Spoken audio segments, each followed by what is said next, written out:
There's a reason we call it Ascension. For one final time this year, competitors across the world rise to answer the call. Battle-tested veterans and fresh-faced upstarts alike. For this Cosmonarchy Brood War tournament, we've thrown down the gauntlet, and 12 souls have answered. Reigning champion Mystery Meat watches on from the sidelines, leaving us with 5 qualified players and 7 returning veterans. Let us welcome the survivors of the gauntlet, starting with Newt. This amphibian is not afraid of cheese, especially when his back is against the wall. When down 0-2 against a veteran Protoss to qualify, Newt kickstarted his reverse sweep with a worker pull, and closed the 5-game set with a proxy stockade all in. What else does this American have up his sleeve? We'll find out in Group A. iSarCasm. Dropping only a single map across his 3 Gauntlet series, this Ukrainian Protoss has logged countless hours of practice thus far.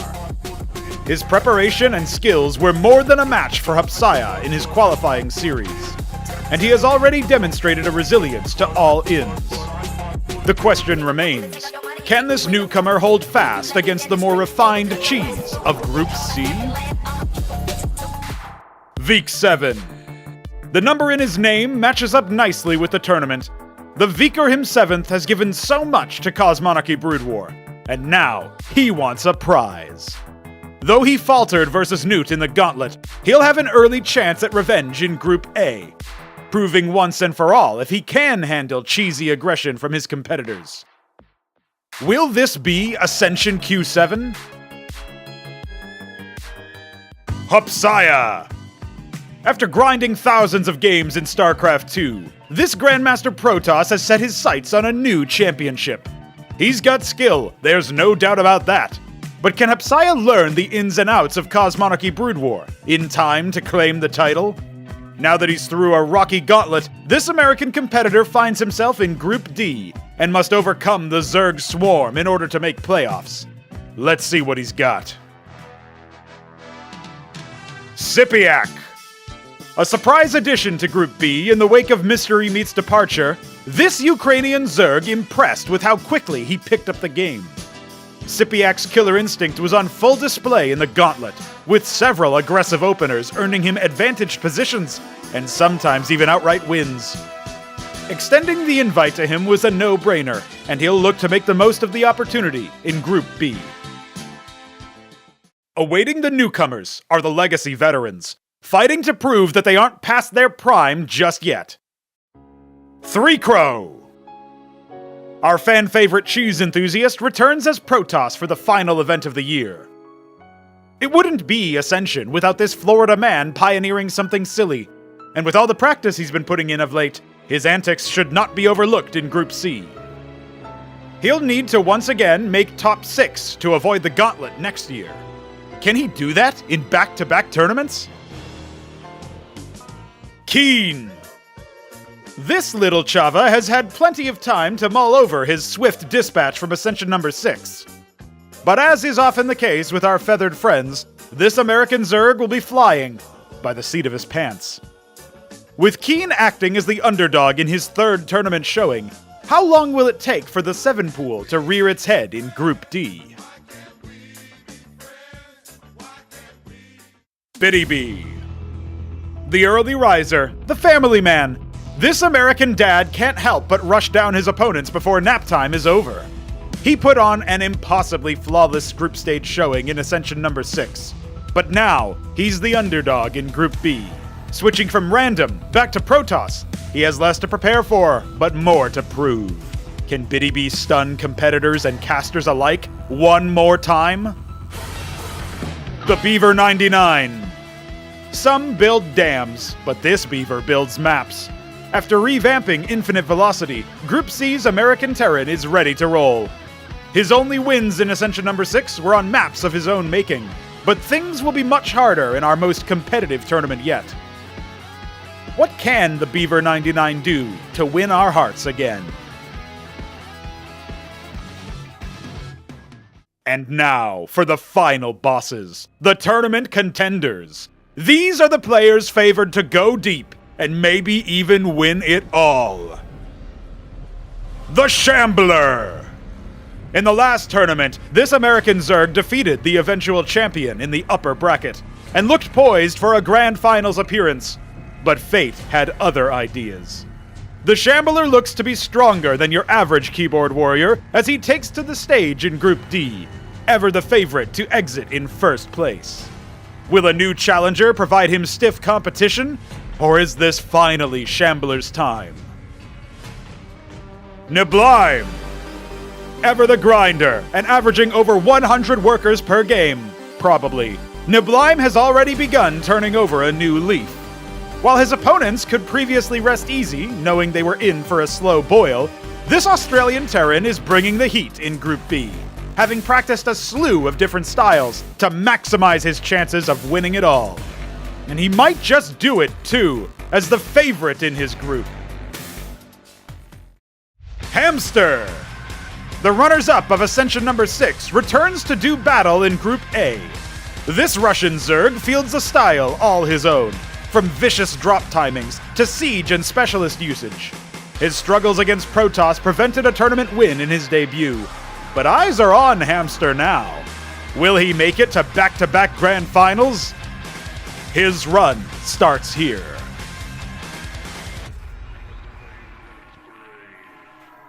The groups are drawn, the stage is set, and with the reigning champion absent from this competition, the players that remain have one last chance to claim a trophy of their own. Welcome to a final ascent, the 7th tournament for Cosmonarchy Brood War. Let's see who's got what it takes to ascend.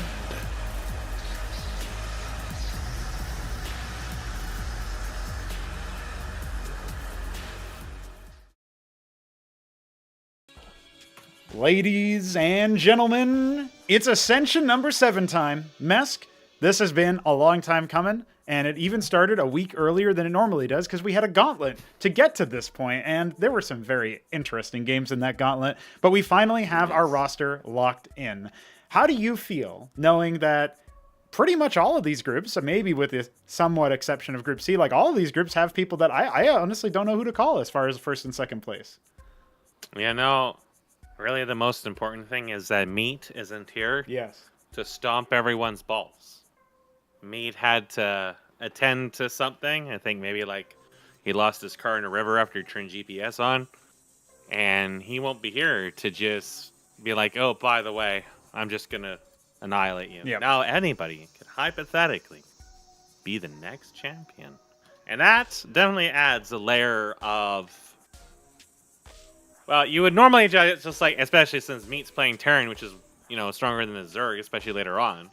You would just kind of expect that, oh, Meat's probably going to at least be in the final. But now he isn't. It's not like the entire final suddenly feels like it's really in the air. And when then you look at the groups, you can definitely see that, you know, you've got Hamster in the first group. You've got Veek in the first group. Newt's coming up in the second group. Mm-hmm. You know, you've got Neblime, again, often in the final brackets. And, I mean, Igor did pretty well in the qualifiers. Yeah, he only dropped one map his whole time, right? So yeah, so I think that he has especially if, you know, he keeps practicing, keeps improving, he can get up there. And then he can grow to Group D. D's nuts. And every single person there has got some nuts they'd like to share with the class. And that's going to be a very interesting group to end the day off, that's for sure. Yes. Yeah, it almost feels like we're saving the best for last, but this opening group is also a banger.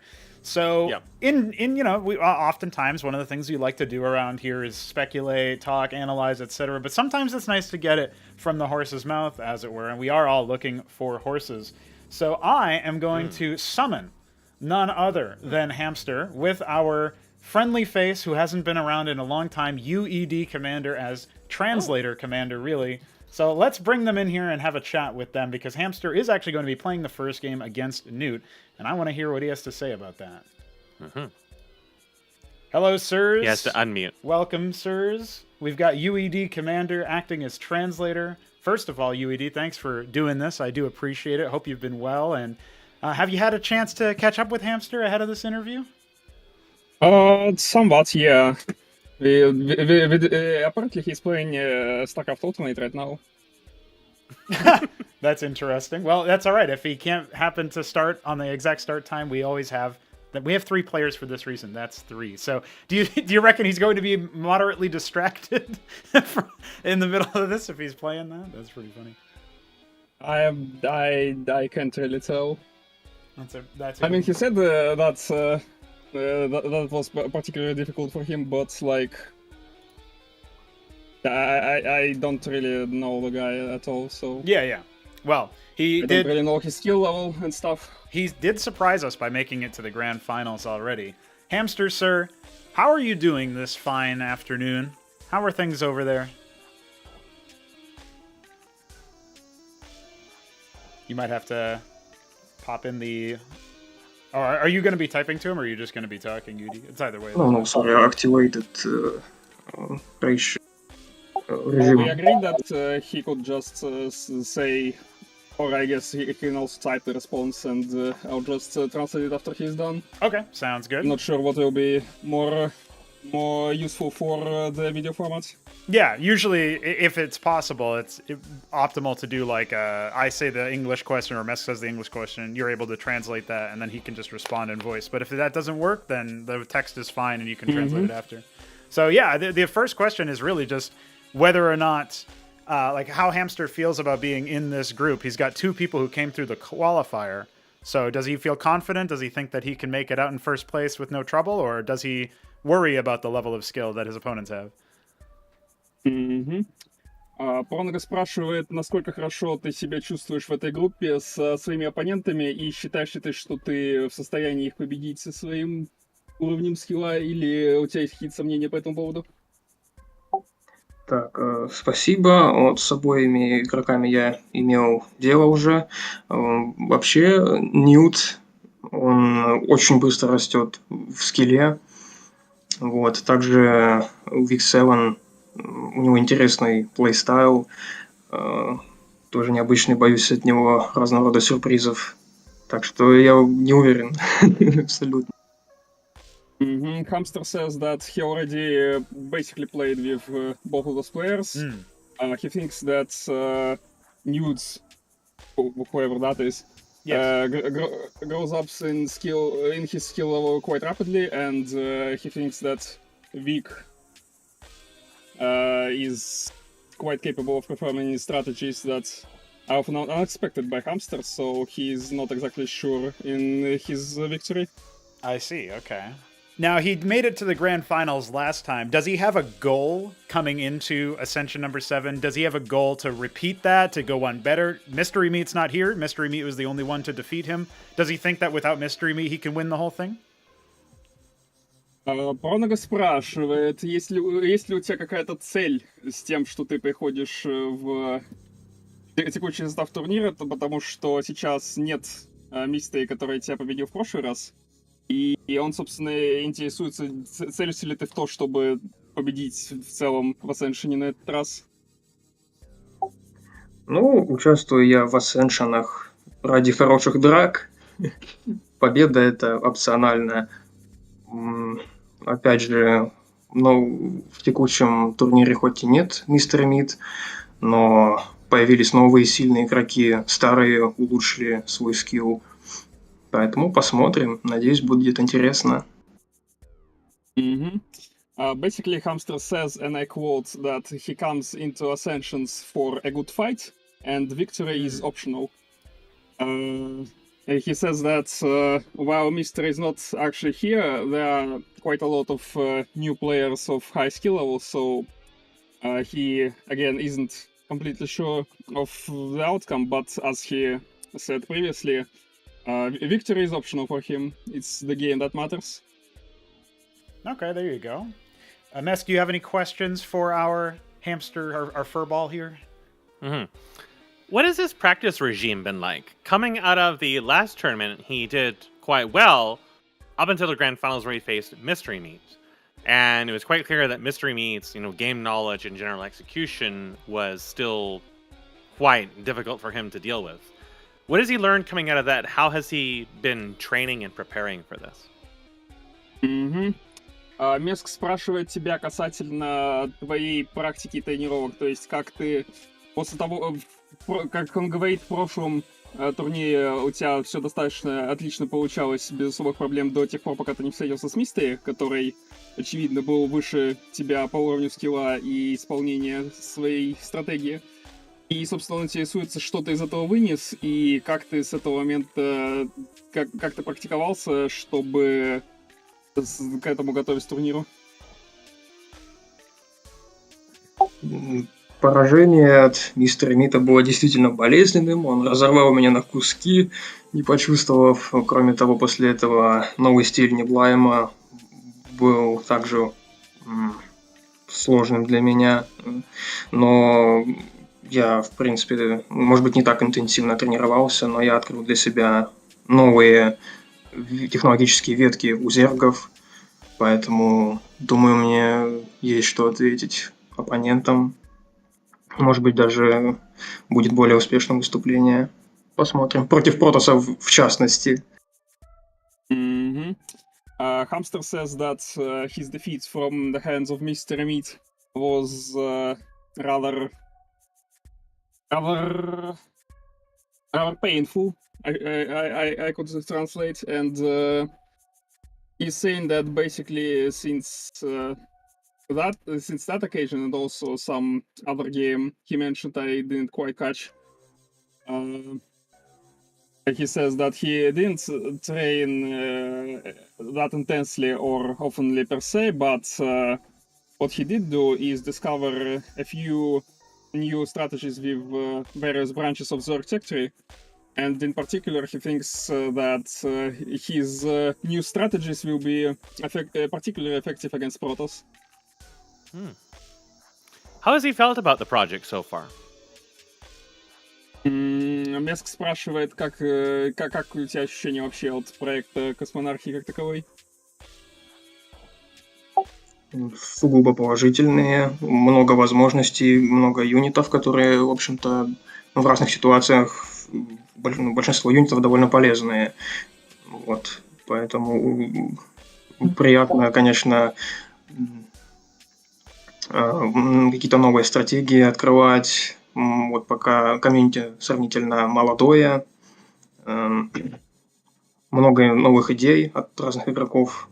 Все так развивается интенсивно. Интересно за этим наблюдать и быть частью этого. Hamster says that he only had basically positive emotions from Cosmonarchy as a whole. He is extremely interested to observe how this young community develops and participating in said development.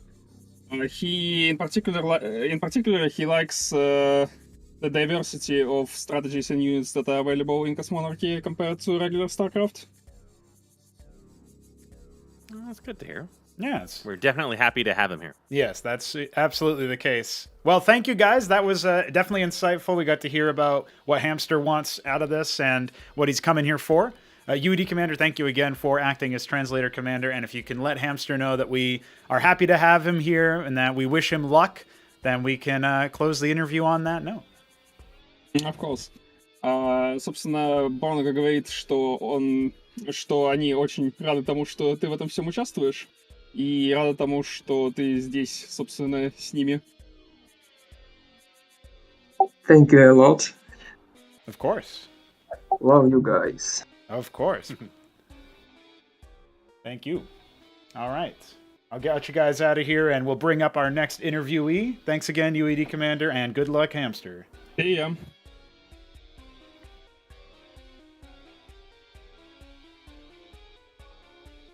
All right, that leaves us with another competitor to talk to, and it's going to be Veek, who is now in the voice chat. I have no idea if he's here or not, but he'll be here. Hi.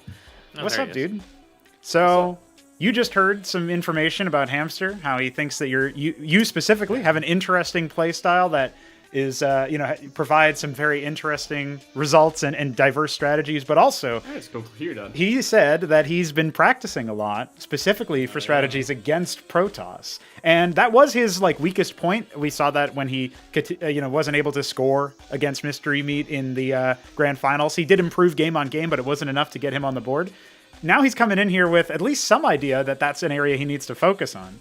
So what do you think your chances are? Because of course that's a question we have to ask all of our opponents. Do you reckon you'll be able to make it out into playoffs? Is your goal just for second place, or do you think you're going to go for first here?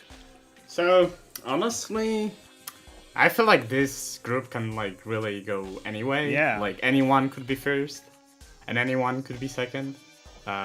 So I feel like both of my opponents are pretty solid from what I've experienced so far. So Hamster's I've played some games against Hamster I think weeks ago. So probably a lot has changed since then. But he definitely knows some stuff. So he's gonna be a tough opponent, I must imagine. And Newt actually fucking destroyed me. So yeah, I mean, I don't know if you caught that part of the hype video, two. right? Is like, hey, this Vik has to prove he can handle the cheese and the aggression. So that might be something he pulls out. Yeah. Right. I have some ideas. So. Yeah, I don't even have to ask you about your practice regimen, dude, because I have seen that you've been messaging me about like build orders and all this other stuff. Yeah. Like you've been practicing up, so I know you've already got some ideas. So yeah, I guess it just comes down to you said this group could go either way since it has pretty competitive players and you've got some experience with them. But if you had to rank them, go ahead. I just want to get a better score than Newt. That's all I really need. Okay, yeah. Looking for revenge. There you go. I'm not sure, Mesk, if you have any thoughts or questions for Vik. Obviously, he is the project co-author, for those who don't know. So he's deeply familiar with it, but maybe not from a playing perspective. I have a couple questions.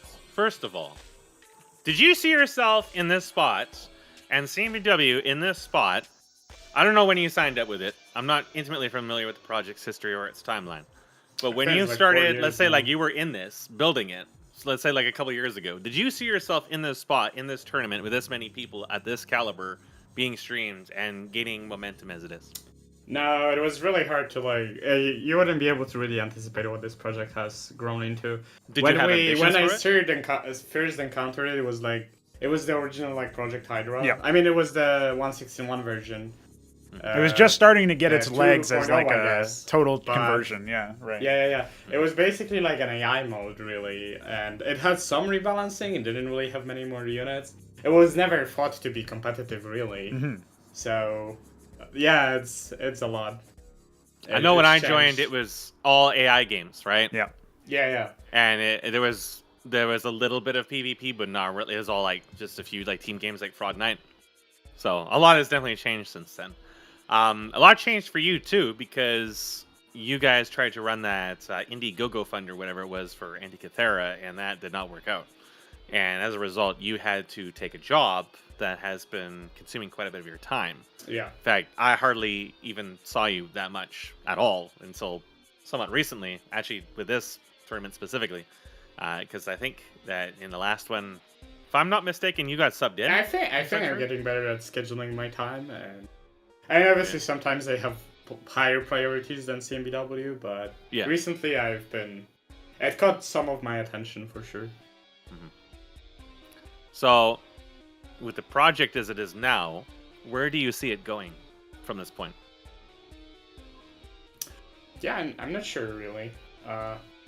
Ideally, year from now we're hosting bigger tournaments with ideally we would host it with Koreans or something. That would be fun. Right. But I don't know. I'm looking forward for it to evolve to something even better, for sure. It's already a big accomplishment for sure. What have you learned from this experience, not just developing it, but also playing it, that you feel will assist you in developing projects like Antikythera and other such ambitions from here on? Well, from the development side, it's been a major part of my programming journey. I learned a lot of the low-level stuff, and I think I have way more nuanced views of programming than when I started. So that's definitely been a huge help. And for the game, I definitely developed my own taste for what I think is good design. So that is sort of unfortunate because it diverted from Pronoga's vision, but we probably can handle something. So we'll see how it goes. But definitely excited. I think having divergent ideas is generally a good thing, so long as the developers can meet in a middle ground and understand each other. Because if you just exist in a single parallel motion of thoughts, then other flows of thought may never even come to be brought to light or explored, and then that may not expose some things that need to be exposed. Like, I'm undergoing something very similar with my major game project at this moment. Is there's a lot of questions that are brought up that I hadn't really thought to ask because I thought I'll put it off for later, but I realized no, these are actually very important questions that need to be asked. And then that, I mean, the whole project's been in a standstill for half a year because of that, but it's an important lesson, right? Like, that's generally how you learn. There really isn't a precedent for a lot that's going on here. So, One thing I also learned recently, although I think expected, is that when you actually have a competitive pool, the game actually, really it gets like tested to its like fullest extent when you have good players playing it, and metas start to develop, and I think it's way easier to actually reason about the balancing and the design. Even if you have like different perspectives, it's still like better because people like try to be efficient. They try to play optimally, right? So that is definitely a big thing. So something to keep an eye on. it's also so much more sample data to work with, right? Yeah, Like, yeah, at yeah. all different skill levels. That's really important, and not just like balancing, but to also figure out like what your contributions actually bring to it. Like when, I don't know, what was it, like a year or something ago when I was playing like hopscotch, every single time the economic model changed. And you guys were like, oh, this is going to be the last change. And then the whole thing would change all over again next time I played it. And it's like, it was clear that this was brought up, it was tested, it was, found to be lacking for whatever reason. And then a new concept came up, and who knows, it may even change again at some point, right? I imagine Antikythera would be different. So, yeah, it's very nice to have that stuff. I didn't really have that kind of opportunity in my projects. I only played a little bit of PvP games, and they always expose some kind of issues. Absolutely, seeing your content in motion is really important. I mean, D&D has taught me that a lot too. Is just that active flow of engagement. Yeah, actually getting feedback. Really nice to see. Yeah. Well, it's been awesome to hear from you. I definitely am looking forward to your first game, but you are obviously going to be sitting the first one out. Can you remind me of the rules? Because I tried playing once, and that was with like Free Crow and Mystery, and then I had to go for the group stage, so I don't exactly remember how the Ascension format works. So it's King of the Hill, which means that winner stays on. It's winner stays on rules. Basically, say Hamster wins this match against Newt, then you'll play Hamster, but if Newt wins, you'll play Newt, and then you're the challenger, so you get to pick the map. And that's basically how it goes. Whoever's cycling in to replace the losers picks the next map. And they play first? And what? They play first? They play first because I just asked them to guess a number, and then I picked the two closest numbers. And you picked 7, which makes sense, but it wasn't 7 this time. So, bopped. I do appreciate that Newt picked 7 times 3, though, so there is that at least.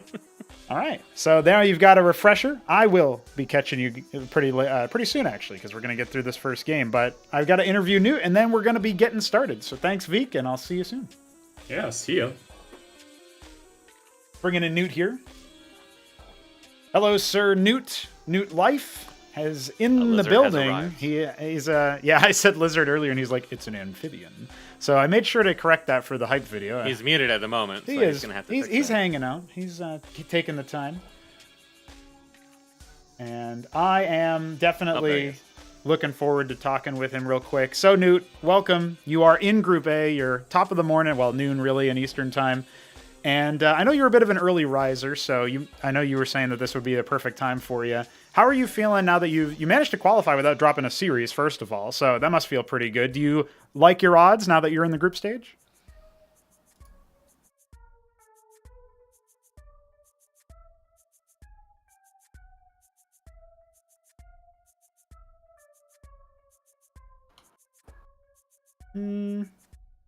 If you're talking, we cannot hear you. Oh, okay, gotcha. You had to plug something in, I think. Ah, that is a classic move.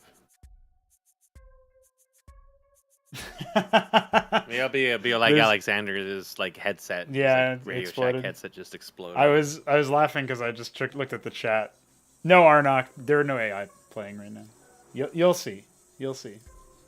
But But I do like the idea that there's like we throw in like a secret player who comes in and it's actually just one of those AI bots.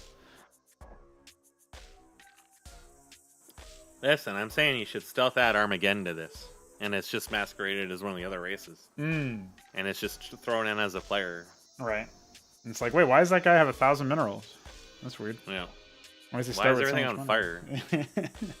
Well, that's a question that everybody asks, especially when they, funnily enough, when they go up against Newt. Veek was asking that question about his scribes in Game 5 of the set, where he gets proxy stockaded. People were asking it when the drops came in. Benza got bopped by that a few times. It's actually funny because Benza started to scout that versus Moonhunter, and I think it's because it happened to him when Newt was playing.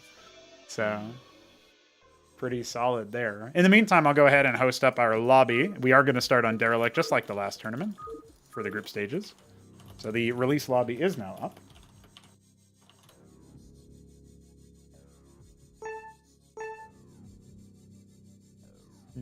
Let's see. Meanwhile, I will see if I can figure out why Newt cannot unmute himself. Oh, there you go. Oh, never mind. No. He might just have a... Hello? Oh, there you are. Hi. Welcome, sir. Oh, I just switched it to push to talk. My bad. No worries. No worries. So, welcome. You, like I was saying at the beginning there, you know, we did a quick recap of your gauntlet run, and you managed to do so without dropping a series. I guess the first order of business that I have to ask for you is when you were down 0-2 and you end up getting a win on the board with a worker pull, did that you know, like inspire something in your mind? Were you like, okay, now I can reverse sweep? Or like, what was your belief? What was the level of belief you had that you could win that series against Veek? Basically, after that game, I was like, okay, Protoss is beatable. Let's do it. All right. Okay. And then you had that really long, drawn-out macro game on Victory Square where you end up starting to choke off the map. And I thought that the impressive part about that game was that it showed that you have these early game strats, you've got your ideas about how you're going to, you know, push the envelope in the early stages of the game, maybe you even got some cheeses or some proxies, but you can play a macro game. You can actually deploy the end game tech and like sort of choke the map out and keep harassing with sundogs and such units. So clearly there's levels to your game. It's not just like the one trick, right? So how are you liking your odds in this group when you're going up against a Zerg and Hamster and a Protoss in Veek? Once again, you feel like you've got the edge in either of these matchups? Well, Hamster's really good, and I'm not really that well known with the TVZ matchup. I actually have the website open on the side so I can see what buildings the units come out of, because I have no idea. That's not a bad idea. You just have a little bit of a cheat sheet. And then on the Protoss side, you already said Protoss is beatable, and so you must be feeling all right about that. Yeah, I've been watching a lot of Neblime's games versus Protoss, and I think I got a little bit of a handle on that one. Okay, interesting. Definitely a good reference. Yeah, I think honestly with Mystery Meat having to take a bow out, Neblime might be not just the contender for like the best Terran, but he might actually be able to take this whole tournament. So as a practice sort of or study buddy, like that's a good one to go for. Now your first game is going to be up against Hamster, so you'll have an early opportunity to see if you can deal with him in those early stages. How are you feeling about the map Derelict, as that is going to be the starter? You feel like it's like one of the more standard maps that we have? Like, what's your opinion on that?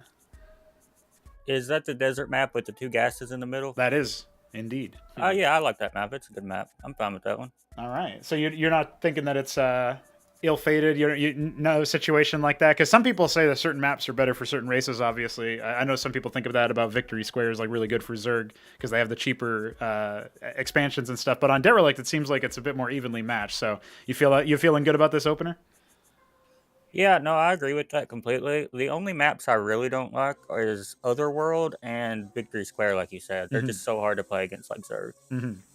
So ideally, when you're, assuming you have to pick a map into this group, you'll probably be shying away from those, especially if your opponent happens to be Hamster in that moment. So that's good to hear. All right, well, I guess we're about to get ready. I don't know if Mesk, if you had any thoughts about any questions for our Newt man here before he departs on to the group.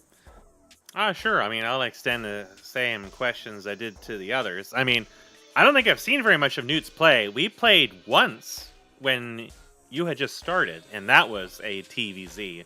That game lasted a little while, and that was pretty back and forth. I actually ended up casting that one. I think it's actually on the unlisted videos. And I haven't really seen a lot of your play since then. I unfortunately did miss I think most if not all the qualifiers. My brain's a little muddy on that. How has your practicing been with this? How have you been feeling about your progress in the project so far? I think I've improved quite a bit because early on I was like delaying tech so long, so now it's like more mineral units and going for high gas count to tech earlier, and I think that was the biggest hurdle for me, and then people would just destroy me with tech units. Yeah, that was kind of the case of our game. It took me until tier 3 to actually manage to close that, and that was, you got a lot of mileage just out of tier 1, so it's pretty clear you had a lot of idea of what you were doing. Yeah, I've played a lot of Starcraft 2 and Brood War in my life, so I've got a handle on RTSs. It's just when you come to a new mod, because I've played like 2 Starcraft 2 mods, it's like relearning so much, Right. Yeah. You're a Terran main in Brood War, is that right? Yeah, both Starcraft 2 and Brood War. Okay, gotcha. So you just went with what you prefer. Makes sense. Yeah, I'm a huge fan of bio and tanks, and science vessels are the best unit ever made. You must feel the same way about the Seraph in this, then, considering it's got the armor rend plus the new irradiate. And it can launch nukes. Can you believe it? Well, now that you can actually click units with their radiate, I'm very excited about that. There we go. That's a big change. Yeah, Hamster got better a lot watch of out. mileage out of Seraphs in my games. Yeah, they could even be sleeper OP or something, because, I think only Neblime was really using them that much, and that was before they had the fix to their targeting, right, the UX fix. So getting that resolved for this tournament, now that that's on, is going to be pretty big. All right, man. You are going to be going up against Hamster, so whenever you're ready to hop in that lobby, I think we're good to go. I wish you luck in the match, and hopefully it's a good one for us. All right, thanks a lot, guys. See ya. GG. GG. And with that out of the way, I say it's time. I say it's nearly time. Going into Group A, my number, my name. I wonder what that's a reference to. Veek 7 is already here to observe. We got Hamster waiting in the wings, and Newt will be here in a moment. And when that happens, man, as a reminder, a refresher for the format, we are talking about a necessary, you need to get 4 wins, but this could be one of the few cases where, this is a rule that nobody has ever procced before. But if everybody is even after 6 games, the third, or the 7th game, funnily enough, for 7, is going to be a free-for-all. And I would like to see that. The winner of that qualifies in first, and the last 2 will duke it out for in a 1v1 and get in an 8th game. So that'd be great. That's how you decide second place. So that's just that's a flavorful one. I have not ever. We haven't even gotten close to seeing that before. No. So that most group stages, yeah, have been it's one person just farming the others, and then they get to fight over the last spot. That's been very often the case, because usually sometimes we had groups where there's 2 super major competitive top ends, but not often here. That's right. Well, not often, but maybe it'll happen. It is going to be Derelict, our starter. And we have Hamster in the bottom left. We have Newt in the top right. And ladies and gentlemen, the unveiling is here. The newest feature of Cosmonarchy Brood War, courtesy of Darkened Fantasies himself, the motherfucking production view in the top right. Oh. Check it out. That shows, oh my goodness. So that's going to be for everything they have active at once. Yes. And that's going to be cool. Absolutely. Oh, yeah. See, yeah, it shows our workers building. Dude, we're back up to 2010. We're in the biz. We've done it. There we go. We needed more brain cells. We needed more brain cells. But yes, that's right. You can see the stockade coming. You can see the Droleths being built steadily. It's beautiful, man. It's amazing you can get that much data into such few pixels. I know. I wasn't sure how well it was going to look. I suggested this a while ago, and I figured you would need to do something like the windows and StarCraft 2 for it to look. I guess if you have an 8-player FFA, it might turn into a bit of a mess. Eventually, we'll have a toggle for it in that case, but for the tournament, it didn't matter. Yeah, for the tournament for 2 players, no, that looks good. That is pretty. Now, yeah, that's just, man, that's enormous. As a caster, especially, that was one of the few things I felt was a really big improvement in StarCraft 2, is the fact you had access to those things. Yeah.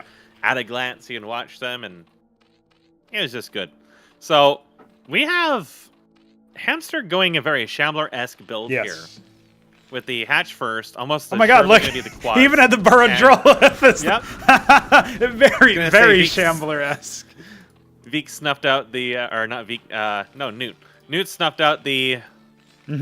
See, it's something I would expect Veek to do because Veek would be familiar with that. Yeah. Is the Shambler drone does not often get hunted out very often, so I just immediately assume. But nope, Newt's on to his ways too. Yeah, that's And indeed, it will be the quest pool. Yeah, a little bit over halfway done right now. Double stockade, so this is something that I know Neblime has been practicing, and if Newt has been watching Neblime's play, as we got from that interview, I absolutely expect there's going to be some amazing things coming from this.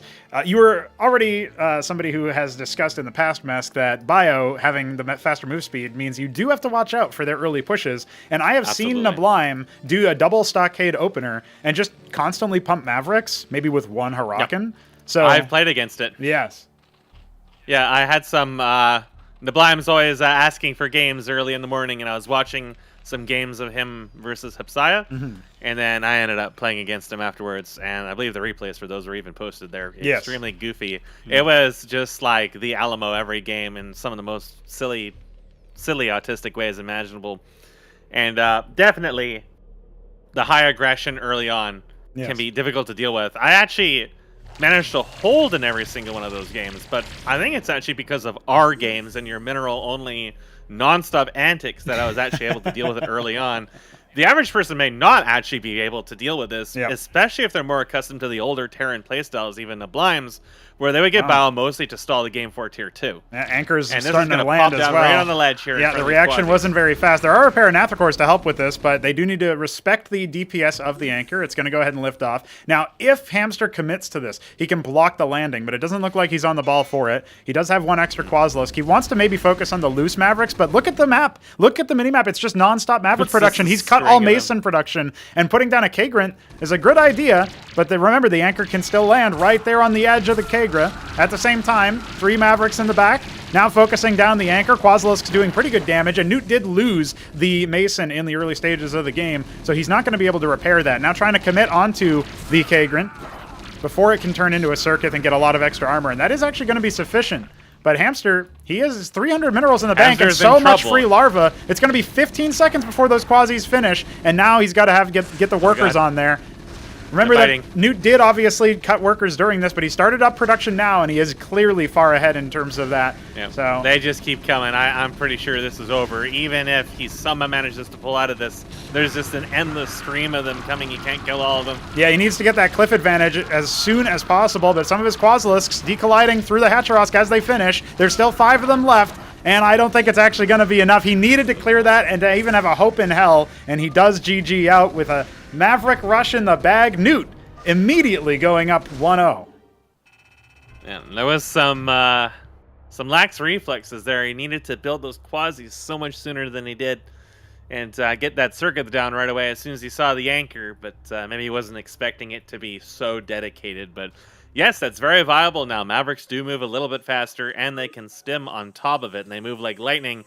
This, in particular, Derelict, is a map that I think you're going to see this quite often in, because the distances are deceptively small for them. I saw them a lot in Hupsaiya versus Mystery Meat, the very early bioaggression in that map, without even doing the whole proxy stockade business, is very viable. And especially if you're going that fairly greedy build, hatch first with a very late quads, you really won't have the units right away for that. Yeah, I think the biggest thing at this point is that is just going to be a meta push now, right? And it doesn't seem like too much has been made as far as figuring that out. Now, we do have a new map in the pool. It is going to be Impetus replacing Exceedu. This is a map by Veek7, and it's no surprise he elects to pick it himself. Newt is going to be somewhat familiar with this map, as it was being play tested by between him and Veek. So at this point, I mean, it's home field advantage for the Veekener, but maybe this whole tournament is, because it does have a 7 in the name. Yep, I haven't seen this map. I have no idea what to expect from it, but I had something I was going to say, and I completely forgot what it was. Something about Mavericks, probably. Benno smiles upon us. I don't remember. No, it was something else, but I honestly forget. But yeah, no, the bio, the double stockade, triple stockade bio all in was it was something that Neblime would do basically every game, and if you can't do anything with it, it still makes you very safe. Typically you won't get too many Cyprians with it because they're so gas expensive. Usually you do still want to try to get to tier 2, like if it doesn't actually end the game. I was gonna say that the Zerg build openings this is potentially going to be one of the things that ends up causing Zerg to stop doing this hatch first, because I think there was a window for him to pull out of that, but you needed to be like really on the ball, like within like the second. You needed to have done everything concisely right away, and that level of aggression, again, not super common at a Terran in this. So we'll have to see what happens, because this is a map that Vik is obviously going to be more intimately familiar with, but it hasn't received that much playtime. It is pretty new. It's been around for a little while in terms of the number of weeks, but it was, most people don't end up playing those work-in-progress maps. The map authors themselves kind of have to jump up and say, hey, guys, look at me, I'm testing a new map, and then that's how you get it done. Yeah. And I was going to help Btyb test his map, but I didn't have the time. Right, exactly. So it's stuff Otherwise, like I that. would have stepped in there. It's going to be a pylon scout out of Vik. He's been talking about how this This- seems really useful for him in his mind. He really wants to try to pylon scout, especially on 4-spawn maps, but it looks like maybe he recognizes that the ground distance is very long on this map. He's going to go ahead and do that here as well. So the double stockade thing is equally viable against Protoss. And I think it's even more viable against Protoss than it is against Zerg, because, again, the Zerg hypothetically can pull out that, like, if he managed to block the anchor and really slow it down, he could have just made like 1,000 quasis and he would have been good. Mavericks can trade well with quasis, but then he has to stop trickling them in, and it puts the pacing in the game a little bit better for the Zerg. But Protoss have it more rough, or if they end up losing, like, let's say they go Draken first, if they lose that first Draken or their first 2 Dragons, it just completely kills their momentum for a huge portion of the game. And I think the Hupsaiya was actually like trying like lattice opener against that. So with early Isles and things like that, which had a little bit of success. So it was definitely something you had to be super, super careful about, because especially Ahmed, which there is an Ahmed marching across the map, his armor shred makes it really, really hard for Protoss to try to tank them down at all.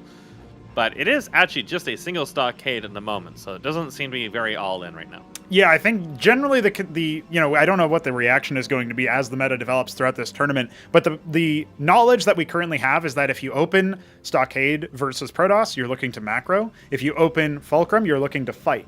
And the first Huracan does arrive. This is a strategy that obviously was always viable technically, because Huracans have not increased in movement speed, but it's going to be a little bit of a painful reminder for Vik, and he does stand to lose a worker here. Oh, he just narrow. Oh, the burning damage does claim 1 worker, as well as some lost mining time.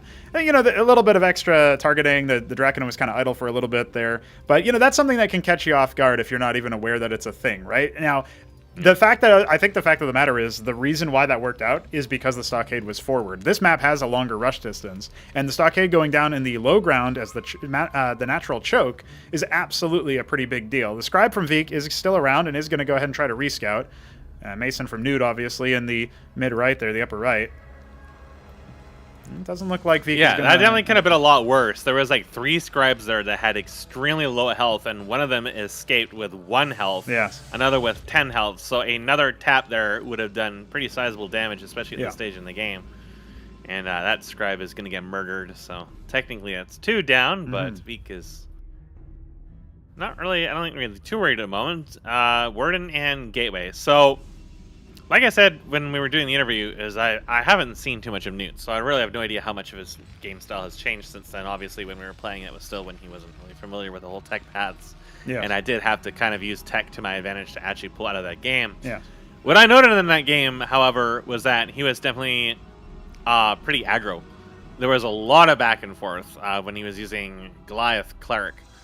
And that was just like the aggro was what was kept me locked down for so long as Zerg, where I really wasn't able. I almost managed to secure an early win against him by denying his expansion, but he did not tap out, even though he had forced to pull all of his workers to the ramp, because I was not confident in actually busting the ramp with Quasilisks.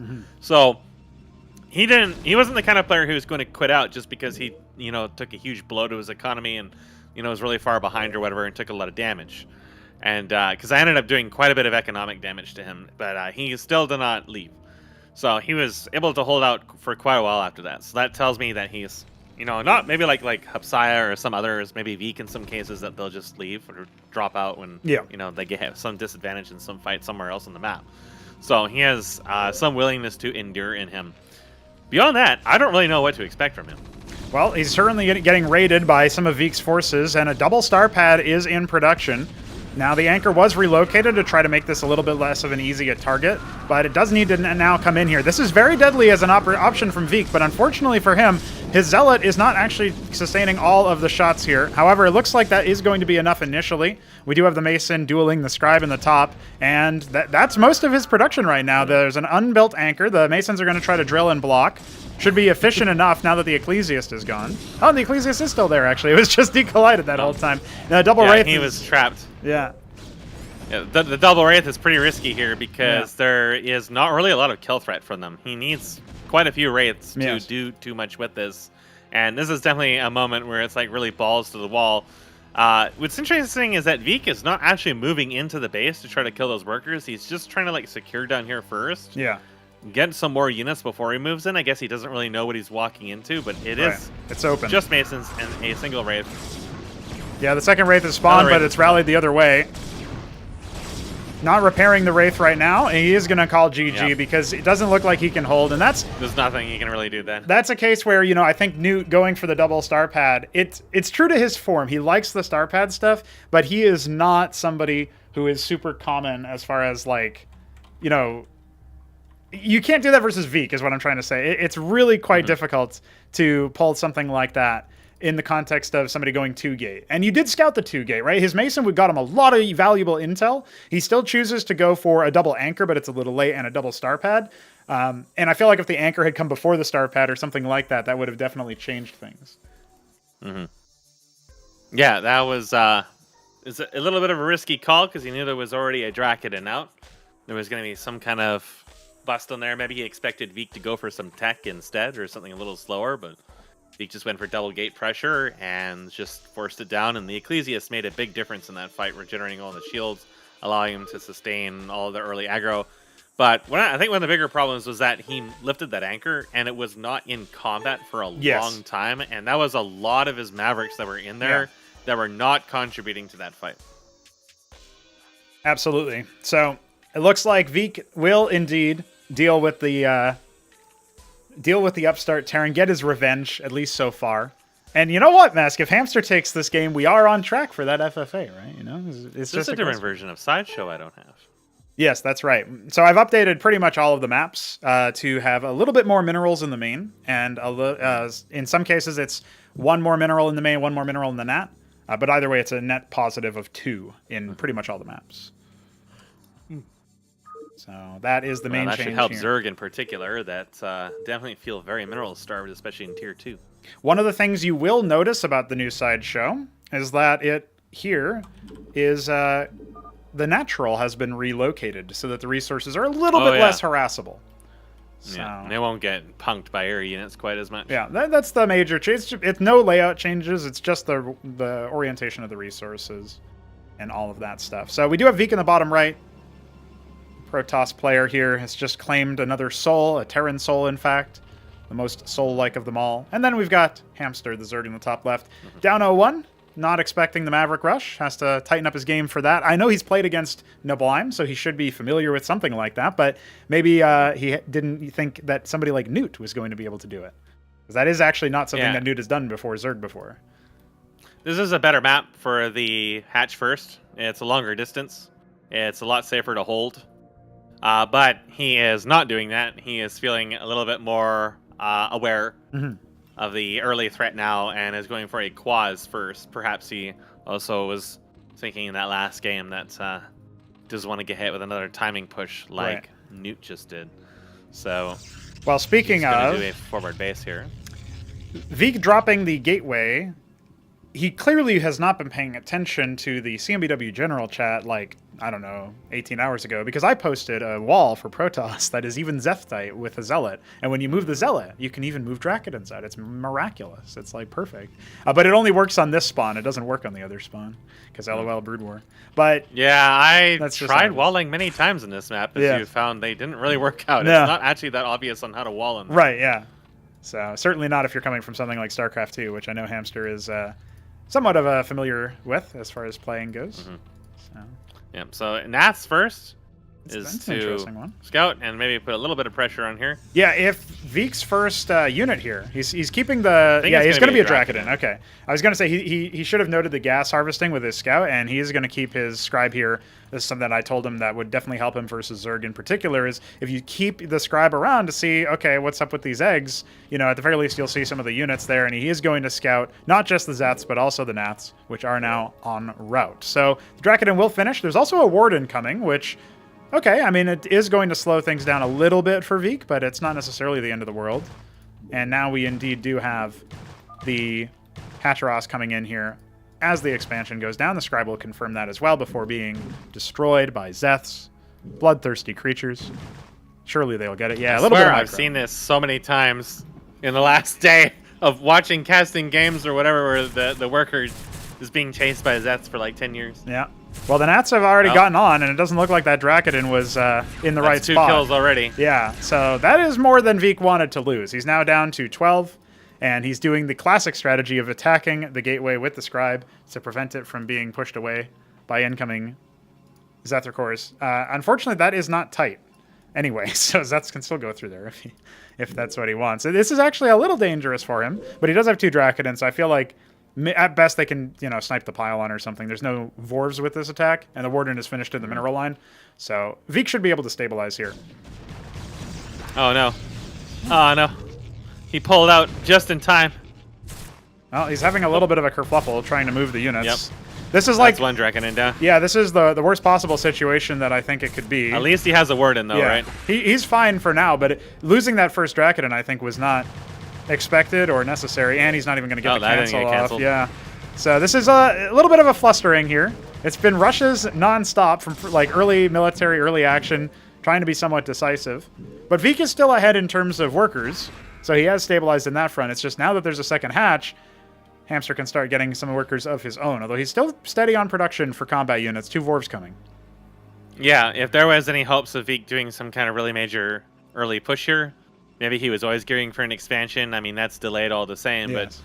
But the early pressure from him is definitely gone, and now the Zerg is going to be emboldened to make some more attacks here. He got some Vorvs out. I feel like Quasis could be pretty good here. Just like start tickling the gateway and just like constantly harassing and forces units to come out. Third hatch. Vorvs are getting a little bit separated here. Yeah.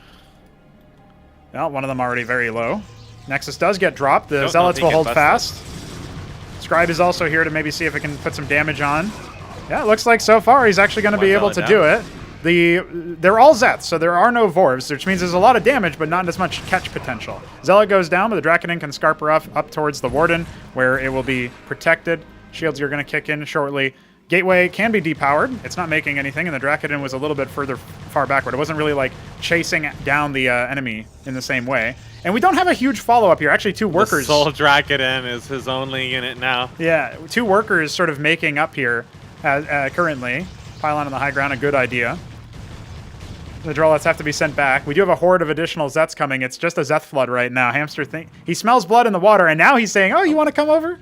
Go ahead, go ahead. I'll be right here." There's a Warden coming on the high ground, and another gateway happening here. And I feel like, yeah, Veek trying to go for the expo here. He felt pressured, even though we do have those extra minerals in the main, so he is a little bit, you know, allowed to wait a little bit longer for the Nexus. But definitely felt pressured because he thought maybe his opponent was macroing. No, his opponent was gunning for the extra units. And you can see the confirmation here in this moment. The Zets diving in, trying to get that Warden, totally bypassing the Dracodon, actually. And that Warden absolutely paying for itself, as most of the Zets have been destroyed. More of them are coming, though. And this Nexus is not going to get canceled. It finishes on Veek's doorstep, and all of the Zets here are absolutely ripping into it. That Zealot not long for this world either, if Veek doesn't micro it backwards. Trying to hold position, hold fast. Still a Warden in the mineral line, remember. One of them about to finish, going to get Doven on. It's not going to get canceled. Oh, that's another Warden that just goes down. No, Veek, well, he has 400 minerals still. And with 2-gate production, all he needs to try to do is hold. He's even trying to block the attack using that last Zealot there that popped out of the gateway, gets one more Zeth. And now he can maybe see if pressuring, right? Because he knows that either my opponent is drolling or he's getting more other things out. He's getting more combat units. Goes for the Expo again. Zorka's Shroud coming. Hamster is somewhat precarious right now, right? He has no static defense, and he has a couple of rounds of Zeths coming, but doesn't look like Vik is going to try to punish. Yeah, Vik definitely taking some big blows there, but the critically ignoring that Drakadin, right? And that just allowed him just to keep dealing damage to those. Yeah. And also choosing to ignore them again when he came up to kill the Warden. That's going to help him, slow Vik down and waste his resources, but he's still got some combat units. So Vik is still got an actual fighting force. That Drakadin has 18 kills on it. So that's kind of goofy.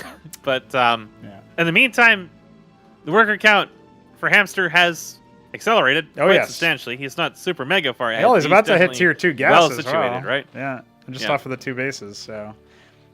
Yeah, Hamster is decidedly ahead here. We'll see if he's able to close it out swiftly or if Vik can hold on. A Stargate is on the way. More Zealots as well. Always a good shout in this context. And we are going to see some Zoryus added to the pool. We even have an Iral and a Kagrin. Mesk, I know what that Kagrin is for, and it's not for his own base. Well, I really hope he starts, just dropping Scorchriths around the map again. That was some good shit, but... I mean, he's got a very scary force out here. It's not super large, but if the Protoss moves out, that is capable of fighting it, especially now that he's getting some Naths that is really going to be scouting, so at least he'll get a beat on what his opponent's army composition is. But I don't think Vik actually really wants to go on the offensive right now. I don't think he knows he's just barely in it by the skin of his balls at the moment. I thought for a second he was going to narrowly avoid seeing the comp of Zoryus plus Zeth Vorv, but it looks like Vik will actually scout it. He'll even confirm that that's an Iral Iris. Well, he might not know it actually, but if he pays attention and clicks on it before his worker dies, no, that's not going to be the case. Stargate coming. I mean, you can infer that's what it is, right? Like the Zerg has been left alone for so long. Yeah. Second Stargate with a Gladius on the way. If he can get to a good number of them, he can actually hold out for a lot longer. There's not that much that's actually going to do damage to air at this stage, but there's tier nothing. 2 is up. Yeah, it's just the Nats, really. So, and the third base on the way here as well for Hamster. Love to see that. Trying to macro up and keep his money low now that he's at tier 2. Mutat Spire just gets started now. Yeah, once the Zerg hits tier 2, the economic difference is going to make a world of pain. It's going to be a mess. Gladius needs to be pulled here from the back of the main mineral line. It's trying to be hidden for now, but obviously the Stargate was already scouted. So Vik trying to see if he can hold it out with just the masses of Zealots and Ecclesiasts that he's made. And he might not be wrong, actually, as some of the Vorvs were in the back line, not able to debuff those. Here comes the Gladius now at the 11th hour, and that is going to confirm the hold, although it looked like it was good without it. But with only one Gladius shown and a second on the way, a third just got queued up, and the second Stargate is done as well. I mean, honestly, this could end up being a sort of Zealot mass Gladius game. It's going to be a little bit here, but it really depends on what Hamster wants. He's got 1,200 minerals, and they're all mutas. Yep, that's going to be a lot of mutas. Now, if this Gladius gets the scout off, now you can start to pivot into land effects, right? One of them already coming, actually. Somehow Vik sort of intuiting that maybe I can use this for disabling defense, or maybe I can use this for some other purpose. But if he moves over here and he sees the Mutat Spire, well, at least he'll have some kind of a response. He checks that structure. It's an Alcag. It kind of looks like a hatch at first due to its balls are spacing. bouncing. Yeah, where's the reaction? Well, the mutas are going to be here, and they're going to take care of this pretty easily. Yep. So many mutas, in fact. So that is a pretty good scout. Close. That is a pretty good scout. He needs to pull his other air units back home so he can ready the defense. He has more land effects queued up now, and only one of them out right now. So the mutas can hit pretty soon. It's about 20 seconds or so before this land effect finishes. Vik's main has just the one Warden in it, and most of his army is Zealots. So actually holding against this is going to be rather difficult. It's really going to come down to hoping that the mutas all bunch up and allow themselves to get splashed a whole bunch, or a very, very on-point disruption web here, which the mutas are kind of separated, which is really not what he wants. Yeah, he needs them to clump up so he can benefit from the splash damage. Recalling his other land effect, and Gladius gets a single bounce attack in, but it's not going to actually connect. Yeah, it's taking its time. Ooh, got him. Right in the booty. Scribe moving out Hamster to try to was like, take... you fucking what, mate? try to take 3 o'clock here. It's going to Try actually to be cut hunted my down, though, booty. before it can even get the Nexus off, I think. No. So I don't think Hamster really wants to try to bust that now that he sees all the random objects in there and the... Some workers will go down here. Just going to contain. Yeah, it's only a couple of deaths. No, it's only 2. And even then, there's a lot of damage that gets exchanged. Another worker is sent out to try to expand. If Hamster tries to stick on this, he's actually going to lose a number of mutas, or at least he ends up losing 1 and so low on others. More Gladiuses on the way. He's trying to count on just having the 3 land effects. Maybe that's enough to deal, like, you know, sort of maintain dominance on the air. But there's Kagrelisks out now, Mesk. Yep. Those are very, very scary units.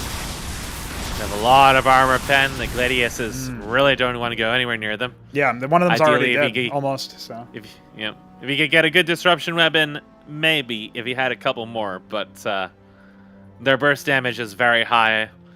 So Gladiuses are like a 2-3 turn unit. You need some sustain, something to draw away while they're doing their stacking. Oh, something And like Kagrelisks are Vassals, just all maybe. bursts. His 3 lattices Yep. just went down. Man. Still not able to really you know, secure a 3rd base, but one is coming for Veek. Trying his best to maintain. Vassals are very, very good against Zerg in general, actually. They need to have very specific units to deal with them that normally people don't build too much of. Now, Melisks can do well against them. There's also a but, couple Convalisks out.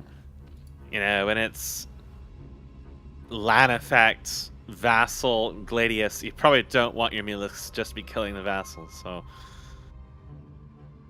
Yeah, the good news about the Land Effect Gladius comp is that it can respond to air raids from the mutas. It has the mobility for it. And his ground army, even though it's just gateway units, oh, well, I say that about respawn time, but unfortunately for Veek, he's moving his units away instead of, you know, focusing in on that 3 o'clock position. So the Nexus will hold if he wants it to, but now he's going to have to fly over the ground army here. And, oh, well, that's a lot of damage already dealt. The land effects are dead. No concentrated splash. That Nexus only being assailed right now by a couple of mutas here. And now the ground There's a lot of army's gonna Gladiuses here. Yep. There is 7 of them, and they can bounce off of the Rilla Road Forest. So, if they can get in there, but the Kagrelisks are doing so much damage, they have such range. No Zealots here to draw the fire anymore. And the Zorislas tanking so much damage. Also, the balls aren't able to bounce into Yeah. the back line. It's so far back because of the Kagrelis range that the Gladiuses can't put damage on the things that really matter, and that'll be it. GG is called. That early game advantage. Hamster being able to capitalize on it. And we are all tied up. And Newt will take on Hamster as a rematch of the opener. And that was a pretty volatile early game for Veek there. Managed to pull out of it, but unfortunately the Zerg got so far ahead economically that he just had way too many things for him to deal with. Yeah, well, there's been some discussion. The Kagrelisks were such a good choice against, you know, Mass Gladius. There's also been some discussion about, is Sideshow a map that's good for Zerg or not? And some of our Zergs feel like it's very bad, and some of our Zergs feel like it's very good, Shambler being in the latter category. And Hamster picked it into Veek, thinking, okay, well, I know how to play this map, and he's apparently competent at it. At least in the early stages of the game, able to get Veek off guard and sort of knock him off center, off balance.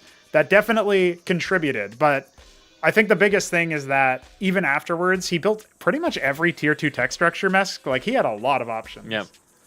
Yeah, well, the map, I feel like the map is good for Zerg because it's a map that allows you to do greedy stuff on it that, you know, you can get really heavily punished on the other maps by stuff like Maverick All-Ins. And Zerg would just love just to go Hatrosk first and just build Masons like Neblime does. Just slightly more sticky. So I think it's definitely a map with options for them. Plus, you know, Vorvs and Zeths are very fast. So the map distance is good for them if they want to do early aggro like this. Now we're on Infinite Velocity 2. Yeah. A map that has changed rather substantially since we first exchanged Nidus tongues on it. And now, to me, it favors macro games even more after that point because you have more bases on it and they are much more really like defensible. Except for that, the bottom base has changed a lot. It's turned into an Autismo base. Well, the bottom base, the very, very bottom base, is here for flying workers. And we'll see if we get that far, right? But as of right now. I don't think I've ever really seen that happen know, that much, yeah. is that the flying workers get used up, because they're quite expensive and late in the game. Now, this is a very early scout from Hamster. He wants to know if he's going to get punked again. And you can see right away, this is absolutely going to be another Quaz first. Yes. Because he knows that given the chance, there's going to be shenanigans. Well, it is going to be There a is stockade indeed on a the low forward ground. stockade. Yeah, so I think that's just another, maybe now Newt is going to try to open with that fast Huracan across. You know, this could actually be really bad for Newt, because let's say the Zerg decides to go super aggro on this. Having all your stuff out in the open really doesn't allow you to do the it depends thing where you build like 1,000 vestries and have a huge trump wall. And that's precisely what Zeths and Vorvs love, is just being able to surround something, and then, yeah, they can deal with the anchors and everything inside of them. There's no real good spot for them there. So this is also an interesting position, because you might have a hard time really telling, like, is he going to use the Niduses with this? He can, if he wants to. He just has to go back up the ramp. But, you know, when you look at it, you don't think he's going to do it that way. You think, oh, he's going to put it next to him if he wants to do that. But he doesn't have to. So now it kind of leaves you guessing. It doesn't telegraph quite like what his intent is with that, because he could just go a Huracan first and just burn it down. But he isn't doing that. He's making Mavericks, so that Derelict is getting shot. Terran has a decided advantage due to their armor pen, the armor rend, and then obviously, you know, Protoss and Zerg just have high armor pen in general on things like Zeths and Zealots, and Draconans have high damage. So there are ways that you can burst it down as pretty much any race, but I think the Huracan first is a great way to get a lot of value out of that onto the Atlases, if that's what you want to do. But neither player really paying any attention to it right now. Look at Newt. He has done something very, very different. That's interesting. Which is to kill it actually from the low ground, which this works unless it's Quasis. If the Quasis pop out, then they just shit all over you and you feel a little silly about it. And he does have Quasis, but he's not too intent to deal with the Atlases at the moment. And he's not going to have eyes on it for a while either to determine that it was destroyed. So. Yeah, that's really interesting, right? Because now, the longer it takes you to confirm that it is indeed destroyed, the more you're thinking, I can use it or my opponent can use it, and so I have to keep in mind it. And then your units are stationed over here thinking there's a threat, but there is no confirmation as a result. So that's a neat little strategy. I wonder if he came up with that himself or picked it up from watching Neblime. We'll have to see. I think that was my call, so... There you go. I'm sure we'll still be here when you get back. The Atlases are going down. But they will reveal an empty plateau. Nothing is there. It's been destroyed already. It even looked like maybe there was a worker rallied over there for the purposes of doing something with that, maybe building a circuit on the other side. But Hamster not going to get a chance to use that idea to his advantage.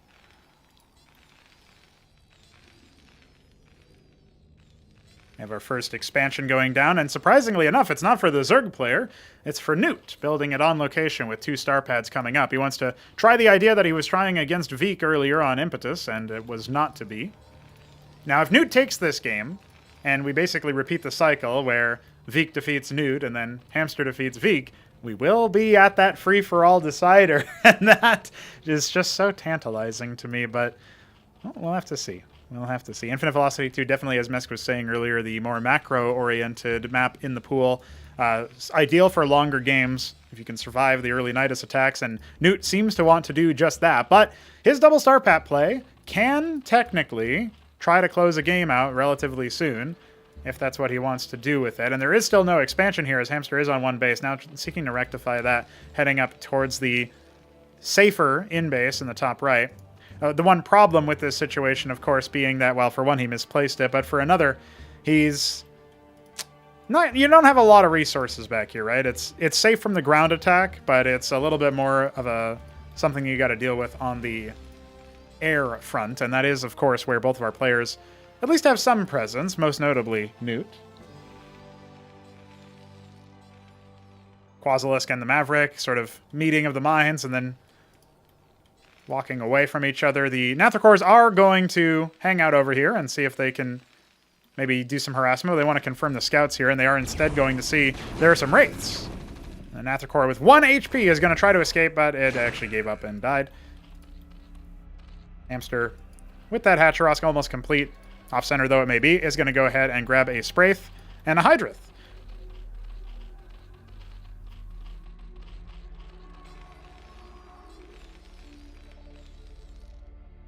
Starpads rallied on to Wraiths, funnily enough, making sure that the reinforcements go to wherever the army is. That's a little bit of a gambit if you lose that one particular unit, since at that point it will just reset.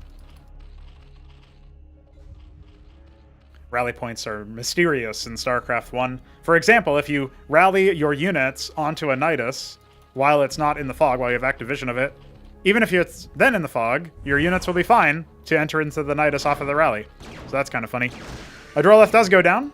That'll be the sole bit of harassment so far, but Newt is up ahead by 11 workers right now. Wraiths are going to be dissuaded from aggressing once again by the absence of Drolets and also the presence of Quasilisks. And meanwhile, the Shaman is slowly being tickled down. Obviously, the armor helping it quite a bit, but the movement speed not going to be there. That's a costly loss for Newt, who wanted to use the Shamans to essentially keep his units stocked. If he ended up going through the Nidus up here, the upper Nidus, that would have been somewhat useful. Quasi's now trying to duel these Wraiths. And some Skithra cores are indeed on the way. Soon to be on the prowl. He's going to need probably a little bit more than what he's got, but he does have more on the way, right? 4 in production. The double anchor is set up for anti-ground forces. That's all that Newt has confirmed the scout of so far, and he is withdrawing his Wraiths to the center of the map while continuing to produce additionals. As much as he's got the extra workers, he hasn't taken a gas-rich base. He's just not even really harvesting that much Vespene from the main, so when we consider it from that perspective, he is going to be at tier 1 for a while, considering the double Starpad investment and, of course, the extra Wraiths. Adding another Shaman into the mix, that's another costly option. And it looks like both of our players locking themselves into tier 1 for the foreseeable future, but doing so with mobile air armies and not too much of a concern about ground armies. This is a situation you got to be a little bit cognizant of. As Newt, you have the air units, you have the ability to scout, but your opponent can also make air units. And then there is not a watchdog to be found.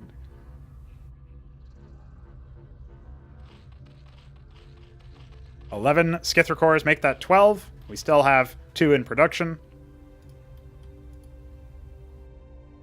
Catching up in workers, but Newt's still stretching ahead on that pretty comfortably. He's actually extended the lead, funnily enough. Been such an emphasis on the Skithra cores that 14 of them are leaving with another one in tow.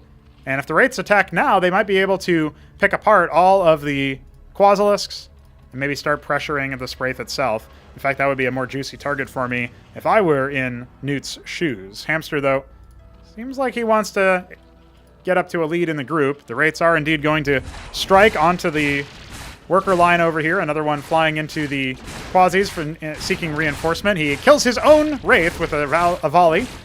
Unfortunate friendly fire. Friendly fire isn't, of course. And now the Skithra cores are starting to show up. There is the one Watchdog, but it will go down very, very fast.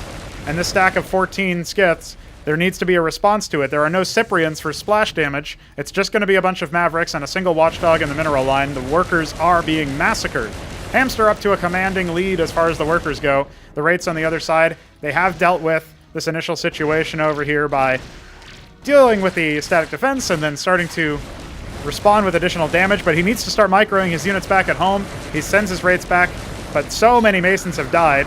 Can he hold on long enough? Skithra cores are starting to fall. They're spreading their damage out, which is not very high to begin with on an individual level. Yeah, that's right. There's only going to be 9 Skithra cores left, and the Atlas is in the middle of construction. It looks dire for Newt with only 13 workers to his name, but if he can stabilize from this point onward and keep some of the rest of his forces over here to do a little bit more damage, he might just be able to hold out over here. A deployed Shaman would have helped out a lot. Some of his Masons need to get back onto the mining. And with Tier 2 nearly complete, well, it's still going to be a while before he can really mount a defense, but again, Skithra core count, they're a little bit bruised. 9 of them is doable. No Cyprians yet, even though he has a bit of a surplus of Vespene. Just building out the workers. Not adding a quarry just yet for extra worker production. That's another thing you can do at Tier 2, which is why I was thinking maybe it would make sense for the comeback. 1 Wraith with 8 HP survives, but it does raid down Hamster's workers. The worker count's very low in all amounts in this game. And the anchors are starting to leave the building as the Quasis are streaming in from across the map. Stimmed Mavericks are indeed going to make a push. You can't really count Newt out. I mean, Veek had him down to the ropes in the qualification series, and he just pulled all his workers. So it's absolutely something that he might end up doing here. 2 Skither cores have fallen, make that almost a third. Surviving with just 1 HP, never mind. It is going to be brought down, but here come the Izira cores, and the anchors need to land. GG's going to be called instead, and Newt gets blindsided by the Skither core push. And that is going to allow Hamster to go up in the group. I came back just in time to see the game crash. Well, that's all right. You can reboot. Didn't happen to me, so it didn't exist, really. That's kind of like that, the neblime crash. Yeah, it was They whatever happened a happened while to ago. me when, like, a cleric... It's the cleric-related thing. It's some weird shit. But don't worry. It looked like Hamster won that game, huh? Hamster was able to survive the Wraith harassment from the double star pad out of Newt, and then answer with 14 of his own Skithra cores versus mostly naked bases. There was 1 watchdog per base, and it was very late anyway. Rare Skith W, huh? Yeah, apparently. We've got Nitro Valley up next, selected by Veek as he faces Hamster.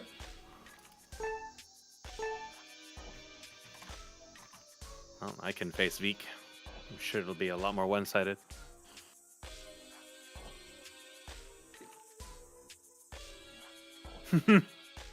I have internet issues at this moment.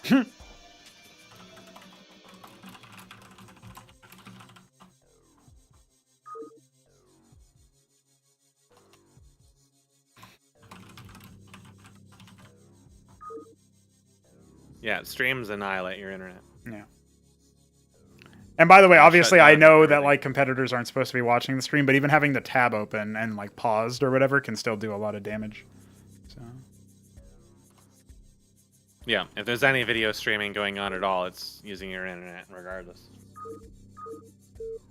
All right, well, this is a 4-spawn map for the first time in Group A.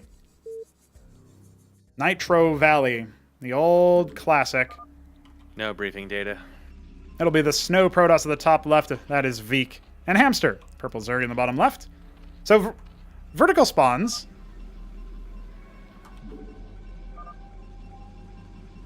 are an interesting idea. Because, obviously, Hamster likes his Skith push, as we just saw on Infinite Velocity 2. But, when it's a situation like this, I don't know that it would work out quite the same way. This is like one of the most competitive group stages I think we've ever seen. Yes, that's right. They're like every player is taking wins off of each other right now. Stream D's nuts, says Lolar Skates with an 8. Yeah, I don't know why he's got an 8 there. This is Ascension 7, but, you know, it's all right. I'm assuming he's like whipping out his phone in the middle of speeding down a highway at 150 miles an hour to type that, using his nose or something. I do that sometimes. He has internet issues, insists on lower brain cell compensation. Yeah. Oh, I would love to see the 1v1v1 Beaver. That's the dream. That is the dream. If we can get to that FFA, but for that to happen, right? Veek needs to defeat Hamster here, and then Newt needs to defeat Veek in the Challenger. So if Hamster takes this, he'll face Newt instead, and that will be essentially that our dreams will be dashed. If any player goes up to 3 wins, it's over for the FFA dream. So Veek Should trying make to him do it deny. anyways. The finals can be just an 8-way FFA. Yeah, between nobody who qualified to the grand finals, ideally. Nobody who desyncs lives. That's right. That's right. The gateway is on the way. Nearly completed, actually. I'm still noticing some stuttering. We'll see if it opens up. Yep. Otherwise, I'm going to have to set it to extra high, obviously, because that's going to be preferable.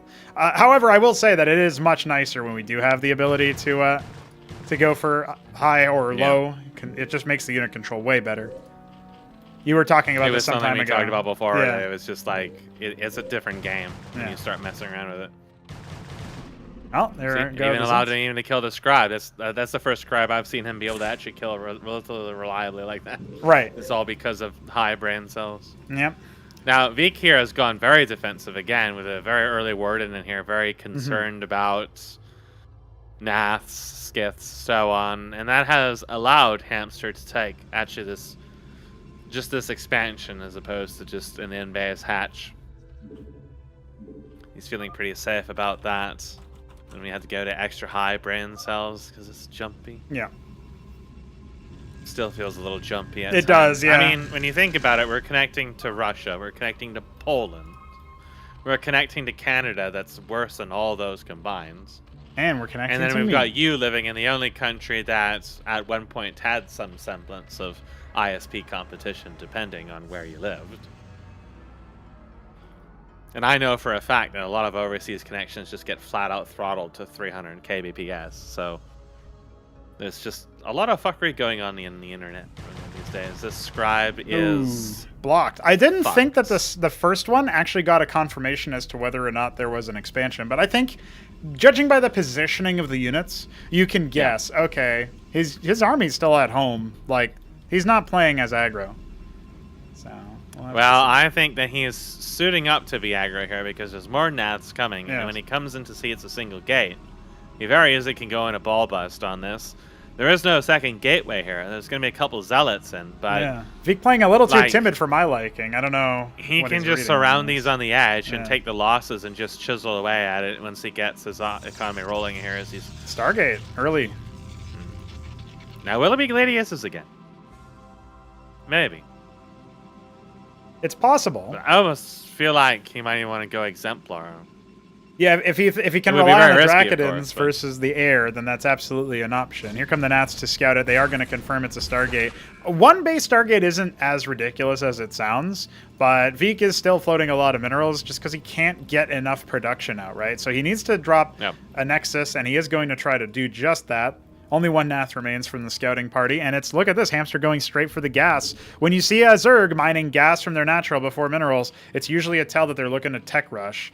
And, you know, just sort of they're confident, and I would just say, like, happy to see that their opponent is doing a little bit more of a safe turtley option, and really taking it very cautiously. There's a lot of respect being given to Hamster's aggressive potential by Veek in this group, right? So yeah, he doesn't want to repeat of last time where he got set so far behind he couldn't get any momentum off of this. But at the same time, though, it's going to be a while before we see Tier 2, if that's his goal. We don't see any other tech structures coming out, so we're going to assume that. If this turns into Gladiuses, and it is, one's already halfway finished, and he gets like 3 or 4 of them, and there is no like Tier 2 to answer it, and he probably won't have any other ants here other than Naths, which then now delay as Tier 2 or whatever is to come after it. You know, like if this bust here that looks like he's about to attempt fails, and the Gladius is going to end up killing them either way. The Gladiuses can kind of just kill every single worker he has really, really fast. Now, it's on the way this already. could get a little risky where the Gladius is like down there and then the bust comes. Well, there's a couple of gateway units here, including an Ecclesias. They dive back up the ramp, and the Warden taking some pot shots. It's going to be efficient enough. The structure gets canceled in the background, and the land effect is still on the way. Gladius recalled, not going to be doing counter damage. Warden in the mineral line helping Veek out a lot. The Zetracor herd is indeed falling. The Ecclesiast keeping itself and the Zealots alive for a lot longer than it had any right to. And the Warden on the way out is even going to finish the job with only one Zetracor remaining standing. What is the reaction? Instantaneous Spraith mutation over in the natural, but there are no combat units around here for Hamster. He's got one There's Zeth, nothing in one his main. Nath. He's not even making anything right now. He needs at least to get Quasis or something up here. I'm not sure. He's like maybe waiting out for the Tier 2. Oh, but, no. The slowest death imaginable. Oh, it's beginning. I'd be targeting the workers Quasis here, aren't to be He honest. has no money for Tier 2 here. Yep. He needs a little bit more minerals if he's going to drop it, and it would be very risky to drop it now of all times, but it looks like he's absolutely going to. Balls are beginning to bounce. Well, I think he wasn't targeting workers for that whole time, so it seemed a little bit not ideal. Not ideal. He kept Not sure what that was about, but yeah, he kept his gateway army in the same spot instead of moving out, worried about the reaction. Adding a second gate. Couple idle workers. There's going to in be there. 3 Gladiuses very soon here. Oh, that's what was canceled. V canceled his Nexus to afford something in a desperate bid to survive. I think he might have overestimated the power of Hamster's army. Mm-hmm. Well, that Ecclesias definitely did a lot of wonders for him. Just bundling up so he can't get surrounded, reduce as much damage that they can distribute as possible. And then everybody's regenerating shields on top of it, so it works very well together. So that's going to be 3 Gladiuses. He can go on the offensive right now. Yes. Absolutely. This is more than enough to deal with the Quasilisks. I'm worried if he doesn't, because obviously, I mean, Tier 2 is just about to hatch. We could see Spear Tits at the natural, which is going to be a lot harder for the Gladiuses to deal with in general. And, I mean, he's got 5 gates. Vik wants to end this pretty soon, and is getting an Exemplar on the way as well to help deal with any ground forces. But what is the Tier 2 tech? It's an Al-Kag Eteth. Hamster looking for Kagurlisks again. Yeah. They're very effective against this.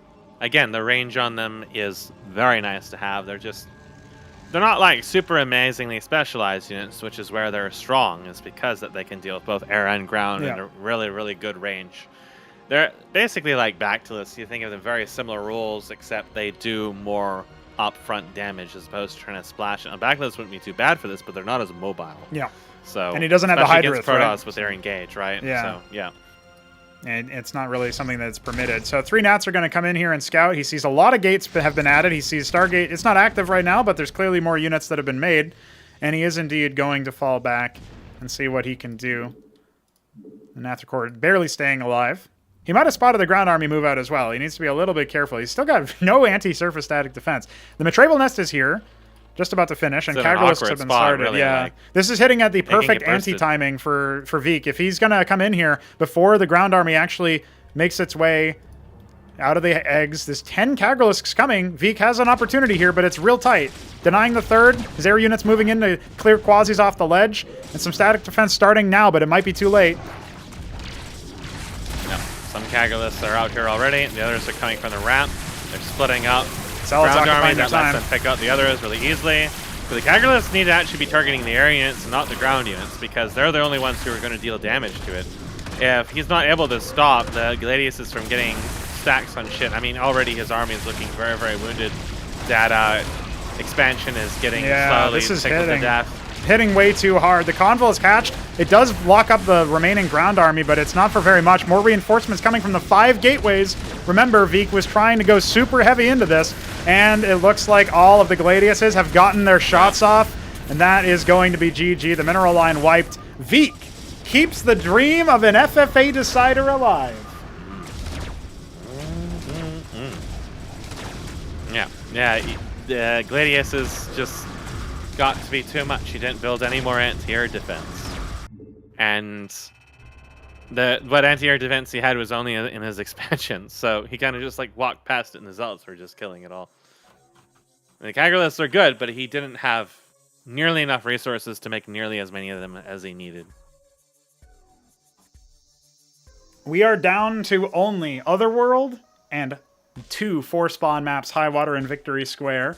We heard from Newt that he doesn't like Otherworld, and he doesn't like Victory Square, especially versus Zerg in that context. So I'm kind of guessing that Highwater is going to be the option, but we'll have to see how that one works.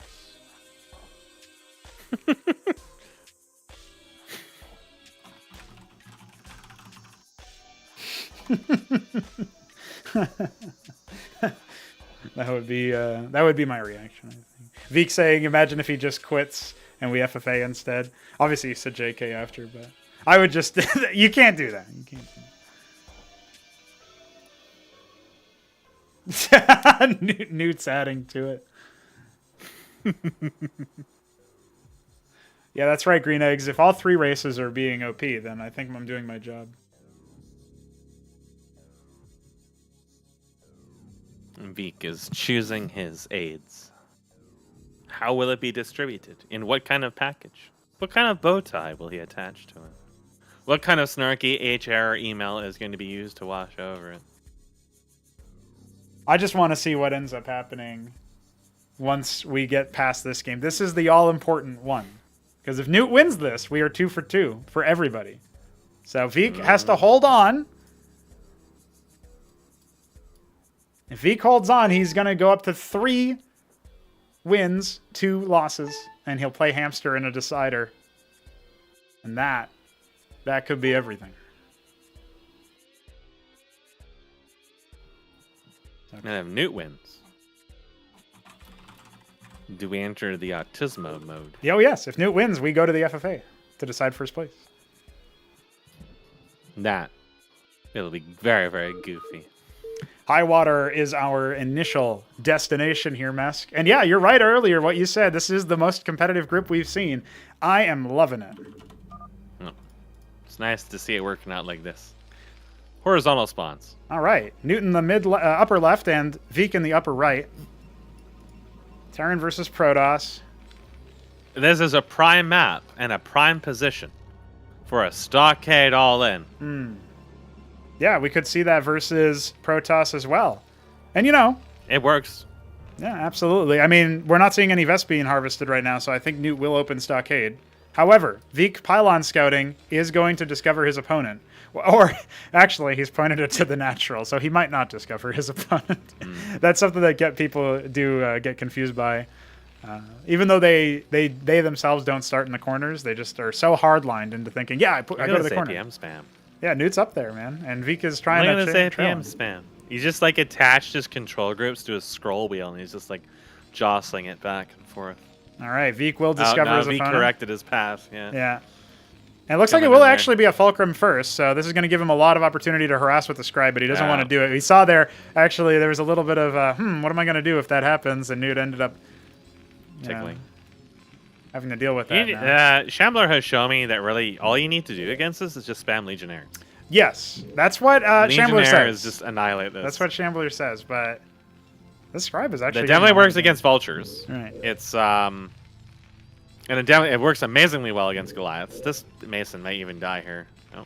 He's got to find it. He's going to come back in. He's got to come back in. It's It's 2 more hits. I would repair it to at least 3 more hits, personally, just for safety, but now he's just going to harass the Fulcrum worker. All right, so... Really? Yeah, Veek is going to go ahead and drop just the 1 gate so far. He's got enough for another if he wants it. And the Fulcrum does complete. Now, the first unit is all important. It's going to be a Goliath.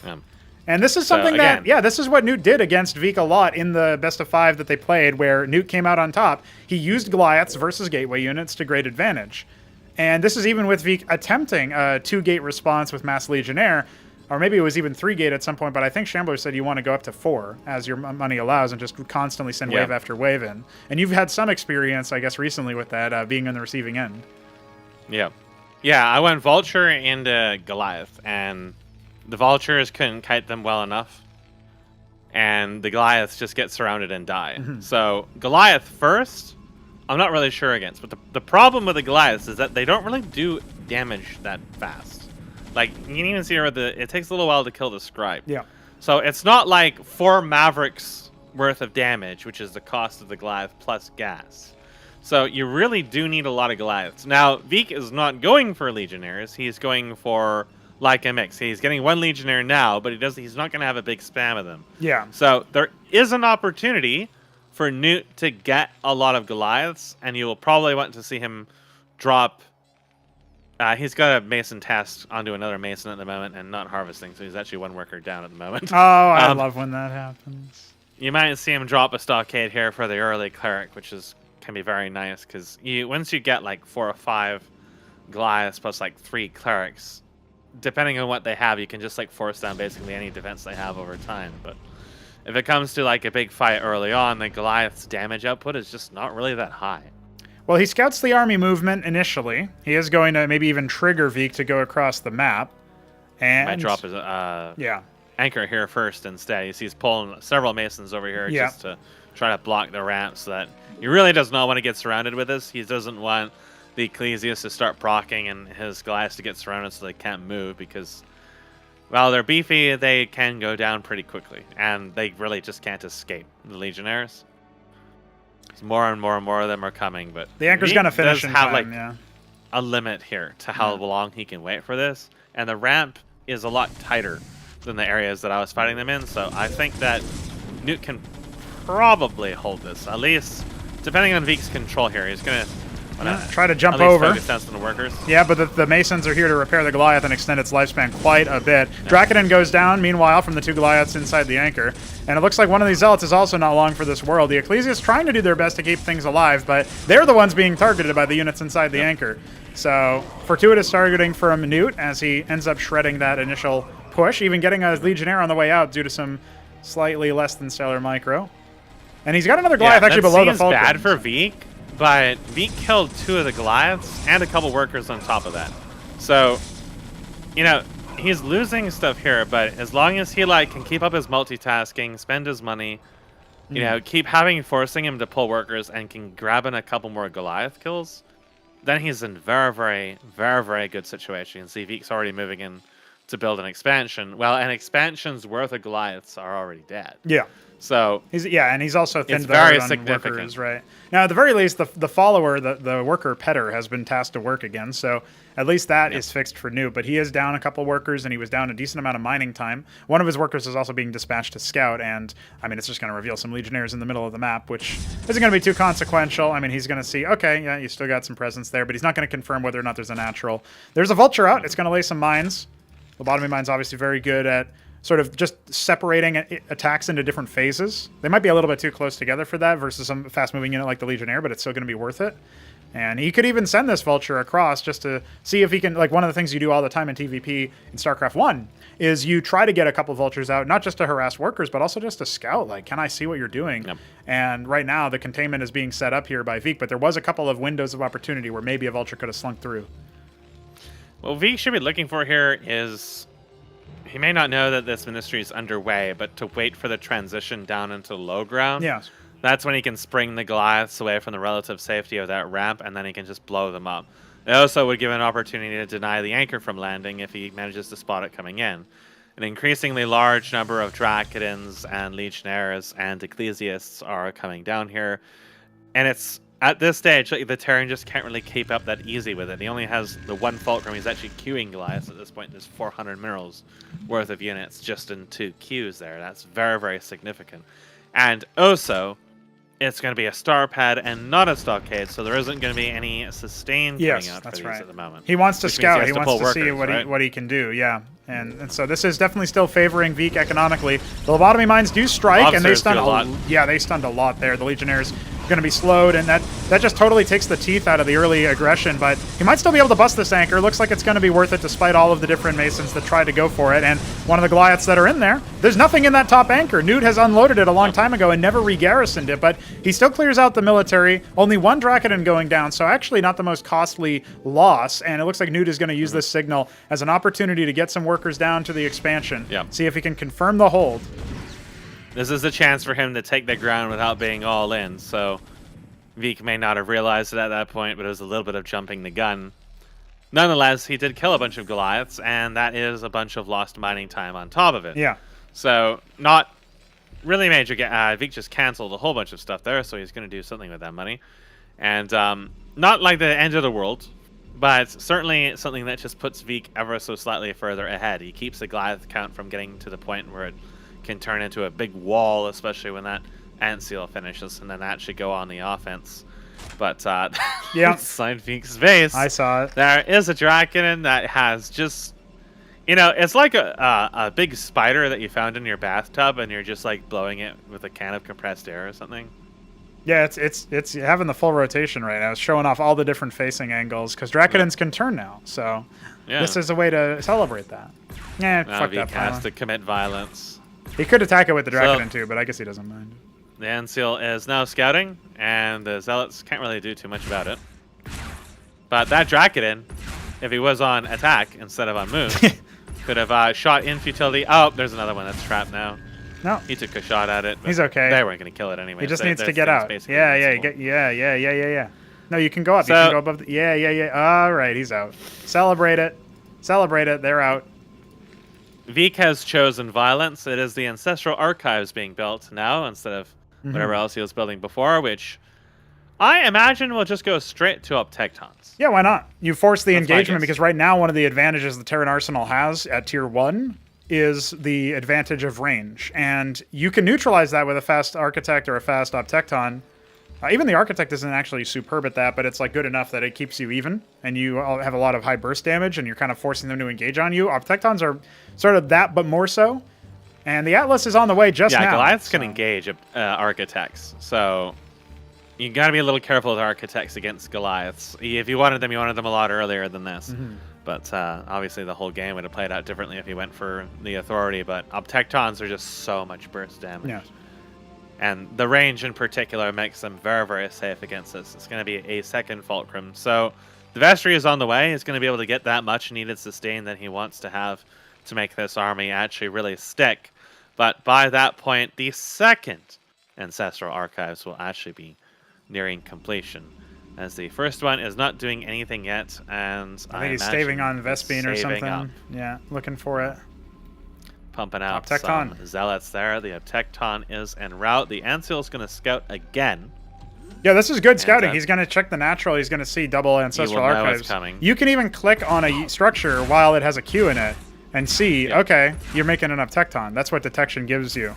So he'll... I don't think a lot of people realize that or really take advantage of it because there was no clicking going on there.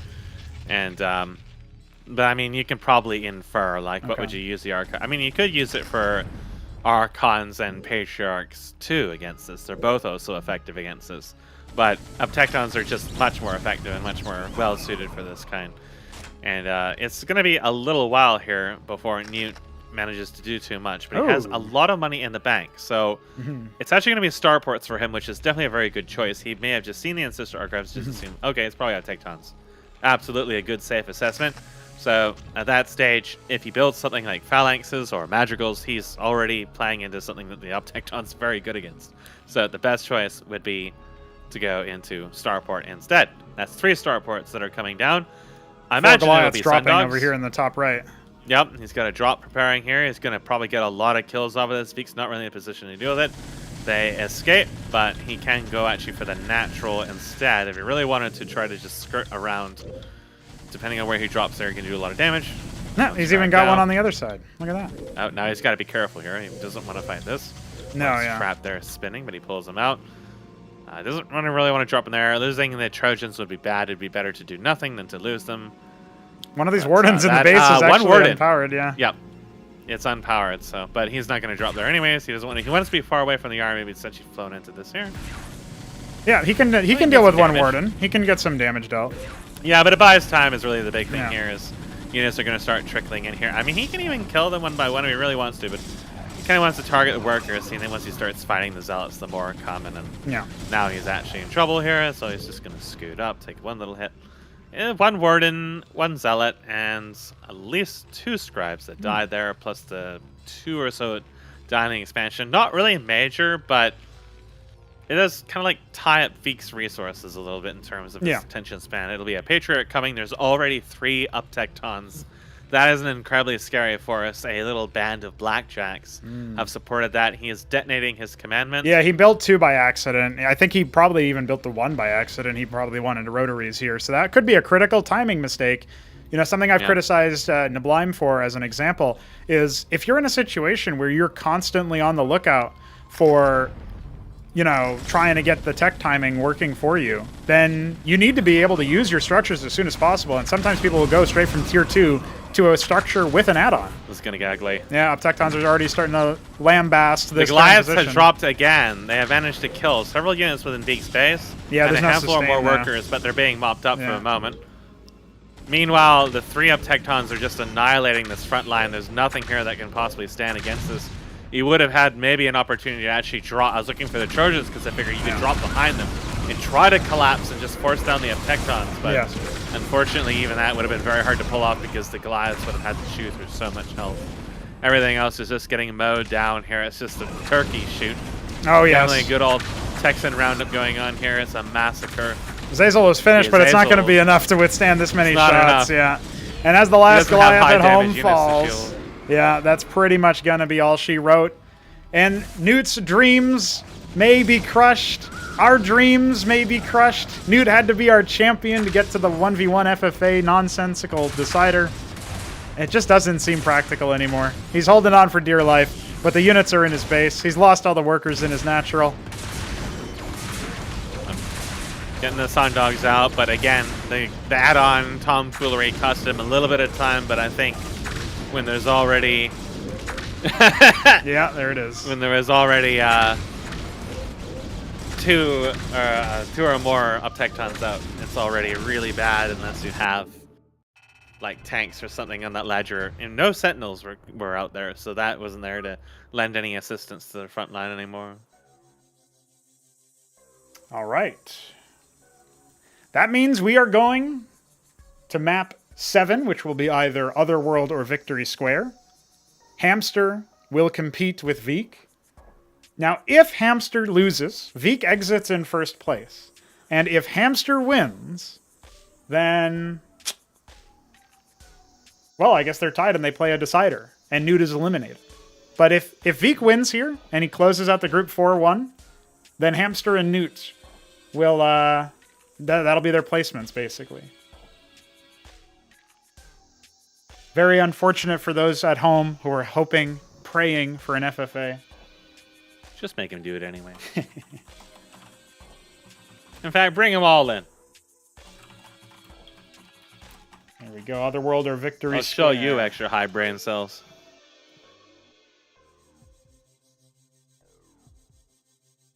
Yeah, I feel like Goliath is just very hard to make work against Protoss in general. I mean, he had a good opening for it in the sense that he didn't just immediately die to the Legionnaires, but moving out is really hard. And even though Veek wasn't able to seal the game off of the early aggression, losing those Goliaths hurts so much because you really need a lot of them.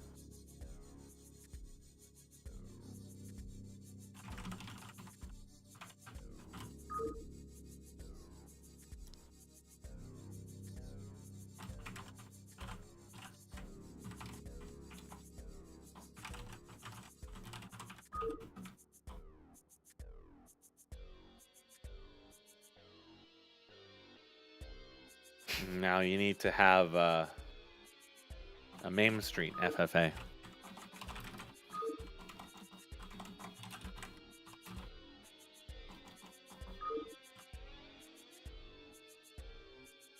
Yeah, there's still a chance for Newt to qualify in second place, but he has to win 2 games against Hamster back-to-back, and that's assuming Hamster loses. So that's just to keep everybody appraised of the format.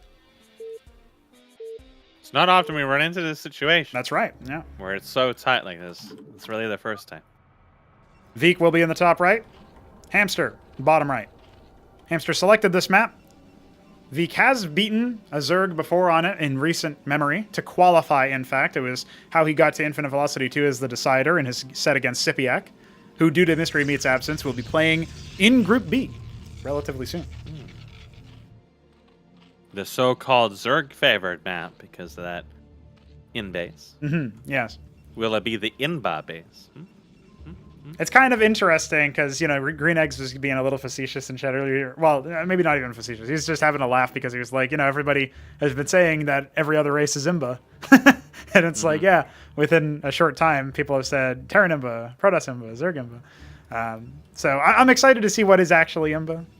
You know, maybe we'll Everything get is Imba in some shape or fashion, I imagine. It's just a matter of hammering out how Imba. And it will be a Quaz again. It seems like Hamster is really not willing to risk the hatch first anymore. It's interesting because it happened once and it was just, it was the opening game on Derelict. And will he do it versus Terran? Because he's only really played, you know, in this context, he's only actually been able to play a game versus Veek after that opener. So we've only seen the pool first. But SYPIAC had great success with hatch into pool, even versus Veek himself. Now, I don't know if that's going to hold up, but it's something to think about. You're wrong on both skates, Luller skates. It's electric blue and brass. Brutalized. Brass, more like Annihilated. bronze, a.k.a. his rank. Destroyed. Got him. Veek has done the same gateway opener every single game, too, so he's also not really willing to diverge from this standard fare here. Yeah. Some aggressive taking place. It's no interesting. Nath first this time. It's interesting that we've had nothing but like early aggro, like players testing the water, but it's still all the same standard stuff, right? Like the one time we saw a deviation from Stockade was that last game with the Goliaths, and Newt did look like he was equipped to potentially be able to put some damage on. So I'm looking forward to that. See if maybe he has a chance here to fight back. But there is a scribe going all the way across the other world to look for that hidden fourth base. Yes. Yeah, he wants to see if he me, can... I would probably be confounded by that as he discovered my hidden base. Yeah, how could you? Because I would just build it out in the middle of buttfuck nowhere as my first go. Shambler knows well. Track it in first. Again, fairly open bases. Zeth all ins. definitely quite viable. Probably going to see some amount of that as Zeths are on the way already. Yeah, But, and Vic was Vic's playing very super timid ahead. on Nitro Valley. He Oh, managed to there it make it is. happen, but Early macro hatch on Yeah. top of it. So I think you're going to see some nature of Tier 1 aggression here. yes, indeed, Green Eggs, we have a production view. It's actually been really useful, and I'm not even really used to using it yet. But, you know, you look up Yep. there and you see what add-ons are being made or what structures are, if there's a It'll tech. be more useful and later on when you're, you know, you got a lot going on or Yeah.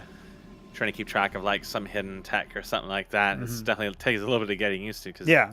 Normally you look at there Never for had it. resources, but not for, No. you know, structures, right? You're used to, like, clicking spammingly, furiously, trying to figure out what's happening on the map by looking at it with your eyes. Now, look at this. That scribe has gone to the other world for a very devious, dark purpose. Ooh. Deep, dark fantasies in the Leather Club. For I $300, love you it. two can be fisted. I love it. I'm absolutely in favor of this. The One Gate and Warden isn't going to look that different to Hamster. And who proxies these days, right? Actually, Hamster is sending a worker out to the other world, but unless that's a is that a Dracoden coming? No, it's a Zealot, so there's no chance that it gets revealed. Hamster... This Quasi is just going to walk right by. You know, if he kept scouting and noticed there was no Stargate that has been conventional against Yeah. this, then he might start wondering where those extra resources went. Yeah. But even if he starts looking for it, which may be what he's doing now, No. he's probably suspecting like it's a fast Here's the expander problem, sending Mesk. it to the back, right? I just counted the units Hamster has on the field right now, and he has a lot. And there are Yeah. two, actually make it 4 Zealots almost after those gateways finish producing, coming out at that proxy location. If those 4 Zealots were over here, I'd say, okay, Vik is fine. He's got 3 gate production in the main. He's going to be able to hold this. He doesn't have that Ecclesiast either. Oh, Veek suspects, and Yeah. there's an extra warden coming, but I don't think this is going to be coming soon enough. No, this is going to be critical. his He's units even are moving moving his out of the unit base too. Yep, this is the surround opportunity. Oh, God. At least 2 Zealots will go down almost certainly. We got some tactical lag coming just in time for our units, our players. Oh, no. It's literally right on the. Wait, what? Did he actually? Oh my god, he actually dropped. I thought he typed that as a joke, but no, he actually straight up dropped. That's amazing. You know, he saw the all-in come, and he thought to himself, God damn it, I gotta pull the plug on my router. We'll go ahead Paused and... it, and it disrupted all the internet on Crazy Mountain, and it just all came crashing down in a series of bottles. Somewhere Necron was sitting on his laptop just drinking, and like Facebook disconnected him, and he like looked at it, and he just stared at it for a full like on 10 seconds, and just like threw his bottle at it and destroyed it. There was no drop at all, because it was paused, so nobody could have even seen the lag box. So, there was nothing. That was goofy. All right, But- I'm going to take this opportunity to get some moolah, Yeah, some water, and in that sense, we will see what happens. BRB.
Well, it's just you guys and me sitting here holding hands. So I'm going to tell you a story.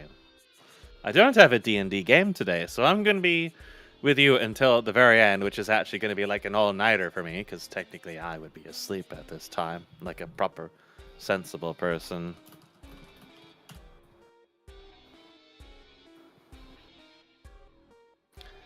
That means that I'm probably going to become more and more unhinged and deranged as the day goes on. Just like Necron, in fact. Just without the fun bottles and drugs and crocodile and cocaine and hard lolly that he's most well known for. I'm back. And then that was when I discovered that at an oil rig, literally anything can fit in a hole. Oh, hello. Got him.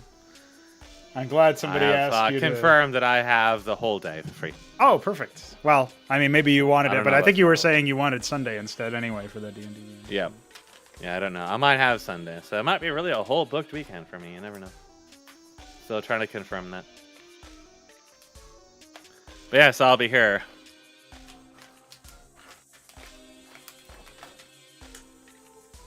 Mask said the Necron word on stream. That's okay. That happens. All right, so we are going to replay the match. You get one free disconnect, and that's about it. People are saying I dropped him. I'll have to go back and look at the VOD later, but I don't think that's what happened, because I don't even think it shows up if you're paused anyway. I hit the menu to pause, and then I closed the menu. So, but maybe I totally pranked him, and we had no idea. Well, you never know.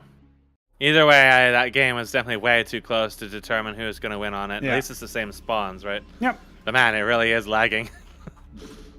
Don't worry. I have extra high brain cells. It's just a matter of, Oh, shit! fucking... I actually did hit the drop button. Dude, I was like looking away and I clicked back into my menu as the drop menu showed up. That's amazing. Oh, no, don't tell Vic. He'll blow his gas. Yeah, he'll be very mad. You'll have a Hupsaiya moment on your hands for sure. I mean, he was going to lose that probably, so he should thank me. Well, I don't know. I mean, he could have, like, taken that proxy and started a base there. Mm-hmm. And, like, Hamster could have spent, like, 20 minutes looking for him. And then by the time he finds him, there's, like, 18 fucking star sovereigns hiding in that corner. I can't believe you dropped him. You literally are prolonging his suffering. Yeah. Or maybe you're giving him the victory. You never know. I can't believe you've done this. Dude, it looks really suspicious, too, because my mouse, like, moves a bunch, because I'm, like, moving it with my hand while looking at the stream You know chat. what you need to do? You need to delete all these messages from chat so he never finds out. Oh, yeah. Until he finally looks at the VOD, like, in a week or something like that, and suddenly discovers it. Now, you guys just have to start typing, yeah, I can totally see how I was wrong. It just looked like you dropped him, but you didn't really. Vic is a nice guy, and he makes good maps. Just type that message. Like, oh, cool. Gonna be 2 quick Zets out of Mr. Hamster. Maybe wants to try to close the game out a bit sooner. Now, you mentioned towards the end there, after the totally legit disconnect and not me fucking up, that Vic had the proxy and it wasn't seen. Yeah. Yeah, I wonder if he's going to do that again. I mean, Vic should really be thanking his lucky stars you did drop him, because he had moved out just at the worst possible opportunity. He was at least going to lose like 2 zealots there, right? Yeah. So it was confirmed 2 It was going to be really bad. He only had like, what, 2 more, maybe 3 on the one dragon. And since Hamster was going hard aggro off a 3 hatch, there was no guarantee that proxy was actually really going to do too much. Because it would really depended on what basically amounted to luck that you moved in at just the right larva cycle to actually be able to do anything with it. That's right. And that's assuming that his main didn't take huge amounts of damage from this. But this is going to be really ugly here. There's a lot of Zets coming in, but the Zealot comes in just in time, so I think this will hold. Maybe the Nats will be able to pick off the Warden. But the Zets Recors were dealt with well enough time. Yeah, it looks like the Nats won't even be able to finish the job there. Too low attack rate. But it was an interesting idea. I mean, Hamster's not so far behind, right? He still has pretty much the same number of workers. So Vic's actually not producing any right now.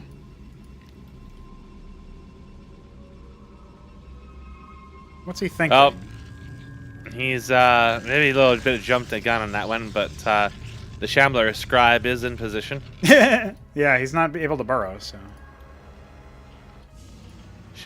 Vic is feeling the pressure there, as that's the second Warden coming in, which is actually very significantly delaying his military at the moment. Which means he's not going to be able to really like try to punish that. He's slightly ahead on workers, but the in-base hatch is almost halfway finished. Guys, I just had to alt-tab back into the game, and I made sure to move my mouse away from the middle this time. Just in case. Just in there's a case. drop window there. You never know when somebody's going to try to get another free drop.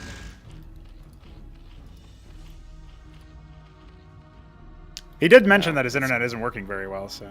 Oh, is he trying something sneaky over here? He's just got a scribe. He's not going to put anything. You can't fit a pylon there because it's technically unbuildable, so he's got to put it somewhere else. It's happening. You got to double down on this. Well, the hatch is finished, so he's going to have vision of the scribe. Oh, Hamster just looked over there and saw these shenanigans. If he had come in like 2 minutes earlier, he would have been good. That scribe is fucked, and that pylon's fucked. Now, the good thing that you guys can take notes for there, I don't know if it was deliberate from Hamster, but I wouldn't be surprised, is if you walk near a worker, they'll start to attack your unit. And if that happens, then they don't flee when they're attacked by a melee unit, for example, right? Which means you just secure the kill a lot easier. Well, usually I see a worker and I just see red. I gotta murder the helpless, so I don't think 8 steps ahead like that. I just fucking run in and murder them. Which is fine too. Obviously, there's a lot of Zets that were made. I'm a little concerned that Hamster has gone super heavy into the gasless military. I like to do this too. For the whole game? I mean, he's just playing a show match for the whole game, right? So just ignore that 6 gas and the Nathacore flying around. Those aren't real. Yeah. So I'm familiar with this position, and you can get a lot more than you might expect. You know, if he dives into this blind, it's going to be a train wreck. Well, the Zets are even pulled back a little bit too. So, if he charges in and gets zoned away by the Kagran, he's going to reveal his position. Nat does indeed scout the middle, sees a pylon. Could be a forward set of gates. Yeah, it's a forward. Now, I like this because if you're going to save space in the main for other tech that's a bit more important and bigger. But we'll hold that thought because the Zets are committing. Wrapping around, the Ecclesiasts are going to do a lot of value over here, but one of them is actually ensnared by a Vorv, so it's getting way less attacks off. And both of them are totally cleaned out now. There's not that many Zets left, so this will be forced back, but killing off the Ecclesiasts is a huge deal. Now he has eyes on that deal. forward base, and it's going to send him into a hamster wheel rampage as thousands of Zets just start spinning everywhere. And Hamster's got a lot of minerals. Yeah, he can put down more macro hatches. Another hatch. He should if he wants to continue this. Second gate even. Vik trying to double down over here. He's only got a small handful of units, right? 4 Zealots, one of which is wounded, and a Dracodon. Nothing else coming? He might be thinking the Zerg is teching, or at least saving for teching, when in reality he has just chosen endless violence. Yeah. I mean, he's starting to harvest more gas now, but maybe just for Nast. He's not going to have tier 2 for a long time. Here we go. So many Zets. Oh, God. Yeah, that's a complete surround. I don't even think Vik was looking at there until just now. He sees all of his gateway units getting totally surrounded, lambasted. One of them is even going to get... Maybe one of them can get away, but it doesn't even look like it. The pylons will be ripped apart. And the forward gates... He's got to cancel that gateway right now. He's just going to call it. And that means Hamster stretches out in the group, and we are going to a decider on Derelict to figure out who's going first place. Now, unfortunately, that will mean that Newt is eliminated from the group, because Newt obviously required Hamster to end up losing that, but it was unfortunate. Well, the cat's out of the bag now. GG's. But we will go to Derelict for the final set. And then I'll talk to Vik. I promise. I mean, he's probably already read chat. Nah, he's fine. He's seething.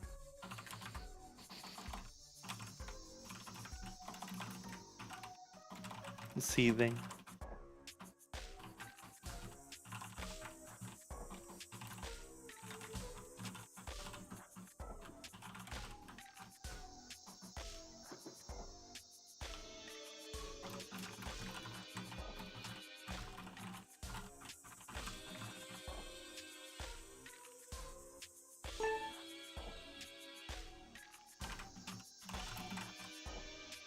At least we play on a normal map. I mean, Otherworld is normal. Come on, dude. It's the most normal map. Haven't you ever been to a backyard before? I have once. Years ago when Canadian houses still had backyards. This one decides first place or second. Vik and Hamster have been dueling it out. They've traded some matches. We're back on extra Traded high brain brain cells. cells. And we've got Hamster in the bottom left and Veek in the top right. Well, I don't think that first match in Otherworld was decided. I think that move out was going to cost Veek very heavily, but I don't think it was decided either way. So Yeah, it depends on how it's a shame, efficiently you know. he held. Yeah. Just Crazy Mountain just had an internet moment. Yeah. And got DC'd. It was just a shame. There was nothing anybody could have done. No, couldn't have been helped. Just it just happens. I would have favored Hamster in that position, though. Who knows what would have happened if the internet gods had not given us all so much more time to think. You know what I like about Otherworld is every time the top player scouts, the worker goes down to that ramp, they always go into that fucking corner and get lost in the corner before turning around and going back up every single time. The pathfinding in this game is mind-blowingly autistic. It's just deranged. I mean, if I was Veek in this situation where I already have a placement, I would do the cheesiest, dumbest shit imaginable. Same for Hupsaiya. I mean, like, you're going into the playoffs or whatever. Just do something stupid. Well, the benefit of getting out in first seed is that you, assuming the other groups go the way where, like, the strongest player is first seed and the second strongest player is second seed, then you can absolutely be in a situation where you're able to say, okay, I got what I'm looking for. First place is going to give me a weaker opponent. That means that I can stay in the upper bracket for longer. So there's a reason. Yeah, but to you do don't know it, who your but opponent's going to be, right? That's so right. You still can go up an opponent that is going to be difficult for you, maybe more difficult than what you would have gotten otherwise. You can't really plan around that. So, I think it would be an opportunity to try something completely different and stupid and just take a swing at it. You don't get too many opportunities in this outside of more casual games. Yeah, practice games, and maybe they aren't trying their depending on your hardest, right? scheduling. So, look at this. The pair of Nats are going to go ahead and deal with that scout. Derelict scout will return. Instead of going for the gas in the middle, it's going to go ahead and grab itself a nice little base there. Isn't that cozy? And so a little similar to the last game, just without the super early aggression from all the Zets, but still has some Zets anyway, so it's a little similar. Veek, however, also doing something very similar here, forgoing the Zealot for the Draken and still the very early Warden. All these players all play very defensively now. Only really like Hamster's really what he's doing is really considered offensive at this point. It's just because he doesn't need the circuit. But they're all very respecting of that ever since the stockade openings is that they all seem to become just a little bit wary. Even though in these matchups it's not, it's usually Hamster doing the really aggressive stuff and Veek is kind of just very scared about that. Even though it is shown that if you just bundle up Zealots and Ecclesias, they actually do amazingly well just on their own. Yes. Yeah, I think you need to lean a little bit more heavily towards Ecclesias Zealot and away from Dracodins, because Dracodins crucially take minerals away from Zealots and a little bit of Espion away from Ecclesias. So you can get a lot of value off a 2-gate Zealot Ecclesias with maybe 1 or 2 Dracodins for focusing down individual targets if necessary. Things like Vorvs or, if they end up going for Hydras and later on you might need to pivot out. But just some food for thought here. It looks like Veek is going to be pretty solid, and he's actually going to go ahead and drop his expansion as Hamster's finishes, which is pretty good timing in this matchup. Yeah, it's very low pressure at the moment, but that macro hatch is about to finish, and that's usually when Hamster starts ramping it up. So, again, you can enter a situation where Veek makes an expansion, he's down on units as a result, and then suddenly that expansion isn't really that defensible anymore. Or there's a run by or some other dumb shit and he just gets surrounded and murdered again. Hamster is not harvesting any gas at all, so I'm pretty sure that is going to be his target goal at this moment. It's basically just to repeat the last game, with the exception of Veek. Veek is positioned for an expansion here, but he hasn't taken it yet. for a long time, yeah. He's actually adding a second Warden, worried about the number of units he's seen. I think he scouted, because he had his Scribe last for a long time and it died. He saw the 3 hatch and maybe spotted the no gas. So he, at this point, I believe, is very aware of what I was just speaking about. Yeah. That a fast expand at this point is actually going to invite this all in. It seems like he's still going to start it, But he was waiting for a while to add in that Warden and queue up a couple of extra units there. And look at that. He's actually still going hard into Zealot Ecclesiast. His Ecclesiast is Yeah. admittedly on the front line right now, so that'll need to be repositioned as the Zethvorv move out is on the way. More of them staying behind as Ecclesiast well. could die very quick here, so Yeah, second one it has can be finished. just kind of like a repeat of the last fight where the Ecclesiast died very early in, and Yeah. you know, he's going to move forward here. It's still kind of in the front. It can easily get surrounded. It actually has some of the most exposed, and he's going to go right for this. Yeah, he can absolutely just dive off. onto it. The Vorv even debuffing it. The other one being targeted onto the Ecclesiast in the back. So really good target selection from Hamster, but unfortunately it just wasn't enough. He picks Not off enough the units. one Ecclesiast, and you know maybe the 6 Zeths that he went sort of forewent over there might help. But he does have 3 workers in the middle. He can start maybe using the pressure that he's gotten to get up to a heavy amount of early gas. He's only now going to go ahead and start harvesting there. Yeah, so he's harvesting from all the geysers in the area now. So he completely ignored the ridges entirely. So that is another Hatch Ross and a Hydrith Den. So Okay. I believe we're going to be seeing those skiths that I missed on Infinite LMAO Velocity. That's right. I would say so. He even gets a Stargate. I mean, Skithrakors are a lot more durable than Nathrakors. You can, they deal, I would say, less like damage per unit because you get 2 Naths out instead of 1. So your DPS is going to be a little bit lower, but they deal splash, and that can handle mass air. I don't think that's what we're going to see out of Veek right now. Anyway, Protoss air is a lot more formidable in that respect, but it should be noted that the skits can sort of keep pace with things like land effects and things like even the Gladius. They can certainly. Well, you're going to have so many more of them, right? Yeah. So, and the other more crucial thing is that I think even if he starts really spamming the ever-loving hell out of skiths, because he's mining from 3 separate geysers at the moment, he still can be working up to tier 2 eventually. He's depleted all of it now, but that's because he had so many free larvae. There is a lot of skiths. There is an increasingly large number of them. There's 7 in production and like 9 of them already made. Yep, this is going to be really deadly. Be a massive explosion. There's so many Zealots again, and no scouting here from Veek that he has no anti-air, he's no Hierophants to pick him off. He is getting some land effects. So, land effects have a little bit of a range advantage on the Skithrakor. When you see a row core suffix, it's always a close range unit.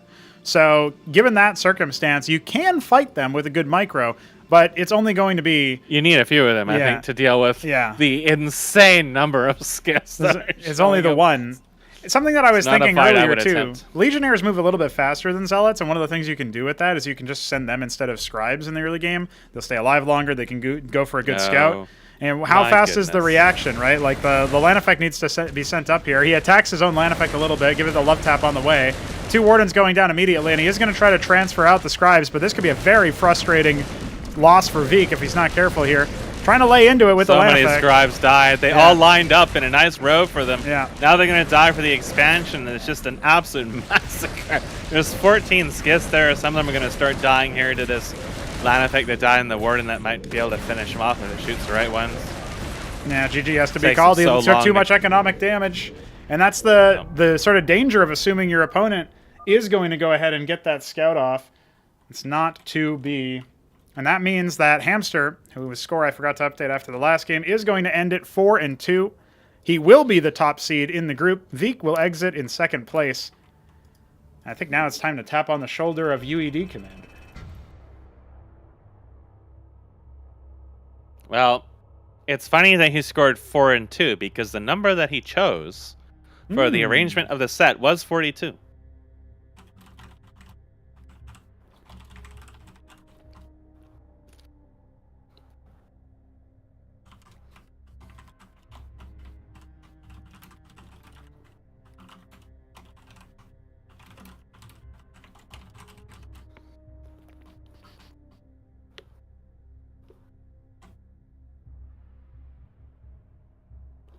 Just nudging Mr. UEDCommander to see if he is available. And it looks like he is. Smarty Cakes wants to see me play in the tournament, and he's going to have to look back quite a number of tournaments. Or into the future. Yeah, distant in the future.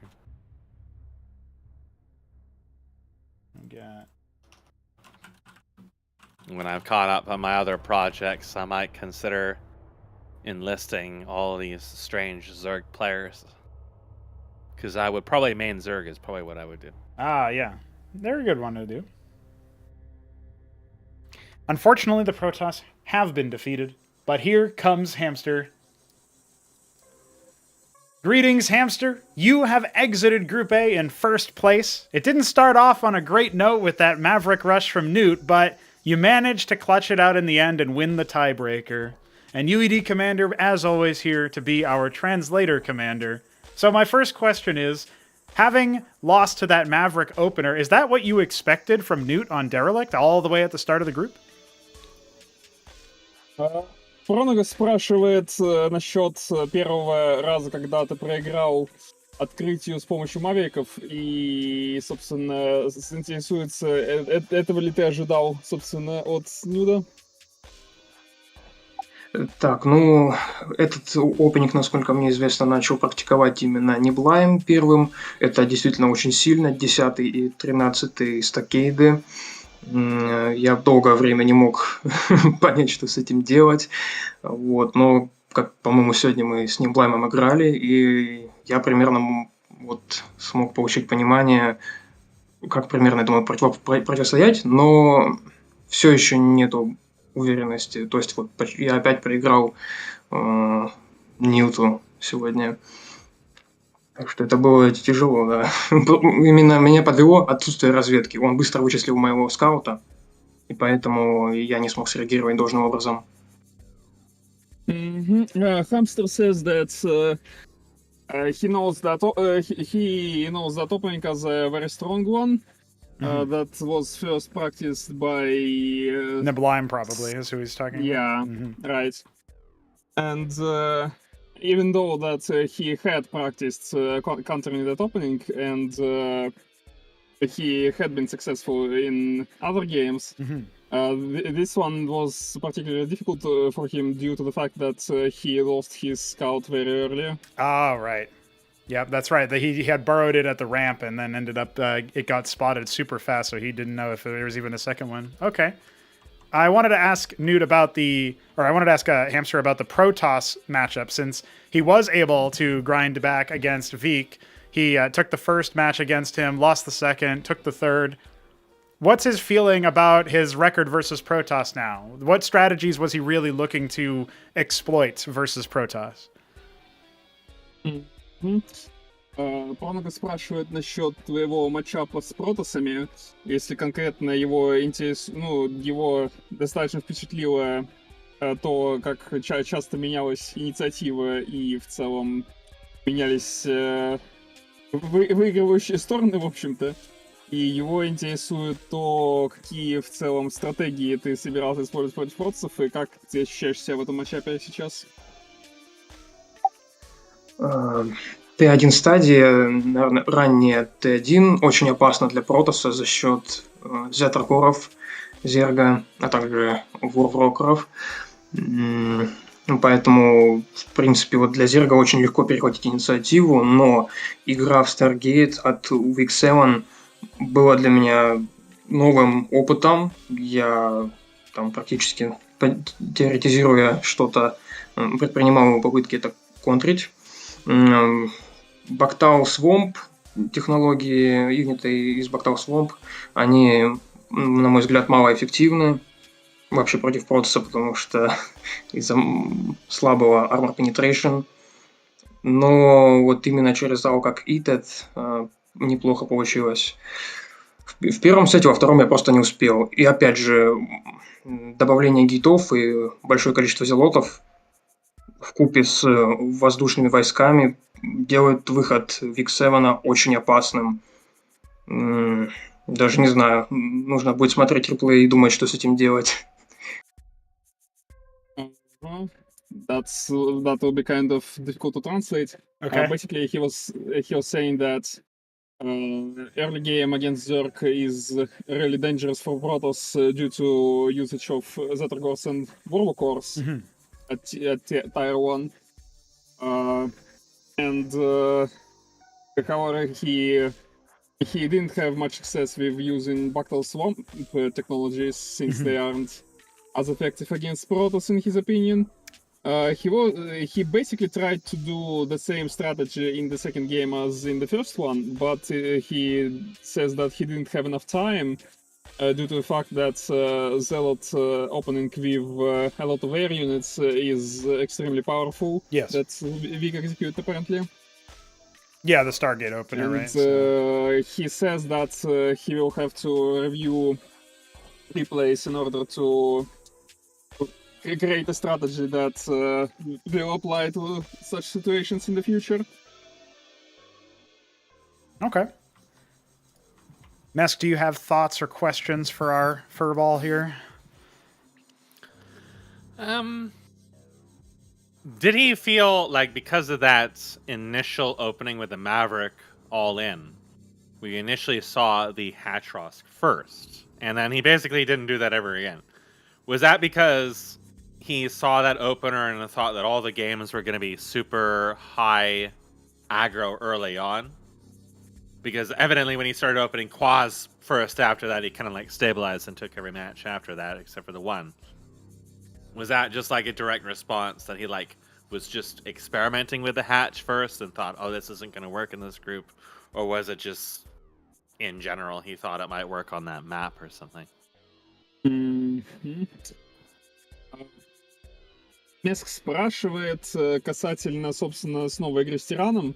Конкретно касательно того, что в первой игре, когда тебя зарашили мейнами слэш-мавиками, это ты ставил первым делом Хачи, и потом этого не делал ни разу в других играх. И, собственно, его интересует, было ли это решение идти в более такие консервативные защитные стратегии, продиктовано тем, что продиктовано, собственно, первой игрой и реакцией на нее, или Хачи это было просто скорее экспериментом и без какой-то стратегии за ней.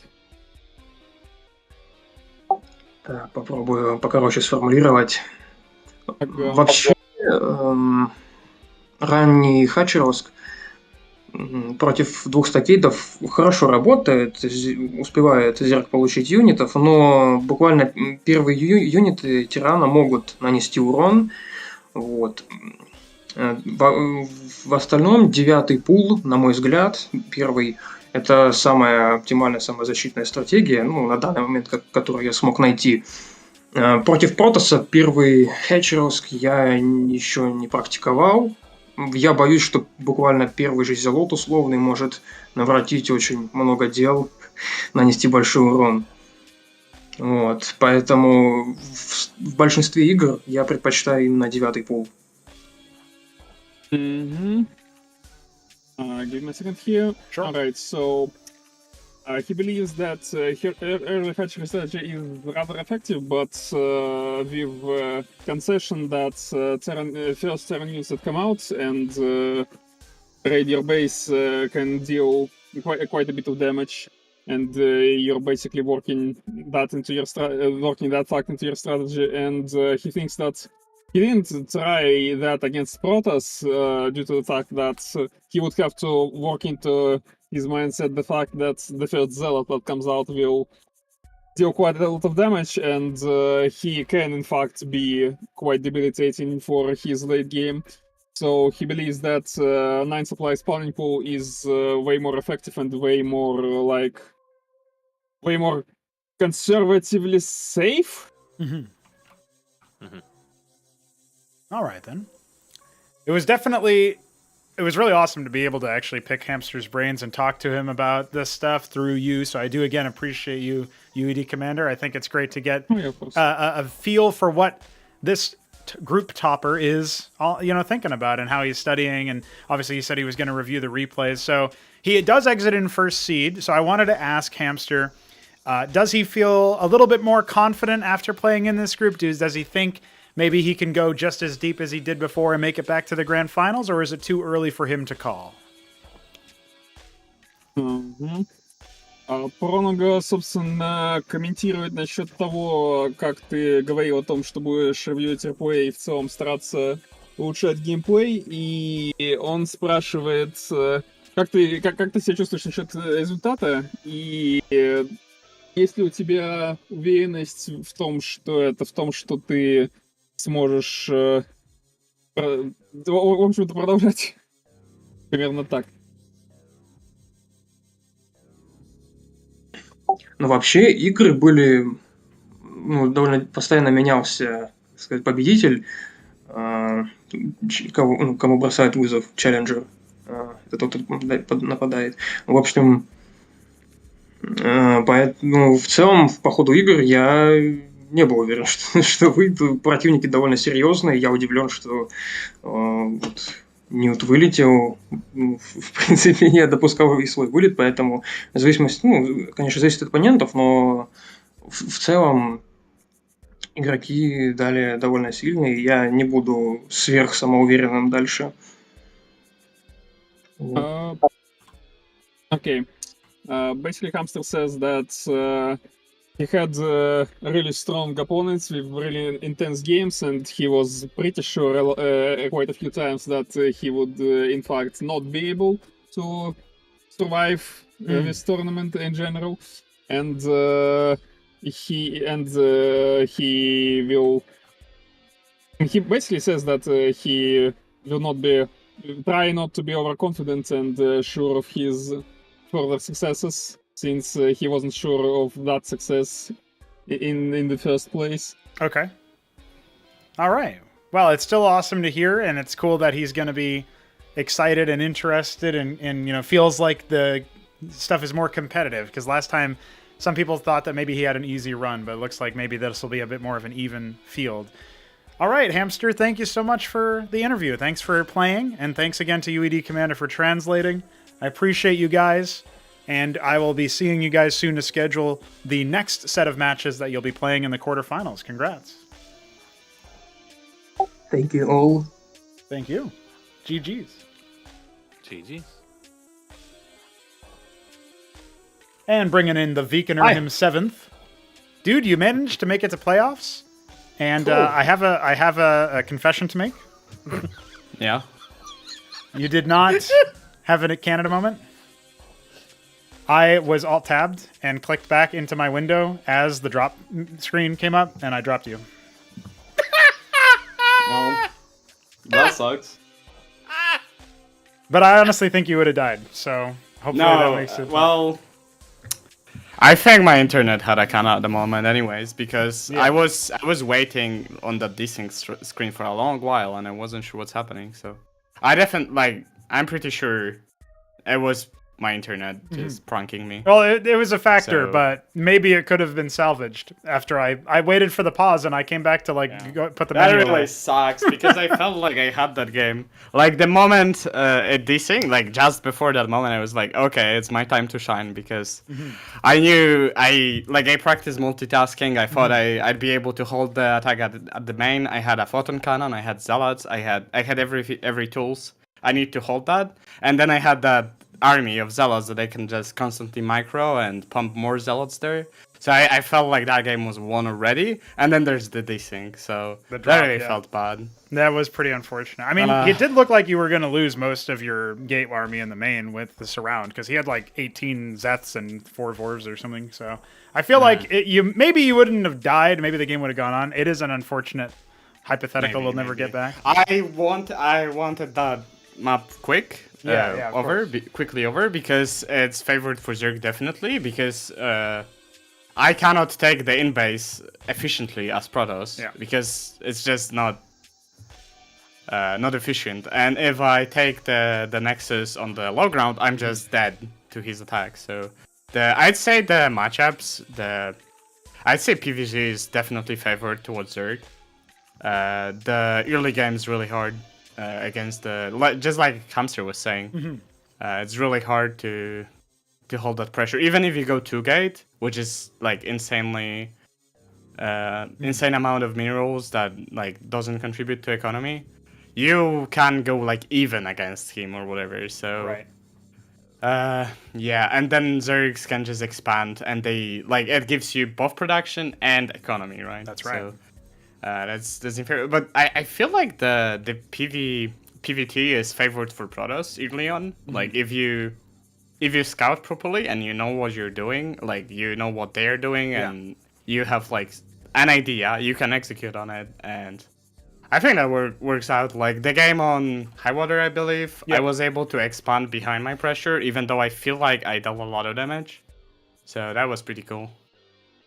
Well, the other thing I was very much thinking of Hamster. too is that when you were in that last match on Derelict, it was interesting to me that you kept going with the scribe. I thought maybe you could spare like one gateway production for one legionnaire and use that as a scout because it's faster. And even though it's technically more minerals, it's actually less minerals because you lose the scribe's mining time, right? Because it's probably dead. And I felt like I had no tools to scout, honestly, but maybe. Although I feel like Hamster would just intercept it, honestly. And he had the perfect timing to punish me. I think my timing would have ended the game, if not the fact that he perfectly like countered what I'm doing. Yeah. So like I had He no was one mining there. from the middle. He was mining gas from the middle, which is how he's able to do that. yeah, it wasn't. He had Yeah, three geysers worth I mean, of Zerg gas. just has map control early on, so I feel like I didn't have the tools to really anticipate that. But it's also it's also first time I sing skiffs in a while. I know, yeah. And- Him using them in 2 games in this group. I mean, I know he's always liked them because he used them versus Mystery Meat. I always hated them. But it was definitely different. Like, he's pretty much the only one who actually uses them. So it's a bit of a surprise pullout that he did there. I thought the air games were really interesting. The ones where you fielded Stargates, and it was back and forth with him using Kagrilisks, Convolisks. Nitro? It was Sideshow and Nitro Valley that you used them in. You started to leverage both of them. And it was like, you reposted his Muta attack on Sideshow, right? And then things Well, went in from there. Sideshow, I wasn't able to successfully defend. I thought that doing the fucking gateway on the bottom will be a good idea on this map, but then I saw he harvest gas, so I basically now have to protect 2 areas with cannons, and that's just... Yeah, I think your first Dracodon would have dealt with the Nats because there was only 2. Without needing for the Warden, but it's hard to make that call in the moment. Like, is he going to continue doing it or what? So definitely like a situation that's a little bit tough. Like, I think you need more military I feel production like faster. you need to make the pylon like close to Nexus. That is basically my experience, is that you need that for safety, otherwise you can be exploited. It's definitely a possibility. You How can do you a feel? Safety warden, right? How do you feel about Hupsaiya's chances? Because he's in a group with Keen and the Shambler, who are both Zerg, and that's going to be the last group of the day. I'd say he goes second. Yeah? Maybe first if Shambler has a bad day, I don't know. Right. But like you were just talking about how you think Zerg has the I just tempo don't advantage. imagine Keen winning after not playing that much. Yeah. And Hupsaiya just has good mechanics. Like, I don't think Keen has it in him to like knowledge check Hupsaiya. So if that's out of the picture, Hupsaiya is more like better player basically. So more solid mechanically. So I think he goes second at least. Okay, that's probably true. Honestly, I would second that. But I'm interested in like I can't wait to see all these groups, dude. I just saw a great one. This is probably like the most competitive group we've had so far in the tournament, and it was the first one. And we might bookend it with another really competitive one later on. So at the very least, we started the day off right, and I appreciate your participation in that. I'm glad I was able to lock horns with the grand finalist. Yep. And you, and you did take a game off of him, right? So, and on top of slapping Newt around twice, so you got your revenge. Pretty cool. There you go. I'm avenged Q7. You are. Mess, do you have any final questions for our second place finisher here? I had to go down and go out to collect some stuff. And it was a dude that came out of the elevator that looked a lot like Hupsaiya. Holy shit. Do you think this is a premonition? Premonition was an update. Oh Do you think that it's you versus Hupsaiya in the grand finals? Yeah, that could be cool. Well, he hates I don't know. he hates mirror That's matchups, so you just definitely- auto win. You just win, dude. He's gonna tilt. Yeah, you gotta tilt him. Tilt him with your internet. And my If internet. I go to grand finals, it's me versus Shambler, but I think. Okay. And if I don't know if I will, because there's also Neblime and... Yeah, Neblime and Shambler are the definitely one of them is in the grand finals, I think. Okay. And then maybe Hupsaiya or I would qualify. And then there's also iSarCasm, he can win. Well, who else? There's a lot of people who could A challenge. lot of for it. people that can actually go to grand finals. Because one of the main things is Mystery Meat bowing out. Surprise, you know. Yeah. So- That's actually, I don't know. I don't want to be mean, but I feel like that's actually healthy for the tournament because he's just really good. So Yeah, I he mean, just it wins gives everything. other people time to shine, right? So it's more exciting when you don't know who's gonna win, right? So I think it still would have been he's definitely exciting a good player. because I think it still would have been exciting for the reason that you get to see who can actually defeat him. Can anybody actually stop him? That was going to be my play for the hype video is, can anybody stop Mystery Meat? Like, you know, we've had this, like I've had this this happen in Counter-Strike and doing analysis for that. It's like Astralis is the most dominant team of all time, and they win like 4 majors, and they win a bunch of the other Dude, tournaments as well. I actually need to win because then I get nerf Zerg emoji. That's true. And so, like, That would be great. Likening it to the Mystery Meat dominance here in CMBW is just what's exciting is like who's gonna, you know, look like they could match up well stylistically. Who's gonna try to exploit them? Who's gonna try to defeat them? So yeah, we'll have to wait until the next tournament to answer these questions, and maybe by then we got a whole other bunch of people. And Mystery Meat's he's out. He's old news now. Like, Wait, who you knows? said Hamster had like 10 Zephyr cores on Otherworld. Oh, it was more than Like that. Roxy? He had like 18. He had 20 combat Did he units. Or actually something? scouted? Because I was pretty sure he wasn't able to see it. He didn't see the proxy, but he had what I'm talking about in your base. He had like 20 units, so I think it was going to be really hard for Yeah, you to he hold. had a lot. because you're 4 zealots No, on the I think proxy. I held that match before with scribes and photons. And the photon. You had think moved I out to held the it. left though. Is I my had thinking. Ecclesiast. 2 of your The zealots. were biggest dead issue before. was that you had just I moved was your saying that- units away from your wardens. As he I was came pretty in, sure those 2 zealots would even escape because they weren't surrounded. from they were behind. ensnared. there was a force, so- really big surround going on just as a DC. Like I think at least 2 zealots were gonna die, and I think the rest might Well, have my been able to judgment at escape. that moment was that this is a fight that I can stall. And I Yeah, I think that he would have be been able to possible. stall it, but it would have been pretty rough. It was And like it's too then- difficult to say either way, right? Yeah, I guess it depends, but I think I would definitely deal some damage to him in the main, so it's just like who deals more damage, right? I think that would definitely be more exciting than the second game where I just like straight up lost. Yeah. Yeah, I don't even know what went wrong in the second game. His fucking flying Nafrocores are really difficult to deal with if he goes for them. I don't know how many draw lefts he cut, if he even cut any, but I basically had to cut an entire scribe to afford a photon cannon, and it almost dies. So. Oh, you're talking about That's on a Derelict, lot of- right? The last one. No, it's the second. It's the remade. Remade. Yeah. That's right. Otherworld. Yeah. Yeah, that's like so much investment on Proto's side to deal with that. So Yeah, and I don't think you can really get a Hierophant out in time either because of the gas cost, right? So I was wondering about that because I feel like a Hierophant would Yeah. just shut down any early like low number aggression if you can avoid it getting surrounded. But well, Hierophants I don't feel like are that good against Zerg. Although I guess they get the buff quickly on kill, right? yeah, well they only get that buff if they stack up 5 times. So. But the thing about the Hierophant is that when you're dealing with the Skither cores, I'm then talking about Ascension, I think. Like when you kill a unit, it gives attack. it has speed. to be affected by Malice, which is the 5 stack. Oh, okay. Yeah. So the thing that I like about the Hierophants in that matchup is just that they're like kind of like a snowball-y type win more unit or whatever. So it feels pretty I good. stopped using them because the range and the slow is really low. I guess if they like straight up engage and have to disengage, then it works, but it's not that good for just chasing, I feel like. So I don't use them that much. Not against Zerg, at least. Gotcha. We'll see how it goes when the meta continues to work because obviously we have we are just nearing the time. All the interviews and all the other stuff.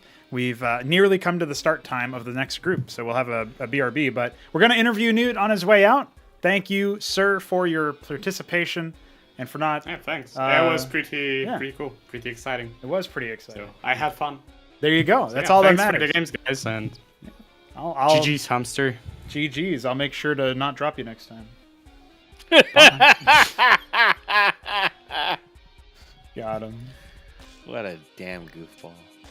And we got one last interview. It's going to be Newt, who unfortunately is going to have to exit the group in 3rd place. But my man, you really took the group by storm initially. Talk to me about that first game. Was it just your plan? You expected to go double stockade, or how did that come about? I did a bunch of practice matches with Neblime this morning, and he told me double stockade is really good in TVZ, so that's what I did. There you go. Okay. Did it matter that you were able to see his burrowed worker that was trying to like scope you out at the ramp? Like you got it with your very first Maverick. It was super fast. Yeah, that was helpful, but I mean, I was just going to throw down the stockade even if he scouted it or not. Okay. I see. Well, the matches against Protoss obviously were that's where you ended up struggling. And I know that you had played some matches with Veek, like practice matches or whatever. I think it was yesterday. I don't know how those matches went because I didn't end up looking at them. They weren't submitted or anything for replays. But the thing that I was wondering about is how much of like the TVP prac and whether or not you were able to take notes on his playstyle. Did he do anything that surprised you, especially on say example the new space platform map Impetus? No. Well, the games yesterday, I was so out of it because of work. I mean, I was floating 1,000 minerals in 10 minutes. It was a terrible game. Gotcha. But that's why I didn't want them submitted. They were just terrible games. I just played awful. But no, I expected Veek to go 1 base almost every game, and that first game, my second bunker, I think if it finished, I would have held that. Yes, yeah. But that's right. And then what happened on the others too? Because then you were trying to go for the star pad push, right? And then that's the match on Infinite Velocity 2 where you picked that into Hamster, and I thought for sure you were going to be able to do some good eco damage. You had the worker lead for most of that game. yeah, no, I agree with that. I like that map because you can, as Terran, you can just float your racks and destroy the Nidus, and you're completely safe with just a bunker on the ramp. Mm-hmm. And I guess my macro just wasn't on point at that point. That was that was the only time I've ever seen somebody do that. Was that your idea, or is that another thing you caught in the blind games? No, that was my idea. Actually, there's another one I did during to Neblime earlier, and he didn't think was possible. But you can actually, as Terran, you can repair the E-bays, yes, so that they don't get busted. Right. Yeah. It costs a bit of Vespene, right? Because it's an Atlas, yes, you know, yep. So it's 600, but it's definitely something you can do for the. But yeah, to hold it. I was testing that, and then I decided it would probably be better just to lift the racks and kill the Nidus completely, and then you're safe on your ramp. Right. That's an interesting one if somebody wants to go turtly. I feel like Neblime is probably going to take some notes out of your book there for either some kind of hold, unless he wants to just rush out a Huracan and burn it down himself, but that's an option. Yeah, that's what he recommended to me as playing Terran, is if you wanted to bust it, just make a Huracan first and just burn it all down. You did do a Huracan first against Protoss a few times, against Veek, and it did actually almost get some. It got 1 kill with the burn damage, and it almost got a bunch more. That was on the Impetus map again, the one where your second anchor is a little bit delayed. So, how do you feel about that particular opener? Because it seems like it hits before the gate units can come out. Actually, the first game I played against Veek, I don't know if it was the lag at first, but when I started my first SCV, it didn't get made, and then I noticed that 150 minerals. So my racks was super late. Gotcha. But that's actually a mystery meat build that I was watching on your YouTube channel, where he would put the racks in the front, and then he would make a Huracan and then 3 Marines expand and then do double star pad. So I was basically just copying a mystery meat build, but he ended up busting me before I could get the star pads out. Yeah. Well, hey, copying a mystery meat build is not a bad idea, considering he's obviously the reigning champ, even if he's not here right now. I guess, Ness, do you have any thoughts or questions for our Newt here? I wanted to ask you about the Goliath, early Goliath. Was that something that was successful for you before? Because I've tried that and it always goes absolutely terribly for sort of the same reasons that you had difficulties in that match. Yeah, that's completely fair. If you watch my group stage matches, I went down 0-2 versus Veek. And then I was doing racks every game. And then I did 3 games of Goliaths in a row, and I just held his attacks every time. So that was kind of the only reason. Yeah, they were instrumental in your ability to do the reverse sweep. The first one, they gave you a lot of like steady firepower. When the Mason Pole came in, it worked out pretty well. And then obviously the subsequent games, you do. I noticed you like to play around with drops a lot as Terran in that matchup, but I didn't see that happen here. Was that just because like the star pads you couldn't fit them in the right timing, or because you did do the drops in that last game on Highwater and they were marginally successful? So was it just that you couldn't manage to make them out in time in the other ones? Yeah, I think I was just relying too heavily on wraiths, so I didn't really, I didn't have enough units to drop. So yeah, I guess it's just a comp problem, a composition problem. Right. Okay. Looking forward, right? Obviously, this means that if you happen to stick around with the project, which I hope you do, I think you impressed us all by getting here without dropping a series in the gauntlet, and then you definitely had some interesting ideas and forced the other players to really push themselves. None of them felt safe against you, so it's not like the other groups that we've had in the past where the one guy's the punching bag and everybody else is fine. This was definitely a very open group that could have gone any way. So I hope you stick around. If you do, you'll have to go through the gauntlet again for the next tournament. But how are you feeling about the project overall? Like, there's a bunch of stuff that's still in flux in terms of some things may be balanced or not. But are you liking what you're seeing so far? You're liking what you're feeling? You think you might stick around for a bit? Yeah, I'll probably play some more. I'll probably take a little bit of a break right now because I got another game to play. Mm-hmm. But I still, from my first day I was here, and I know everyone complained, but static defense on high ground is fucking broken. That shit is just bullshit. It just delays games so long. Like, I mean, I had several games against Three Crow yesterday where it was so over, but there was so much static D, I just had to wait it out. It's just so annoying. It is so over, and Three Crow is famous for just not GGing until you destroy his last combat unit. So that's kind of that's a rough one. Every building. Yeah, that's a rough one. He's like, I don't know what's going on. Maybe we'll see that on display when he takes to the stage on Group C. So okay, so that makes sense. You got your own misgivings and stuff. I'm interested because if that ends up happening and later on in the group, it'll be interesting to see what people's reactions are to it. Maybe somebody can find a sort of quick answer or something. But all right, man, thanks for playing again. I appreciate your participation, and I'm sure we'll be seeing you around during the rest of the tournament and such. So thanks for hanging out, and thanks for the interviews. All right, no problem. Thanks for the game. See you guys. GG's. GG's. All right, Mesk, we are going to take a bit of a break here just for a short time. And that is for the purposes of, getting ourselves fed and watered and all that. But we do have Group B coming up very soon. It is going to be Neblime, Btyb, and SYPIAC. Mm-hmm. And that, to me, is pretty damn exciting because I think SYPIAC is a real second-place contender. I don't know how he'll do against Neblime. Maybe he could even catch Neblime off guard. And obviously, he had been doing a decent amount of practice, but he was mostly practicing with iSarCasm, his countryman, his childhood friend, as we've heard before. And, that he's a Protoss player, right? So I don't know how much, ZVT he's gotten under his belt. But Btyb taking the stage early, I mean, that's a shock in and of itself, but he is going to be Protoss instead of random this time. So I don't know about that. That's going to be a tight matchup.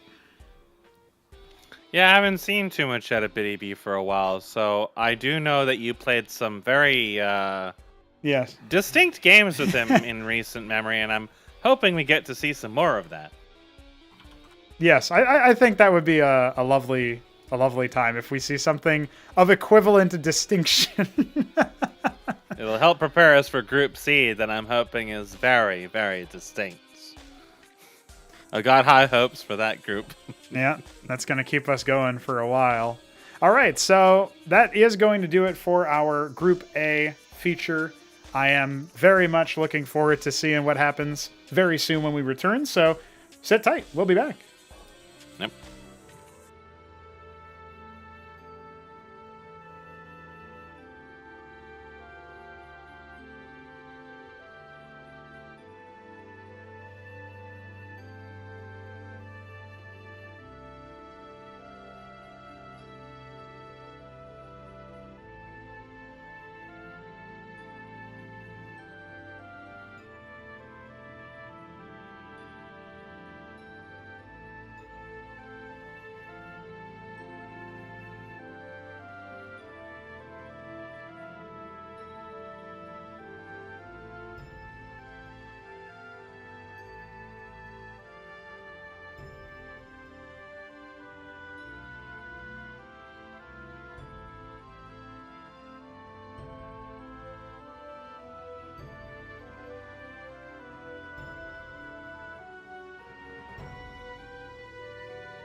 Ladies and gentlemen, it's time for Ascension number 7, Group Stage, Part 2.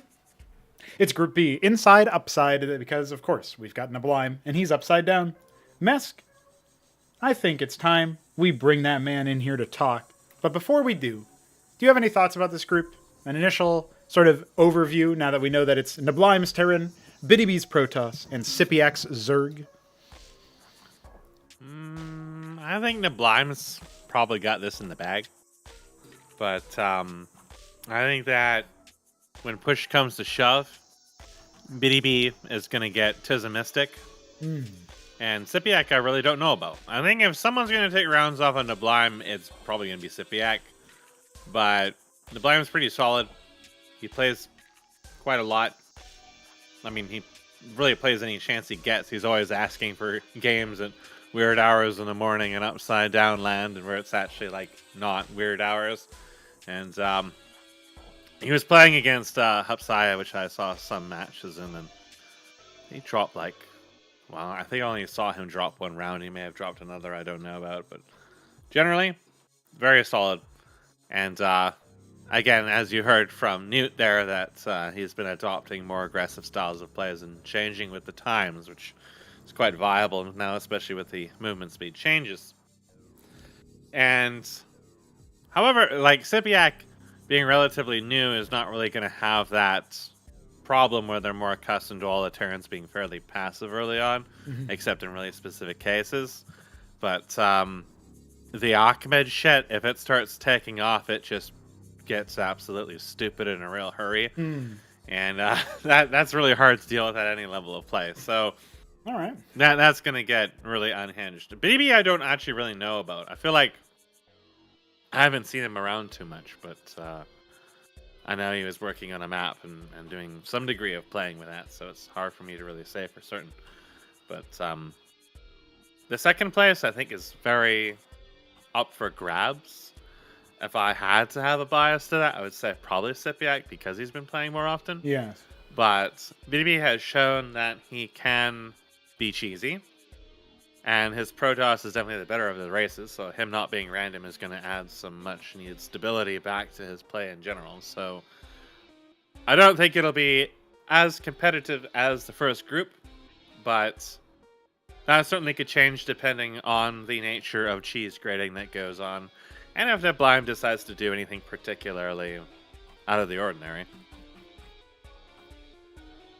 Well, let's get him in here and talk about that. Mr. Neblime, welcome to the interview station. How are you this fine, whatever time it is in your neck of the woods? It's definitely morning, but I'm well. I'm well. There you go. All right. So we were just talking about who's got what chances. Mesk was saying you're probably the favorite to come out of this comfortably on top, and I would say so as well. Btyb obviously is a bit of a cheesy guy, a bit of an aggressive guy, and he is playing as Protoss, his one race, instead of the random. So in some ways that can make him more dangerous, but in other ways you can just kind of prepare for it a bit more as opposed to a random. And then SYPIAC, the surprise inclusion due to Mystery Meat's absence. We'll talk about that later as well. What do you make of this guy? Have you had much time to play with him or see him in action or do anything like that? Yeah, we have played a few games. I'm struggling to remember, to be honest, the results, but we definitely had one of those games where I'm taking like 7 bases and 300 Masons because I can't win till tier 3. Which, if I recall, I won. I'm not sure. I know I've played him, but I honestly don't remember how it went. But that said, I mean, I think I'm going to win this group too. I'm going to put it out there. I think I got this. Okay, he's got the confidence. Look, man, I don't even want to talk about this group because Mystery Meat pulled out. The attention's wide open, man. Without Mystery Meat to stop me. Well, yeah, he was originally supposed to be Masons forever. Yeah, that's true. he was originally supposed to be in Group A, and you were going to have to contend with Hamster, and I think that would have been a tight match, since that would actually have been a group stage rematch of the upper semifinal number 2 from the last tournament, right? And then he got the better of you with the 3-0, and some of those games looked a little bit more close. But then I saw you practicing against Mystery Meat, actually, doing a bunch of really fast, Maverick pushes. We saw actually evidence sort of, it's almost like your lineage passed down, because Newt scored his only win in Group A by doing that to Hamster with a double stockade opener. I'm not sure if you ended up catching that, but that was like I did. Yeah. I watched actually. What I was intrigued by is Moonhunter. Actually, who did get eliminated, unfortunately. But watching him go like 2 barracks every game, which is something I'm relearning. Honestly, is that 2 barracks might. Oh, sorry, Stockade. I'm sorry, ban me from CMBW saying that. Anyway, double Stockade is probably the best opener against every race. To be honest. I'm not so sure that there's any reason not to do it. So it's interesting to see Moonhunter doing it, but maybe in a more cheesy way. Yes, like usually in the middle of the map or wherever. Yeah. He finds fun spots for it.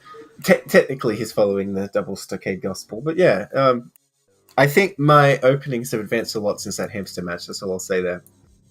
Okay. Yeah, I'm definitely interested in seeing that. Like, one of the things that I remember thinking about around that era for your play from the last tournament is that there was a lot of openings where it could be exploited if somebody was on the ball with scouting or just kind of understood that from watching past games. They would know around this time when the attack stopped coming and everything's quieted, that's when the transition's happening. And it seems like I think you're getting a little bit better at hiding that or like making it more like less immediate obvious, well, So that helps. I'll say I think you're not giving me enough credit for sort of scouting what my opponent is doing and trying to be greedy at the right time. But in general, I just don't go for tier 2 very much because I realize it kind of sucks. That's really okay. What's changed. I much rather kill people by dropping Heracles all over them or something. Yeah, there you go.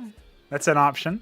Well, it looks like you'll be sitting the first match out because you picked 1 as your number. That's an easy strat to make sure that you probably don't. Yeah, I could have slept in another half an hour. Actually, then again, you said Btyb is going to be cheesing, so... Yeah, it'll probably be over fast. SYPIAC's pretty aggro in the early game, so we'll see how that one works out. But, hey, it means you get an opportunity to study your opponents, which is maybe a recipe for even more dominance in that sense.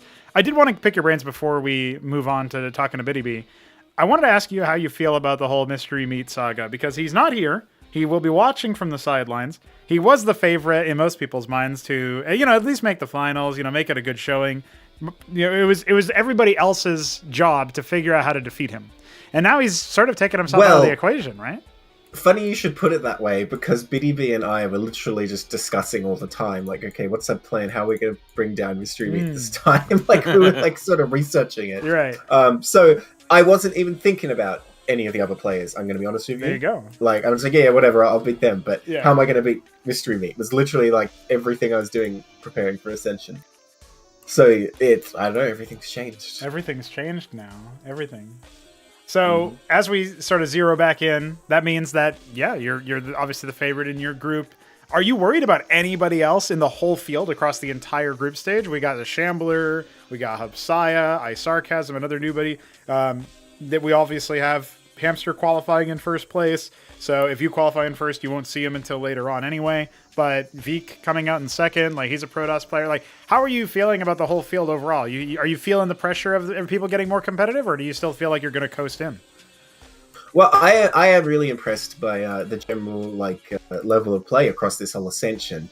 But that said, I look at the groups, and the only person I wouldn't even say worried about is Hamster. The only person I think is going to be competition is Hamster. But I guess if I lose to anyone else, it's going to be real embarrassing, huh? We'll get the clip ready, yeah.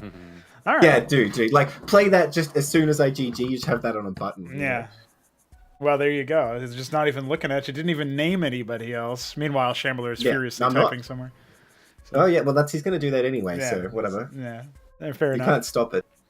Well, look, I beat Shambler twice in Ascension before. I can do it again. Okay, there you go. Fighting words. Mesk, do you have questions for neblime before he departs and gets ready to watch with popcorn or whatever? Just a comment that the all-in mass Trojan Huracan thing, when I only had 2 Goliaths in my base, is something I'll probably always remember as being absolutely terrifying. Oh, I was going to say, Mesk, every cast I watch, after we played 2 months ago, you keep mentioning, yes, when I played neblime. And now that we played again for 2 games, that's totally just going to be reinvigorated, right? Isn't it? Yeah, it's very different because your playstyle has changed a lot, and it is really telling that when you say, I don't even bother with tier 2 now, because back when you started, it was just basically you would turtle to tier 2 off the Cyprians, and I would try to cheese you and knowledge check you, right? About the level of play in Ascension, which I do think has improved a lot. When I started, like only two Ascension people wasn't were even a making thing work. back then, was it? No, he started was with when I the first started. one, I think, technically. My first game First was one. Ascension group stage. Yes, his first time. It was when we God, had so Mystery long ago. Meat and him duking it out. They got up to the diadem in the very first game. You mean Benno, not Mr. Oh, it was Benno. Yeah, I always overlook Yeah. Benno. Dude, I'm sorry, Benno. I'm Oh, sorry. Benno, where is he these days? I'm sorry. But He needs to come back. yeah, he has that's the thing. When I started, though, the only people like macroing were Shambler and Mystery Meat. Yeah, So yeah. I was just like, well, I can macro, so I'm just going to try and survive to tier 2, then I'll win, basically. Right. But obviously, it's not as easy now. It's not as easy now. We'll Yeah. see. We'll see. You might have an easy time anyway. So we'll see how it goes. Well, we'll see. it's on everybody It's else. definitely changed a lot. You've gone through evolutions because then you were doing like the whole Wraith thing for a long time, and now it's into like Ahmed has been discovered and awoken his true hidden power, and then you're back to dropping again. And I just remember the psychotic PBTs that we would have that last like 30 minutes of you just doing nothing but dropping madrigals on me and slowly driving me insane. Now it's just Ahmed. You can do the same thing. It just happens like 10 minutes sooner, and it's like 30 times more autistic.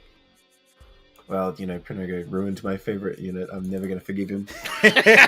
You gotta Ahmed drop him now until he changes it back, just to try to escape the pain of Ahmed. What if I sub myself in for the finals and I beat you with magical drops? Do what then? Well, then I guess I'll have to use them again, huh? Yeah. Then he'll just have to make Cyclops. That's true. That's the hard counter to everything. All right, boys. We'll leave it there. We'll get through the other interviews we got, and then we'll get into our first game on Derelict, where Btyb will be playing on his home turf yet again. Who would have thought? GG's, Neblime. We'll see you soon. All right, see you soon. And welcome, the architect of Derelict. It's Btyb. What's up, dude? Hey, how you doing? Pretty good. Pretty good. We just finished the first group. You saw a little bit of that. How are you feeling about Group B? Because we're looking at this group right now. Neblime seems to be the clear favorite, judging by his recent 12-hour long practice session that he did and all the other games that he's been trying to figure out, studying Mystery Meat replays, and et cetera, et cetera. Now, SYPIAC comes in, and you made a comment, Btyb. You said your chances of ending third went from 100% to 90% because Hamster was replaced by SYPIAC in this group. You want to elaborate on that a little bit? Well, obviously, I'm not the favorite, and I figured SYPIAC is maybe just new enough that I can cheese a game out of him. So, went from 100% to, I'll give myself a little bit of a chance. Are you telling us that you're bringing the cheese to the table? I might be smelling something pretty stinky around here. He's cooking it up. He's figuring it out. Fermenting in a jar of pickles. Some people don't know this, but Ahmed he comes from a proud family of pickle farmers. So there's some deep lore. Why are you pickling your cheese? Why not? That's how you some people like throw bay leaves around or whatever to scare away rodents and shit, and that's what he's doing for the Zerg. He's just throwing pickles. Throwing around pickled cheese. Oh, what the hell are Zerg? Some kind of vampires? Yeah, why not? They do it. They do bite you a lot, so it does make sense. Yeah. So how have you been? Have you been able to practice that much at all, Btyb? I haven't seen you play too much recently. That's the biggest thing. I haven't really been playing too much. I've been watching games as much as I can, so at least I'm kind of up to date on that kind of stuff. Right. Yeah. But and you were watching Group A, so did you have any thoughts about specifically like the PvT or PvZ matches that you're now going to be playing in this group? Did you have any considerations about that? So things to watch out for, things to do yourself differently? Honestly, or the same? if I did, I forgot them already. I'm too tired. Well, you are coming in at 3:00, which is very early compared to your normal time of 9. At the very least, you did say it would help you with your sleep schedule. So, yeah, there is that. All right, man. Well, I am looking forward to seeing you in action. You are going to be taking stage on Derelict, your own map, of course, jumping in here against SYPIAC, so you'll be able to put to the test whether or not you can cheese him anytime soon. And go ahead. Like I've said before, I have taken games off Neblime here and there, so it's not unheard of. It could happen again. Dude, you gotta 4-0 this whole thing again. I mean, I might. I might. I'm hoping. I think I'm you praying. will. I think you'll cheese your way to the top. and then you'll take the grand finals, choosing a Shambler, and you'll hear typing from him until the end of time, and your sleep problems will go away because it will be music to your ears. Yes, absolutely. I'll tell you that 4-0, I did sleep really well that night. Yeah, of course. I was totally like, if we had been able to interview you right then and there, I would have asked you right then and there instead of later on, dude. Did you just like cheer and celebrate and tell your whole family, or what? Like, how'd that go? I sure did.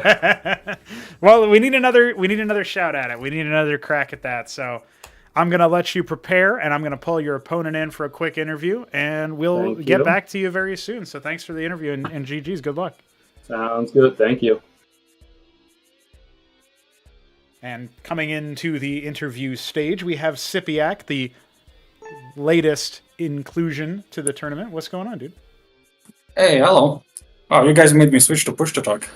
Oh yeah, I think it's good thing I have it bound, or I'd just be sitting there silently. Yeah, that's what happened to Newt earlier. I didn't even know that was a thing because neither of us are on push to talk, so it's some obscure Discord setting. But anyway, I appreciate you having that bound, and I appreciate you actually having the availability to come in despite not qualifying through the conventional means, as we did have to sub you in for mystery meet. Big shoes to fill, but we'll talk about that a little bit later. When you saw the field, I don't know how familiar you are with players like Neblime and Btyb, because I don't know how often you've been able to play against them. But how are you feeling about this group? Do you think you have a good chance of making it out in first or second place? Yeah, I think I have a decent chance at second place. I have played against Neblime before. It didn't go too well, but I did win a game or two of him, eventually sometimes. He has a giant tech hole in the middle of his strategy, and sometimes I slot into it, and I don't know, maybe there's a 10% chance I can win a game against him. Yeah, well... Btyb I know nothing about. I actually have never seen him play, and I've never played against him. But I've heard your guys' interview, I know what to expect. There you go. Yeah, he's known as being a little aggro, and if you ever end up... checking out any of the castovers that feature him, you'll see nothing but very silly, deranged games, especially the ones that I'm in. So we go down to the level. But when it comes to this situation, you're going on to the map of Derelict, and you shared some thoughts about the map pool and certain maps in particular. Like one of the things you mentioned is that you don't think you'll be selecting Sideshow at all going into this. But when it comes to Derelict, it seems like it's a map that people are happy to handshake on, people are happy to play on. How do you feel about the map? Yes, I like Derelict. On one side is that you have the ramp facing towards the enemy, so it's just quicker to get into the enemy main. I don't know if that will come in, but it probably will. And another is that you are rewarded for map control with free Vespine gas, which I'm a lot happier with having map control and containing my enemy if I get some Vespine gas for it than on any other map. Right, okay. And when it comes to the rest of the sort of field that you're thinking about in the Blime, you said sometimes you can maybe you have like a small chance to slot in or find a strategy. But I've noticed that you do like to, you have what I've described in the hype video as like the killer instinct, where you kind of see a signal, or you're reading the data of the map and figuring what your opponent's situation is in. And if you've got that good read, which you more often than not have, you go for that early aggression because there's like a switch that flips and you say, my hatch is finishing. I went for a hatch into pool. That's like the stock strategy. And then I just straight up into Zets. That's what it seems like. You go straight into like the quasi units and then try to dive on the enemy and really force them back. I don't necessarily know if that's what we're going to see in every single game per se, but it's something I've noticed about your play. Is that something that you've like practiced from other RTS games, or how did that come about? Because most people are very timid, especially in a project that they don't know that much about. Whereas you seem to be coming in as you get more familiar, realizing, oh, I can seize advantages over here. So how does that start? Like, what's your mind space about that? Well, we just played a lot of games, right? Me, iSarCasm, and It Depends. It Depends invited the two of us. And at least the two of us, not It Depends, have had no idea about anything in the project. Right. We never watched any games or knew anything about it. So we have kind of started from just nothing, exploring every possibility, right? What if I build this building? What if I build this building? Right. Oh no, this is too greedy. We can kill this. This is just safe. Right, so like my build has come around as part of that iterative games against each other, mostly against Protoss, I guess. So we'll see how that works. And again, right, I scout the enemy and I can see, oh yes, we've seen this in tier 1. You have, what is the Terran building that builds mech units? You just kill that. You kill it with your Zerglings and it's never wins. So we know that, you know. If there are 2 racks, okay, you need to defend, you don't kill that. And it's pretty much the thought process. Okay. Do you have any questions for SYPIAC, Mask? The latest inclusion, the surprise qualifier? If you don't know about Btyb, I really highly recommend you watch one of those very recent casts I did of Btyb versus Pronogo. They played a series of games. There tends to be some cheese in some of these groups. And I don't know, since you're probably primarily playing with the individuals you mentioned there, I'm guessing it's like your circle of friends or whatever. How often do you guys just cheese the shit out of each other? Do you have a lot of dealing with cheese? Well, we try to discover cheese, but we have ended up deciding that Protoss and Zerg are simply not very good at cheese. This might be a wrong understanding that we have achieved, but yeah, so I'm not ready. I don't even know what I'm going to see. Okay. But we have, I guess, the strategies we have are proof against anything we can come up with. Okay. Yeah, so you guys settle into like very standardized build orders in certain matchups, basically, is what it sounded like. It must have been really nice then to have, especially versus Veek in that qualifier series, which you narrowly missed out on. It was very, very close. Having iSarCasm as a practice partner must have been a really helpful situation there for you, because then you have like this pretty reasonably skilled Protoss player to practice against, and maybe that's also an issue where, not to throw shade at It Depends, but I mean, he's not on the iSarCasm's level as a Terran, so you don't necessarily have an equivalent skill practice partner in that particular matchup. How's your ZVZ? Have you played much of that? Haven't played much DVZ. I played some against I think it was Benza in here. Yep. And I win some, I lose some, but no, I don't have much practice with it. Okay. And Terran, I guess, same thing, right? Right. I build the Zorkith and then I kill It Depends every time. So I don't even know what it looks like after that. Gotcha. Okay. Well, maybe you'll discover something, because maybe Neblime will be able to hold it, or you'll find some other way out. But either way, it was insightful talking with you about it, and hopefully you'll even have time for the conclusion one afterwards, whether you qualify to the playoffs or not. And I appreciate you, again, making the time to make it into groups, since that was not the initial plan, but obviously we had that vacancy. And hopefully, like I said in the hype video, you can make the most of it and surprise some people, maybe even surprise Neblime. But first, you got to get past Btyb. So the lobby is up for you whenever you're ready. Thank you. Shout out to my friends, everybody cheering on for me. I think there's a few people. There it is. Yeah, they're already in the chat. So. All right. GG's there. All right. So, Mesk, we are just about ready to get started. Btyb is doing the summoning ritual of moving back and forth in the slot, and I will now... He's shuffling around on the carpet like a dog, wiping its ass on the carpet aggressively. That's right. I'll even show that. Hungering, salivating. Yeah, there he is. He's doing it again. Yeah. He's performing. He's jiggling. He's twerking. He's twerking. He's showing that booty. That dad bod. I think it was useful to sort of confirm some of the stuff that I had been hypothesizing about, like, I think iSarCasm even told me in the chat at some point, but the fact that they do play all these games against each other, and they are this is like their circle of friends. These really like to play against each other. So it's interesting. You can even develop the little internal metas, and like, something surprising is that they said that, he said Zerg and Protoss don't really seem to be successful at cheesing. And I know that Terran seems successful at cheesing because of the drops and the anchors and the liftoff, but I kind of feel like the other races are better at it in some ways. Cheese. Yeah, Protoss was like mostly cheese for a long time. So I mean, just ask It Depends about a certain game that will be released at some point in the cast. I can't wait to watch that, dude. I felt so bad that I couldn't. I asked you to cast that like ASAP, and then I couldn't even watch it because I was grinding out the fucking video. Yeah, you were up at my hours. Yeah, I woke up at 5 a.m. your time, so... All right. See, the thing I'd be worried about doing all your practice with a very small group like that is it's not going to really prepare you against people who have vastly different skill levels, lower or higher. And you can get really caught out of guard by things because people develop their own habits. Like, especially when you're talking about something like this, where there's a lot of units and a lot of early, like Protoss, for example, or Zerg. Those two in particular have a lot of early options.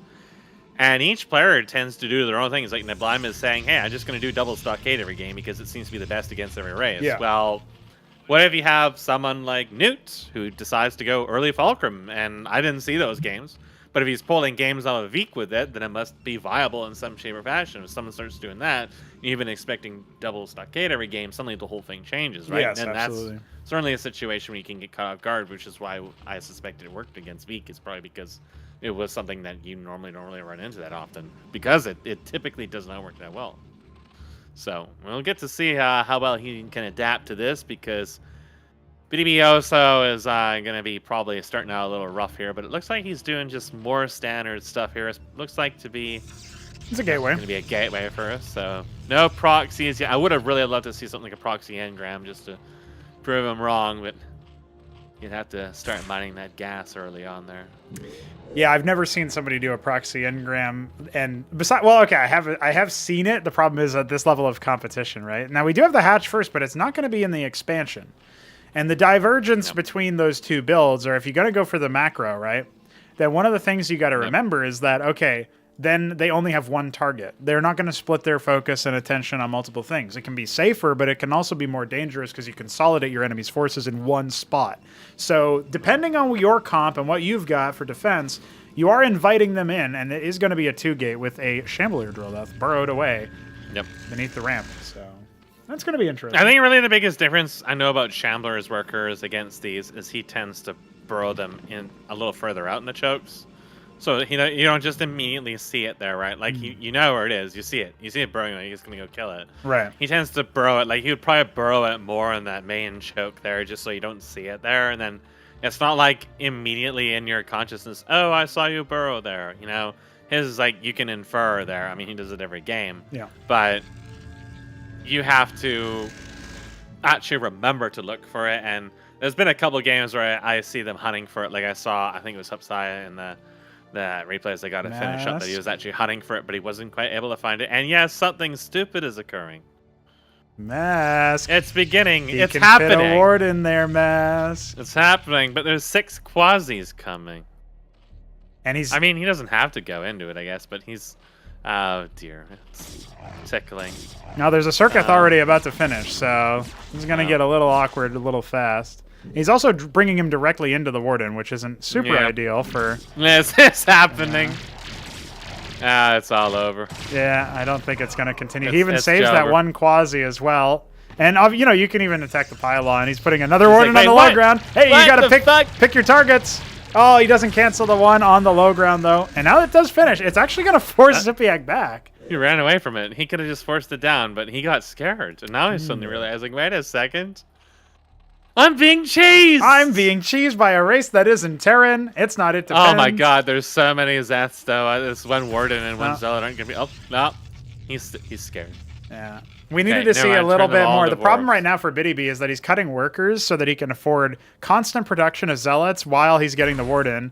And yeah, with the Vorv debuffing that, it's really not going to be on for very long. Cliff Advantage will give the Quasis a little bit of extra range to deal with the Warden from a safe distance. Zealots cannot interact with that.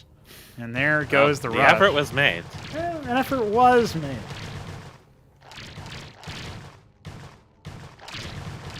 Only it wasn't for those darn kids and their bloody wings. Yeah, meanwhile, there's still the Derelict. Yeah, he's just... it was right in front of him. He wasn't ever looking at it. He just never saw Yeah, he it. was Might busy thinking about his incidentally cheese. step on it. Look, he even had the gall to go to the middle and just start harvesting Vespine was... as if SYPIAC wasn't going to see that. There goes the worker. It does scout a bunch of Zealots. Finally stepped on him. No range coming at all. It's going to be one Ecclesiast, a second one, but they're about 25 seconds off, so SYPIAC has a lot of pressure here. As long as he stays bundled here and prevents a really full surround, he might be able to hold it. Kind of depends on these quasis here. This is the tickle, the Bit of a posturing. tickle there. Just grabbed his ankles for a moment and gave him a wink. Go, one quasi really nearly wants to bait did. him out here or open it up. This is Oh no, exactly some of what them he aren't did. actually Oh, engaged. The dear. Warden only just now spawned, but here comes the Ecclesiast and they're charging right They into walked death. into the middle. Oh, it's no. The front line melting. The mass Zeth army is going to be enough. What a close game. Almost had it.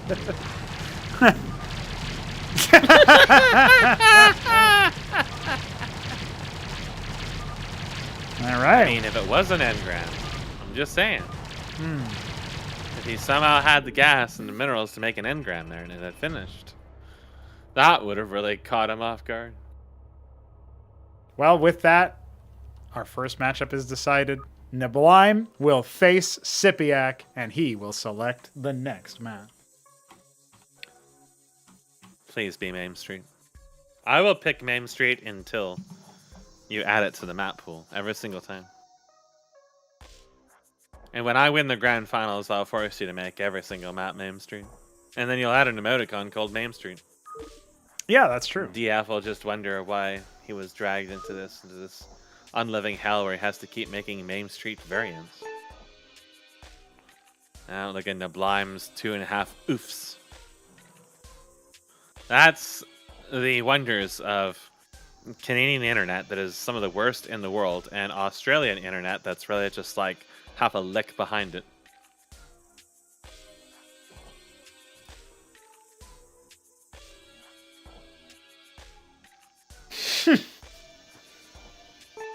All right, SYPIAC arrives.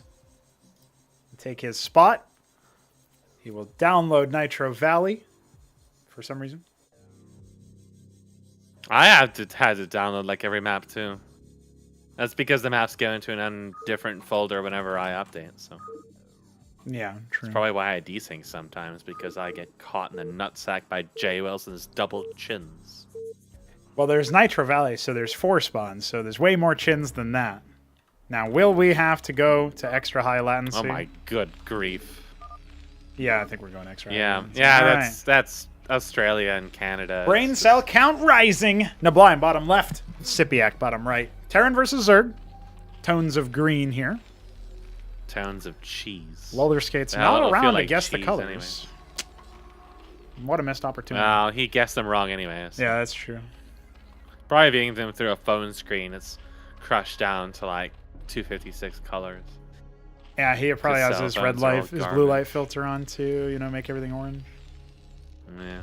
Well, how else are you gonna live inside tone maps? You know, zoomers, they gotta have everything tone mapped in one shade, because the zoomer's eyes can't actually tell different colors apart. Well, They're kind of like dogs in that respect. They have very limited eyesight. That's why all movies and games are tone mapped to fuck these days. it allows you to focus on what's important. Like this first scout from SYPIAC going the right direction, and this first and stockade. Neblime's going in the wrong one. Yeah, that's okay. That happens. I think as soon as his opponent scouts him, he'll switch to bottom right, though. Nonetheless, the early stockade won't be a surprise for SYPIAC. He will be going for his patented hatch first. Whether it's going to be in the main or the natural remains to be seen. Second stockade is Let's on get there. it, I mean. So far, Neblime is going to do exactly what he expected. What he said he would he do. told you what he was going to do. I think that he's probably going to always do it. Mhm. We did see the Cyclops before, but I don't know if you're really going to see that too often anymore. Especially with the bio buffs, it just adds a level of uncertainty that you really don't get out of Stockade. And honestly, hearing Neblime say he doesn't want to bother going to Tier 2 is really the most shocking thing I of it know. all. I mean, how else is he going to he afford went to 300 Tier Masons? 2 in all of our games, but I think that's because I held the bio push, so... He wants to get an advantage out of it. He does have 2 Mavericks heading across the map, with, of course, many more coming. And Quasith Pool is a little far off from finishing, so... yeah, this could be unlucky for SYPIAC, right? The bio is going to get there, and this kind of thing would even happen on the previous patch. It's just now people are... They're interested in trying it, right? And we did hear from SYPIAC that he just hasn't really played very much against Terran at all. At least not Terran doing these things. Okay, but there's a big flaw in Neblime's plan, though. If he kills his opponent within 5 minutes, how is he going to make 300 Masons? That's what I was thinking, too. We've got Quasis coming out. It's going to be 3 pairs of them, but not responding to the drill so far. A little bit of a lackluster nice approach. burrow, This is sort of what happened to Hamster as well in his first run-in with this situation. He's going to need to fall back and take the damage. My God. The Quasis have It's arrived. tickling. And I think, he gets a lot of worker kills from that because of the fact that SYPIAC's pool was late and there was no defense. Yeah, in the 3 meantime. worker kills at that point is really bad for Zerg Yeah. because they either want to devote the Hatchwas to military at this point or be able to make workers. Mm-hmm. it's something. You have that there because your economy has grown at the point you can sustain 6 larvae. Well, now you can't do either of those. Yep. And now you're stuck making military regardless if you wanted to drone up because of this aggro, while you've already lost what you did have. Yeah, losing these on the move out is really bad. His workers. Yeah. He's just lost most of his units there. He does have 2 quasis in the mineral line that he might have forgotten about. And like I've been saying, Mavericks are very good. Very, very good. They always were good. And they can absolutely fight quasis. He needs to remember that he's got these 2 quasis in the mineral line, but he's only barely warding it off with the 1 tickler. Circuit will finish. Yes. A circuit coming down. That's yet another worker that he has to now replace. Neblime has to wait for a moment. Oh no, Huracan control. A little bit awkward there. He's going to stem forward.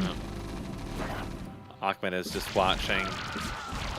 Yeah, that circuit is going to put a damper on that. Oh, no! Cucked by pathing! Oh, it's a massacre. Ahmed watches the lesser men die in their foolish little corner. Hold on. Tickled to death. There's an expo coming, Mesk. Neblime is just not even making any more military at this point. If there's a committal with what he has, SYPIAC could do some damage here. Maybe come back into the game. Force a cancel on the ministry. Grow his economy. All that sort of stuff. Well, there's going to be 6 Mavericks and then 2 Ahmeds. So, kind of depends on SYPIAC's control here. If he waited for his units and didn't trickle them in single file, I would give it to his benefit. When Neblime knew they were coming, he stimmed ahead of time, getting an instant kill and almost a second kill. So now he's going to have to bunch up here. If he waits for just a moment and comes in, maybe he can kite back Ahmed, kill him, and then engage. Forcing more stims means more health off of them. Ahmed dies. Mavericks are going to come back, but now he's in an awkward spot. Yeah. He might kill the Mason here, but finishing the ministry is going to take a long time. There's actually a worker pull here just to force them out that much faster. Yeah, kiting backwards is what you want to do here if you're SYPIAC. Neblime's control flummoxed a little bit here. A bunch of Masons going down. And SYPIAC has taken the worker advantage and forced his opponent to invest in more static defense, slowing the ministry only ever so slightly. Maverick will stem and go and see. So that's a little bit of even odds there, but if you look at SYPIAC's base, you've got 6 workers that are not mining. Yes. Trying to navigate that one right now. I don't know what happened there, but there's another 2 that are still not mining. They're tasked to undo 1. I'm not sure how that happens, to be honest. People just right-click the worker instead of the mineral line. Yep, one's been pulled to build. Yeah, Zorkas is coming. Okay. Chilling. One base Zorkas. So like he said, he likes to go Zorkas, right? Yeah. So that is a good answer to this. If you can get a bunch of either Lakislus and not lose them to some kind of all-in, or Gorga cores, which are a little bit more responsive than they used to be. And I found it very hard to even try to kite them with Draconids, to be honest. Mavericks are obviously faster, but way squishier and much more susceptible to the splash. So either of those choices are good. You do need a lot of gas for it, which means he probably should be mining the ridge too. But since he's lost so many workers, he can't even really afford to do that. And Neblime's already bounced back into an ever-increasing worker lead, which is going to only become worse when the Shroud comes up and he has to spend substantial chunks of minerals just to make any of the units from it. Meanwhile, there is a watchdog. It's watching, dog. It's watching. It's in the name. That quasi that's been in his mineral line since the beginning is now tickling. There's 2 of them. Now the second one's tickling. Yeah, I can't even see the other one. He's hidden there. Okay. Well, he has been spied on. The Zorka is indeed spied on. Some one Maverick was left over in the expansion, and it was eradicated by Zethicors. The watchdog will burn down. Good dog. I mean, hypothetically, he sent a worker out just as he was flying it out. He might have been able to repair it, but would have been close.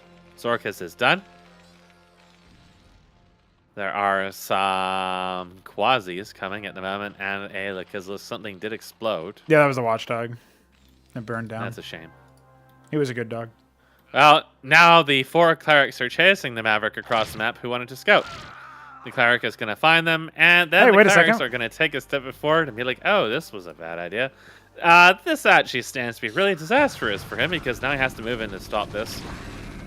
But now some of the Zerg died, and it's really like a series of kerfluffles that I guess ultimately worked out in Neblime's favor. That anchor is done, but there's nothing in it right now. There can be a committal over here, but there's 2 other anchors that are going to finish. Oh boy, here come the Lakislus, though. That's going to force him back. This is dangerous. I've built clerics instead of shamans. I don't have any detection here. Yeah, Which Starpad means is I done, have to but step on them, yeah. but there's 3 of them, and yeah. Needs to step a little bit closer to get Well, more action. here's the ant from seal. Basilisks. Oh boy. He's gonna end up gonna losing attempt one of to the take it down. Basilisks. Yeah.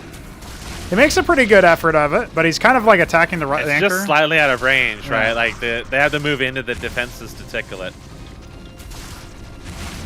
Well, here comes another committal with the Quasis. He still has 2 Basilisks, remember? Yep. But they're not really in range. Like they don't have the range to do Yep. too much here, and he can't really outdamage the repairs. So while it did manage to put a dampener on any real hopes of continued aggression from Neblime, his Maverick has chosen to spin. That's right. He wants to Like- get in there. What kind of path is he trying to take to get to that anchor? That involves going back. God, this game's pathing just gets more stupid. It's full. It's full. All good. Uh, Now the Basilisks can be moved up here to try to add some more suppressing fire, as the other anchors in the back are going to be situated. But the 2 Zorius that were involved in this attack are now finally brought down, inching forward with the Basilisks, but the anchor on a cliff with the ant seal, that's not going to work out in his favor. rest in penises. The Wraith, meanwhile, I feel like Gorgosaurus actually would have been the better choice in this. look at the mineral line for SYPIAC. He's gotten a lot of missing workers because of the Wraith. Yeah, there's actually several Wraith bodies there.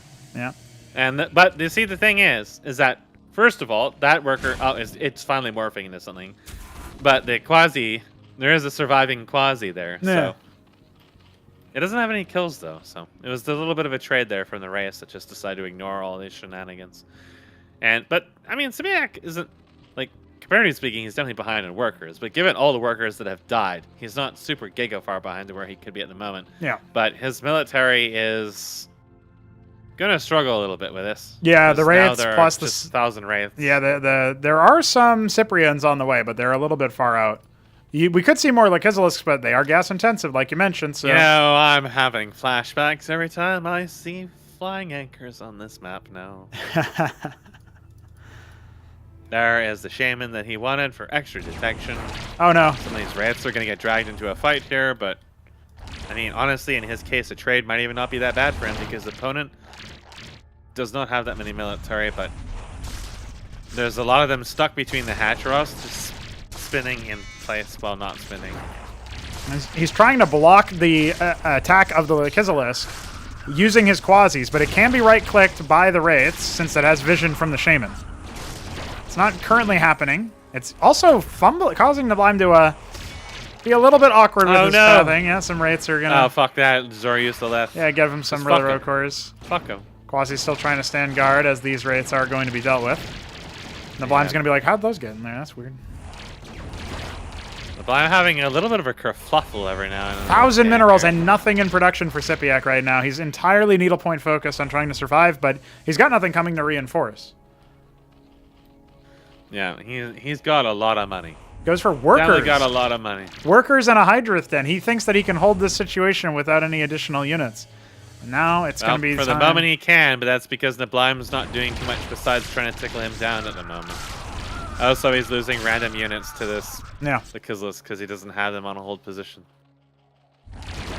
Yeah, the Shaman is no longer within vision range of the Basilisks as well, so it's not even like it can be responded to. A Hatcherosk is being put down on the high ground here for SYPIAC so that he can get some defenses up there. He could make an Ovaleth, and probably should, just to make it so that he can attack the Wraiths before they actually engage. If he was mining from that main ridge, he could have just been making tier 2 at this point. Yeah, it's going to happen That would have now. been very nice to have in a prolonged situation.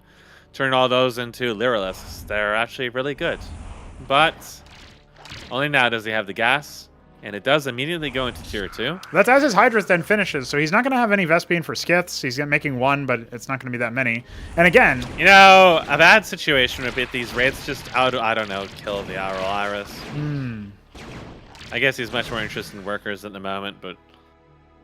He's shutting down the mining, but it's only temporary. And yeah, when the Aural Iris finishes, you can start to see some better defenses as well. That's another thing to worry about. He's trying to thin the herd of the you front wanted some line. real workers here. Yeah. Here, let me help you make some. Just doing a bit of micro. He's got, 21 and counting, 23 and me, Wraiths.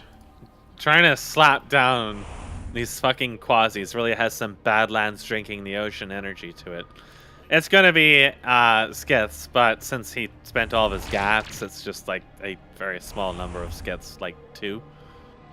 And he has one already made, but he's going to need a few to deal with the 24 and increasing numbers of raids. They're diving in on the back line now. You're going to start picking off workers and random This was quasis. never morphed, that was so. Yeah, that was never morphed, so it can be attacked as well. And The you know, SimCity here lets him hold position and just kill them as they come. it's actually okay for SYPIAC, even though he's very, very far behind, obviously. It's not going to be game-ending just yet, because the front line, it's not like it can move forward, right? There's not really anything for it to deal with that. So, Well, I mean, he can just, like, brute force down this Achilles. He has so many clerics and just kill it with the wraiths if he wants to. So, he's definitely going to be crawling this forward. Being real... Too early. Yeah, he needs more. He needs so many more. He needs a lot more. He's making 4 more. He's got 6 out right now.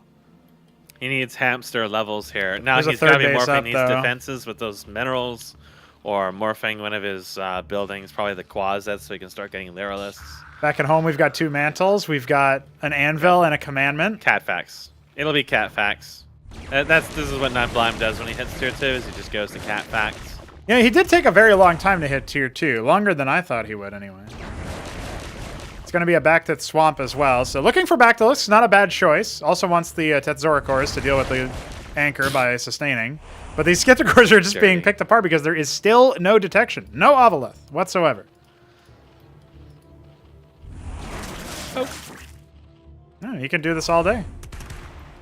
I think he wants to, because it lets him make Masons. Look at the worker count. Yep, going up to that triple-digit number.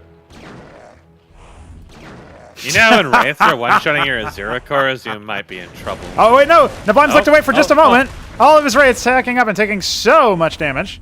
Okay, he's got double Shaman to repair, so he might be all right. So many Quasis, my god. Oh my god, there's only 4 Skithicors left. Nothing in production yet again for SYPIAC. He's going to try to charge it, but he doesn't have any tier 2 units. They're all blocked. Oh boy. The 24 Wraiths are going to get a lot of value over here. The Skithicors trying to do their best, but I don't know if it's going to be quite enough. Cyprian's shots are getting blocked by the Azuricors, and now they're all sort of decolliding and spreading out. I don't think that it can be broken. Not without the tier 2 units that he got the tech for, but didn't make. He's got Hydras. He can turn them into Part of the problem was all of his Azuricors were blocked. Yeah. So he couldn't get like he could easily have surrounded the anchors and done more damage, but they were all blocked on each other, so they couldn't even really move in. He hasn't morphed any of his buildings yet for the upgrades. Yeah. He's got 2 Scorchriths down there, and he does have a Bactith, but here comes the Cataphract, as well as, of course, a mad charge of the infantry, including some clerics healing a Mason that's attacking Quasos. Yeah. I mean, why not? It's got 70 health. It doesn't do damage or anything useful like Ahmed does, but if the circuits or whatever are attacking it and not killing it, it's just more damage. Oh, it's Jover. Seraph has arrived. Hey, it almost went down, actually. Got to be careful from those Hydras. They do a lot of damage. Bacthylos has finished, but it's only 1, and I don't think it's going to be enough. If that had come while he still had all of those other units, SYPIAC would have been able to hold a little bit longer. We get that missile launch at the very end, and SYPIAC will concede against Neblime, who goes up 1-0, and will face Btyb next. That was kind of a shaky game from Neblime, to be honest with you, because he had some misplays in that. I had to go into 3 Crows game and type you, by the way. It's just obligatory. And it just, I don't know, it felt like that. There was some moments in it, like the Wraiths almost getting picked out by the Skiths was a common mistake I would see people make, where they move a unit to the corner of the enemy's base, but it's not actually like the corner. It's like literally right in front of them. I've seen a lot of people do that. And it's just like little things that I always pay attention to those, because that's the kind of stuff that keeps me in games, is when people do stuff like that. Yes. And there was one particular game in those matches that he uploaded that I held up for a very long time. And it was because of just little things like that. Now, I can't do too much with it besides like maybe slap your ass.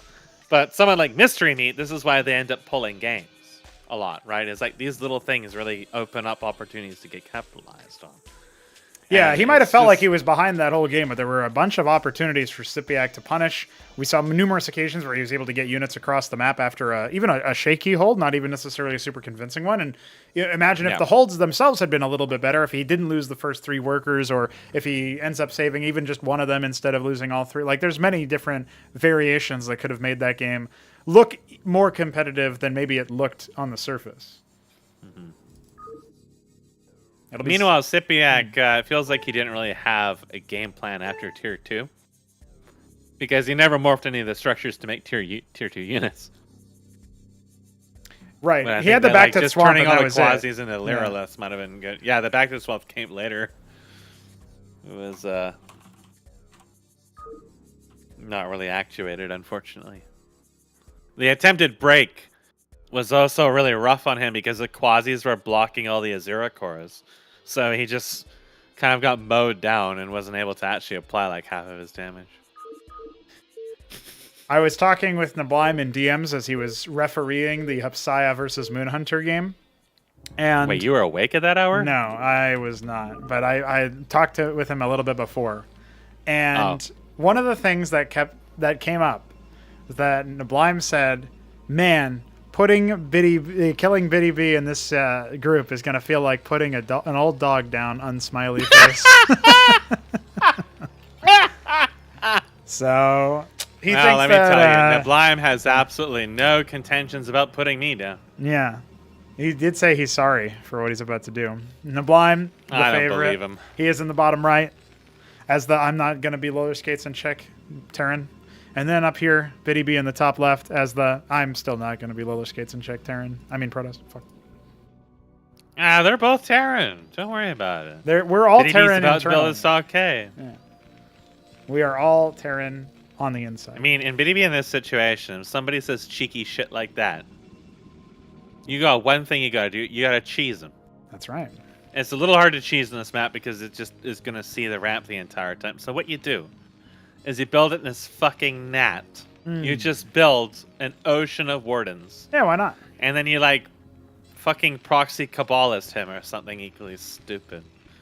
Or you try to do the pinning your worker behind his resource line thing that 3Crow tried to do. Yeah, that did do that. Newt immediately reacted to that, and it was not. It was like you could tell 3Crow was surprised. Like, wait, what? You can do that? Just instantly mineral glitched some workers. The scribe staring longingly at the rod. I wouldn't even know how to do that. I think I knew how to do that a long time ago, but yeah, when they're like, when they're I've on top of forgotten each about other all from the mining order, you hit stop and they pop over because they bounce and you spam the move or whatever. Yeah. But see, for me, it's been so many years that I literally forgot about that. So for me, what I would do is I would just pull workers and split them on each of the pylons, and then just deal with it in a calm manner. Unless I was Terran, I'd probably just use a Maverick and just stim it and just kill the cannons as they're popping up. Right. But it's also no longer as easy as it once was with the new mineral layouts, which is a little sad. Yeah. You need 3 pylons. Yeah, I was looking at Neblime's base and I was thinking that doesn't look like that you can block it with a single pylon anymore anyways. I think it's fine for that to be a legit strategy or whatever, like a very, very subtle strategy that you'd never actually see, but I don't know. It's interesting. The double stockade is here for Neblime. I don't think he'll meet too much resistance from Btyb, but he could still surprise us. He does have 2 Dracodons out, and the first one... He aggroed that scribe and did not murder it. Interesting. Yeah, he was looking around for it. It wanted to tickle him, but he was looking around for it. He wanted to see what was going on. This is going to be gross, by the way, because, like I've said, this is very, very viable against Protoss, and there's very good reasons for that. It's because Dracodons don't kill Mavericks very fast, actually, and Mavericks... As long as they can get like 2 Mavericks attacking a Dracodon, the armor kind of doesn't matter. They just chew through it because they attack so fast. And Neblime's adjusted his build a little bit to add in the Cleric earlier on. Yes. So that any kiting that occurs is sustained. Now, I think what you would probably want to do with Protoss in this case is actually consider just switching off of Gateway right away. Or not go Gateway against Terran entirely at this point. I mean, you can possibly get away with like Legionnaire, Ecclesia Zealot or something like that, but if he sees that, all he has to do is just make Augment. Then you're absolutely fucked. You would only really want to do that if it's like super heavy Maverick like it is now, and the fact he can transition out of that so easily really kind of makes it like a one-trick color pony. And so it's like, I think what I saw was Hupsaiya was doing is going like mass idols early on, which, I mean, their damage is not super high, but it is some splash, and they're, you know, around the same price range as the Draken anyways. And then golems are actually very good. So he's built the Watchdog to scout again. It's basically a Wraith, pretty much. It just doesn't get a chance to really kill any work. Unless they make flying workers early on, then maybe you will get a kill. Yeah, And, but neblime is actually not going for the early aggro here. Yeah, scouted that out, saw the 4 Drakidins, and was like, no, I only have some... I mean, I figured the clerics are going to make him aggro, but I think he's just going to wait for some Hurricanes here to just dive it all at once. He's going to see the single gateway. In the single gateway, he gets itchy here, and he's like, yeah, okay, I can aggro this. It's only the 4 Drakidins in the moment. The 5th one that just finished. And sees the fast expands. I don't, He was itching to go, but now he's not. Yeah, so. the Drakidins are going to wipe this Watchdog out. He was definitely itching to go. I figured that's why he took the Vestry, just so he could push this, but he's just kind of like looking around at the moment here, seeing if there's any proxies or something, I guess. A lot of minerals in the bank for Btyb. He's clearly saving up for something. It will be an Argosy. Yeah, I mean, okay. I don't think Solarians are really the best choice against an already double Stockade opener, but maybe it's Empyreans, which are decent. Especially if you can get a number of them. The problem is, neblime is going to hit this long before you start getting an adequate number of really anything out of that structure, so it's, I think this only really works if you're doing the 3 Crow Ring where you're dropping engrams on here to really stall that out a really long time. Neblime's turn, like, wastes his time. Neblime has self-destructed his Vestry, and instead of canceling it, I thought that's weird. Why was he do that? And now he's rebuilding it. Well, it's going to be probably just an Akhmed drop here. I guess he's just going to start running that, and these units are just going to be here for defense. Maybe he really is expecting Btyb to just be more aggro, and that's why he went the Vestry first. Yeah. And then detonated it and rebuilt it just to show the world how much he doesn't need that money, I guess. And it's just going to be Akhmed drops all out from here. You know, that's actually really bad because, well, you've seen those Hupsaiya games. When Mystery Meat just dropped Hurricanes on top of Argosies, they actually die very fast. Yeah. It is actually going to be a Solarian first. So, I mean, if you get like a bunch of them, yeah, it can be great. But he's already spamming the shit out of Mavericks. Which means that the first like 1, 2, maybe even like 3 Solarians actually don't really have a huge impact. They can stall the game a little bit, and with another army they can be useful, but Yes. he already has the means to kill all of the stewards, and he's already played against somebody who does this, so he's already, you know, gone through the gauntlet of, oh, I just need to build this or that, or mass watchdogs, or build sun dogs or whatever. I mean, it's the fact he's not attacking you already should be a red flag that, hey, he could just be teching. Well, Neblime doesn't really care about teching anymore, but he could be, right? Like, you don't really have any eyes on there to confirm that. So there's some risk associated doing this against Terran in particular, but... well, the other thing is he never re-scouted to see how many stockades it was, or if it's a star pad, or what to expect at all. We know that he's going up to a 5th. This is going to be gross, by the way. I mean, there's a chance for Btyb to hold here, but... Because it is just like Hurricanes, right? Like, they can't kill the Solarians, but... Oh, they can kill just about everything else he has. And he's going to, like, try to drop them right on top of the Drakidins. When you see this, you have to back up, split away, and try to attack the Trojans, but he did split up a little bit here, so he's managed to avoid taking too much damage. Yeah, he's only lost 3 so far. By the Solarian, right? And meanwhile, obviously, all this stuff, all the Wardens disrupted so much of what was going on down here that I don't even. Yeah, this is actually a poor attack, I would say, from Neblime. He's also got more Hurricanes streaming in, and that is not good. I think the Solarian confused him here because it didn't have to deal with the Mavericks. The Mavericks were stuck on the Wardens and getting attacked by Drakidins from the ledge. Btyb was able to split up his Drakidins and thwart the area damage from Akhmed, and crucially, some of Akhmed also went into the range of the other Wardens. So the Solarian was free to pick off Akhmed, which is going to die very fast to the Solarian, one by one. And the Drakidins just kind of picked off everything else. And yeah, like it was a good setup for Neblime, but his units just got separated and then they just floundered, and Btyb responded quite well. And Now suddenly the Solarian is actually kind of scary because he no longer has that many Mavericks.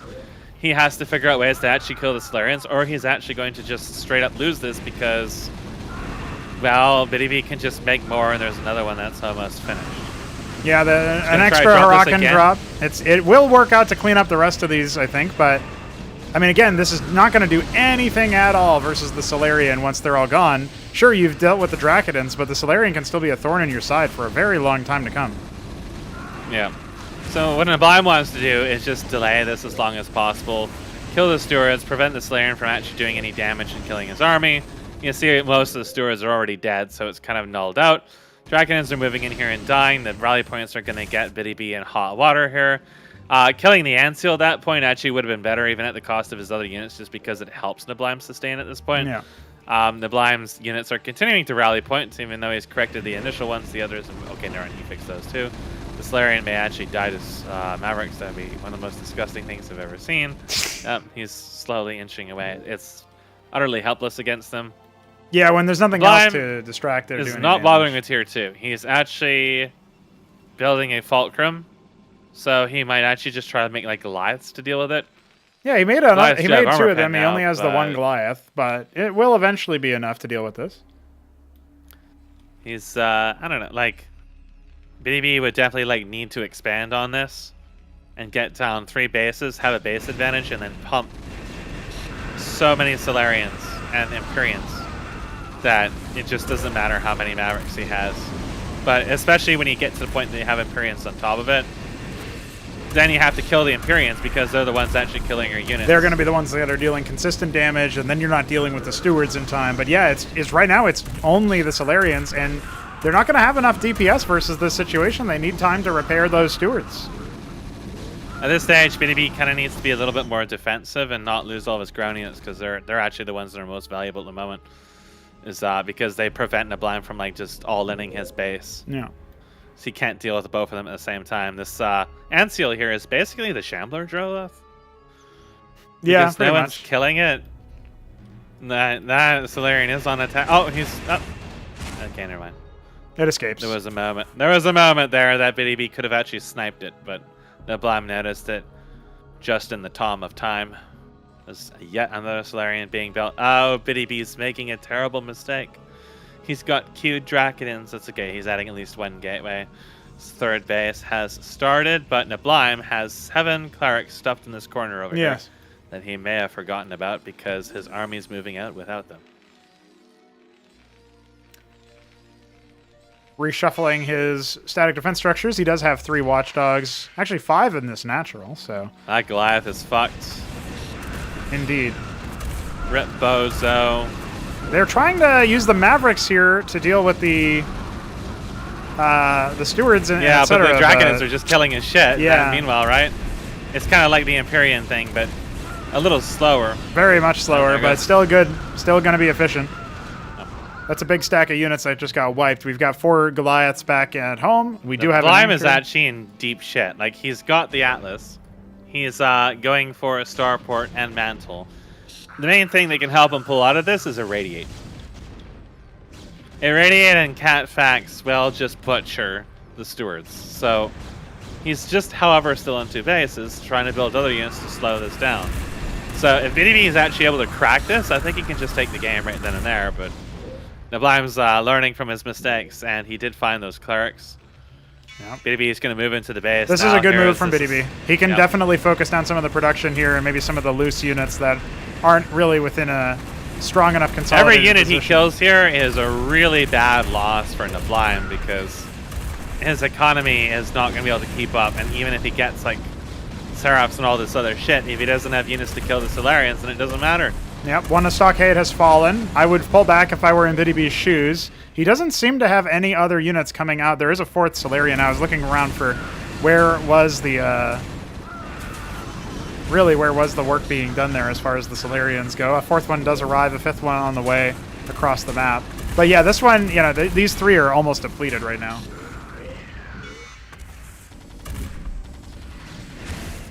So there's 2 Ramses being built. The Seraph is about a quarter way finished. Neblime really needs to be able to hold this off and keep as many of his units alive as possible to really take advantage of the Irradiate. And worse yet, if his units die and the Solarians have all their stewards up, they can just snipe the Seraph. Absolutely. I don't know if Btyb has encountered this kind of interaction yet that he knows he needs to focus it, but definitely killing the Seraph will be really major for him. Yeah, getting a very nice stack. 5 Solarians so far. Tier 2 required, as Neblime is very much on the back foot. Oh my goodness, there are almost 5 Dracodons queued up so much, and now Btyb doesn't have enough to order up another Solarian. Because of that, he's going to go ahead and bust one of the anchors, so that's going to be pretty effective. If he can also get rid of the Seraph. He targeted the Dracodons there, but some stewards will get hit by it. Yeah. It's not a big deal on the Dracodons as long as they move out of it. Which they aren't. Another one hits. Which they aren't. And the stewards, the stewards are getting locked up inside there, trying to shield themselves from the irradiate, and Btyb is not reacting right now. Moving into the irradiate was an absolute disaster for him. He's got to pick. He can pick this off. It's just right in front of him. Well, he has no stewards left over from that last trade. He needs to fall back with the Solarians away from the irradiation field. Yeah, he's standing in it, just taking tons of free damage. Yeah. He's just standing in it, dying terribly. One of his Solarians is destined for death. Remember that the Seraph also rends the armor of the stewards, which allows everything else, like the Ramses, to penetrate it. So it's absolutely going to be a reverse snowball effect if you're not ready for that. But at the same time, is starting to feel the limits, though, because his third base is only just starting to do stuff, and it's been up for a while. Yeah, absolutely. Meanwhile, Neblime is taking a page out of my book and expanding somewhere over there in the Otherworld. Yeah. And again, like I said, this irradiate is no issue for Protoss as long as they move out of it, because it does like 50 damage. They just flash shield out of it as soon as it's done, and it's no big deal. But if you stand in it, then suddenly it's... Well, that was avoidable. All right, this is a go signal for Btyb, I guess. There are still 2 Seraphs here, and all of his units are kind of clumped up together. Got to focus down the Seraphs, Btyb. He wants them now, but he's standing in it, and it's already done the damage. Yeah. Must be frustrating for him. I don't think he's ever dealt with this situation before. He has an engram about to finish. His Dracodon Solarian will help a little bit if he can keep it alive. Yeah, it's being targeted right now. That low HP Seraph on the top is a juicy target. 2 out of 3 are dead. And the engram will stay alive, continuing to rack off shots, zoning back the rest of the army. There's not enough DPS for Neblime to really finish the job here. He's dropping more irradiates, but it's not going to be enough. No, he is down to just a handful of units. If Btyb would get out of the irradiate, then he can just out-sustain this. He's not getting out of it. He thinks it's his home. He likes it. It's warm. It is warm. It's very warm. Keeps him safe. He needs to realize that if his units are obscuring the radiation zone, he probably should move his units because they're probably in the radiation zone, but Btyb is busy macroing up back at home. 2 Seraphs are still here, just firing off shot after shot. Yeah, a Solarian's about to die to irradiate, and it had hundreds of health when it first started. That is very, very sad. We do have an Empyrean on the field now, so more consistent damage is going to be starting to leverage. And again, this is a little bit of a scary situation for Neblime, who is technically up on workers, admittedly, but he's not really up on effective military. His forces cannot stand with the Dracodon and Argosy composition. Yeah, he's stabilized pretty well at this point. Most of Btyb's offensive power is getting nullified, and he's demonstrated he can't deal with the irradiate at all.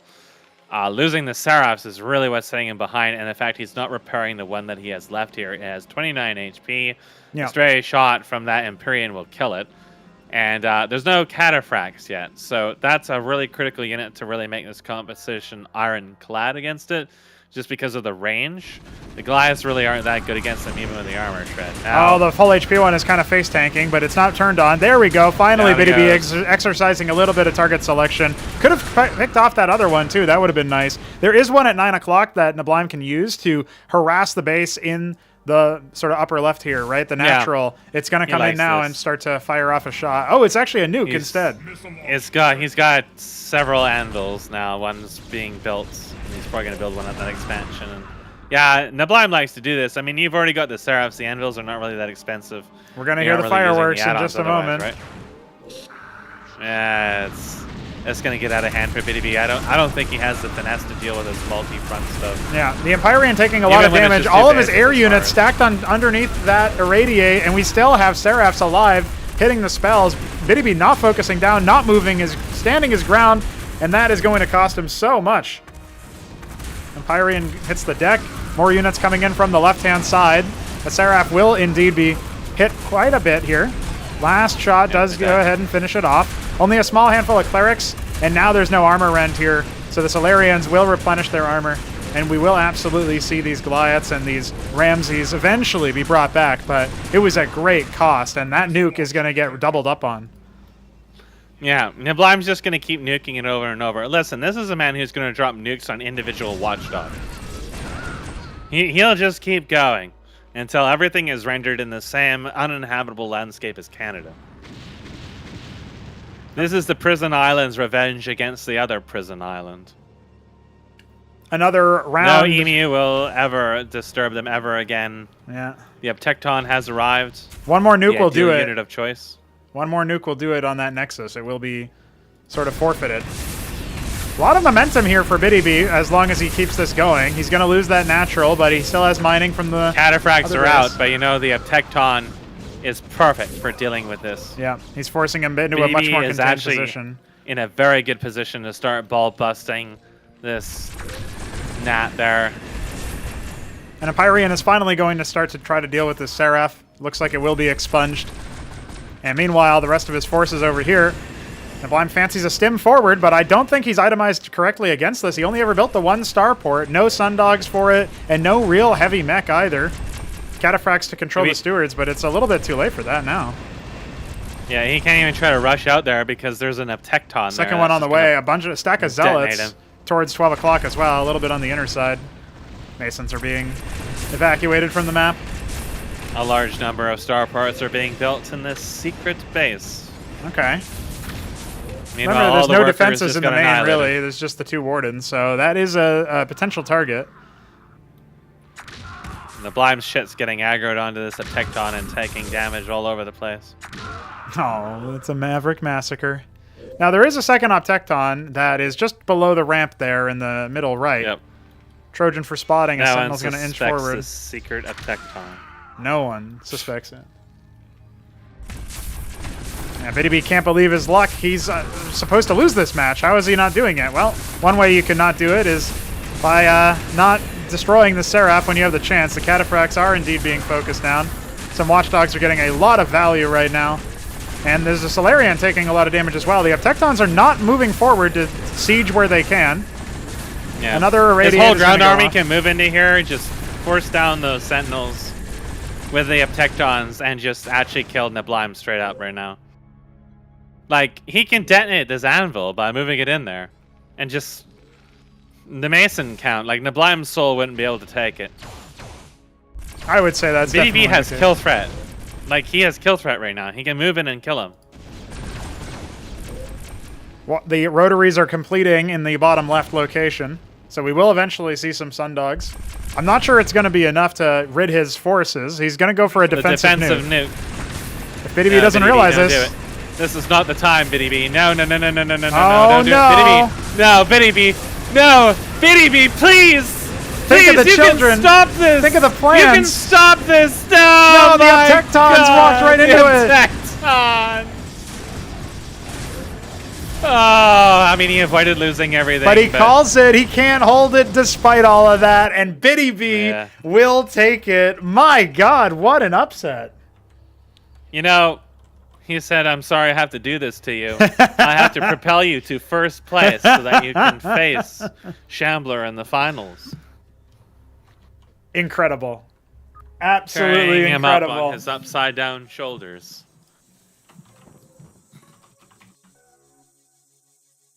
Well, that is a map 3 for you. Sideshow goes the way of Btyb, thanks to some tech advantage. We like that. We like that. That could have been so much more convincing for really either player. But in the end, what matters is that he gets the dub. Yep. Had some rough spots there. Really like to stand inside of Irradiate. But Neblime did not have the momentum. And some points he's moving out and trying to pick some fights that didn't really have a lot of damage for us. So even though Btyb was giving him a lot of mileage out of the Irradiate, he still couldn't get more than just a few kills at a time. And I think that Engram in particular, and then the switch to Empyreans really turned it around because And then just killing the stewards wasn't enough. Remember when Neblime said the only one who he thinks is going to be competition will be Hamster? How about in your own group, Neblime? How about that? Annihilated.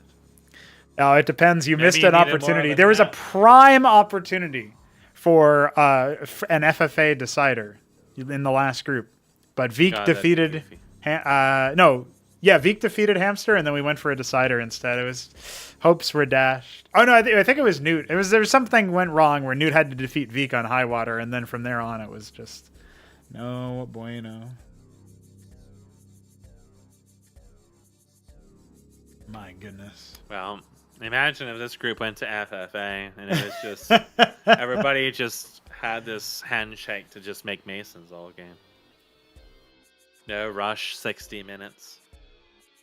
I wanted it. I want to see it, Mesk. I really do, but I don't know if it's gonna happen. You can make it happen. You have the power. I have Executive decisions are in your right. You too can be a Democrat that just whips out the most insane shit at the slightest provocation, and nobody does anything besides clap. Please clap.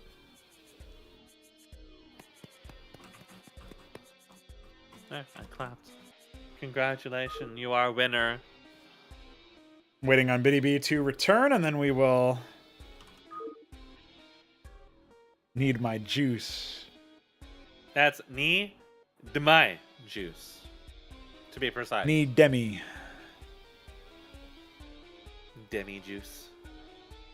I guess the late night crew will be up because SYPIAC and It Depends are going to be looking to watch Group C to see what iSarCasm gets up to when he takes to the stage. Probably something cheesy is my guess. I hope so, but he's been playing pretty legit. So, well, he needs to change it up and become a true cheese master.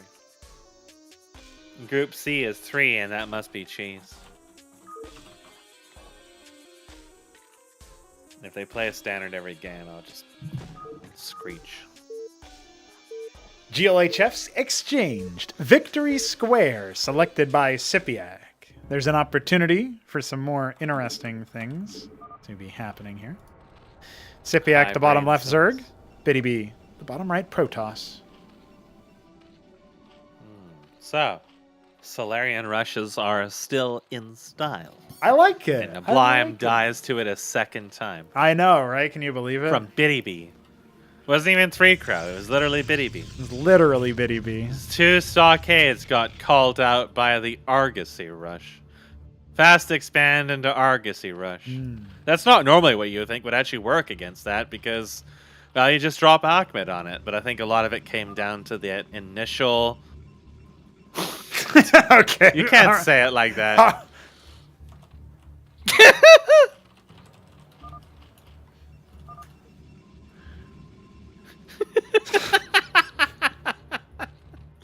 I can't believe it. You can't just say young people. A baby bee. Well, it looks like SYPIAC will once again luck out and scout his opponent first. It's going to be a Lattice opener. And Btyb, what are you doing? Btyb went cross spawn first, so he'll scout his opponent last as he went to the top right. And that means his vassal can go to the bottom left, right? I guess. Now, SYPIAC likes quasis and tickling. He is definitely a tickle fetishist. And if you think his 28 is anything besides literally just straight out of the crib, he's got another thing coming. Oh, shit. He's been found this time. Btyb not paying attention to a proxy this time. He's tying up another worker, though, so there is that. Tickled these nuts. I have to attack Luller Skates' Nexus again. Yeah. Well, he deserves it. Oh my god, no! No, SYPIAC! It is 3! Vassals. That's 3. 3. Alright, he's safe. Second Lattice goes He'd down. like to- Dude, it is a vassal. He might survive long enough to be executed by the vassal, I suppose. Ooh. Oh, tickle. Bopped. Off it goes. Bye. Yeah, so that's the fast Kagrant. He went expansion into Quaspool. He also has an idle worker again. This is definitely very dangerous against Mass Vassal because, well, they can just ignore this and kill the expansion and really waste your time. But Btyb doesn't see it, so that kind of really helps him out a lot. Yeah, that's right. I mean, This he might worker is intuit still it by how chasing. late the pool is, but, you know, the first vassal Ooh. And it's dead. Slapped to death. Rest in piss.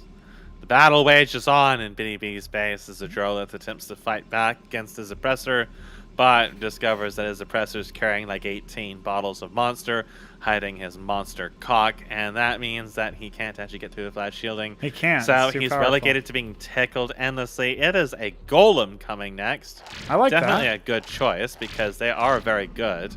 But I guess they could probably be kited by quasis. It's just killing them will actually take a really long time. The has to finally bring him back. So the fucking Tro that's just been running laps around his base. Hey, check this out. We got a urinating. simulacrum on the way. Yeah. Well, I don't know. Maybe he'll take a page from Veek's book and start dropping sims on him. I mean, if it worked once, it can work again. Ooh. Just spanked his ass. He's definitely going to go home and tell mom about that one. In this case, mom is a wigglehead. Yeah.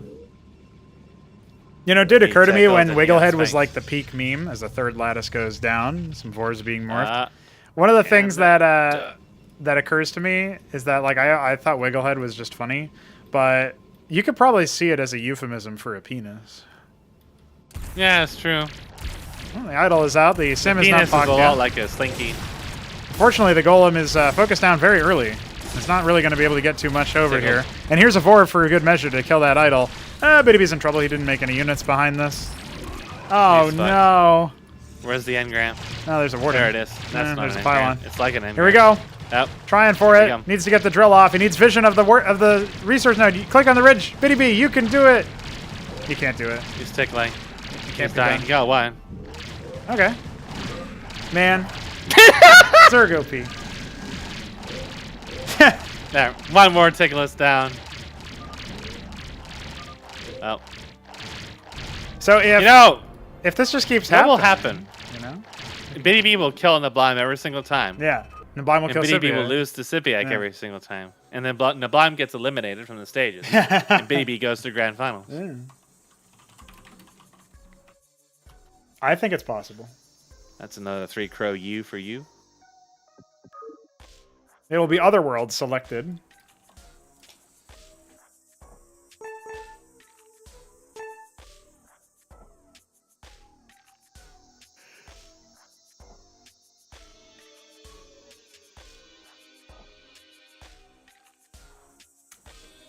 All right.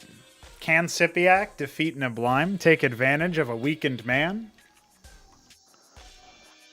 A broken, beaten Kiwi, tenderized, nibbled. Now, it's- Watch every game between these two be lightning fast, and every game between Neblime and Btb be like 30 minutes. yeah, and involve Just Solarians. irradiation. Yeah. I mean, Neblime was clearly realizing, you know, I actually need to have Sundogs to stop this. But he was stuck on 2 bases for so long, and then the one got deleted.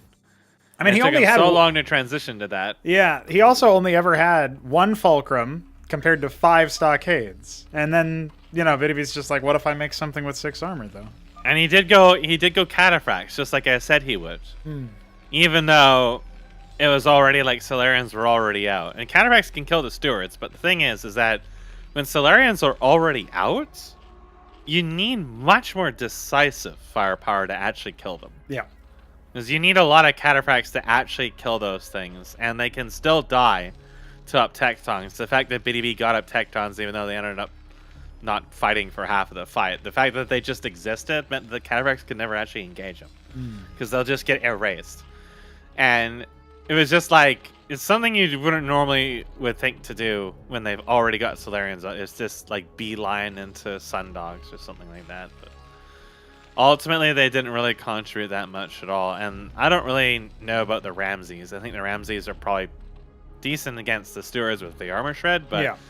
You need they that still Sarah. don't actually kill the Solarians very quickly, right? So they were just getting picked off by Drakodins and whatever else just over time. And that's still fairly expensive to be losing those. They're like 200 minerals or something. So like it's just not a very like decisive choice against that. Look at neblime spam. Look at this shit. He's zoned in. He can't believe he lost to Btyb. He has to just stomp SYPIAC so he can get his revenge. If there was ever a time for him to start typing, that would be it. Just got he's usually a absolutely pretty good. punked. He's usually a pretty good sport. Apparently, earlier he got angry at Hupsaiya for saying "Don't say GLHF," and then he kept saying GLHF. Yes, yeah. It's a mini Hupsaiya rivalry. Is a shit poster for sure, and so it's hard to read him if he's really like genuinely angry, trolling or whatever he's doing, and it's just the Blyme is just like, I've been playing for 12 hours, and you're gonna do this to me. You're gonna tell me not to say GLHF? So then he took it out on me afterwards, and it was absolutely disgusting. This Canadian has the gall to actually play against me and waste my time.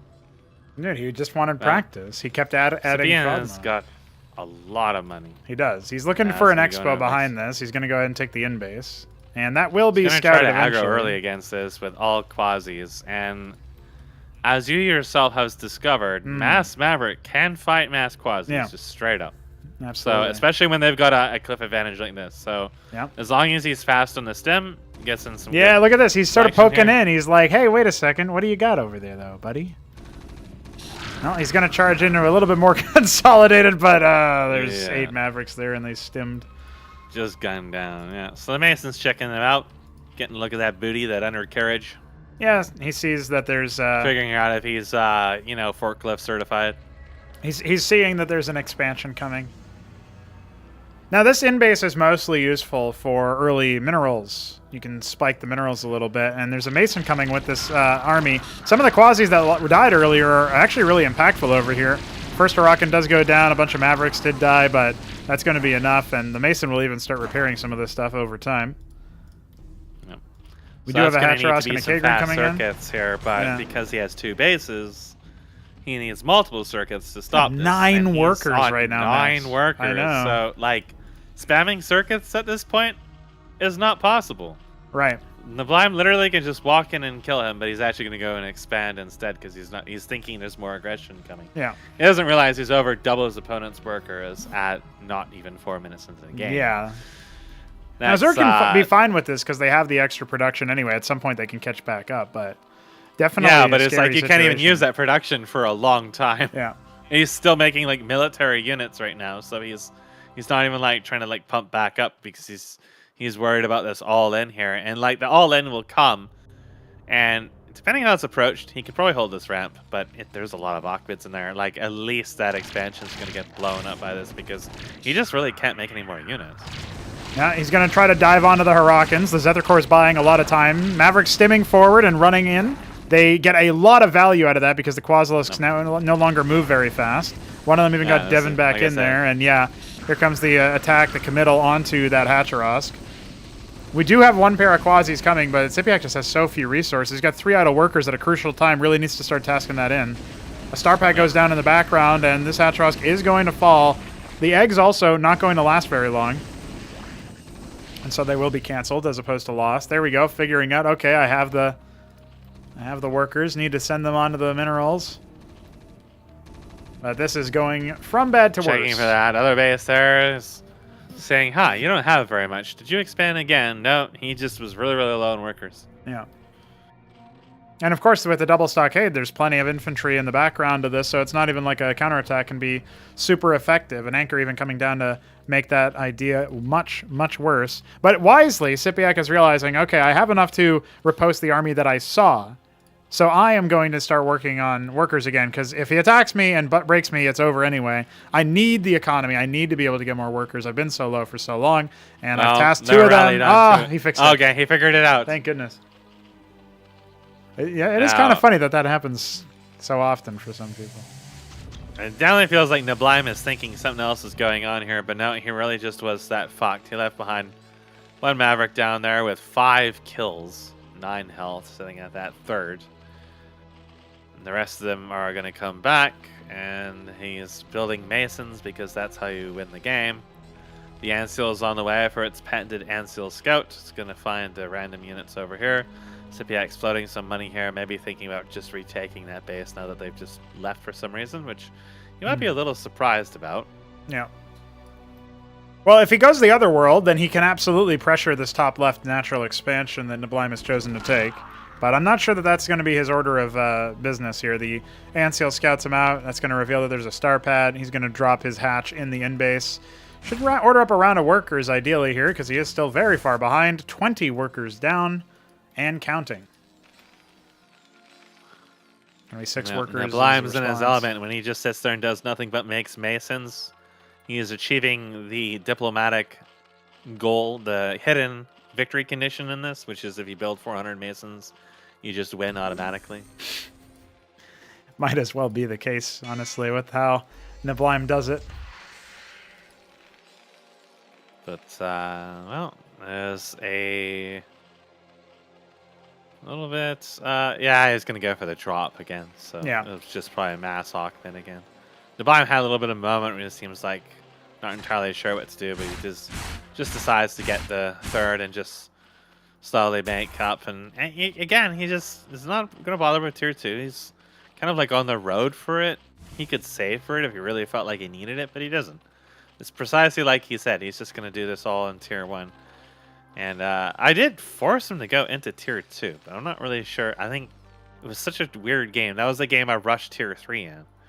And if for some reason that was one time where he decided he needed to bulk up and go back into Sundogs. And that was a really different pivot than really every other game I've seen of him in this time frame. So drop is in. There are periods where he'll do that. This Trojan might die. Oh, they're all dead. Nope, suck him up. Oh, if that first volley went on to the Trojan, I feel like that would have done something. But yeah, Ahmed has been sent as a sacrifice. He's got a lot of meat on his bones. There's a lot of quasis, so Zorkas now's the is time coming. where we'll see if he decides to commit to tier 2 after all, or if he's just going to keep just pumping what he's got right now. I think in theory the drops can work, but yeah, the Atlas has just been put down. Otherworld, the name of the game, name of the map. That's where SYPIAC is heading right now.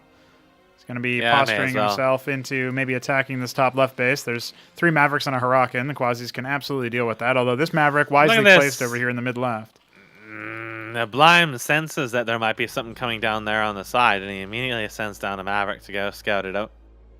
Yeah, and it makes sense, right? There's only so many attack patterns you can take. If my, very wide main ramp is being occupied, then maybe it's the back entrance that I got to be worried about. There's a big drop, sort of doom drop, sort of fomenting over here, and there's only Zoryus coming, no Lakizalisks, so there's not really going to be great. This Maverick scouts the attack over there, so now Neblime has actual kill threat at the moment. Yeah. But if he chooses to go for it, it's going to turn into a trade. And there are definitely enough Quasis over there that they could do some damage. But I don't feel like they can actually go through his entire base, especially since he already has an anchor he can reposition. Yeah. And another anchor that's already over there. And he really is just going to go for the drop and go for the attempted trade. Zoryus are going to scout it. SYPIAC realizes, okay, there's a drop coming to my base. I need to start making some more units. He's got some workers on the income, but only Zoryus back here and no defenses, so this will be dealt with. He needs to pull the workers immediately. Up a bunch of workers, so I don't think you saw that drop. His camera flew over it. I'm not sure what the play was there exactly. Zoryus are tickling some units, but there is indeed a Huracan. It's going to be an attempted trade, but the Zoryus needs to get there a little bit closer. And yeah, indeed, the anchor is going to go down. An array of Huracans has arrived. Kiting backwards a little bit, trying to fight a war on 2 fronts as the Doom Drop has claimed the in-base. There's only the one circuit. It's not helping them. It is definitely going to be a base trade, but you always favor the Terran in this case. I mean, just look at how many Huracans there are to burn through this. Now, if Neblime's not careful, and he isn't being super careful right now, these Quasis can start to eliminate the Huracans before the Clerics can get in, but it's not going to be enough. And now the workers would need to pull somewhere else in order to do hardly anything. The Sentinel has finished. Yeah. That's just in time to finish this up in style. I think the one Quasi is doing his best to tickle Ahmed, but he's got 4 Clerics slapping his booty every single time. GG is called. SYPIAC will once again lose to Neblime, a going story at this point. And that means Btyb will have to repeat what he did against the favorite of the group, the Aussie Terran.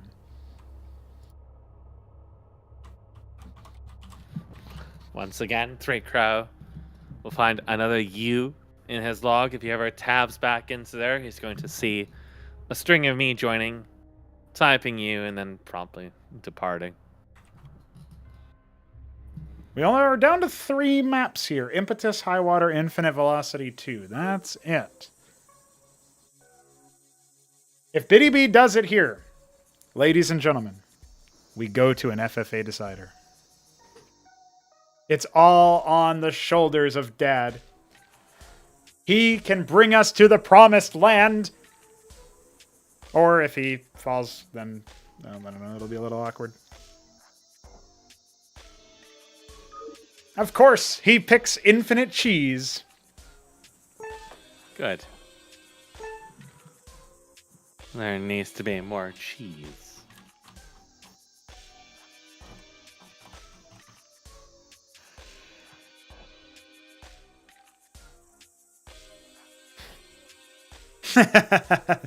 Me too, green eggs. Me too.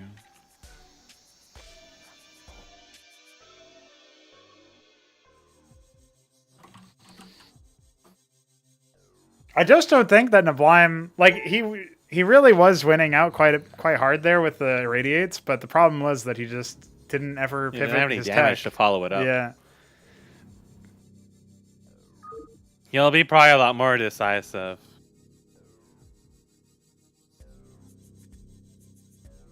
It's never happened before. Btyb has to make it happen. Make our dreams come true. The man himself has to do it. He's going to have to make it happen versus Ahmed attacking the Atlas, probably. Let's do it. Infinite Velocity 2, the site of many an interesting, compelling game lately. Not really any of them that ended super fast, to be honest. Not since the rework. Enough. Nobody really like the Nidus is just not used for cheese that much anymore. I know. People are almost afraid to commit to it now. I think so. Oh, the Neblime will be on the right. Btyb on the left. Feels like the man who might do it. I think he could make it happen.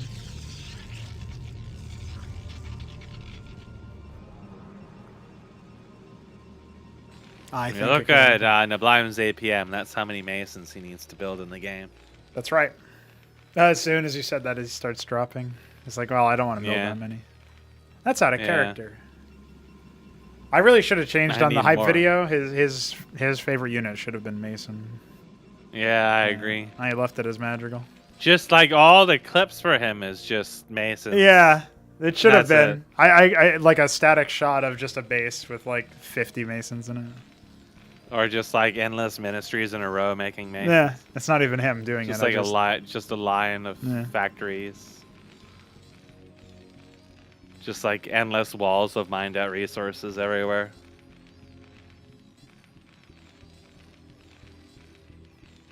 Well, Btyb is not doing anything particularly cheesy yet. There's no lattice. Just a casual amount of gas for what is presumably going to be a Dracodon. That's right. It's the Stockade into Ahmed, which is Rallyo pointed over to those. I mean, you're probably going to go Ahmed first a lot of the times anyways as Neblime, so you know, you may as well just use it for that purpose too. Now, the real question here would be is if Btyb actually gets his Dracodon over there and then he just ends up killing Ahmed when he tries to burn down the shit on his side.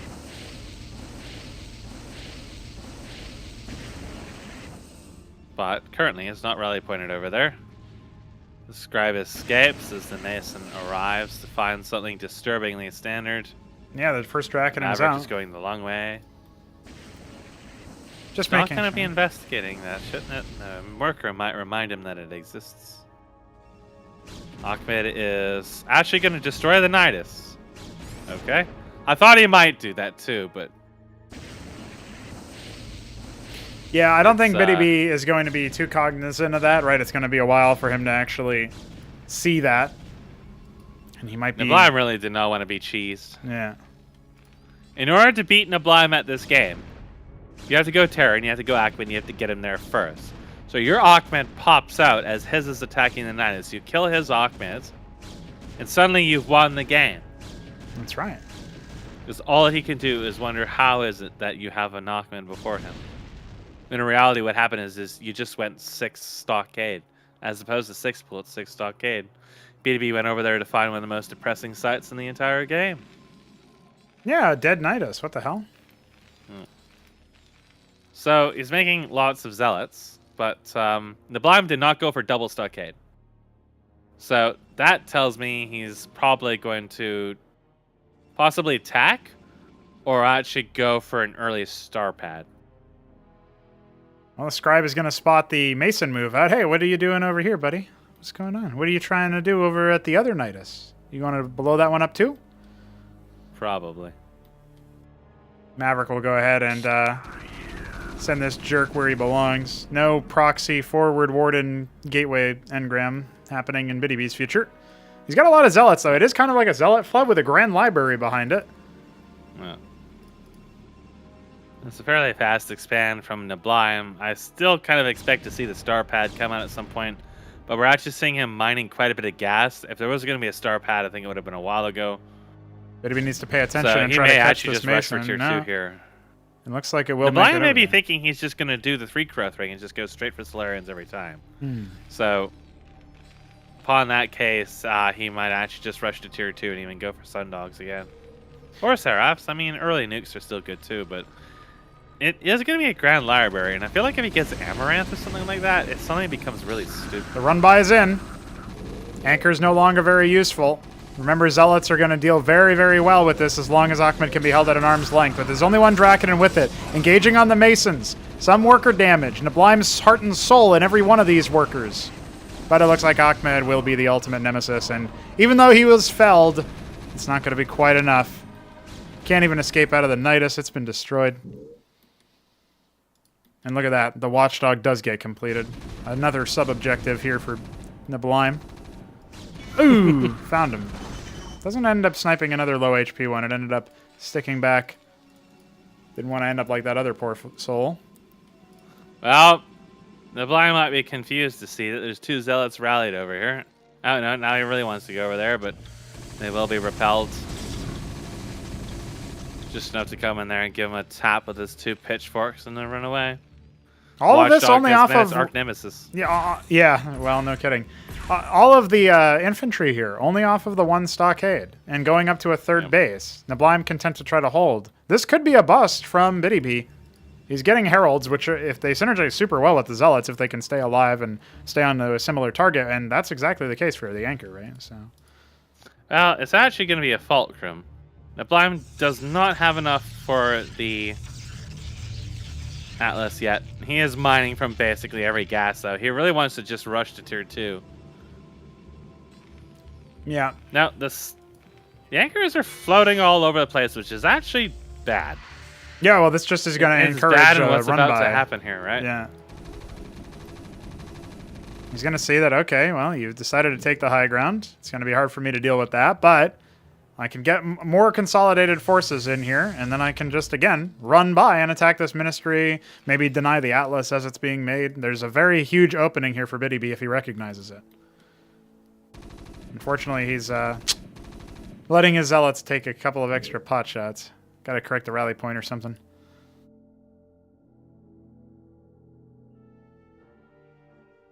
The Blime's on 3 bases. There's a single Goliath coming. No big deal at the moment. Another thing you can do, by the way. Yeah, you can take the long route here. Yeah, go straight up the back. Now this anchor in the sort of midsection here on the high ground will still be able to do some pot shots, but it's a lot easier to run by in that situation. And Neblime has probably never been in this spot, because this is totally new architecture. He's got some Achmeds here. It's very scary. Look at this, withdrawing the anchors. It's almost like he's sussy. Suspects. He susses something is wrong here. I think maybe his Masons might have even spotted a couple of units here and there, but that's a quickly dead Ahmed. Goliath's now staffing the anchors, but again, run by is quite possible. Forcing the lift. The Atlas is complete. No, not the Masons. Masons indeed dying. You can't lose too many Masons. It's like when Thrall dies. You just lose the map and have to go through that QTE all over again. Well, the Heralds are getting caught up by the Masons, speaking of. Only one of them stays alive, but again, it keeps the Zealots alive for so long. Every time it the Herald attacks something, it debuffs it, and then every time a Zealot attacks it, it gets a shield. So it's very, very effective. As long as they are focusing the same targets. But you can see here, there was a lift. There's only one set of units in this anchor, and the Heralds are attacking a different target. But apparently that's still going to be enough. Btyb doesn't even realize, wait, most of this stuff is empty. He's going to stick around. He does have a Dracodon and does have an Amaranth, so maybe he can start to get a little bit more sustain out of his composition. There's a lot of minerals going around, and an Argosy is dropped. But this time it's 2 star pads immediately, as well as some Sentinels being put down.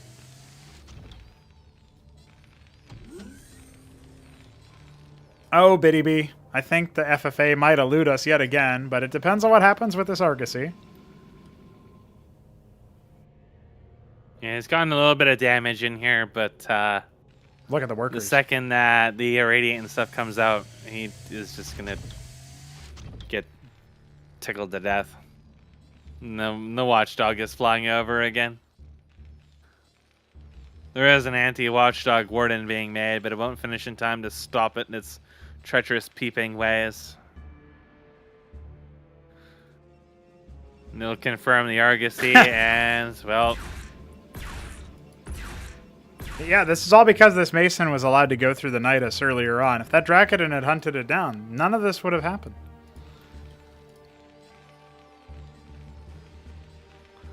It's on fire. It is on fire. Still spying. Sundogs are en route. Yes. It's going to be a triple rotary setup here, adding a little bit of air support as well in the form of Watchdogs. Sentinels on the high ground. Trying to set up a 4th base. Now, fairly consolidated ground force over here for Btyb. Again, spreading the defense quite slim. He can just walk in and start attacking the starports if he wants to. But he doesn't really have anything to deal with the Sundogs as they start to grow in number. Little does he realize is that Neblime's entire army is actually south of him over there. Just hidden away. Secretly. Oh, he might find it. No, he ran past it. Yeah, he's going to the other spot to see if he can spot a move out. Mason has a similar idea, looking for bases. Expecting that, yeah, Btyb is probably not mining as much as I am, and that's true. Because it's 33 to 83 workers. Yeah. Nobody mines as much as Neblime. Mine.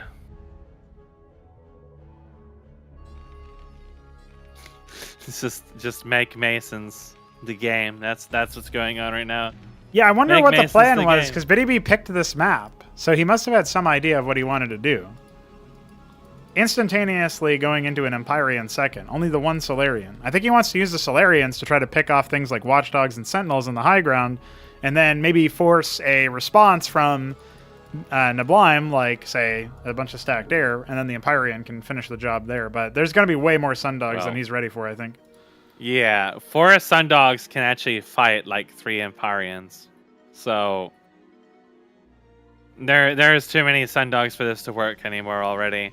Btyb is going to encounter it with his Zealot and be like, oh, I'm already fucked. So he doesn't have the units to deal with this. Now would be like the time to start making Atriuses.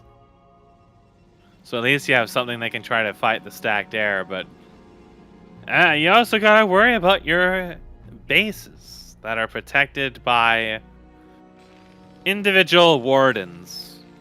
Neblime can choose to ignore these area units and let them fool around with his external. Now he's gonna go back to them. I was gonna say, just destroy Btyb's entire base because it's literally undefended. Well, you can see how fast one Solarian picks off one Sundog. The question is, can he do that when there's a lot more than just one?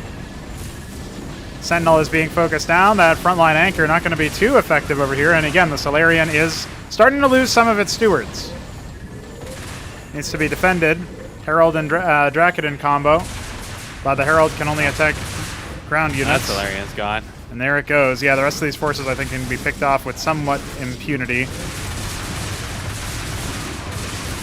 Mantle being added to the retinue. More Sundogs. More, just way more Sundogs coming into fruition. The one Empyrean is here. A Sentinel was made in the gas-only base in the bottom left. Oh, it will die instantly the second that Neblime finds it. Mantles are en route. Probably Catfax again. Maybe a couple of Ramses initially, but there's never going to be enough area units to really necessitate the Yeah. Yeah. For a Sundog, it's just there's more in a match than what you can do off of one Argosy at this point in the game. You need to have like 2 or 3 Solarians to really comfortably deal with those, and at this much Sundogs you need like 3 Solarians, and even then, depending on how you engage, you can just lose them all anyways. He's going Archon, but really Patriarch would be the best option here if he wants to. Yeah, the Archon can't chase them. Yeah. You need to be able to burst them as they dive in. And yeah, there is an Atreus coming, so that's good. There's an engram coming, but it's gonna probably get sniped before he's really ready for it. Yeah, even if it finishes, it'll probably die instantly. A couple salvos. Oh, gets one on the way out, and that's it. Yeah, trade 1 Sundog for 1 Solarian. Does need way more good entries. trade. Neblime is absolutely filthy disgusting rich right now. He's got some Qs, but not much. He definitely can be building more at the moment because he's on 4 bases. His economy is just booming at the moment and doesn't have the production to accommodate it. It's not really a big deal at the moment. He's not exactly in a difficult spot, but he can end the game very fast. Very, very fast in like 2 minutes if he actuates these resources. I mean, he can end the game as he is right now. If he just checks these bases with his Sundogs, he can just wipe them out. Like, there's nothing Btyb can really do to stop them. But he has not checked those bases yet, so... He doesn't realize how easy it would be for him to just close the game out by sending a couple of his units.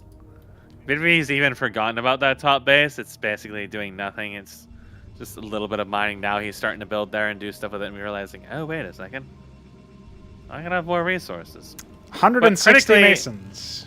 He doesn't queue up all of his Nexus onto one and just build scribes from all of them and wait just by pointing them over there. So that's one of the reasons why his worker growth is so slow. Yeah. Only making Neblime's in his element now, just AFK. My opponent's dead. I don't need to worry. It's time to build Masons. He put a ministry down where the Nidus used to be. I guess there's some symbolic nature there. Yeah. That's where the Masons go. His opponent can help him make workers. Meanwhile, down in the bottom left. Yep. I like to call this the mystery meat Hupsaiya build. Just build sentinels and lift them in. Why not?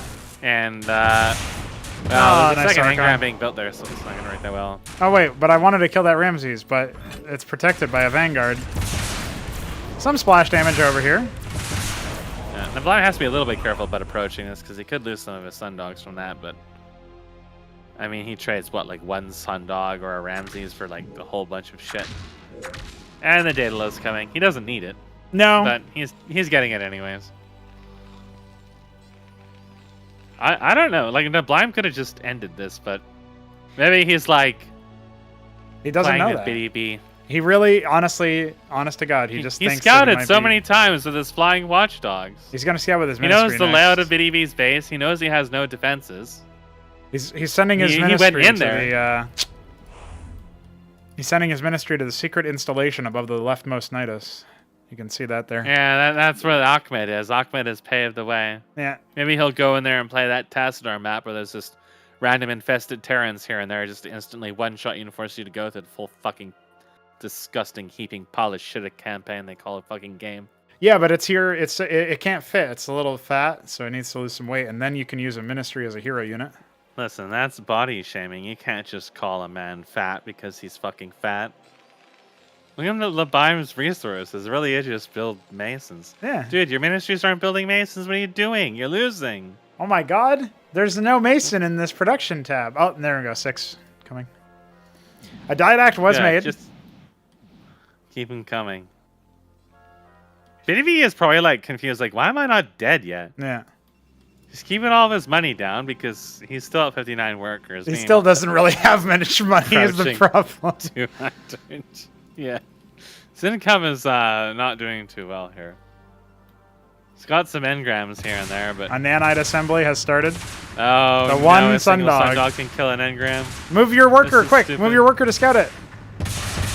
No. never mind. It's over. Bye. Remember when they did Splash? Those were good days. Yeah, that was really something. He's realizing, wait a second, I could have done this 10 minutes ago. The Archon's watching on. Fucking dead. Yeah, he's like, well. And now here comes the committal. A big stasis, but the Archon is already dead. A Sentinel is finally taken care of. Irradiate for good measure. The one-up Tecton, primed to get a lot of frags here. The Didact is on fire, and the Didact died. The Madrigals are here. They're launching missiles. It's his favorite unit, and he got to build it because he delayed the game for an extra 10 minutes. Diadem with the bottom left. Well, that Gorgon's dead. Btyb's base has just like ceased to exist in the meanwhile because, well, there was never really anything there. So, just building nanite assemblies. You don't need that. You silly goose. Those don't make masons.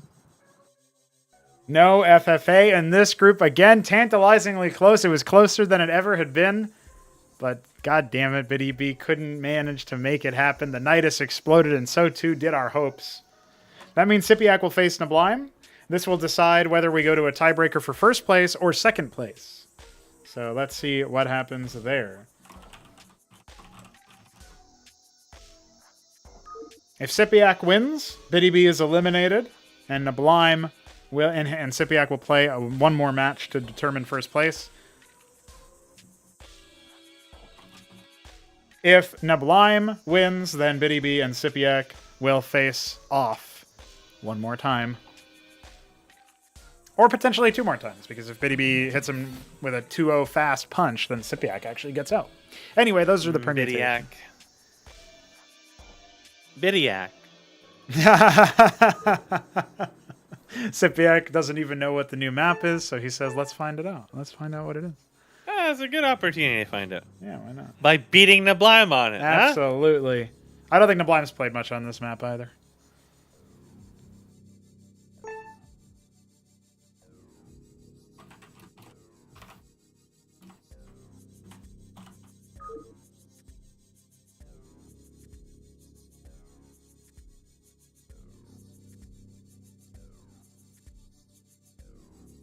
There's no such thing as a 12.5 out clock. Don't reinvent the goddamn clock, you lunatic. Yeah, it should be 0.5, but I think it's funny to say 12 point. No. You can't do that. Besides, what would you say? It's Would you really say the half a clock base? That doesn't even make sense. Yes. You would say... You would divide it into the Mayan calendar. Okay. I can get behind that. As we get into things, it will be Neblime in the bottom of Impetus and SYPIAC Zerg in the top. Neblime's Terran has been a fan favorite, and he's immediately sending a worker, which means he's going to cheese. Well, this is going to be stupid. You know... He really is going to do the whole getting behind and getting into things, isn't he? The problem is, if Neblime drops this game with the cheese, then... Not only... That's one way to eliminate Btyb. And then he plays a tiebreaker with SYPIAC. He kills Btyb without Btyb even being able to play again. Yeah, this is his revenge right here. That's what he's trying for. He's scared, you know. He's intimidated. He dropped one game to Btyb, and he was so close to dropping the other one. If only he hadn't killed all those Atlases and the Niduses, like some kind of monster. Now he can't do that, so he can't face him again. So he has to squeeze him out of the tube a different way. Well, this is going to be stupid.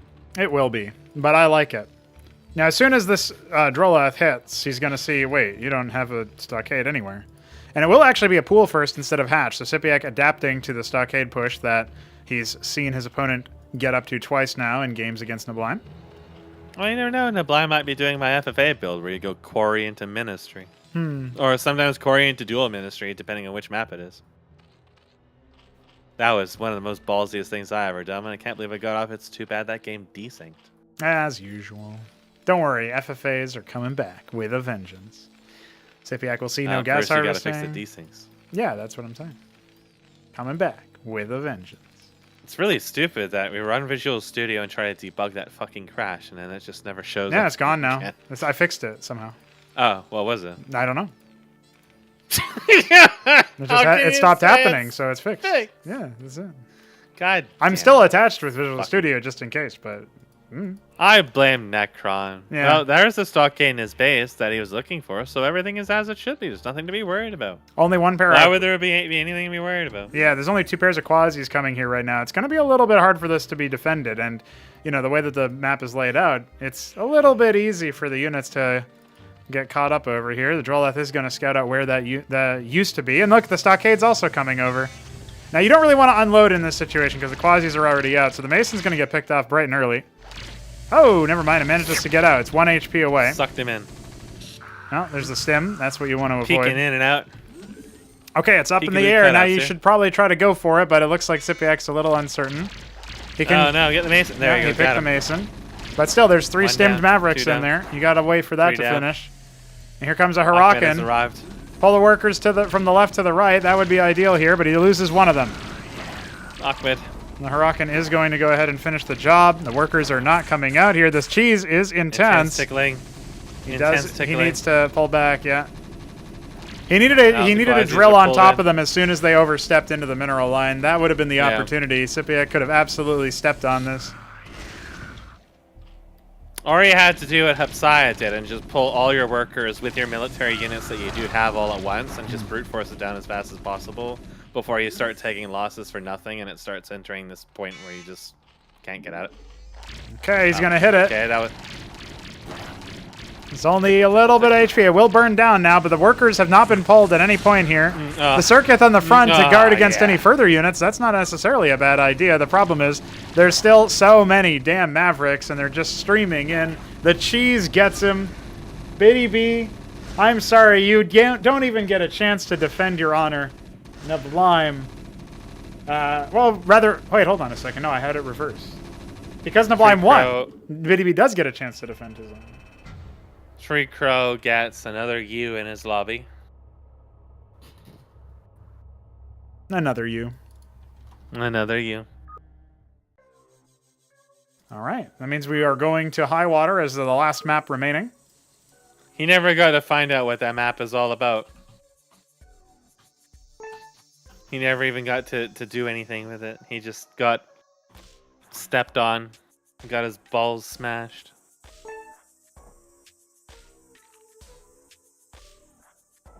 Okay, but what if we saw an FFA in Group C? Ha! I want to see that. That would be extremely goofy. Btyb has an opportunity here. If he can defeat SYPIAC twice, he will qualify in second place. But if SYPIAC rushes him down yet again, well, we'll have to see.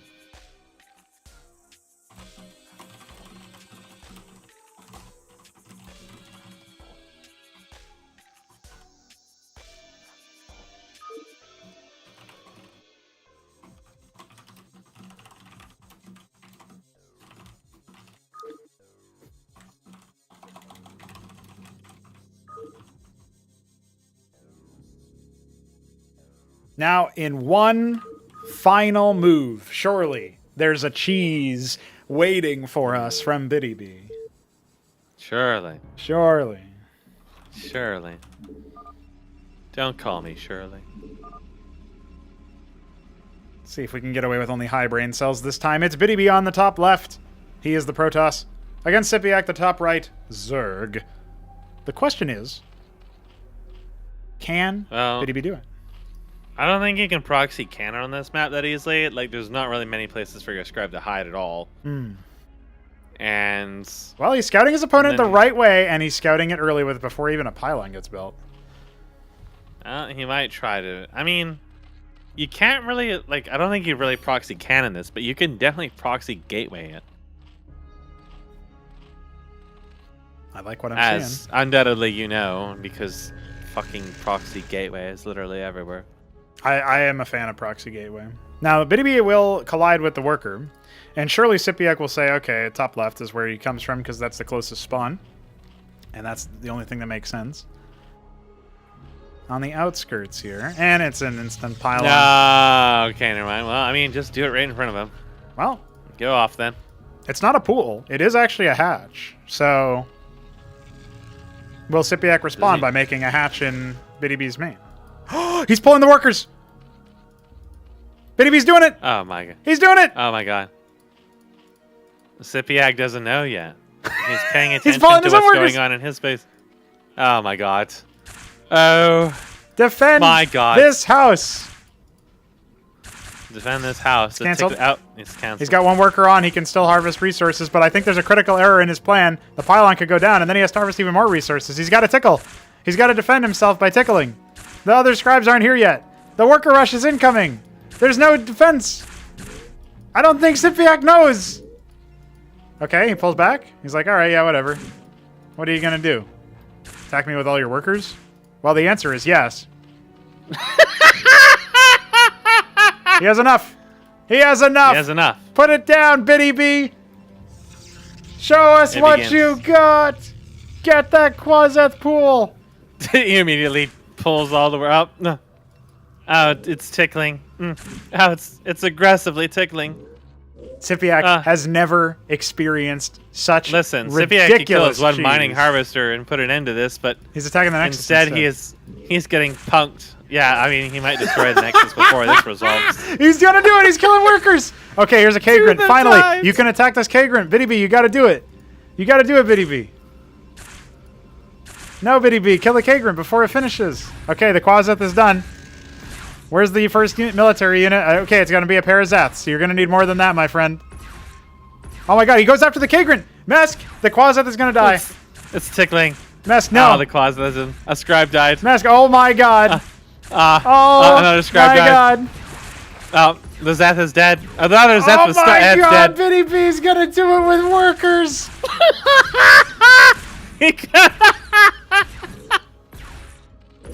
SYPIAC is in dire straits. He's spent so much time trying to slap this down. He's got almost half the shield slapped off of that Nexus. Here's how he can still win. By the way, this whole time, Btb's getting a second worker macro, trying to macro, and he's threatening to build a pylon, but SYPIAC doesn't know how much money he has. Spoiler, nothing. He has no money. Yep. Dude, Btb cannot believe he's never done this before. I guarantee you this is the first time he's ever pulled workers and gotten a dub off of it. But the Warden is not within range to attack the other hatch, right? So DF is so happy right now. There we go. The drill. They mass up. They gather their strength. Whoa, you got to be careful there now. Okay, he's up to 3 workers back at home. Yo, get that hatch. Dude, if you kill the hatch with workers, I will be so happy. It's just... SYPIAC has finally got enough to build a Quazeth again. Oh, there it goes. Not in range. Oh, drop. but look at this. They immediately are like, oh, yeah, you want to do that? We got your number, dude. We'll kill that. We're battle workers now, motherfucker. Btb, the legend. He goes back after the hatch on occasion. He can just kill the Quazeth if he wants to. Yeah, he really needs to kill the Quazeth because there is enough money to make some more units here, but I mean... Not much. It's down to the not wire. Not much, but... tickle... Are you not entertained? Are you not entertained? How can this still be happening? It's not over yet. The worker's staying alive. This Derelict has taken over 3/4 of its shields. Oh, one of them dies. Yeah, one of them did die. Not that many. He's got enough for 2 pairs of Zeths, and that's what he'll make. Oh, Btb's losing a little bit, though. He's lost a worker. He's going to kill another. There's even trades so far, but obviously there's still 5 workers here for Btb. He's going to try to attack the worker. He's tickling the eggs. I don't know about that one. Needs to back up immediately if he can. Needs to back up to the Warden. Okay. Warden is where it's safe. Now this has turned into a complication. Another worker being made. And a gateway. Alright, well, I mean... Go off then. Yeah, well, he needs production in this area too. It's not fair otherwise. Yeah. It's alright. SYPIAC has 6 workers. He's getting one. He's getting another one. Remember back at home, 7 workers for Btb. The economy's actually even right now. Yeah. Well, Btb also has his... I swear to God, if his Nexus actually dies, I wouldn't even know how to even respond to that. Okay, the gate's here. And there's another Warden coming. You can't respond to that. He didn't build any Quasilisks, so there's more Zeths. This He wants puts to a overpower it. lighter under his ass, Yeah. but there's so many Zeths coming here that he can actually break this when those finish, as long as he doesn't lose any right now. Yeah, the scribes are going to be really, really There's crucial. a war of morphing, so that's... But if he lets that Warden finish, then suddenly it becomes so much worse. Yeah, absolutely. He's using the scribes really well here, focusing on the Btyb. Zeth. Yeah. There's a Legionnaire up. That Nexus is taking hull damage. Just Second so you Warden know. finished, though. Oh, no. Neither of them are going to go down. That's all of the military SYPIAC had. He's not going to get a single kill in that equation. And now the Warden can attack the hatch. It's a disaster. You know, the Nexus is taking hull... I don't know if Btyb even knows it's even being attacked, to be honest with you. He gets the notification every now and then. Yeah, but he's probably ignoring it. Like, this is too autistic to pay attention to details like that. He's going to lose his head. One Oh, he lost the Legionnaire went Legionnaire. down. My God. I can't believe it. I can't believe it. Btyb has done How is the Btyb not- unthinkable. He needs to kill that worker on his Nexus just to really land it home. There's no Tickle it hope. down. It's so SYPIAC stupid. cannot believe it happened. He cannot believe it happened. And ladies and gentlemen, we go to a decider. Btyb has brought us to Derelict. I have never seen such incredible gameplay. I honestly have never seen. You thought that those games between unit defense couldn't be upped. But how about this tournament game? My God.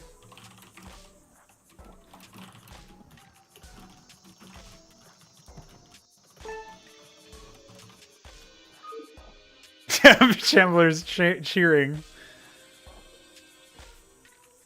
Didn't care.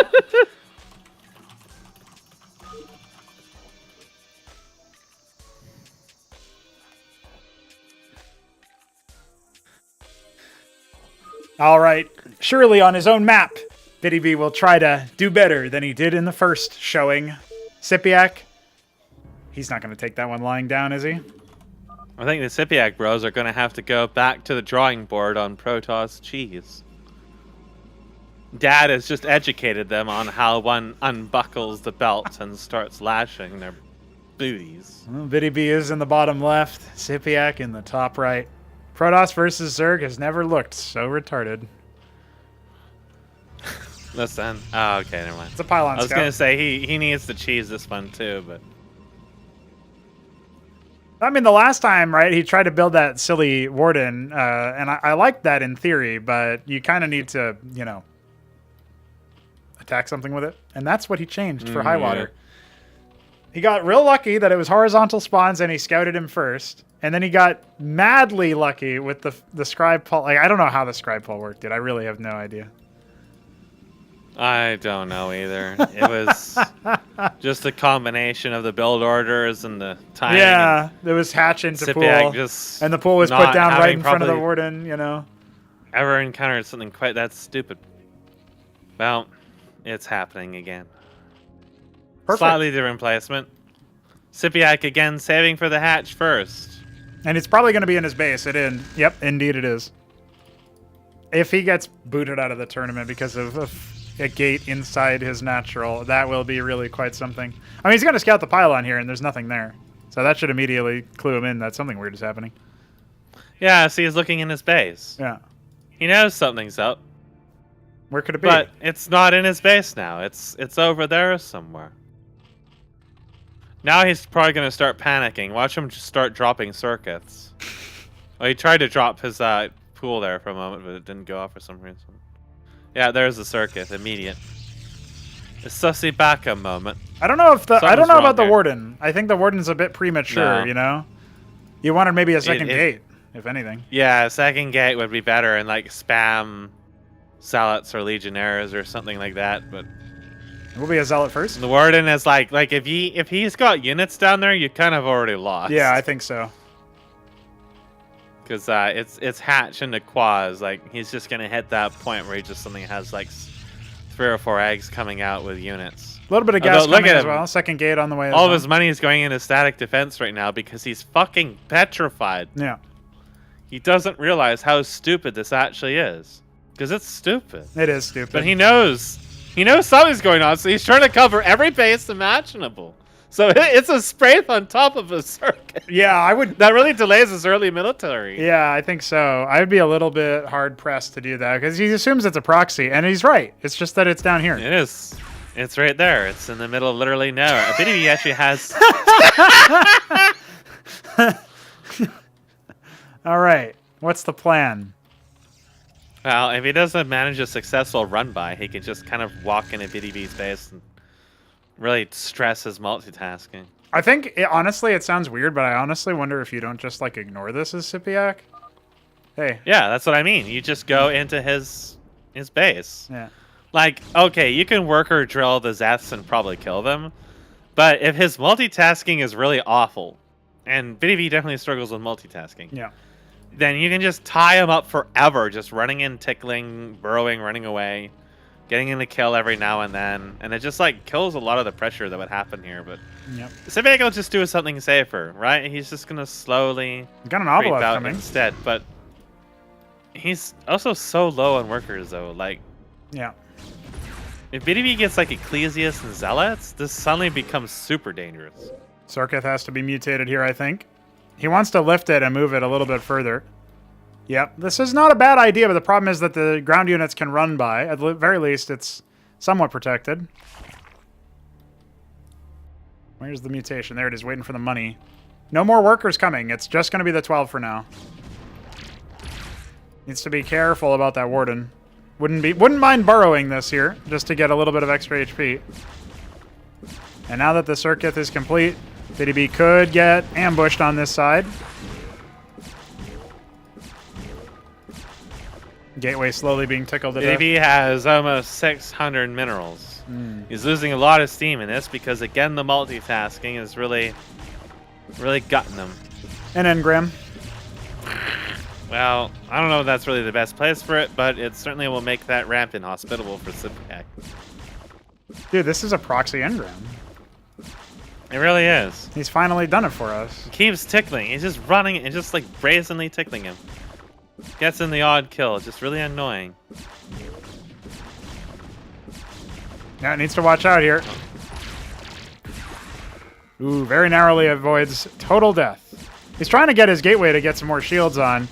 Zella will be sacrificed for that reason. And as well as the Draconin.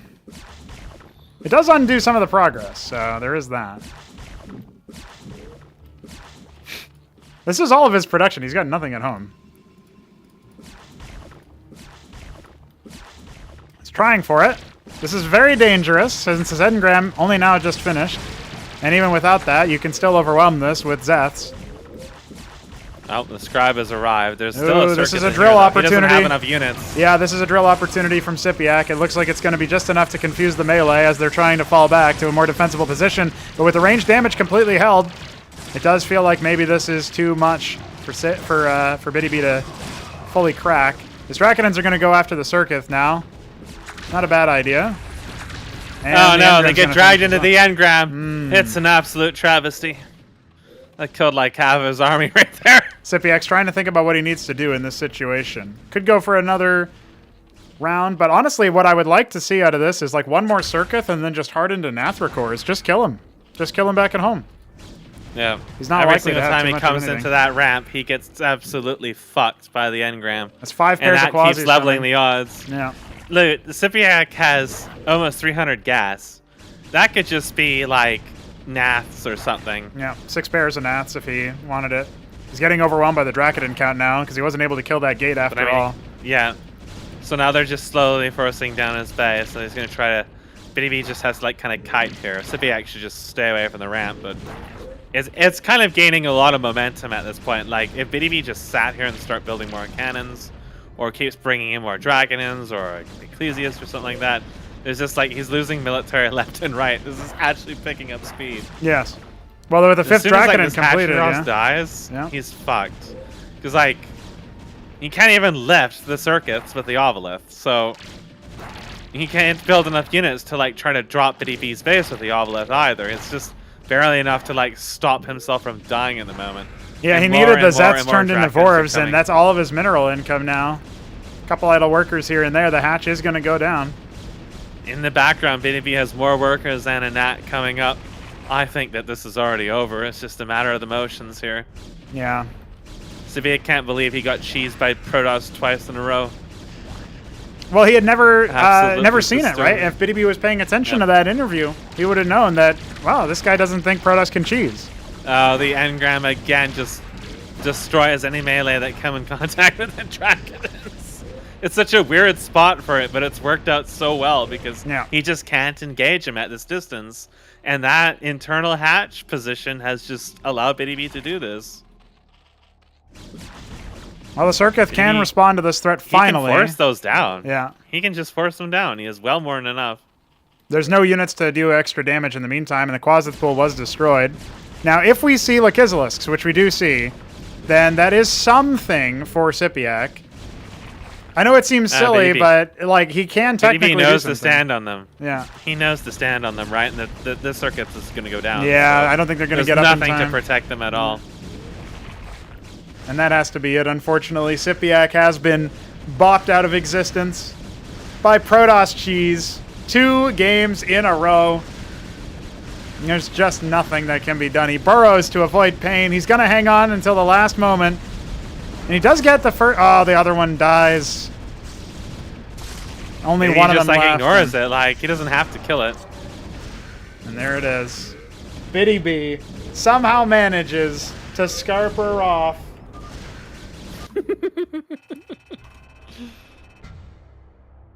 Cheese twice in a row.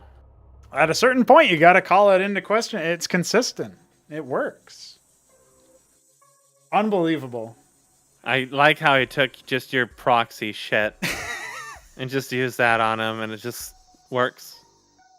Unbelievable. I thought for sure it was going to be real hard for Btyb, but he does it again. He takes a game off Neblime. He comes back after dropping 2 games to SYPIAC earlier and takes 2 in a row of his own. Not playing standard whatsoever, of course. Why would he? Why the hell would he? This is standard. What are you talking about? This is standard fare. You helped him standardize it. In a way, this is all you're doing. I'm going to do the interviews out of order this time around if Btyb can do it, just because I know his scheduling is a little off. So it's sometimes sparse. So if he wants to pop in, he can do so now. Wow. Unbelievable. I guess the crucial thing so far, though, is that Neblime wasn't imperious. Obviously dropping a game, but also in the games that he did play, it didn't really hit me as like, yeah, this guy is totally switched on and is ready to have that killer instinct. He definitely had that slow roll on Infinite Velocity, too. He got up to the 250 or whatever Masons again. Wasn't this like early in the morning for him? Like nobody is awake at that hour. So fair enough. That's probably why. Real sensible people get up at like noon or 1 or 2 p.m. or something.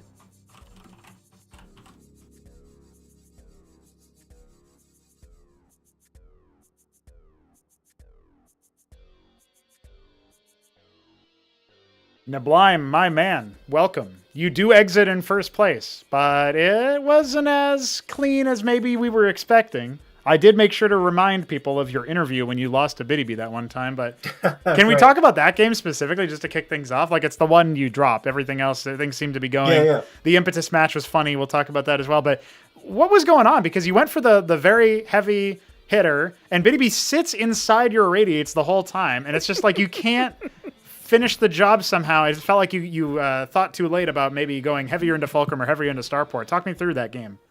Well, if you want the full breakdown, let's go back to the start, right? Okay. I flew a turret in his base. I saw a gate and nothing else. I was pretty sure he was going to go Argosy.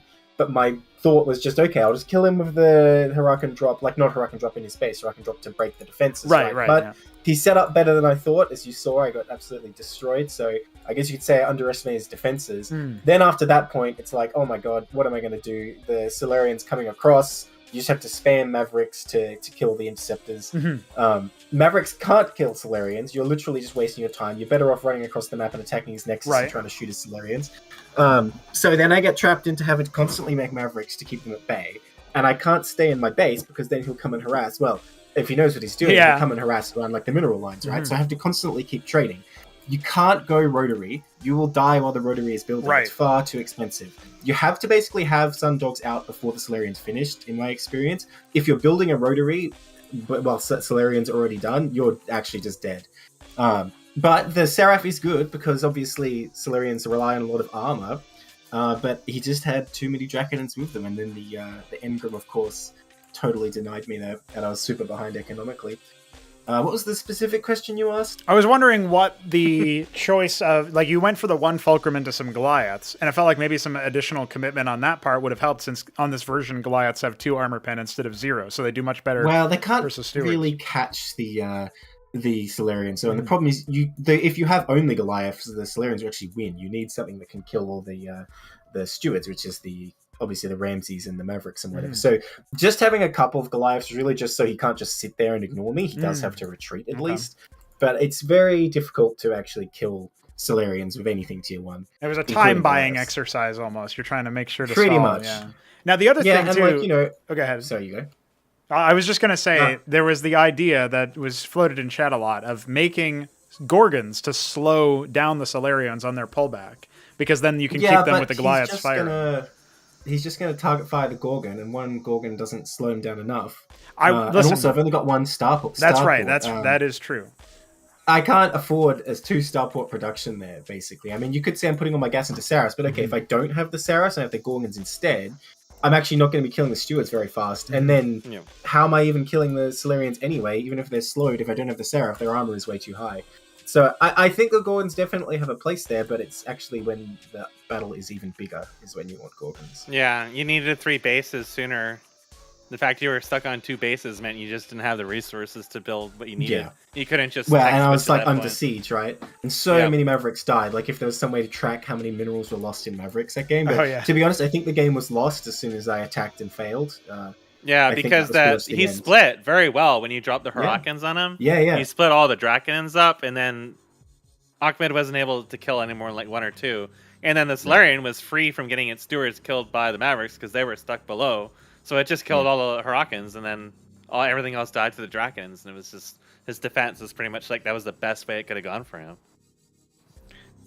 I definitely think that game had some back and forth, and there was a chance for you to be able to come back, particularly when you consider, Btyb's multitasking isn't superb. He had that 3rd base up for a while, but it wasn't actually mining very much at all for most of that game. So that one where the engram was, he also lost if you watched Solarians just to irradiate alone.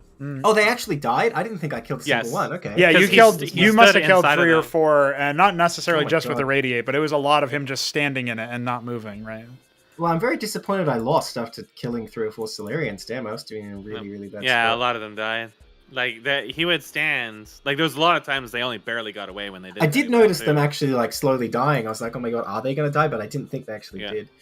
Because normally the Irradiate's not really going to bother the Protoss at all because of flash shielding and only does, like, 50 damage. But when they stand in it and it keeps applying, I was watching Solarians lose, like, 300 health in a go. Because they were just standing in it, and it was just like they were just taking insane amounts of damage. That's the thing. Solarians kind of just stand there against T1 stuff. Yeah. So, but then by that point, like half of your army was already dead. You couldn't chase them anyways. But then there was ones that would just die to irradiate afterwards. Well, I'm disappointed I couldn't win that game, but I'm very pleased that Btyb qualified though.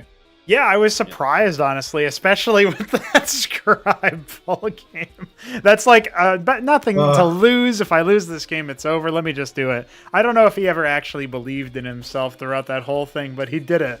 He somehow did it. And we won't get to interview him until probably the end of the night, but I really look forward to it. Don't even talk to me about that scribe full game. I won't stop. It's the kind of stuff that you should send to Greth, honestly. Like, what? Who else but to experience that? Yeah.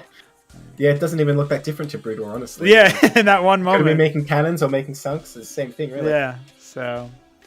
So that there was definitely some entertaining games here, and it was more competitive insofar as I was surprised Btyb took a game off of you. I was a little surprised SYPIAC wasn't able to bring a better ZVT. But, the first two matches where he just trashes Btyb in the early game, Victory Square and, of course, the first Derelict match, those were more like the script in my head. I was thinking, yeah, SYPIAC will beat Btyb, and he'll look competitive against neblime, but neblime will win him.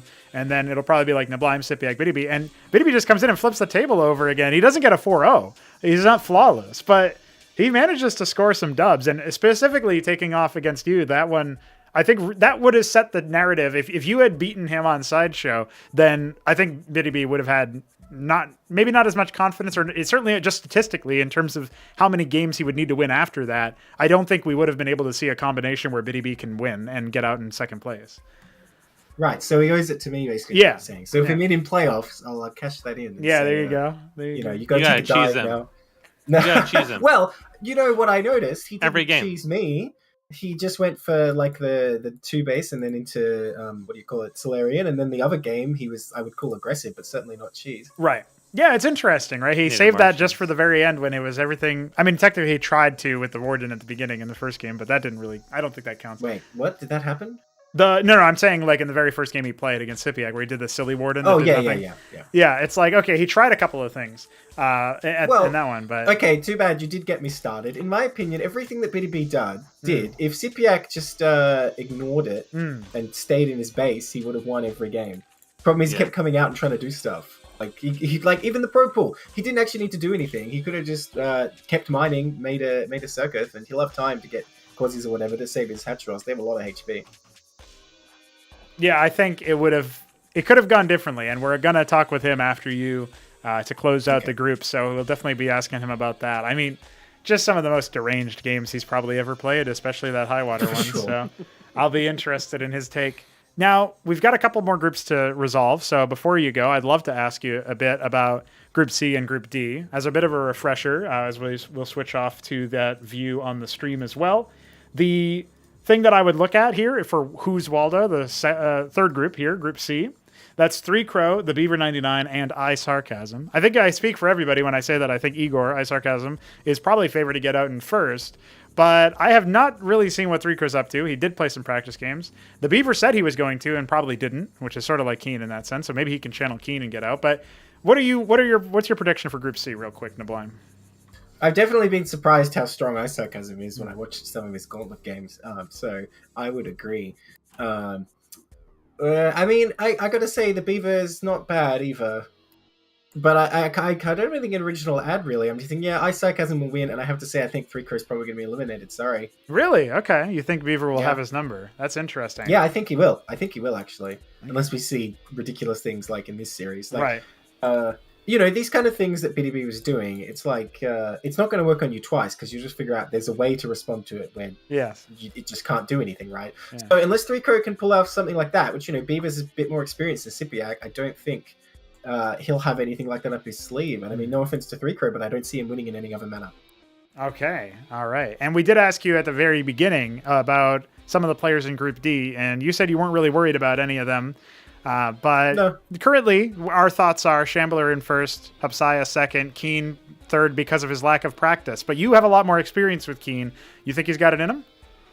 Well, I totally agree with you that he just hasn't been playing CMBW, so it doesn't really matter. He has mechanics, but he does not know the game. They're kitted towards StarCraft 1, right? Yeah, so... Yeah, like the last time he lost with just like a Draconer running into his base, which not to say it's easy to deal with, but he just didn't understand sort of how that goes. And honestly, I think we're going to see similar things, because as far as I know, he hasn't played since then. I haven't seen him. Since the playoffs, probably, since last time. You got to take advantage of your 12-hour practice trains all throughout the night and just force him to be on your time schedule. Yeah, that's right. Train him. We'll see. Well, I think he's playing in CPL as well, though, as am I, actually. So it's hard to find time for and CPW. And also balancing between the two different games, like your muscle memory can be messed up. It's a bit easier for you, I think, probably because you have a little bit more general time for CMBW. Like you've spent more time generally with regards to it. So Keen, on the other hand, barely practices, if any. He says he likes single-player stuff a lot, but I don't know if he's done that at all. And so, yeah, he's also not really, I don't think he's made time to watch some of the VODs and streams and stuff. So it feels like he could get run over very quickly to any sort of early aggression. But yeah, I would expect Shambler and Hupsaiya to be the main competitors there headlining it. And I just have to give a puncher's chance to Keen if he ends up doing something silly in the early game. But it does feel like that's sort of the way it goes. So yeah, it's interesting. Yeah, well, if we put Keen aside, between Shambler and Hupsaiya, I'm not sure.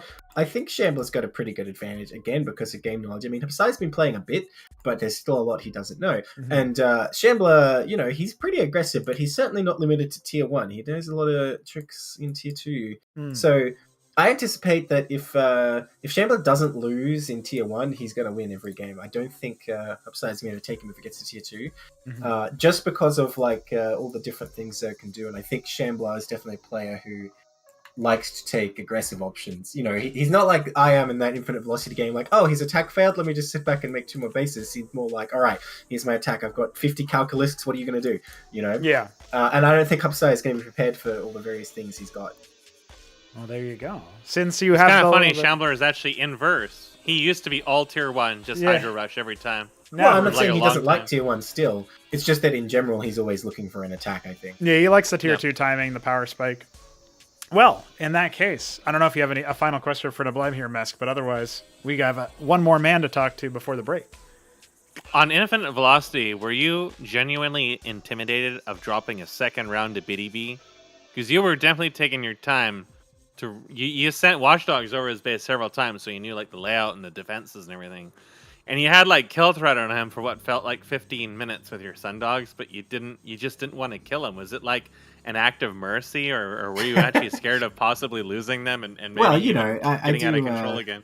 I do feel bad if I think the worker counts was like 50 to 180. It was 200 to like 47. My games go a lot of the time. Look, no, it's not really to do with being intimidated. That's just my approach to the game. Because if you know you can't lose by macroing up, because I knew he did not have any more bases and I had a good idea of his tech. Yeah. So I knew that if I just expand, it will not be possible to lose. Whereas if you attack, maybe you're mistaken, he has some units you don't think, your army is out on the map and dies, then you can still potentially lose. Obviously, you guys had the full vision, and yeah, I probably could have killed. And I did look at my Sundogs at one point, I thought, I've got 17 Sundogs. Maybe I should go across and do something. Right. But, you know, you saw he had like a reasonable sort of attack. I was pretty well set up to defend it at that point. Yeah. But it's not so much to do with how I'm feeling about the game. It's more just that's how I play, where I go for the option where it's like, okay, it's going to take me 20 minutes, but it's 100% chance of winning versus 99% now.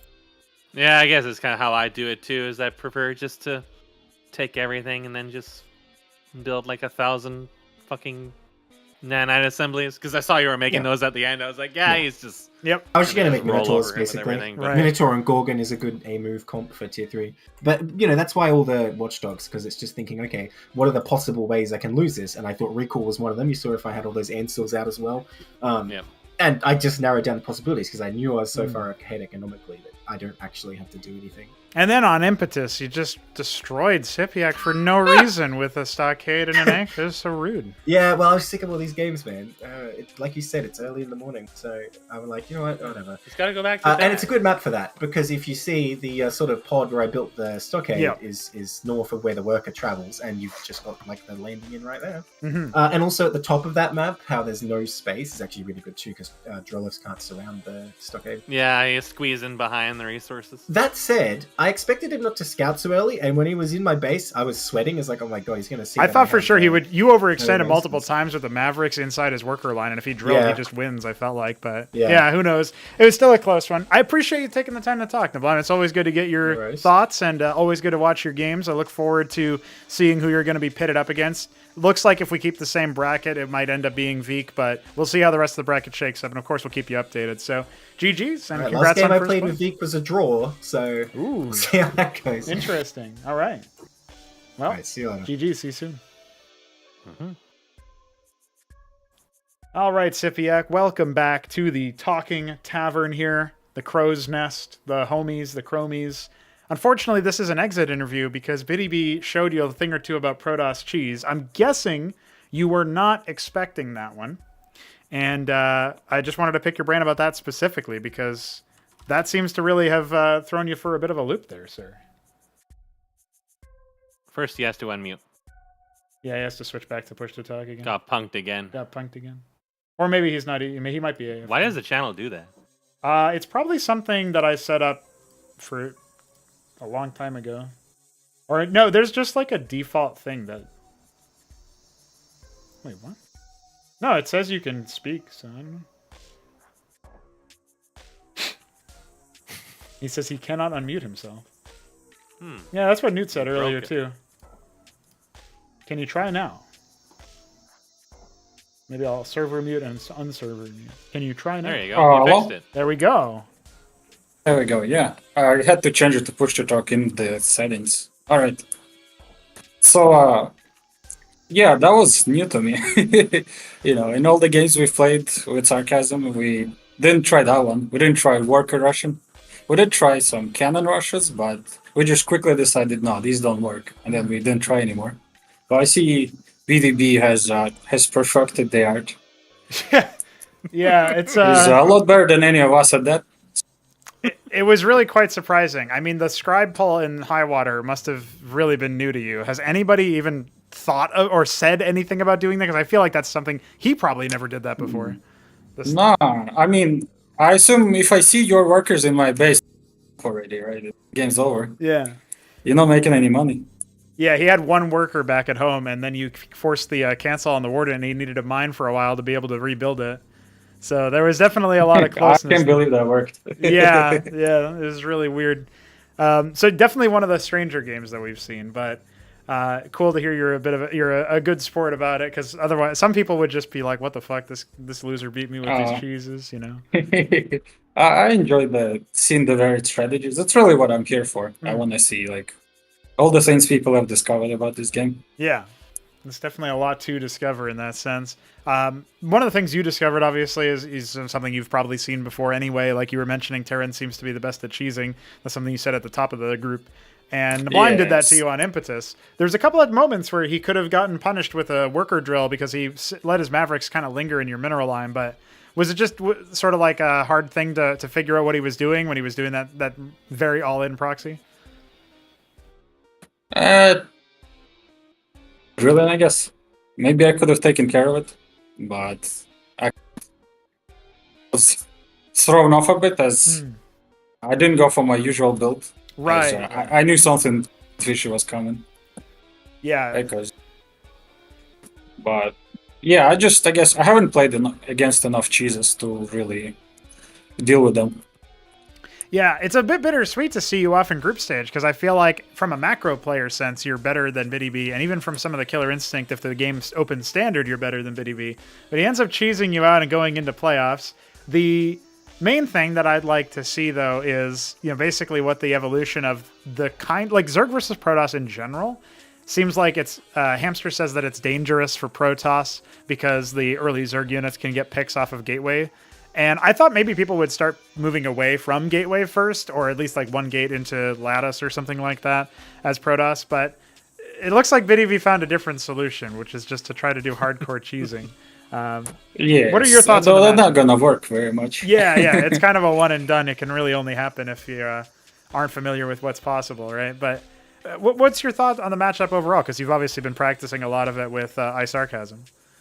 So, in my opinion, Zerg has the advantage early on, as you can react with your larva, and in many cases force Protoss into specific builds, just because if you go too outside the norm, you will die as Protoss. Right? The tier 1 pool units are good enough to deal with a lot of Protoss opponents. But once Protoss gets up some towers and some units, it's back in Protoss' favor. Pretty much until it gets 0 cores, in my opinion. So, yeah, you either win tier 1 or you win tier 3 as Zerg, and Protoss wins tier 2. Okay. Yeah, it also, a lot of it is going to depend on the army comp, and the way that Protoss flexes is also much different than the other races, so that contributes to it a lot. You have a thought? Though it seems like for Protoss, it's pretty straightforward. You get, right, drops, since that. Oh, you cut out there a little bit. Oh, sorry, yeah. Right, you go Gateway, you go Lattice, you make the idols and zealots and dracodons. Then you make some Acantros, you drop them, and eventually you get AoE, right? You get the... What is that build? Oh, I forget the unit's name. The AoE Protoss unit looks like a ball on wheels. Sorry. It's like a ball on wheel. I'm trying to think, actually. Would it be the Positron out of the Ardent Authority? Yeah, it's Okay. the Positron and the Patriarchs. Mm. And I guess at that point, that's like... You put those on a ball and you kill anything Zerg has, unless they have Gazera cores. At least that's been our experience so far. Right, okay. But now that you have experienced the splendors of cheese, will you be wielding this unholy knowledge to bully your friends? I don't play Protoss. I would need to get cheesed by Zergs, I suppose. We haven't found that 7 or 10 pool or something like that opening that works for Zerg.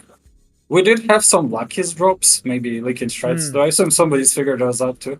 Those work pretty good. Yes. So I might people- think about Lucky's drops.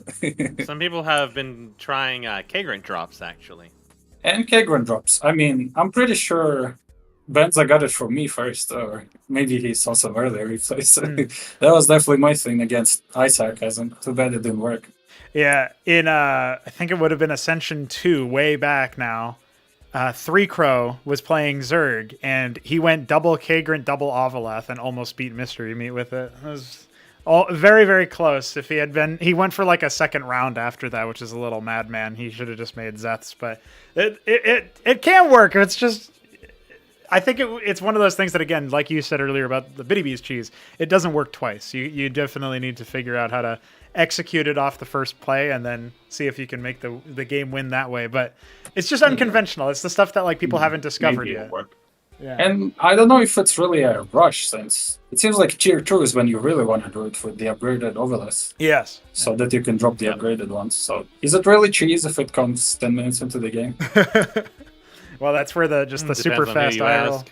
You know, if you can tech up real fast, you know, maybe on Derelict where you get those 2 extra geysers, but it's definitely something that can be happening. All right, man. Well, I appreciate you taking the time to have the exit interview, and I obviously appreciate you again making time to play. I think the games are definitely entertaining at the very least, and you know, give people something to think about at home.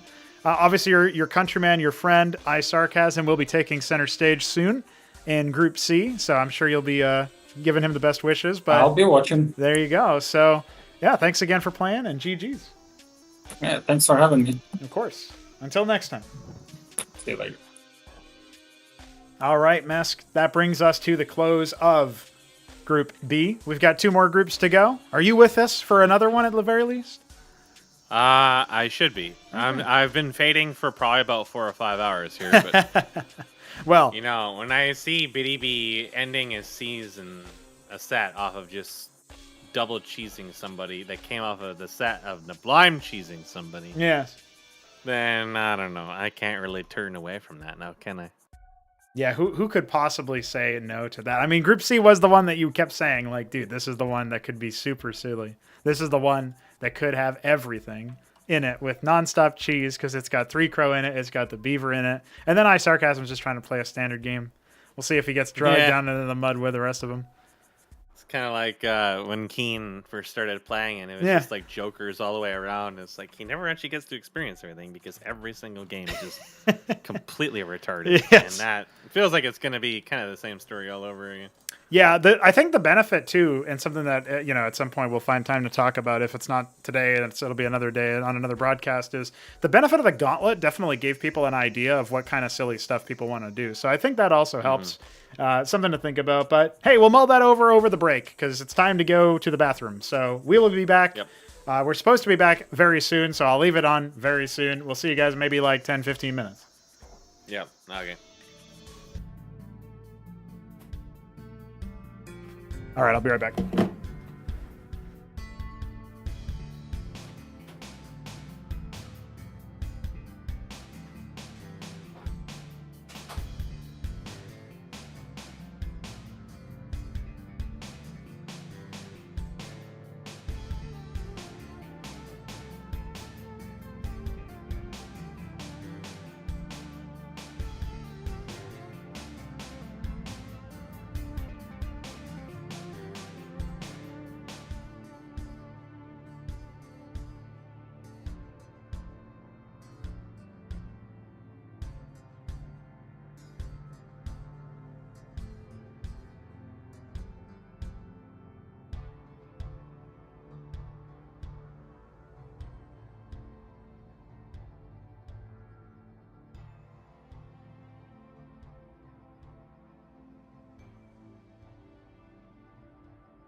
Oops.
Ladies and gentlemen, it's time for Group C.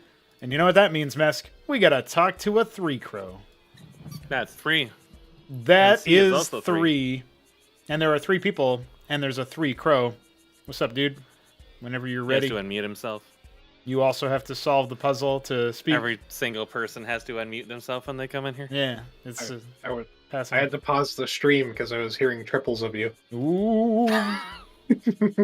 That's 3, dude. So, how are you feeling, dude? It's been some interesting games. I don't know how many you caught, but I did see you typing in the middle of that Btyb scribe poll, so I know you saw at least the best game. That was so incredible. I'm so proud of Btyb for that game. Like, that was legendary. I hope his next tournament preview clip features that. Oh yeah, scene. it has to. It has to. Yeah. So there is actually a change in the rule that I talked about a few places, but I don't know how many people have gotten, and now I feel a little bit bad because I never told, like, for example, Veek or Btyb about it. I mean, I told Veek about it; he knows. I never told Btyb about it, and he's the other second placer. It's no longer enough just to get to playoffs. You now have to get to top 6, which means you need to win a playoff series. So, like, for example, you did that in the last tournament when you ironically enough, defeated Btyb in the one of the lower bracket matches. So something like that would need to be done again this time around in order to avoid the gauntlet for the next tournament, which is going to be sometime in the future anyway. So that's something that he's going to need to keep in mind, because if he wants to guarantee his presence in the hype video, he needs to do a little bit more work. He needs to pull a little more scribes next time around and really bamboozle somebody. So has he given you any inspiration for your own cheeses, or do you think you're going to be playing standard? I mean, obviously your competitors might be watching this, so you don't need to give every detail away, but have you been preparing your own cheeses, or have you been mostly preparing general strategies? I don't know if I'll be dumping every ingredient in the pan like Btyb did. But I think there are some interesting things in store, and I'm curious to see if my opponents will be prepared for them. Okay. Well, Btyb has shown that Solarians are still very viable, even against Terran. If he had handled his stewards better, I think he would have had a much better time. Yeah, not standing inside of a radiate. It says a lot when you have 5 Solarians and like 3 stewards. Yeah. Yeah, when you've got more Solarians than stewards, that kind of tells you everything you need to know. So, go ahead. I'm very excited for the series. I'm glad to be here, and I would like to do a very quick shout out and mention that the prize pool for the casual ladder has grown to almost $26, $25.58.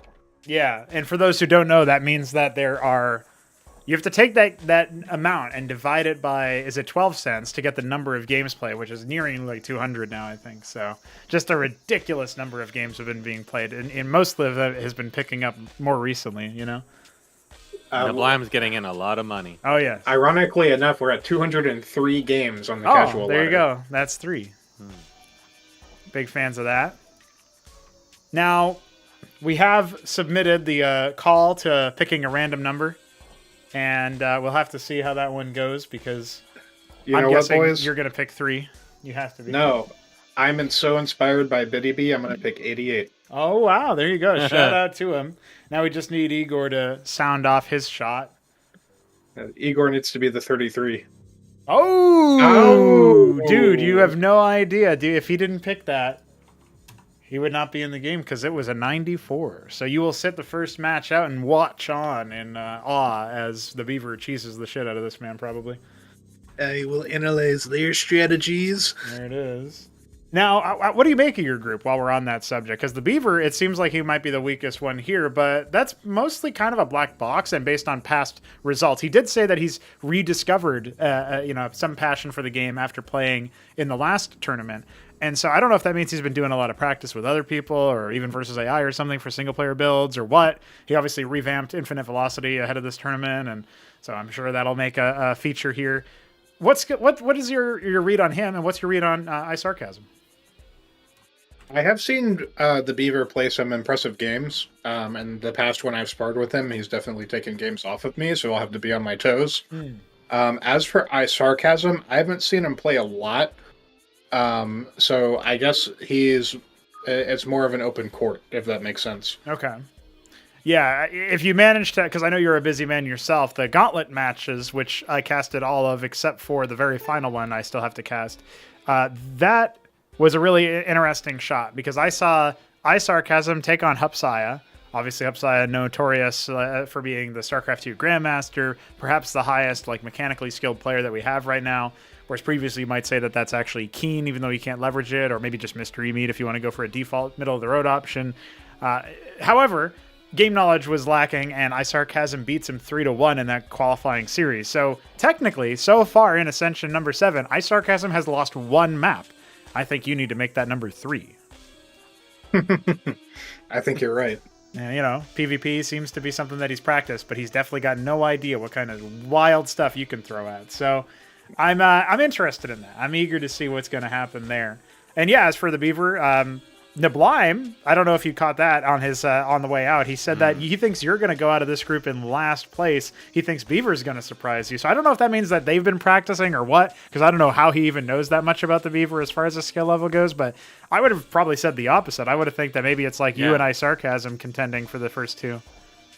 You know what? I respect it. The shade has been cast, and I will rest under that tree in victory.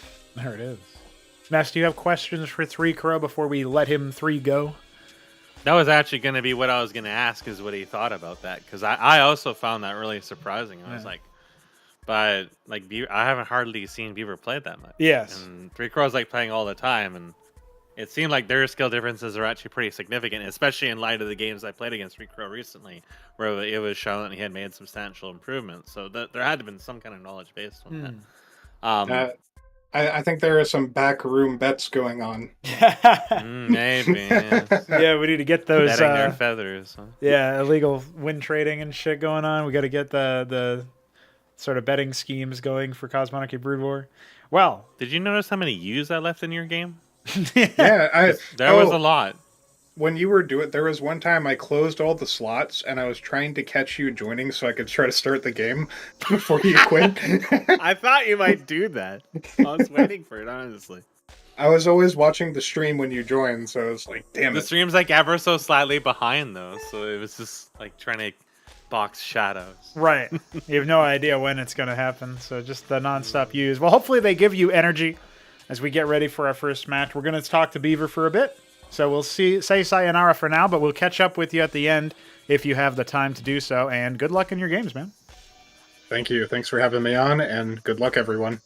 GG. Mr. Beaver, the architect of Infinite Velocity 2, now joins us as in this distinguished court. Sir, how are you? I'm doing quite well. Nerves are kind of high. Pressure to perform. So. Oh, okay. Interesting. Looking forward to after that neblime prediction. I'm kind of like, oh my gosh, what? Right? How could he? How could he do that to you? Well, you know, he did say that because you're the only one making Masons, you're clearly going to win. So there is that at least. You just gotta remember that. If nothing else, you can remember the macro, and maybe you can hold versus whatever silly cheese is going to go your way. But you're actually up against iSarCasm first. Have you followed this man's path through the gauntlet and to this point so far, or is he kind of unfamiliar to you as far as his style is concerned? Not really. He's kind of a black box to me, I guess. I don't know. I'm a bit nervous against him. I don't really know what his skill level is. Right. But, you know, he might find a few fun things headed his way. Okay. We like to hear that. This is the map that just notoriously has had like the most ridiculous proxy plays, and like Ahmed finds his way into every base somehow. So it really wouldn't surprise me if something like that were to happen. But we of course are starting on Derelict. That's the map that I speak of. I've been asking some of the people about the map, since as a mapper yourself, I'm curious about your take. How do you feel about Derelict as a map? I love it. I think Derelict is a great map. Okay. I would argue it might even be better than, or probably is better than XC2, just because XC2 is pretty narrow in its corridor.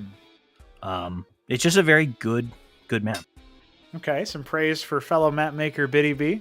You know, we live in a reality where I've actually been keeping an eye on Cossetus, a map by the Shambler, because it does seem like, in theory, it could shape up into something that I could see being added to future tournaments. And that would be wild to see, almost like in the same way that we've seen player skill rise, we're seeing mapper skill rise. It's not just you, Veek, and myself making maps and getting them in and the occasional DF Main Street feature. It's also, Btyb coming in with Derelict and maybe the Shambler coming in with another map. That's kind of surprising in and of itself. So I'm looking forward to that. It's sort of like a side note, but you're the only Terran here. You're up against only Protoss. So at the very least, you can rely on a certain set of strategies that you think might work versus them. So do you feel confident in the matchup? What's your experience against Protoss so far? I hate Protoss. They're OP, nerf tossed. Okay, nerf tossed. But Fulcrums are pretty good against them. So if I go Fulcrum, I have a pretty good chance. There's also another build that I'm not going to talk about. Oh. But I think it could have some promise. All right. So we'll see about that. Gotcha. Also, on the note of Shambler's map, every time I read the name, I think it says coitus. Well, why not? I mean, maybe that's what he's good. really looking for, is just make love, not war. Well, going into Derelict, going into this match, it looks like your opponent is a man of few words and will be offering maybe a closing interview at most. So we won't even get to hear from him to see what his predictions are, which kind of keeps him even more mysterious. But the lobby is open for you, sir. And before I let you go, I'll give the last word to Mesk in case he has any questions for you. Because, yeah, I guess really it's just we haven't seen you around too much as far as practice goes. So we're curious to see what you're going to go for. Any final words here, Mesk? Any final questions? I did have something, but then I forgot it. That's the problem when I'm getting tired. Is it's hard to hang on to stuff. I think the last time I saw you play was actually that FFA. Oh yeah, that's right. I think that was the last time I played. Yeah, that was okay. That was a while ago. That was very goofy though, extremely goofy. Are you coming into this with the intent of making this the most autistic group that we have ever seen? I mean, time will tell. That's a positive answer if I've heard one. Yeah. Like you saw what Btyb did. Now you got to one up him. I don't think I can. That was insane. That was actually just madman behavior. And then there's the matches that Pronogo sent me to cast that I sent in this morning that are also just unbelievable. We're redefining what is a silly game. We're pushing we that got up the ante. Yeah. And that goes for Group D too. You got a best Group B, and then they've got a best U. It's got to be ever increasing in terms of how ridiculous things go. So I have high hopes for this group. So I say let the games begin. Beaver, you've already joined the lobby, and so too has your opponent. Any final words before we send you off? I will try my best. There you go. To make the FFA happen. There we go. We need to see that. Everybody needs to take 2 games off each other, and then we'll do it. All right, man. That'd be amazing. Good luck with that. I'm looking forward to it. And yeah, GG's. Thank y'all. Well, Mesk, it is time. We are going to have it happen. The FFA should surely occur here. Surely. It would be the best place to have an FFA. It's got to be, again, iSarCasm beats Beaver, and 3 Crow beats iSarCasm, and Beaver beats 3 Crow. That's how it has to happen. We are starting. It is Derelict. It is time. And I think iSarCasm, again, should be the heavy favorite based on what we've seen from him so far. And imagine that. Yeah, I had to remember this was the guy who played PvP against Hupsaiya. Yes, that's right. Yeah. Can you believe this, dude? Somehow, we are on low brain cells, and everything is fine. Yeah, that's... I mean, when you think about it, we had Russians plus Polishmen, plus Canada, which is just notoriously terrible in general. And then we had Canada and Australia. And when I just played against... It was just me and neblime playing. Like I said, I was fighting some horrible lag. And I still wasn't sure if that was like something on my system that was somehow fighting StarCraft. Or if it was because Visual Studio was attached to a debugger. Whatever the case was, the lag was just atrocious. And I really can't just believe it's just Canada and Australia just don't work. There's some sort of prohibitive movement there, yeah. Because I was feeling that lag in these games too, and I had nothing going. So we are getting a it's little bit stuttery here. Yeah, let's move it up a little bit. Okay, high is still doable, though. We'll see what happens there. Now, Beaver has a Fulcrum on the way. It's not as fast as it could be, but it's fast enough that I think he'll be all right. And the Scribe, after doing a little bit of jostling with that Mason, is going to go ahead and see what's going on here. What is I'm really going to find that one Veek game. I was going to record this and just this, where the workers met each other in the middle of the map. And they got stuck for so long that they started trying to path south, but they both pathed south. And they just both traveled south for a huge fucking distance. And it was just like the most insane shit I've ever seen. There's definitely some tickling going on here. So there is some tickling. I was trying to remember, like, have I seen iSarCasm outside of that Hupsaiya match? Because it's hard for me to really gauge a lot of him beyond that. And I feel like since I missed a good chunk of the gauntlet, I don't actually remember seeing too much of him that I can honestly. So I wouldn't even know really what to base this off of. I think that just generally speaking, Fulcrum is really hard to make work against Protoss, but it is a really specific interaction that really requires them to like spam Legionnaires, I think, because Drakenins can definitely be beaten by Vultures, absolutely. And it does depend a lot on like your lobster usage as well. And what you do after Vultures is really important. Yes, he's getting up to the first two, and he's just been very defensive, actually. Beaver, not too interested in doing anything of the sort. We even have a scout at 12 o'clock. iSarCasm has done his research. He just checked to see if there was a stockade inside that area getting ready to float, or any sort of silly He's probably played against Neblime or Mystery Meat once or twice in this map, or you, and had some unpleasant experiences. Wow. Just saying that there's reasons people go to those fucking corners. Yeah. It's just because he's still scouting. 99% of the times I see this map is something unbelievably stupid. Yeah, he's really, man, he's really, he wants to be sure. Yeah. You know, he wants to be sure. He saw the Fulcrum, I think. He did, so, yeah. You know, it's a little unlikely for another structure to already being built. And he caught the Mason with the Dracodon, and you can see the corpse in the mineral line of the natural, so he absolutely could have been in a good spot there. I like this little nuance, though. He's moving the worker behind the mineral line in case somebody just comes in to scout whether there's a Nexus there or something waiting to make one. So he's cloaking his intention. Because his Vulture's out, right? Yeah. So he would expect there to be Vultures, and they'll just catch his worker.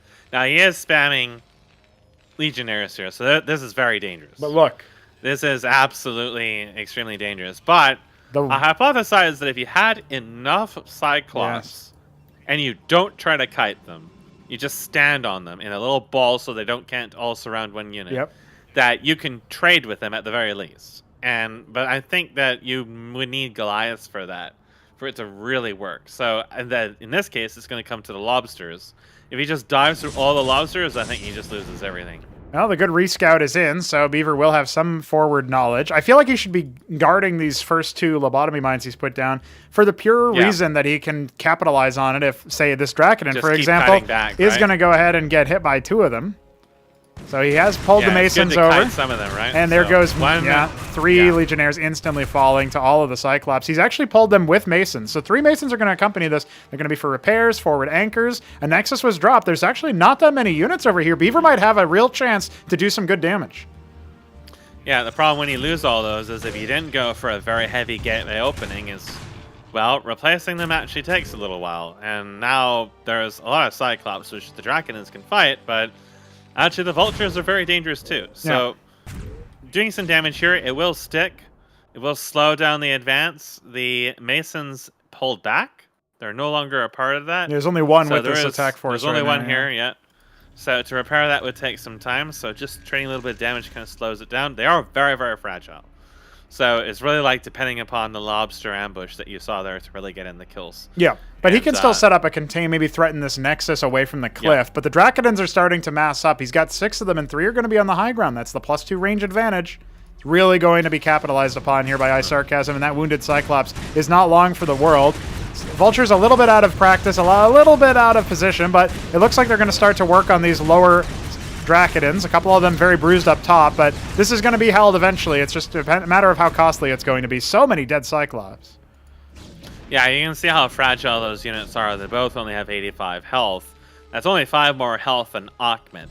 And they move faster and have a tendency to just dive into things and die when they really don't want to. So if the Draconids ever get a bead on them, they just get blown up instantly to focus fire, and it's really hard to make them work because the Cyclops need some time to land enough damage, whereas the Vultures kind of don't really want to be diving. They want to be surrounding things and focusing them because they have a slower attack speed.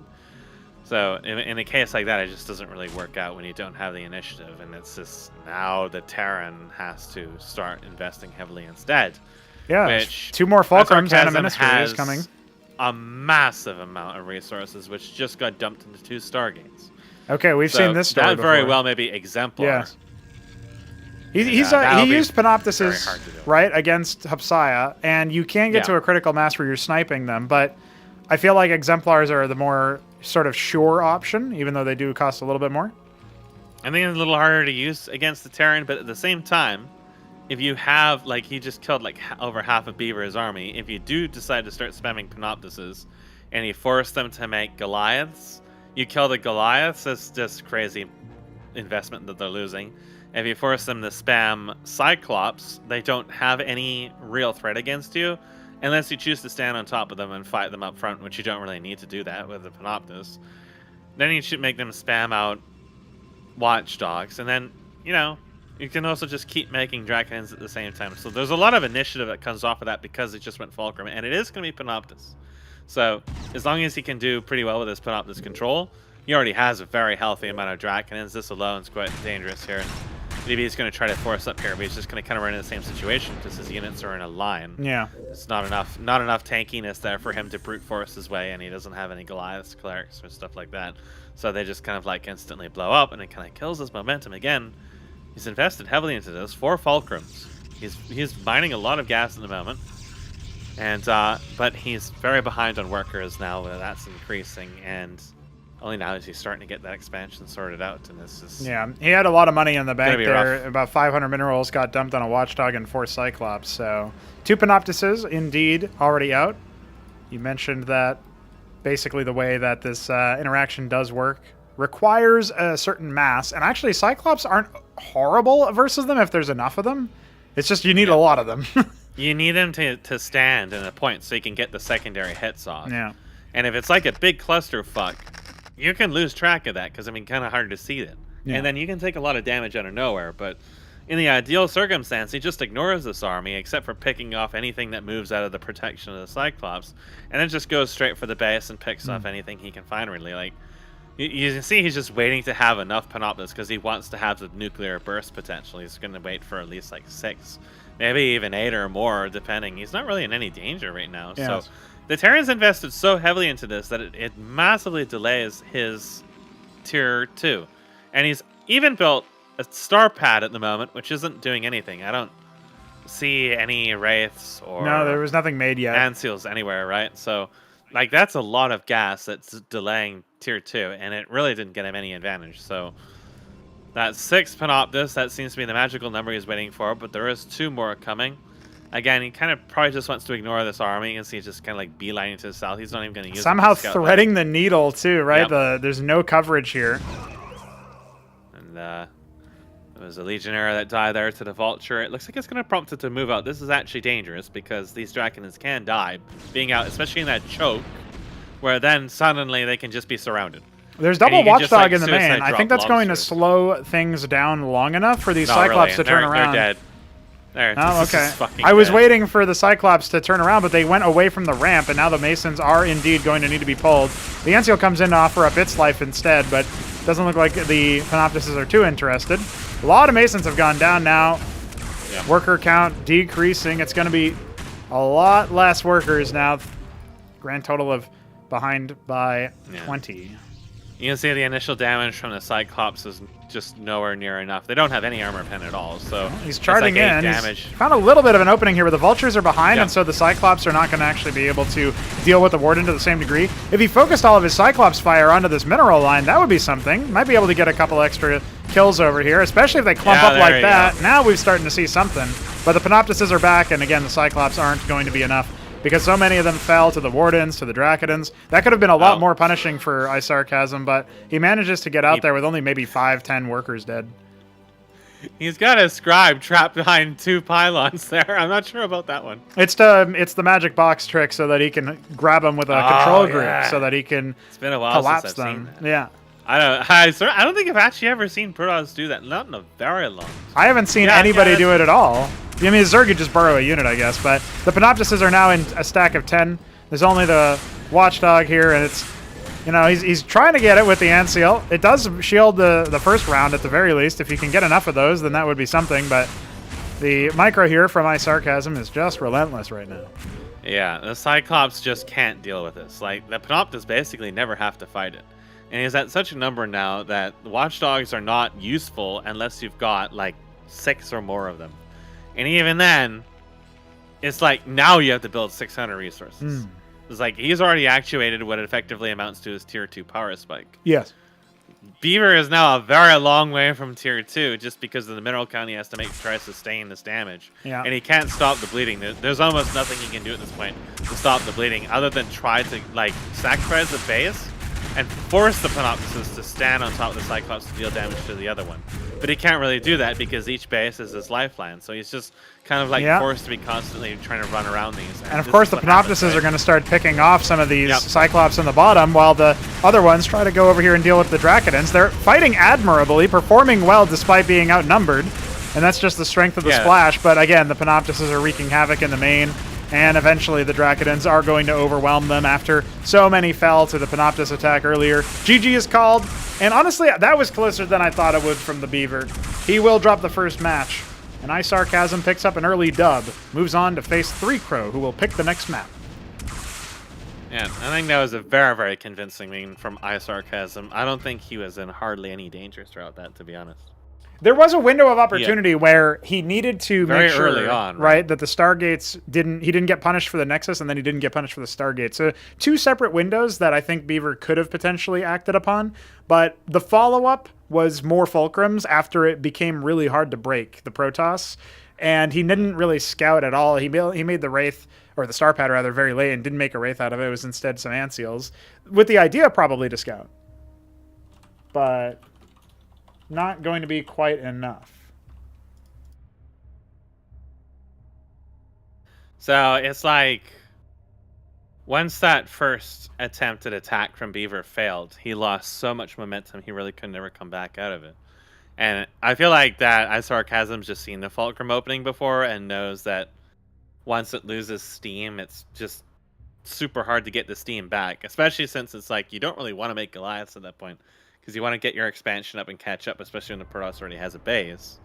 And he's like, he knows he can't really do that because it's going to take too long, especially if you want to get the sustain. And then, you know, he's just like drops a double Stargate. He managed to drop this. He had so many resources. He had like 600 gas or something like that. So that just like is really telling just how far ahead he was that he had that much resources and still had that convincing of a defense, even though his initial attack was kind of a disaster.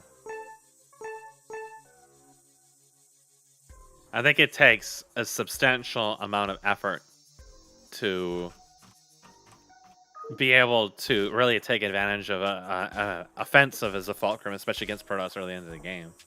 Like, if you can't catch him out, there was a window of opportunity when those Draconids moved out to the 3rd. Yeah. He might have been able to catch him and surround him in the choke, but he had to have had vision on it and really capitalized on that on the moment, because that would have given him the best chance of getting a full spread, preventing him from really escaping. Well, this first Protoss versus Protoss, probably the first of many. We'll see what 3Crow wants to do. He's on the bottom of Impetus, the newest map to be added to the pool. It'll be iSarCasm on the top. Blue versus an off yellow. I'm very interested to see the PvP strats that 3Crow is prepping. He goes for a pylon. He's not going to scout with it, so it will be a more delayed one. And iSarCasm is cooking something else up. Probably a pylon scout if I had to guess. So I haven't seen iSarCasm in late game, because all the games with Hupsaiya were quite fast. And that game was quite fast. Just judging by what I did see, I would say he's probably a substantially mechanically higher skill level than 3Crow. And 3Crow used to be not very good at mid-game and late game. Like, it seemed like he had a really hard time multitasking, but it has improved since then, a fair amount. But if iSarCasm's like mid-game, late game, multitasking and like, you know, keeping his money down and kind of like stuff like that, is up to par with his early performance, then it's going to be an extremely high uphill battle for 3Crow for sure. Unless he manages to pull out some kind of game knowledge check, which he might be able to. But that Panoptis thing tells me that iSarCasm has been probably practicing a lot of these really specific builds. Yeah. And we'll look to finish the games most often with those builds. And that's just going to be ugly. Now, this Scribe is very intentionally stuck in a slightly unusual position. I think that 3Crow might be like aware of this and trying to look to do some things to unhinge him, but... Yeah, he was studying the play from iSarCasm, and it will actually be scouted here. His Scribe is going to be found out. I feel like 3Crow did his best to make sure that he looked suspicious there, but... Yeah. Another thing to point out, 3Crow cut a worker so that he could get his gateway out a little bit faster. I don't know that on Impetus that's going to matter because the distance is so very high. He is also going to see a second gate on the way out with his workers, so... Oh, look at that. Look at that pile. What a goofball. Now it's going to get canceled for the money. Doesn't want to tie his opponent's Dracodon up. Doesn't see the value in that. I wonder what that was all about. Maybe just to make sure that that early gate didn't... The fact that he had an earlier gate didn't result in the unit moving across the map, right? You do have to kill the worker in that situation. 3Crow has a bunch of Vespene here. I wonder what he's planning on doing with it. This is definitely an attack rush of some kind. Okay. It's a rogue gallery. Now, rogue galleries I have seen work in PvP, specifically when you build a large number of vagrants, you can break a lot of units out there that way.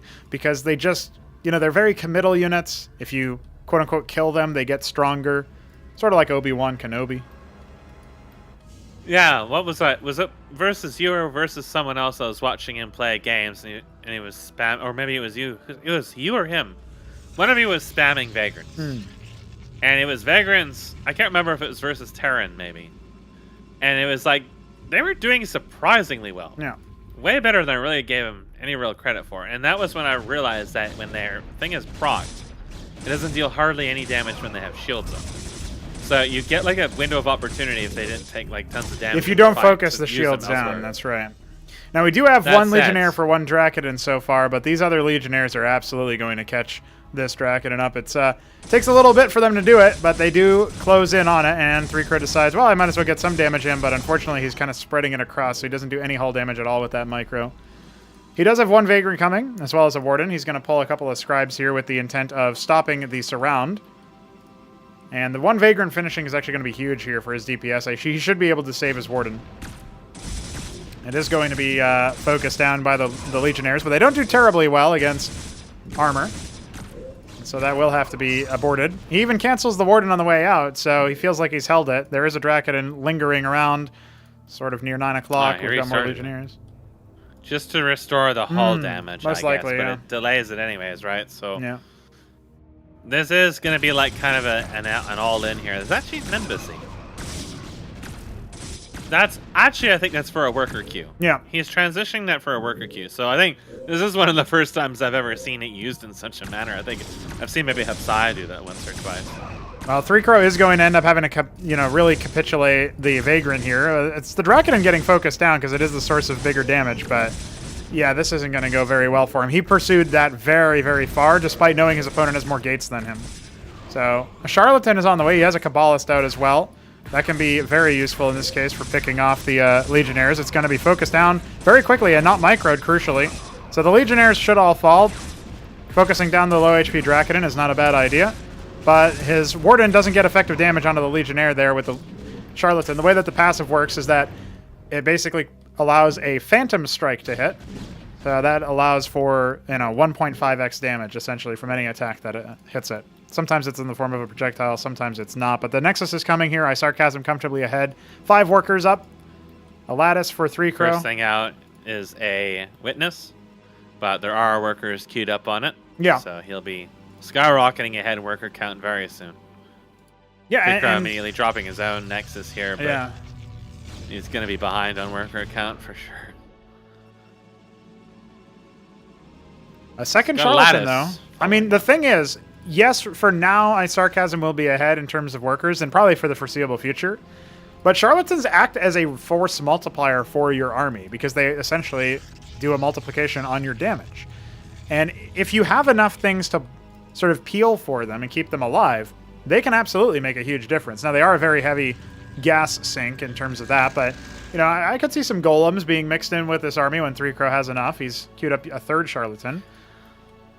Well, it's a manifold currently that's coming. It's kind of like a Dracodon, just shit more like a toaster, really.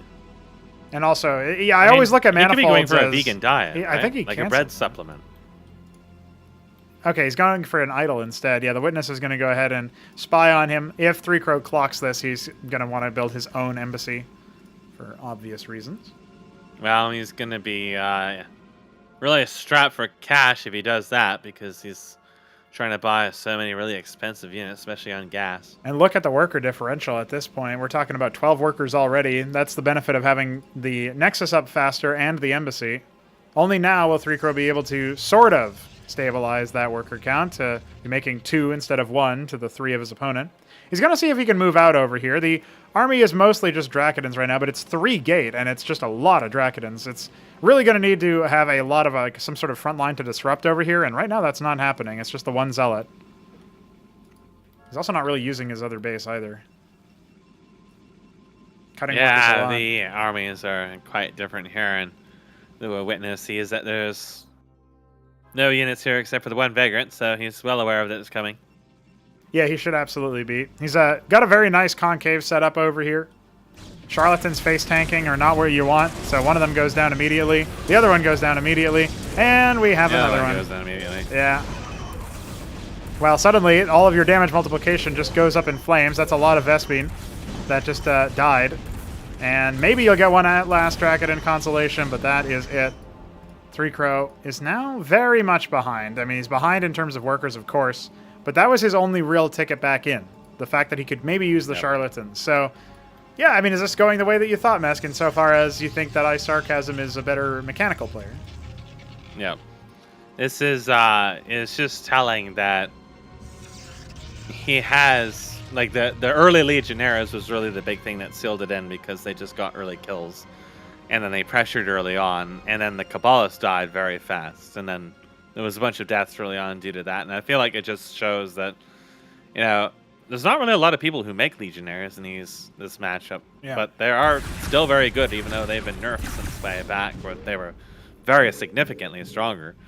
And I mean, I used pariahs against them, and they'd still win. So it's they're very strong, and they're more importantly is they're very fast, which lets you take initiative on this matchup very easily. And even if you don't kill your opponent, so long as you make him trade unfavorably, that's putting you in the lead. And that is precisely what's happened here. And then the fast embassy and the witnesses are just kind of cementing that is precisely what he's up against. There is not going to be an effort to deal with this witness immediately, but there is one coming now. It is basically seeing all it really needs to see, though. Like, he knows his opponent's full tech spread. 3Crow is not in a position to do a really major shift on tech at the moment. The Prostration stage is up. The Pariah is coming out to frontline for these Dracodons, so he's not even going to bother with any more Legionnaires out or those sorts of things. Just spamming Dracodons and then getting this out.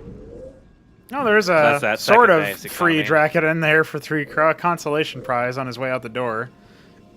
Yeah, the witness will detect the opposing one. Rest in penises. I wonder if 3Crow's like, oh, I wonder how long that's been there for. As this currency continues to increase for iSarCasm, what I would be looking for is if he starts gas capping. This is about the time you want to start gas capping as Protoss, because you're going to find that your minerals is just going to skyrocket a lot. Yeah. And it's actually really hard to keep up with it unless you're building only exclusively gas-intensive stuff, which, you know, then at some point it's like, well,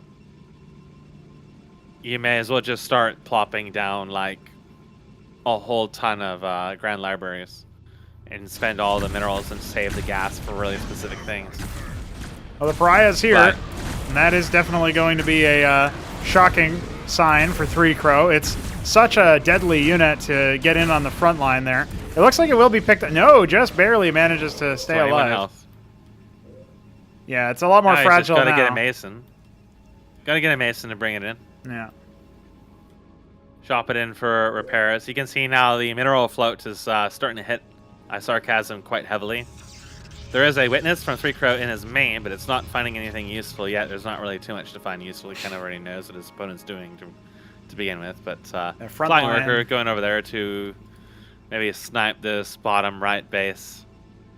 Both players, as you can see, shut tons of minerals. And both getting kind of strapped on gas, but 3Crow has actually kept his gas, at least in his main. So he's kind of on the ball for that.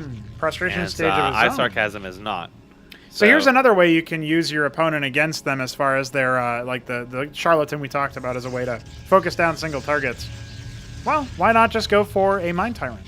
That's something you can do out of the prostration stage. You can grab, you know, these pariahs for your own and subvert them in that sense.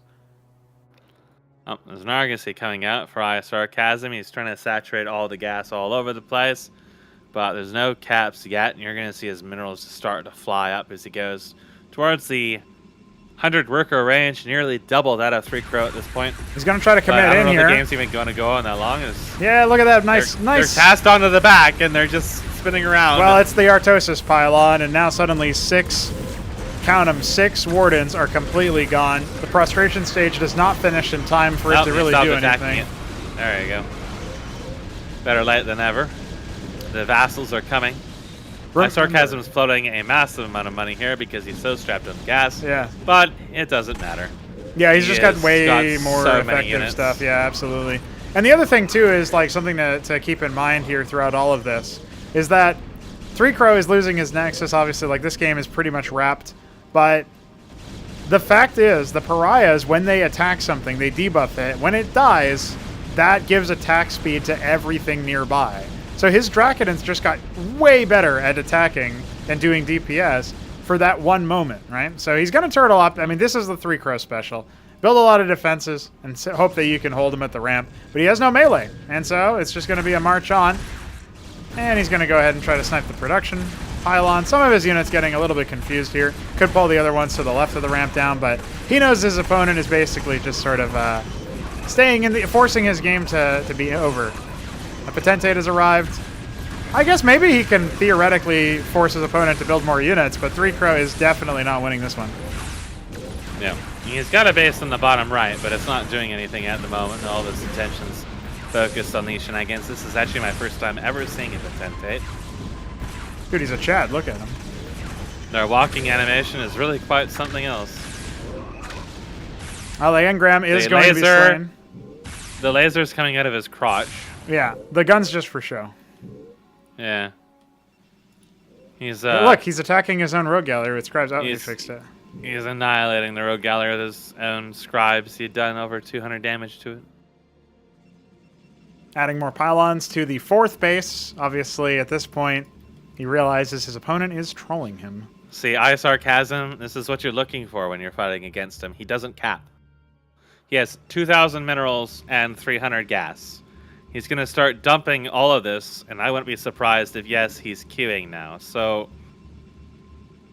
there is some room for improvement on that for sure, that he's not really aware of the capping thing. And you got to get him to mid-game, though. You got to make it happen. Yeah. And I don't think that 3Crow has meaningfully survived. I mean, the Dracodon's going to spot this base in the bottom right. If he played a more of a standard game, he might have been able to. But he has to like police the expansions and be able to take a little bit more initiative, which means his game's got to play out quite differently. But you can see like he is so starved for gas, and he just refuses to cap. So he's got like 4 bases, and half of his structures aren't even doing anything because he's trying to make expensive units, and he just can't afford it. Now he's building double rogue gallery on top of it. His army growth is actually going to slow down a lot because of this. He just can't afford that. Look, even though he's got such an insanely good economy. Vassals have slain the Dracodon. Well, he put too many wardens down, so I don't think the vassals can kill them all. It's okay. He's got a scribe to help. I think he's just fine. All right, well, the committal is going to come in with double Solarian. I'm really surprised we didn't see any Mind Tyrants out here. He just wants the Potentates. Yeah, I have no idea what those do. Well, if they attack something like in combat unit. If they attack something with their melee weapon, which only happens when they're in melee range, they buff allies. But that's not going to really come into play here. I just think of them as the crotch guns. That's right. That's where the Just like Goliath, the Goliath. crotch gun went. Yeah. Oh, there you go. We're starting to get that benefit now. Pariah's finding it a little bit hard to actually finish them off. Solarian's being focused down. They do pretty good single target damage. 30 damage a pop, so one of them is going to go they're ahead and actually die. killing Solarians pretty fast, aren't they? Yeah. Just one of those units nobody ever builds, so nobody ever sees it. But we'll have 3 Crow close out the game now, or have the game closed out on him now. And iSarCasm will just be wondering why he was in this game for an extra 5-7 minutes. Sort of like an AI that doesn't know how to surrender. Yeah, those units seem pretty strong. Those are a relatively new unit, aren't they? I haven't. Yeah, they've been around for maybe a tournament. Like, they were in it for Ascension 6. Oh, he is building the Mine Tower, and you want it all along. Just in time to leave the game. It would have been something that could have turned his opponent against him a lot sooner. Well, at the very least, Maelstrom would have really helped him out on that initial fight at the front. Where his lone pylon got sniped by the Pariahs, taking the very long way around to it, dying needlessly along the way.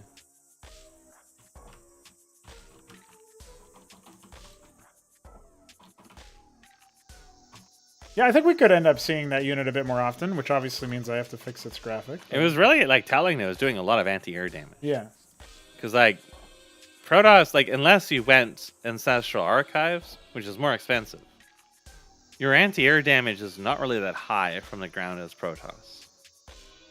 You're basically relying on units that deal splash, but like in low amounts, like the Atreus or the Idol, or something like the Drakiden, or, you know, like I'm even trying to think, like, what other ground units or Protoss are really good that are not out of the Ancestral Archives? I'm thinking everything's out of the Ancestral Archives, because then that's where you get, like, Archons, which are okay if they'll stay still for you, and then most notably, of course, the Patriarch. But the Potato Tate seems to be pretty good. Potato Tater. Potato Tater Potato. to the lore. Potato. Yeah, they are an authority unit.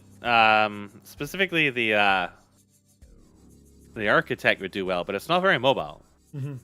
Whereas the Potato does move quite fast. Also, his melee attack was actually like substantially increasing his attack speed, I was noticing. Yep. Yeah, it gives them the proc. So it's sort of like getting the proc without needing to send a corpse. How expensive are they? I will tell you right now, because I was actually just looking at that. They are 250 minerals, 150 gas, 45 seconds. All right, so they are pretty expensive. Mm-hmm. If you're building dedicated for anti-air, and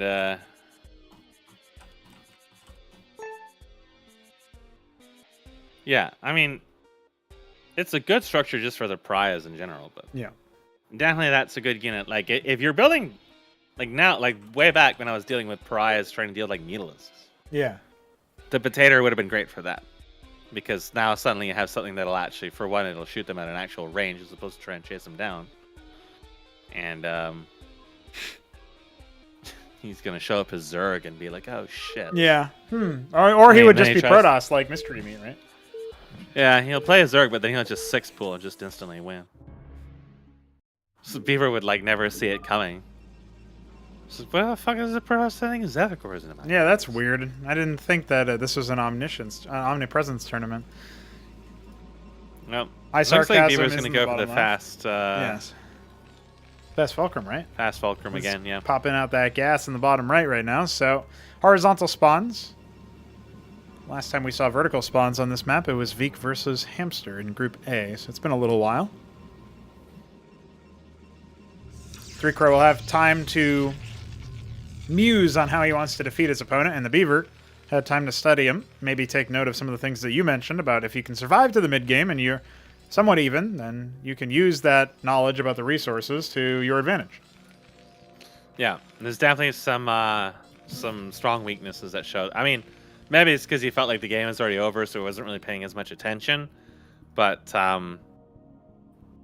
you know, to like lose your attack, have like 2,000-3,000 minerals and only a couple hundred gas, it feels like just drop down some aquifers and just be done with it. Yep, they are 400 minerals. A lot of people don't do now, that. Even so- Mystery Meat said that he forgets to do that. Yeah. Well, now that the scribe has arrived and the beaver seems to have narrowly missed him out earlier, he probably should think, oh, this is him on the bottom left. But he lets the scout finish to the top right. He's gonna lose this Mason if he's Yeah, he's starting to realize that. Not Like, hey, wait a careful here. second. Oh no! Oh my god! Oh god! He got him. He got him. Well, you know what that means. Beaver's gonna ministry first.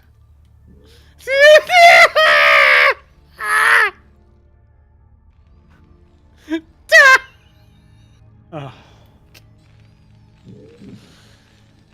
Oh god. Remember, I told you a story a long time ago about this fucking Mason scribe battle. The scribe already has one fucking kill. It's just. Oh god. Oh dear. Oh Well, dear. It was when Ricky Hanajase played against someone who just showed up out of nowhere and was like, I want a 1v1. Ricky's like, sure, I'll do it. And the first thing he does is blow up his barrack. And that's where... Oh, the scribe... Oh my god, this absolute unit just refuses to fucking die. That's the second one coming. Backup has been achieved. Oh my god. Wait, the Legionnaire didn't Anyways. even go across the map though. What the hell? No, he's looking for a proxy. He feels like that was an intentional cancel.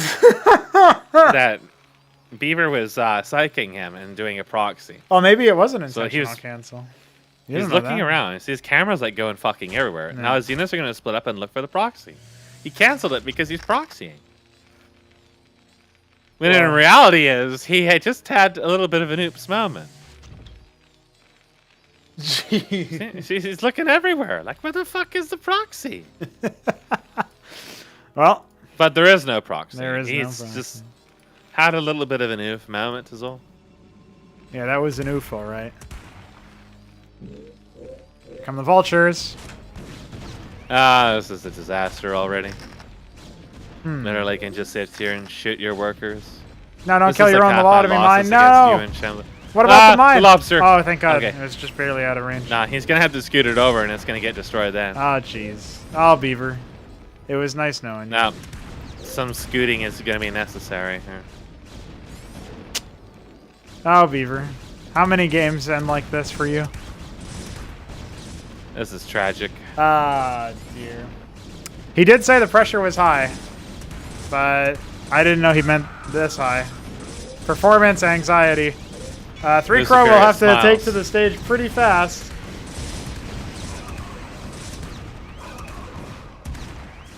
Oh, Ahmed has arrived. Ahmed has dispersed. A lobster strikes. Good grief. Oh. 4 were... never mind. 3. 4. 4. 42. Back to that magic number. Oh, lobster! Putting in an effort here. I mean, he's still got a lot of resources and a lot of workers queued up, but... It's not basically gonna like happen. a campaign map right now. He's trying to force him down. He's got like Dracodins idling around everywhere. He's got 400 minerals in the bank. My God. This is unbelievably stupid. All right. He thinks he's still in this somehow. He's got 3 out of 3. That's a secret code or something. That's 3.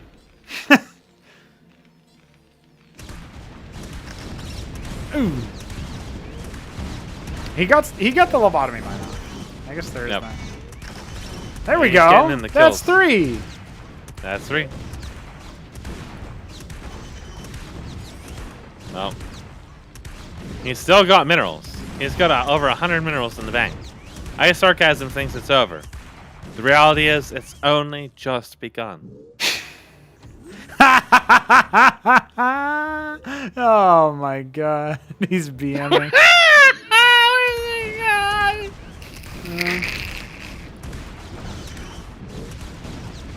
You did well.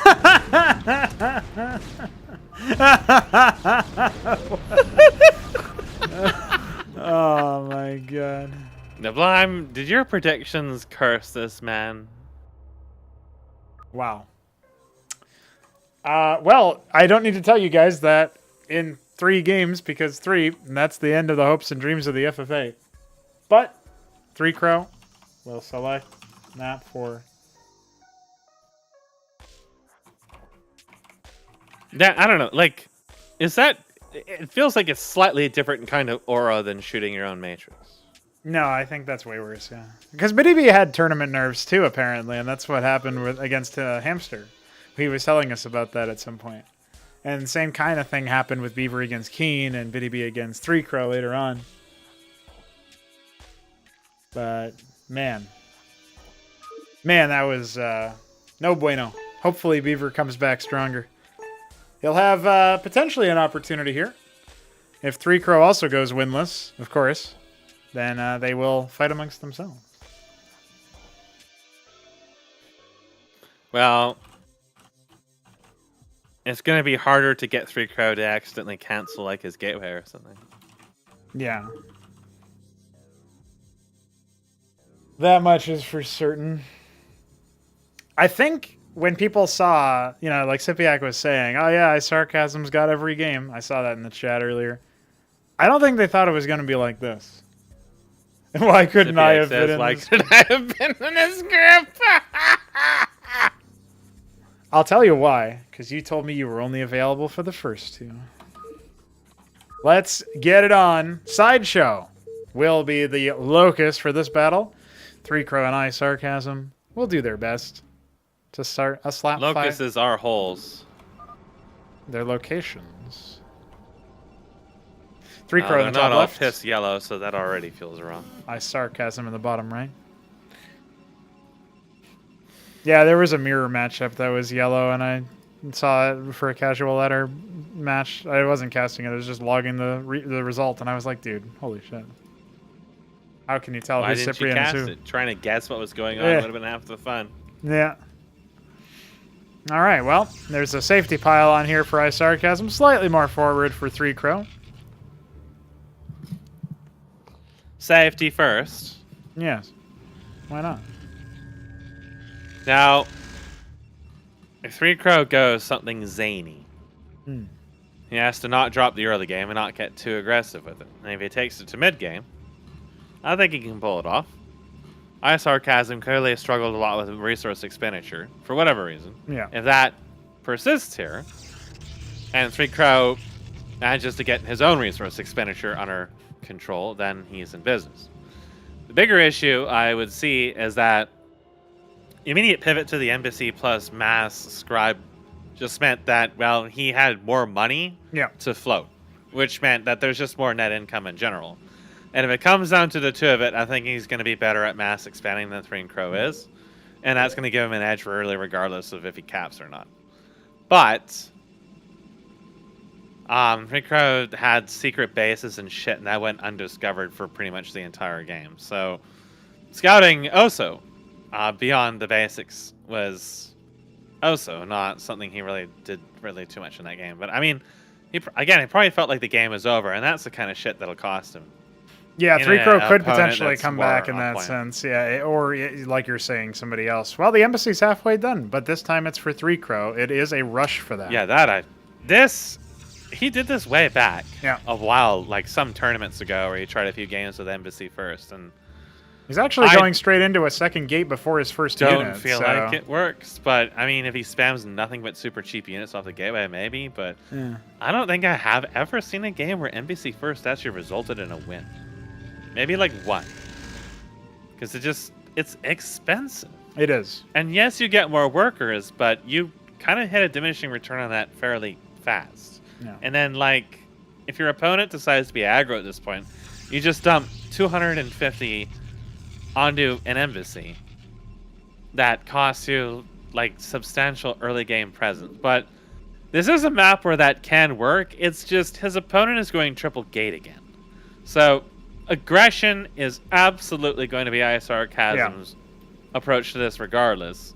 And it's kind of, I guess it's going to kind of come down to timing. Now, see, look at the workers. See, right now, the embassy's not doing him any good because he's 16 to 18. So he's still behind on workers at the moment. It's going to take a while for that to even out. Then it's going to take even longer for it to actually pay for itself. Yes. And during this period, there is 3 gateways going to be active. So if 3 Crow starts like building like tons of static defense on top of that, I feel like he's just like setting himself so far behind that iSarCasm might be like unable to actually end the game at that point, but it'll just like expand, and then it just kind of like goes off from that point. Yeah, it'll be another rotation before 3 Crow's actually ahead in workers, and that's assuming he keeps the steady production up. As you mentioned, he does drop a Warden, and that delays his next round a little bit. Yep. So you can even see that he can't even like keep both of his gateways active right Yes. now. He's not. I thought he was going to spam Legionnaires off of this because that actually might have worked out because they're much cheaper than Dracodins. If he just spams just nothing but Legionnaires, in the assumption his opponent's going gateway, and then he can keep the gateway as always active and the embassy always active, and then he just like fast expands off of that. Then there's like some realm where that suddenly becomes, hey, this actually can be really effective because I stayed using cheap units. Yeah. But he's staying using expensive units. And now when we look at the military, it's 5 to 12 with a Warden. So yeah, he's got the cliff advantage, and that's pretty much it, but these Legionnaires can dive right on top of pretty much everything. Yep. It's going to come down to the sort of reactions and what 3 Crow wants to do. He's thinking about another tech structure, but the first shot is going to alert him that, hey, well, hold on, there's something happening over here. So the Warden is actually going to surprise iSarCasm, and it will ward him off now. He's missing some of his units, too, so yeah, he wants to wait for those to come up. 3 Crow is going to creep out here, and this is definitely not what he wants to do because he's still outnumbered here, and once that Hierophant arrives, it can really punish that. Yeah, his worker advantage isn't really being leveraged right now as a lot of his workers are idle. He's going to go ahead and start fixing that. It's still 26 to 26. Yeah. So that has turned into an expansion. Like, iSarCasm went triple gate into expansion. He's got his own Warden, 2 Dragonins back at home, so his military is still larger in spite of the fact some of them are not even here. No, he's actually going to leave the building here and allow 3 Crow to have his natural. I wonder if this is a bait. See if he takes the Expo or not. Maybe. An anti-drop He also Warden. might not feel like that he can breach that. Like, he doesn't know about the embassy, so he's making some assumptions here about what's going on. And he wants to do Potentates again, I think. Really enjoy the fact that they destroyed Solarians earlier, and that, that's a unit that I guarantee you iSarCasm has hardly ever seen, because we've hardly ever seen it. Yeah, I've never seen it. It was made. There was one time it was made in like an X-Cedo match in Ascension 6, but literally once. I think it was like Mystery Meat made it before he won or something. Yeah, trying to go into that ramp when you know that they're already there, and I mean, trying to do it now after he's had more time to bulk up when you didn't want to do it initially, it's just a waste. So he loses a Legionnaire Zealot or whatever it was just for basically nothing. And it is kind of telling that despite having the embassy for so long, iSarCasm is still ahead in workers. Yeah, they were even, but then he started creeping ahead because now he also has 2 queues. Yeah, and he's just on the ball a bit more. Yeah. No. So that means more gas for him, which is going to be more critical. So it's 4 gateway plus pro station stage. This is when you're actually going to start running into resource problems on one base. But the units aren't there anymore. 3 Crow hasn't gone to like check to see what the actual situation out there is. So he doesn't actually really know. He is, however, going to do the Artisan. And I guarantee he's going to go for one of the corner bases. Yeah, why not? Which, look at what iSarCasm's doing, though. He's checking. Because of that first game, so he knows that this happens. Yeah, he just saw the Artisan fly by with the Legionnaire as well, so... Well, who knows if he actually was paying attention to that, but he is going to scout this either way. Yeah, his camera position locked onto it, so the Legionnaire will reveal it. The rest of the units won't be too far behind. We'll see if 3 Crow even bothers to defend it, or just go for the cancel. Legionnaire can't got sassed by the Artisan. If he wasn't paying attention, he is definitely paying attention now because the Artisan is attacking it and definitely drew his attention there. Oh, he cancels Otherwise, it. there was a small window of opportunity that he doesn't notice it on the minimap for a moment, and that lets him build like 1 million Wardens or something there. Yeah, he's just so now it's just going to follow him there, and it just runs into him again. Yeah. So he's got his read on 3 Crow. 3 Crow. Sure. No. What? Oh, he trapped his Mind Tyrant. I thought he was destroying his own building by accident, but it was intentional. So he's going to do the move out with the Mass Gate and Mine Tyrant. I mean, this could work out pretty well. It's a question of whether iSarCasm will recognize that that is the main threat, and if 3Crow can keep the unit, you know, far back. Now, the Artisan could be used offensively in this situation, just to start proxying defensive structures. But it doesn't look like that's going to be the case. It's just going to scout around. It will head to the top right. 3Crow has so much money. It's just disgusting. Like, he's just had so much. Now he's queuing potatoes and salads is just crazy. Yeah, he should really try to grab that natural while he's here too. He's really like he became needle like I feel like his biggest issue is that he gets really needle focused on certain things. It's kind of like the problem I have with the multitasking. Only now he's really like going down to like grab this expansion. Now he's like, I'm gonna grab this other base too, or at least I'm gonna move my stuff over there. Yeah, and it's like that's because the process of trying to grab the corner bases, and he's still going for it. He's still trying to. He's just pulled right around that Legionary. He's just gonna try to build it again. And eventually, he'll do that. This is his persistence. He will eventually get it started, because you will eventually just grow lax until you kill the Artisan. But the Legionnaires aren't going to kill it. In fact, he can just sit there and kill them with the Artisan if he really wants to. It's just, who cares if the army comes? Just kill them anyway. So he's just going to go back and check it again. Yeah, I mean, 3Crow just happening over and over. Yeah, if he keeps canceling it, which he really shouldn't, since it will die. There you go. He killed it. See, easy clap. Now he's sending over 3 Draconins, but... Yeah, I mean, that's an opportunity. He'll obviously crush it there, but... he's going to want to cancel that Warden. Yeah, he cancels it again. So all of these opportunities with the Artisan has just led to a lot of lost minerals because of all the cancellations. He still has his Mine Tyrant. He could try to move out with this, but so far it's not happening. He's got 2 Potentates, make it 3 as soon as this one finishes, but of course there is a witness spying on him in his base, so... iSarCasm has been lured in kind of almost a false sense of security, or like a false sense of insecurity here. Whereas like sitting back at his base, his 3rd has a lot of idle workers in the moment, his army is not doing anything. He's kind of like chilling out for a while here as he slowly figures out his macro plan. We've got 3 rogue galleries. And Demiurge is already out. Yeah. So... problem is there's a lot of stuff here that can snipe the He is capping Demiurge. now. Yeah. He's capping his Nat now, so and the 3rd. So he is capping his gas now. Yeah, this game still feels live to him, maybe, is the thing, right? Yeah. So 3Crow is going to need to do the same, too, for very similar reasons. He's starting to do very gas-heavy stuff, and he's going to have 3 bases up as well, so he wants to kind of, like, leapfrog up. At the moment, 3Crow's army is actually substantially stronger. Yes. Because of just the little ways that it just kind of panned out. They both kind of got tunneled onto that whole Artisan bullshit. Yes. That's in a corner. I wonder if he'll forget about it. And, but at the same time, like, there's lots of distribution issues. Okay, now he's capping his main. Okay, so iSarCasm realizes, particularly since he made the rogue galleries and he couldn't do anything with them and start making vagrants, that he needs more gas. So I suspect you're going to see him drop a whole bunch of more production. Yeah. I would imagine anyway. He's getting another Demiurge. Vagrants are continuing to be made. If 3Crow wears it, he could use the Maelstrom here to reveal the witness, but I don't think anybody even knows that still works. It's the move out is I mean, spotted. you may not even see it there. Yeah. Because they're nearly invisible when they're not moving, and it's very easy to forget that they're there and look back. Like, you might have seen it there, look back and think, is it still there? Well, that's why he just cast it. Like, mana is insanely fast in this anyways. Yeah. But more importantly, is that 3Crow's got a very simple paradigm, which is I've got minerals, it's time to make static defense. Yes.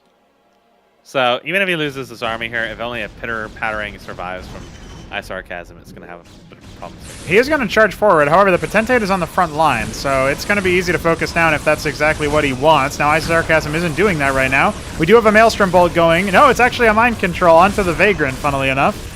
Well, he is going to have his Mind Tyrant focused down, so there's the end of that. Remember, the Potentates are still alive. One of them very low. There's 4 total right now. At least one of them should go down here. But he is he's going to be able to do a lot of damage to this army, and you were talking earlier about what survives and what doesn't. But the Demiurges are slapping away. If the Demiurges survive, then you're deep shit. Right. Because they have 9 range, and on an Alleged they have 11. they're just killing him, just slaughtering him. 4 kills and 6 kills. They're the ones that are killing his army right now. Yeah, there's still one Like, Potente you dishing think out of a lot of mostly- damage, but yeah. Their attack speed's not super high. See, you think of Demiurges primarily for the mind control, but they're actually just insanely good combat units. Because they have so much range, 5 armor pen, and 5 armor themselves. Yes. So they're very good for cases like that, where they can just sit there attacking and killing whatever. The mind control is kind of an added bonus, which is particularly going to come into effect here.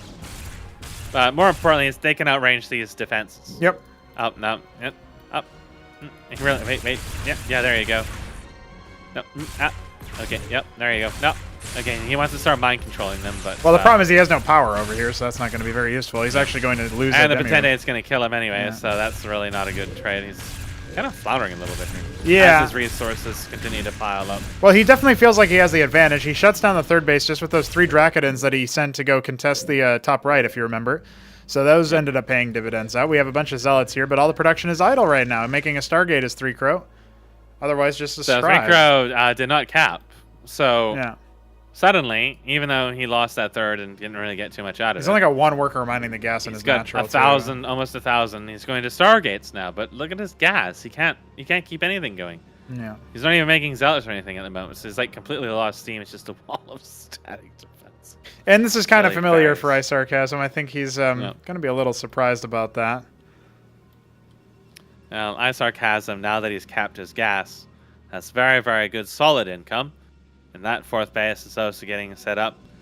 Doesn't necessarily need to cap that at the moment, since minerals are now his confining factor. And look at the worker count, it's just stupidly in favor of him because, well, he hotkeyed all of his nexuses onto 1 and is just spamming them all off of 1. And sometimes you don't see people doing that, like, well, 3 Crow's building from his nap, but not from his main, for example. Yeah. Or the embassy. So he does realize he needs the gas. He's going to start capping, but this onslaught's going to come here. Oh no, he unpowered most of the heavy defenses there, and actually he's unpowered all of the defenses now. The Demiurges are just going to chip away at all of this. This is very familiar sight for this matchup. Yeah, it's the same kind of thing that happened last time around, right? Panic rebuilding the pylons, but it's much too late.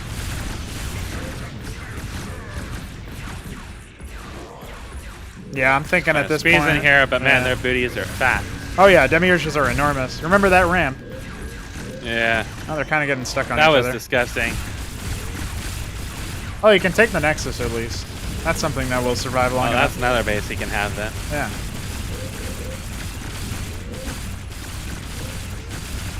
Definitely a lot of static defense in here, but not nearly enough. There's a Pariah and a Panoptus. Ha, I can make these units too. You will note, well, maybe you won't. It's hard to see, but there is actually going to be there's an orange overlay that occasionally appears circularly wise to indicate a unit that is under tyranny, and that helps you figure out which units are yours and which units are the enemies. But I see it. Yeah, his base is.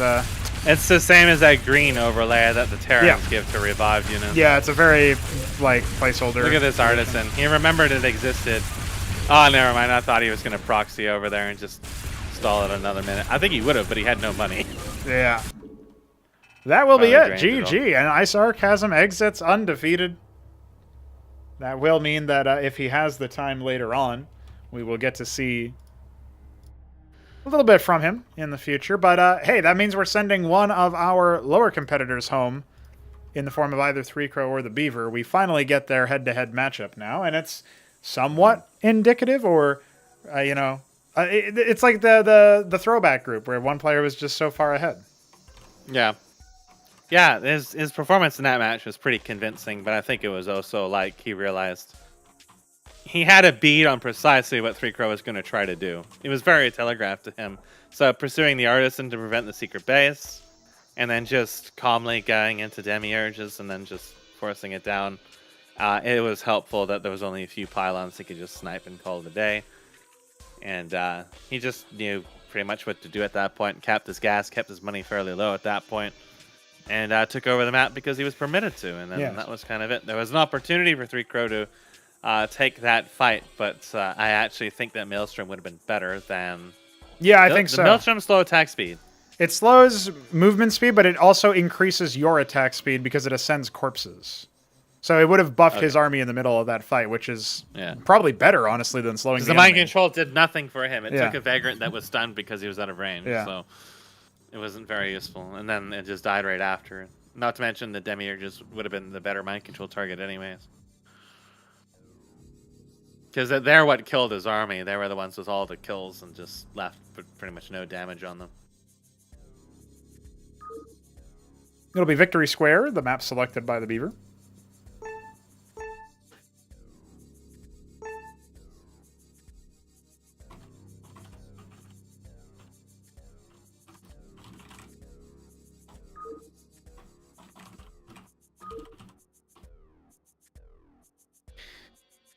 I mean, this is essentially more or less how I expected it to go. I thought that the cheeses would maybe give him some trouble, but iSarCasm is the, by far and away the ready to not cancel buildings. I hope so, Beaver.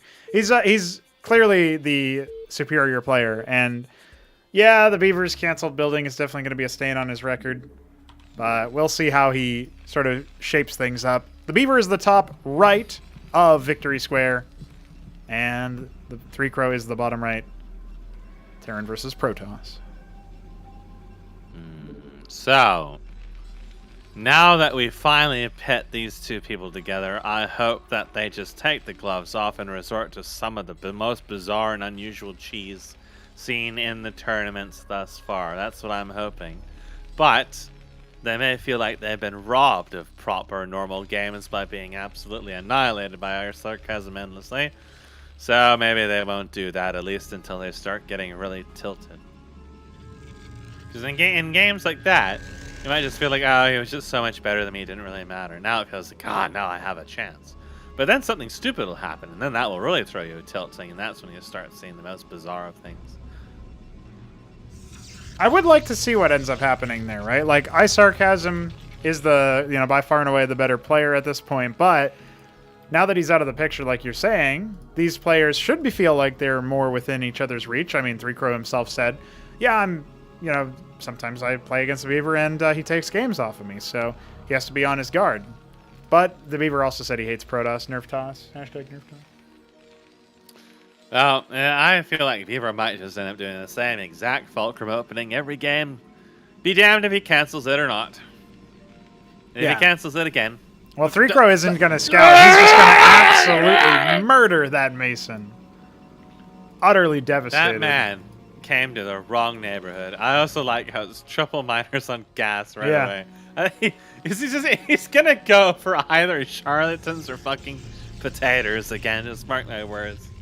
He's tried it every goddamn game, and it's not working out. But now maybe against Beaver it will work out. Or maybe you just go straight to Argosy and just make fucking Solarians. Yeah, it could happen. A second scout being sent out by the Beaver. He's not content with the first beating that he took. Will be a vulture. Yeah, he didn't gather any useful information other than how many holes can be explored by scribes at once. Yeah, it's a Stargate. So the vulture actually, if it ends up charging on forward, should be able to scout this. And, in low numbers, the Stargate units struggle versus Goliath, so there is that as a tool. Obviously, you can also go for a Watchdog, and it has even range or better than anything out of the Stargate. Cyclops.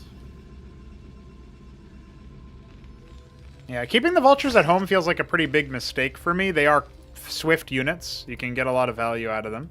His Mason kind of darted upwards just to see if there was anything to see over there. The Legionnaire goes as the scout to the bottom left, and it's going the wrong way, because remember, 3-Crow did not scout here. Now, the Beaver isn't going to see that Stargate. He needs to go back and confirm it, and he's just seeing if there's a back base. Drakon nearly finished as well. That will expunge the scout. And yeah, here comes the acknowledgement that it's a Stargate, right? You can't possibly miss it now, since it's even finished, so. This is where you start building a Watchdog. Yeah, right there. Yeah. Or maybe off to the side in the corner. Out of range. It will be an Exemplar first. That's definitely the better of the choices, but you're going to need a couple of them to deal with this, because this is one of the few things that Fulcrum is actually really, really, really good against. Yep. Yeah, ever since the Goliath received 2 anti-air armor pen, which was for, I believe it was for Ascension 6, but it might have even been the pre-release in between. Either way, though, it's been that way for a while now, and that means that they don't get sort of just shrugged off by the Exemplar nearly as much. So also their range. The Mavericks have a harder time getting in range. They take more damage approaching, and Yes. they die much more easily.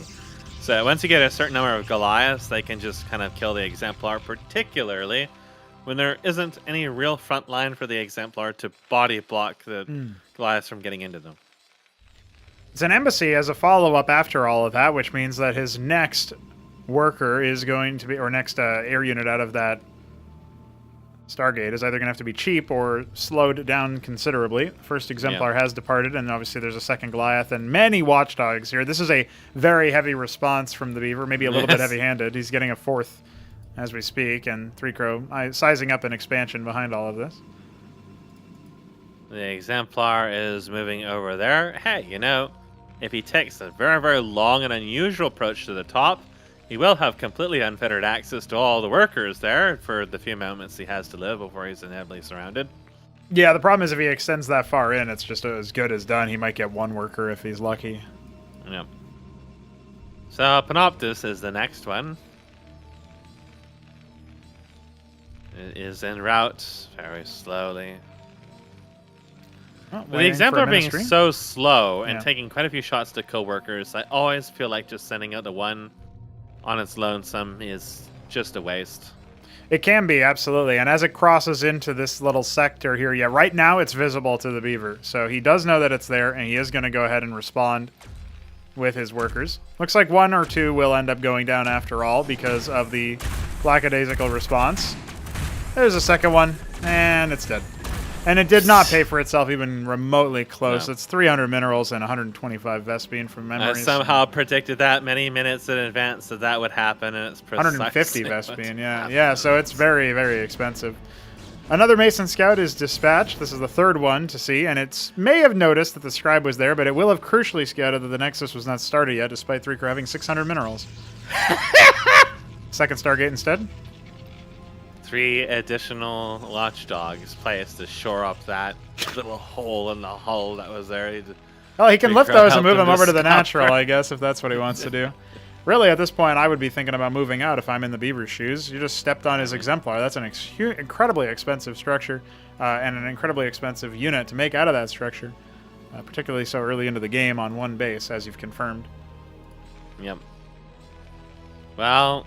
But maybe he wants to wait for a bigger number of... He might just make additional... Yes, that's precisely what he's doing. He's making additional watchdogs. Yeah.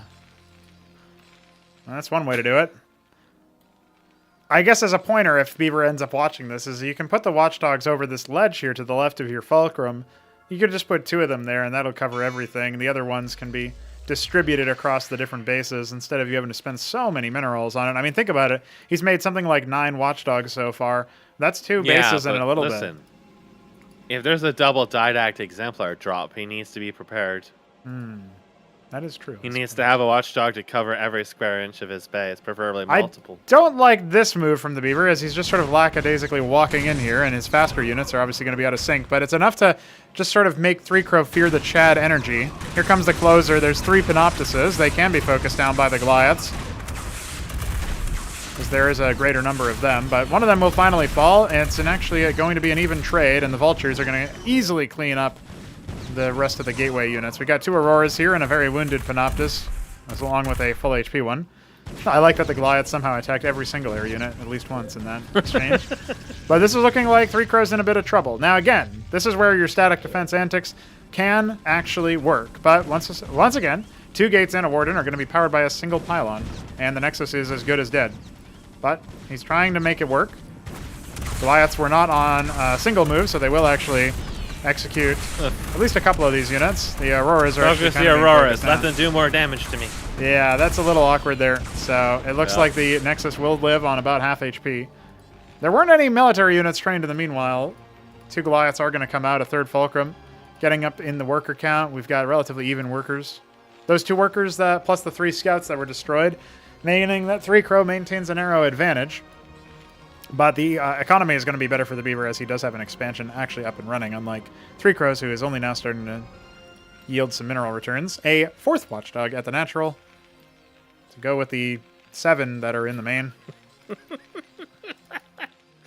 Don't you mean a 5th watchdog or a 6th watchdog? Oh, okay. Yeah, I missed those two. My brother. That could have been like 3 ministries. Think of the masons you could have made. There is another ministry, actually. So 3 Crow finally gets to do artisan shit. It's no longer going to be hunted to the far corners of the map by legionnaires. In fact, Beaver is not even looking for expansions to find or anything because he only has 3 military units at the moment. And an ocean of watchdogs. So that artisan should just go across the entire map, sticking pylons in each and every single base just to have vision on them for when Shambler tries to take them. This little army has assembled here. 3 Crow must sure feel hot about all these air units he's got. My opponent won't be prepared for this, he tells himself, as he flies face first into every watchdog in the map! I love it. Hey, he only actually spotted like 3 of those, dude. There's still 3 more to find. Yeah, he has no idea just how fucking many more there are. Oh, I'll look for another entrance. Meanwhile, 6 here. There's still 6 in the main. Lose 1, build 2. They can only increase in numbers. he has the nightmares of what iSarCasm did him with the double Stargate, right? That's clearly what's being emulated that to here. happen ever again. He's like, well, if I just build more watchdogs than there are air units in the game, I will be able to do it. Well, I mean, several of those are Auroras. They're not even Panoptises. 3 Crow has no idea about this sheer insanity, so he's going to actually double down on his Stargate, triple down on his Stargate, massing Auroras, not realizing that his opponent has like as many watchdogs as there exist military units on the map right now. Yeah. And another one. Now that another base is up, the time has come to create additional watchdogs. Well, there's no tier 2 yet. It's just he's climbing up there though. watchdogs. He's got gas from pretty much everything. He's not harvesting from the ridge with. He's missing 2 workers on that for full efficiency. But the Wardens are at the choke. Are going to go ahead and finish here. I think this will thwart Beaver's plans to attack. He's going to lose a Cyclops and a Goliath for his troubles and see if he can path back somewhere a little bit less well defended. And here comes the counterattack. Surely again, there's not going to be something waiting for me, but we can see that that is not the case. There's 3 watchdogs in the space, which is not nearly enough, mind you. Yeah, that he can actually overcome that, but if he's thwarted, he can be guaranteed there's going to be another 20 where those came from. Oh, here we go. A Vulture moving into the bottom left as well, so we are going to see a couple of shots here. They're slowly tearing down the few watchdogs he has. Beaver's just thinking to himself, I really should have built more of these. Yeah, I really needed additional watchdogs. Oh, he also recalls his Vulture that was going to go ahead and scout that bottom left base. That's unfortunate. I wonder if he'll have the wherewithal to check that in the future. Now, 3 Crow, unlike iSarCasm, is standing in the fire and the flames of the Cyclops projectiles, so he does have to worry about that. Just wasn't enough of them. Now, Beaver does have his Atlas on the way, but at this point, he doesn't have anything coming out of his Fulcrum. Chase the Ministry, 3 Crow. It's undefended. There's nothing up there. Yep, nothing at all. You have no idea how close you were to winning the game. Another base coming in for 3 Crow as well, trying to go up to 4 bases. He made his Nexus with his campaign pylon layout there in the bottom left. And more watchdogs. 3 Goliaths on the way. The Atlas is nearly complete. I don't like it, BRB. I'm sure Mesk will be sad that he missed yet more watchdogs being constructed. Although it's only 2 of them, but the mech army has re-emerged over here. And these guys are on a move command, so you're losing at least 2, maybe 3 Panoptises over here. Yeah, it looks like actually it was 2 Auroras and a Panoptis. Or what looks like a single Cyclops. Not a bad shout. I'm not actually sure why 3 Crow decided to fall back with the air units, since he absolutely could have stepped over here to continue trying to pressure. Another Ministry coming down. At least Beaver is going to go for a lot of bases, even if it isn't working out too well for him overall. Insofar as his income still feels a little dry. I wonder why. He's got pretty good saturation in the back base.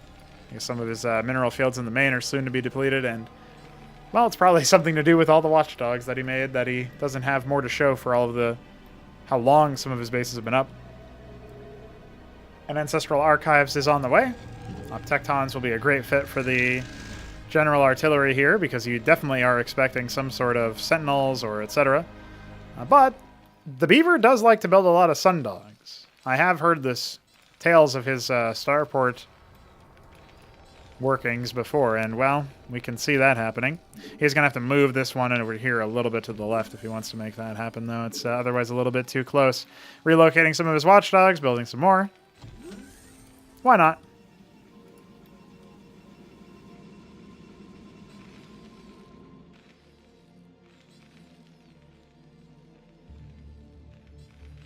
Sentinel coming up on the ramp. We'll probably see at least 3 of those, because 3.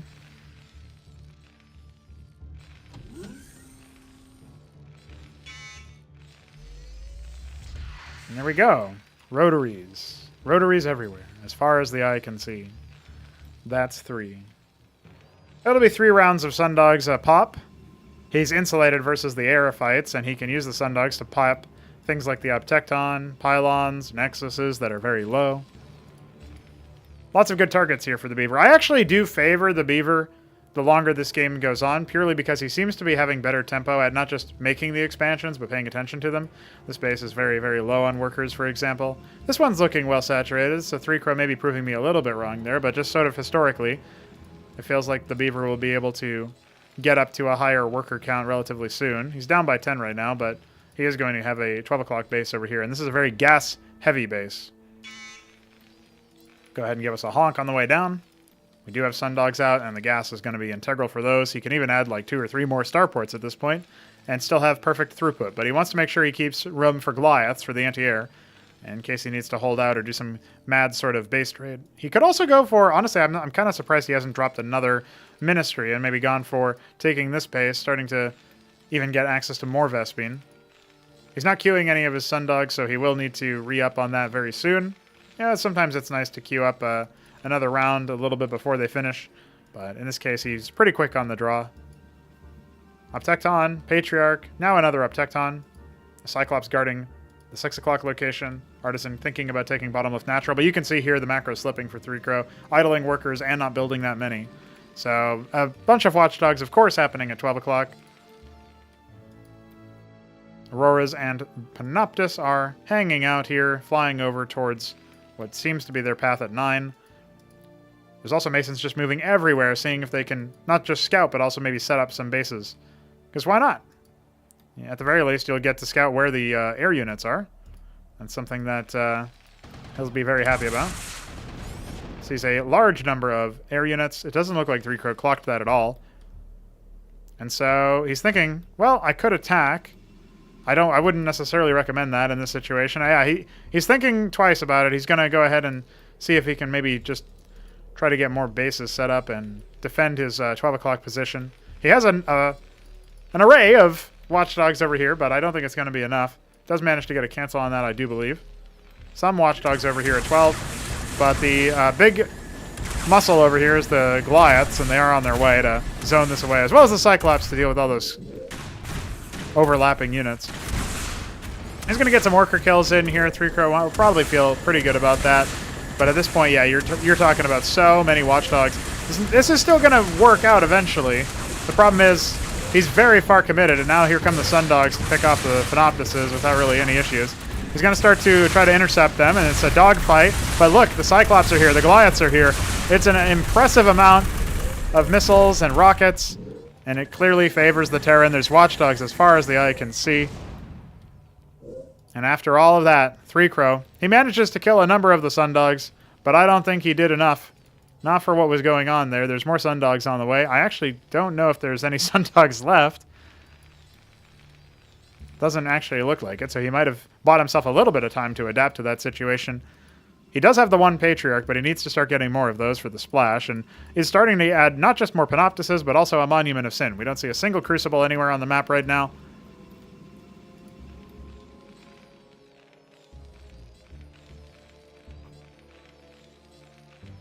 So many watchdogs, but probably not enough of them. And yeah, 3Crow has taken the bottom left natural, but isn't really actively managing these bases in that quadrant of the map. Now we're starting to see a bunch of redundancy pylons just to make sure that it can't be sniped. And of course a second Monument of Sin, because why not? Defensive Warden, trying to make sure that it can't be sniped specifically by sundogs. He's going to see about doing that. Now, I do feel like engrams would probably be a little bit better off at that.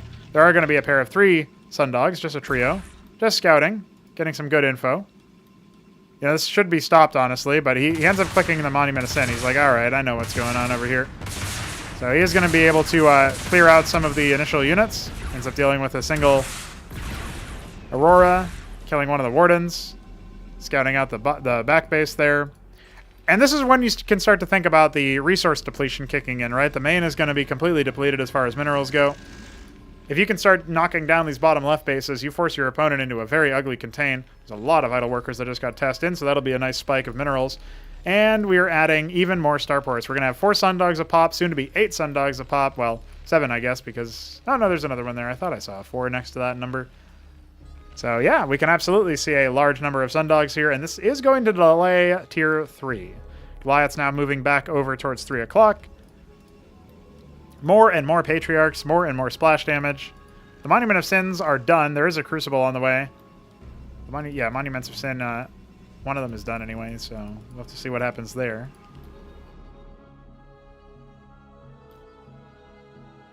Everybody loves to see the Protoss equivalent of the nuke. 7 Sundogs. Not really the number you're looking for at this stage in the game, but he can start to pick off these engrams if he wants. Unfortunately, he's not going to be quite so adept at splitting them as we saw for Newt versus Veek, for example. Some of these units are indeed falling to the Wardens. A lot of Goliaths are dying over here. The Uptecton's putting in a lot of work. And the Wardens aren't even destroyed at the end of it all. He manages to kill what looks like 1 Dracodon? Maybe 1 Uptecton, in fact? Yeah, it looks like there was an Uptecton death in there. And that attack did not go very well for him. It's going to actually be Valkyries, interestingly enough, to go along with the Sundogs. I don't hate that. You can use them to deal with the horde of splashed air, stacked air. These Monuments of Sin have been done for a while, but they haven't actually made anything. And 3 Crow seems to be a little bit of an awkward position here, trying to take 9 o'clock.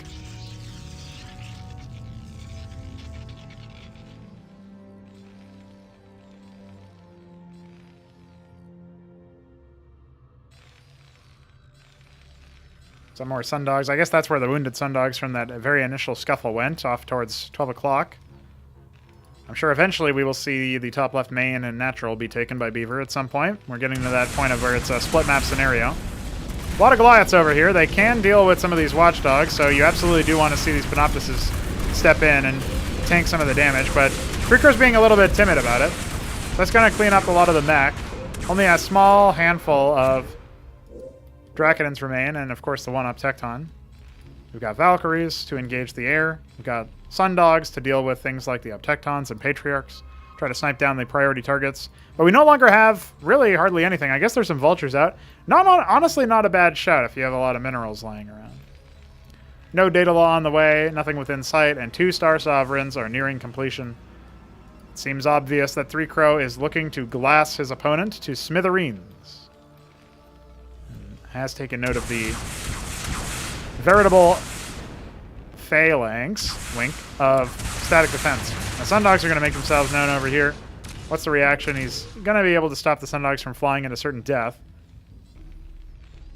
12 o'clock seems to be the target for 3 Crow as he's moving his forces over here. The Sundogs are offering themselves up on a silver platter, but here come all the Valkyries, just going to completely ignore a lot of the Dracodons here and focus very, very heavily on dealing with the Panoptises, which kind of like automatically split there, but so many of them ended up dying, and yeah, the Valkyries did their job massively there. Still some Sundogs overall. He can try to force down the Patriarchs, and that would be an optimal target. He's able to get one of them. The other one kind of kerfluffling there a little bit, only gets 1 attack off, but the Dracodons should be more than enough to deal with this Sundog.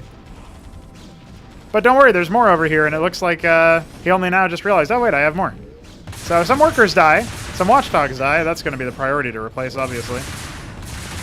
But we got Vultures, we got more Sundogs. He's going to kill maybe 1 or 2 on the way out. And that will be it for now. Star Sovereigns have finished. We've got 2 more on the way. Stargate's making Lanifax. Trying to deal with these Sundogs. I think that's actually a really good option for Protoss. I sound silly, but they stack up, right? And 120 HP, that's not that difficult to deal with. Now, unfortunately for 3 Crow, he builds an embassy right in front, and that actually slows this attack down long enough for the Sundogs to not run in first, so only 1 or 2 of them are going to get picked off by these Wardens. The Artisan is going to fly off to the top left where it'll be accosted by the one Valkyrie that seems to still be alive. And there goes the Nexus. Eventually, there go the Wardens, being a little bit cost efficient on the way out as they're eventually stepped on. And now at this point, yeah, 3 Crow's bases on the satellite side are definitely going to be in trouble. He's got so many minerals, but really not any Vespene whatsoever. So if he loses this base in the bottom left, he's going to have very limited Vespene. And that means that he's going to have very limited air production as Mesk does indeed arrive once again. Hello, how are you, homie? Well, I left to the site of spinning watchdogs. I returned to the site of spinning watchdogs, and 3 Crows sitting on 5,000 minerals and 0 gas, because in this game, he forgot to cap his geysers again. You like the stuff in the bottom left? Yeah, I mean, this is very good. I like it. This is my jam, man. This is my jam, and this is Shambler's jam. This is the jam. He's killing the innumerable pylons instead of getting rid of all the defenses that are about to murder his handful of Sundogs that are already wounded. Yeah, unfortunately for him, he was on a move, and obviously that's not going to work out too well. Now the engrams are also going to finish, and that's going to make the space a lot harder to lock down. But hey, there's no detection over here. He should build a witness out of that embassy he made. Nanite assembly's going down at 12 o'clock. Off to the left a little bit on the low ground for some reason. Daedala did finish in the meantime. There's actually a pretty strong air force at 3 o'clock here.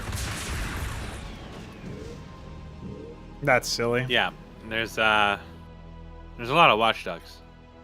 Yes. Those nanite assemblies are in a very well hidden space. 3 Crow will never find them. Never.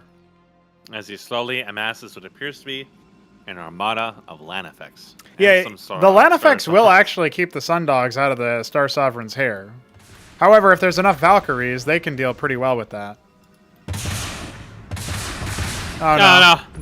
Oh, 1 inch too far forward, and their nut hairs got grazed. Where's the shaman at? There is no shaman. There's no stockade. Where is this? Nothing. Okay then. Nothing at all. Well, he didn't need those Sundogs anyway. Now here come the land effects to try to deal with the stacked air. It looks like 3 Crow's been pretty timid about this fight for a while now. Dodging in and out, really worried about his air units getting obliterated, but he's got 6 Star Sovereigns. The man should be impenetrable at this point. More Sentinels being constructed. Those shoot up, right? Where's the diadems? He needs diadems. That really makes Protoss angry. Nanite assemblies have completed at 12 o'clock. There's a third one on the way, but we need to see some units come out of there. Once again, for it'd be hard to use Magnetars against this because there's already so many Star Sovereigns they'll easily snipe them. And 3 Crow knows well enough to snipe them when they show up. Oh, he thought maybe he could get that one, but the land effects just shredded the wounded Sundogs immediately. The Valkyries weren't high enough in frequency and number. Now, the next rotation of units, I think Beaver should be capable of reposting this assault, especially if he goes in on the left-hand side. He might at least be able to pick off one of the Star Sovereigns. But the ground army staying in that location is actually really useful for them. What's really going to hurt 3 Crow here is if he ever decides to start channeling the Glassing. But the Valkyries are getting focused down very wisely. Partially because the Sundogs weren't even revealing themselves. No, not the Watchdogs. Watchdogs are dying. Please. The 1 Sundog is making him spin. It died. So in this army here, only the Auroras can kill those Sentinels. Yes. And they're slowly tickling. The Star Sovereign's timidly avoiding them. The Daedala is off. See ya. Away it goes. It's not behind the Atlas, though. Yeah, the Atlas is fine. It's bait. Here come the Magnetars. See you later. Yeah, 3 Crow. I've done this to 3 Crow so many times. He knows what to do with this. It's going to be hard to make this work. Not to mention that if I see Lanifix kill a Magnetar, I might have fucking an ulcer. Hey, was there something in the top right? I don't see anything. No, there's nothing in there. Don't worry about it. The Watchdogs are in a better place. They're in a better place. Magnetars are dying to Lanifix. They're getting tickled to death by Lanifix and Auroras. They can't do anything. Does that interrupt Yamato? No. Yes, it does. What? It doesn't allow you to fire an attack, so you can charge it, but it doesn't fire. Huh. Okay, then. That's a neat interaction. Never seen that before. I think Beaver might be having a little bit of a problem. Nah, he's gonna. I the think death so, of the too. Watchdogs were too much for him. It was like when I bit into this meatloaf, and there was this very, like, the first bite was just immediate, loud, hard crunch. That's what I think Beaver felt like right there. What could it be crunchy in meat? I guess it's mysterious. I don't want to know. What is in this? I'm not going to ask questions. It didn't even have any taste to it. I'm honestly kind of concerned. Well, that was goofy. I hope the rest of our 5 games are like that. I'll ask him which map he wants to face off against 3 Crow on. He has one shot here to take us to a final set, and it will be Infinite Velocity to his home turf and territory. Can he get back? Can he maintain the group stage narrative where the Beaver wins in every single time on his own maps? One time it wasn't happening. It was Keen finally defeating him after a very long, silly Keen game. We'll have to see about that. But hey, this group is going on longer, so we might actually have a break.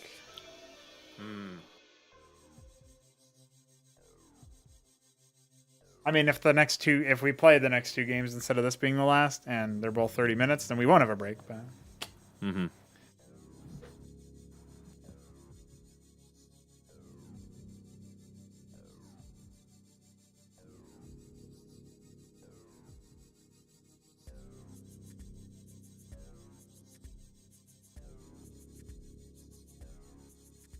yeah, the only permutations here basically are if the Beaver wins, we go to a decider, and whoever exits with 2 wins and 3 losses is second place. And if 3 Crow wins, he's just second place. Simple as. Shrimple as. So far, Neblime's predictions are proving to be the inverse of the truth. Yeah. The inverse of reality. Which, I mean, makes some sense. He's upside down, right? Everything he sees is kind of flipped anyways. I would say so.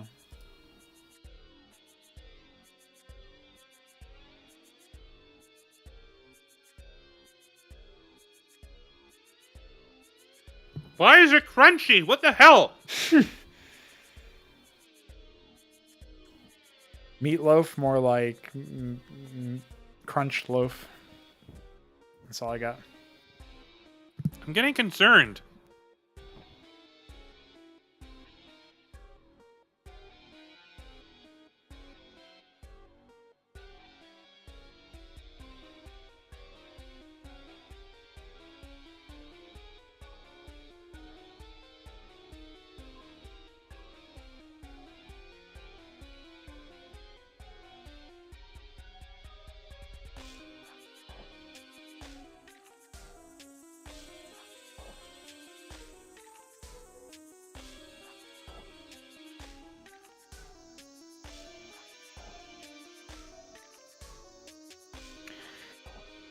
Now listen, the amount of glassing that happened in the top right was legendary.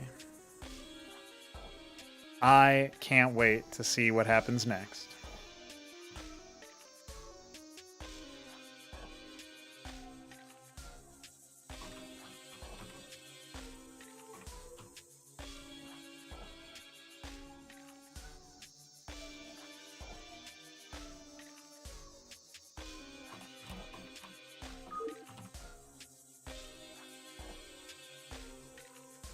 All right. Do or die for the Beaver 99 has to be done on this to force a decider. Otherwise, we are sticking around just ever so slightly so that we can see what's going on next. It'll be the Beaver 99 on the right-hand side of Infinite Velocity, 2, and 3 Crow. That's not 2 Crow. On the left-hand side. Not with that attitude.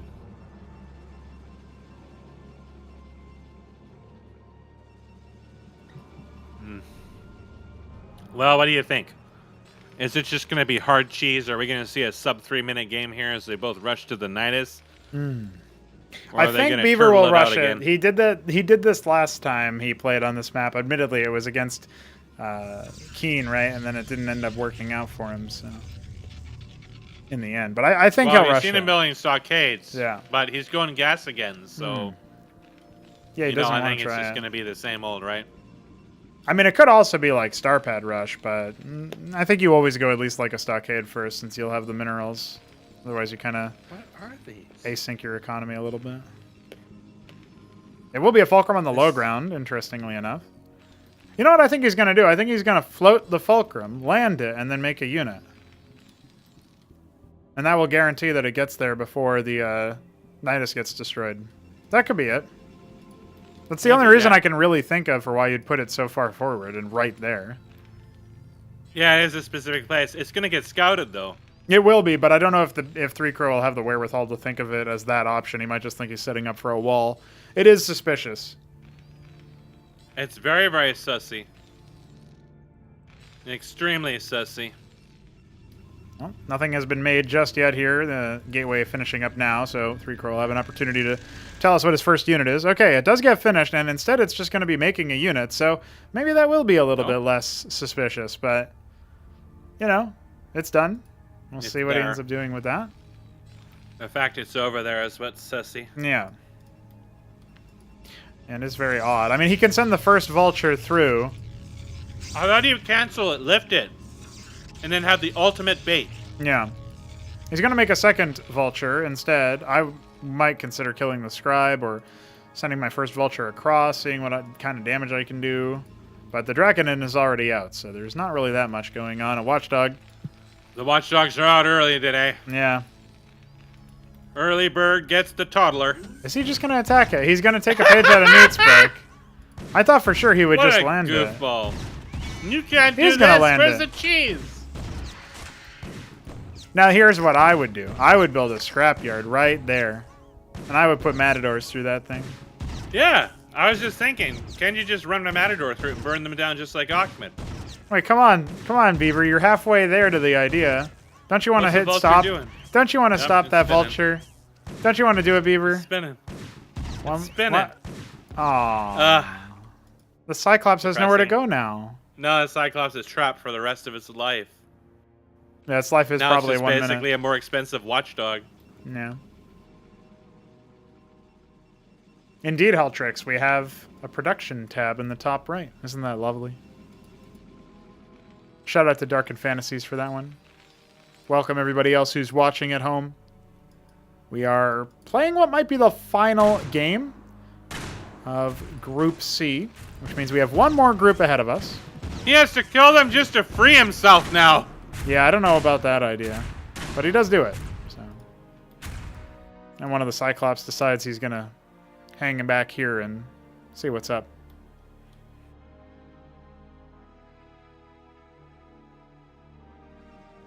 Yeah, this whole opener is very confusing for me, I'm not gonna lie.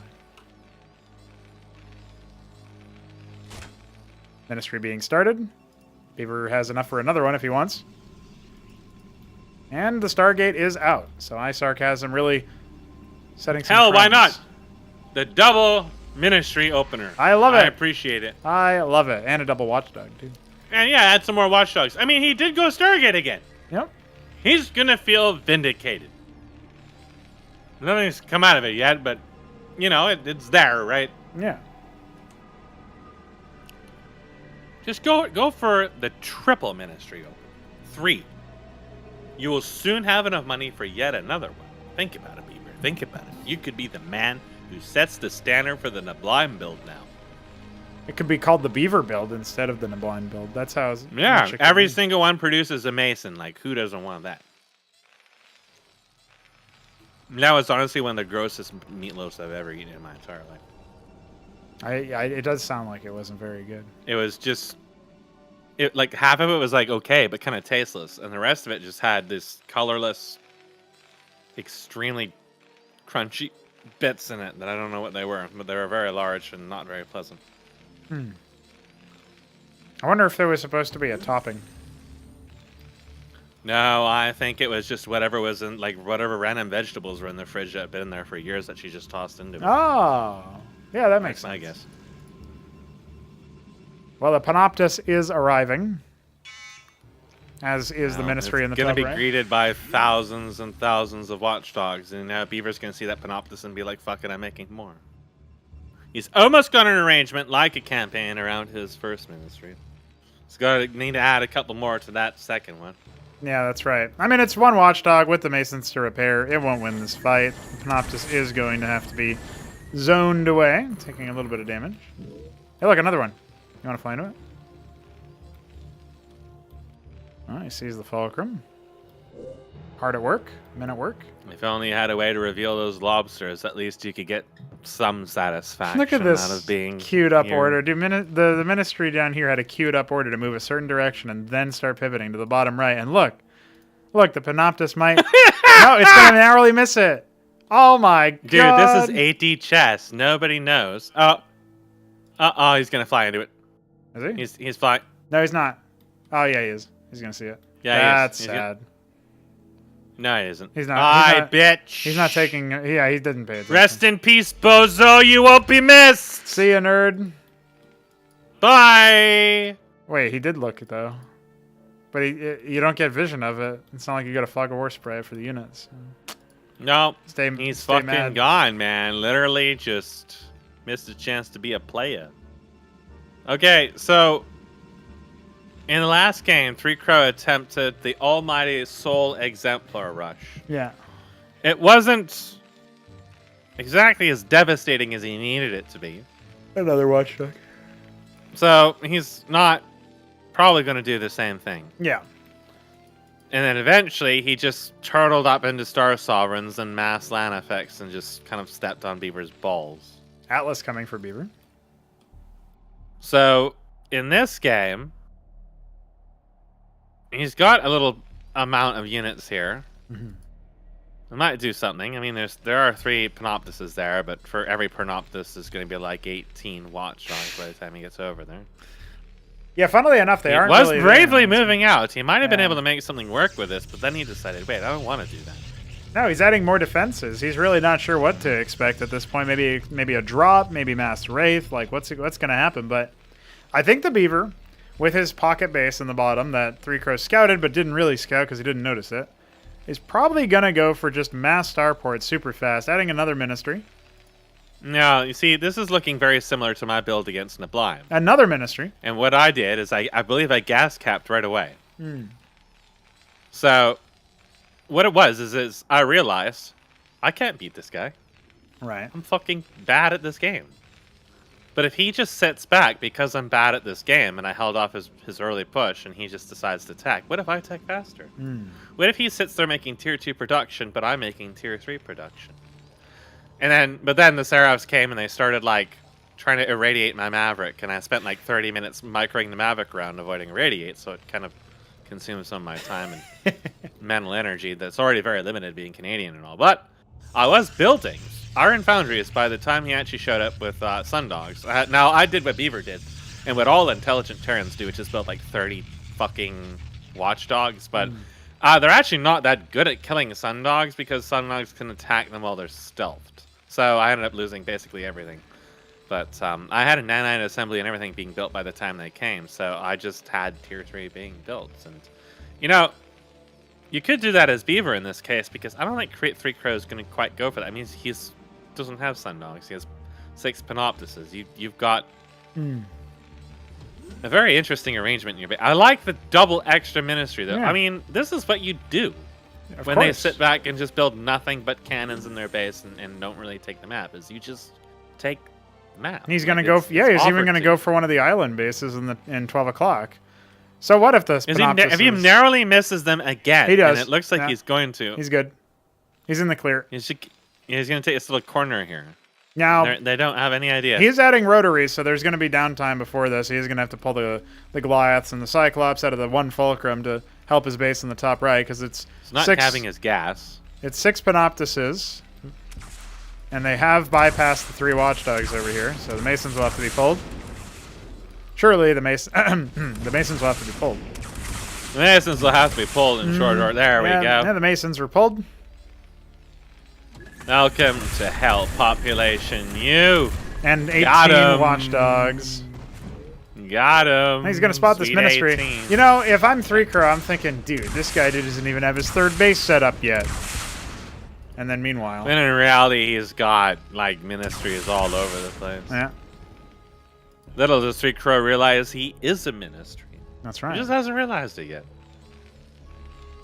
Now there's So more Panoptises are en route. 3-Crow believes, hey, this is working. I have my opponent completely contained. He has literally nothing. I don't have anything to worry about at all. Just build more Panoptises than he has Watchdogs. It's going to be a challenge. He has to run out of build space first. Yes. But hey, I have free reign over the map. Little does he realize out there in the middle of nowhere, not protected by Watchdogs. There's nothing. Mind you. You know, one of the most important bases to protect in some shape or fashion, just chilling out there and mining. It's protected through obscurity, dude. Security through obscurity. That's what all these web browsers do. Yeah, there's nothing obscure about the hole in your anus that your average web browser is stretched fully. So he's only got 5 Panoptises. He's moving dangerously close to a trajectory for that bottom base. But you know, why would you if he scout had there? brought over his ground army? Why would you go there? And the extra Panoptises he has? Oh yeah. He just kills Beaver. Like Beaver just kind of just loses that base and then probably loses his main base too because he only has the 3 Sundogs right now. I hate to be when you like get beat him his army. I also not only do I hate to be a guy who shit talks or like puts people down or whatever, but I also hate to call a game super early if it's not actually true, and it's never really true for these guys. But the Sundogs here are going to be in such high quantity, and there's no splash at all. It's just Panoptis. I think we're going to see like some kind of mad base trade situation, and the Sundogs are just going to wipe the floor with 3-Crow. All of his bases are localized to one side of the map. He doesn't have his fingers of many pies as another ministry is being here's made. a counterpoint. Here's a counterpoint. 3-Crow will reach a point where he realizes he doesn't have any engrams. And he is going to make a lot of engrams. Engrams to him are like holy shrines. It'll probably be at about the time he realizes he can cap all these southern bases that have all this gas that he really needs. Yeah. And then he needs to actually defend them. So he's going to build like 30,000 engrams. But there's 6 Sundogs moving out, and you know, if Beaver pops the Zit a little too early to slurp all of its delicious interior, then he's just going to make 3-Crow panic, and 3-Crow's going to be like, I don't want to die to Sundogs. No, he is adding a lot of defenses down in the 3rd. That's not going to help him with the natural, which is completely naked right about now. But while that back base isn't the target right now, it looks like instead the Beaver will scout the counter position to his hidden base. A thief thinks everyone steals, after all. Well, he wouldn't be wrong. You wouldn't download a car, would you? Downloaded cars are a menace to society. Now, Beaver has a lot of money, mostly minerals. He could pump out like 3 or 4 captaincies, which are now mineral only, and just slam out a bunch of madcaps or something so he has a ground force. But it doesn't look like it's on his mind. He's just confirming no bases in the very far corners, and his Sundogs will tickle this nexus that has only just now sprung to life. Meanwhile, 13 Panoptis is moving out. Not a great network of defenses over there, and 4 Sundogs will be available. So they are indeed striking. Olympians are still tier 2, right? Tier 3. They need the tier 3 add-on to the captaincy. Ah, see, that's what I was never sure about, because I almost never build a captaincy. Yeah. Is that actually did require tier 3, because if they're tier 2, you just make 1,000 Olympians at this point. But they're so strong, I figured they were tier 3 units. Now, the Nexus in the sort of 9 o'clock position has been destroyed. The Scribe that was going to take another base has also been destroyed. And Sundogs are starting to leverage their proximity cloaking to deal with these bases. These base defenses. Looks like the aquifer in the main. Lose his aquifer. Yeah. That's a terrible loss. How will he ever recover? Yeah, what's the reaction here? He's busy microing his units and trying to do some damage to other things, but he's committed very heavily to trying to attack the main, and he lost most of his Panoptises in the process. There's 11 Sundogs are going to target the other aquifer in the main. Oh no, this is sacrilege. Can't do that. Oh fuck! He unclonked just in time for the Panoptises to start spanking him. Yeah, but I don't think it matters. Targets at the last moment, but well, better late than ever, I suppose. Yeah, that was a fight where the numbers definitely advantaged Beaver. One more Sundog volley would have dealt with that aquifer, by the way. So many workers have died for Beaver. Oh my god. A lot of workers have also died for 3 Crow and are going to continue to die. Yes, it's tragic. It's a question of who can massacre each other's workers faster, and it looks like the Beaver is ever so slightly winning as he comes out ahead on workers. Don't watch Neblime. This is trigger warning material for you.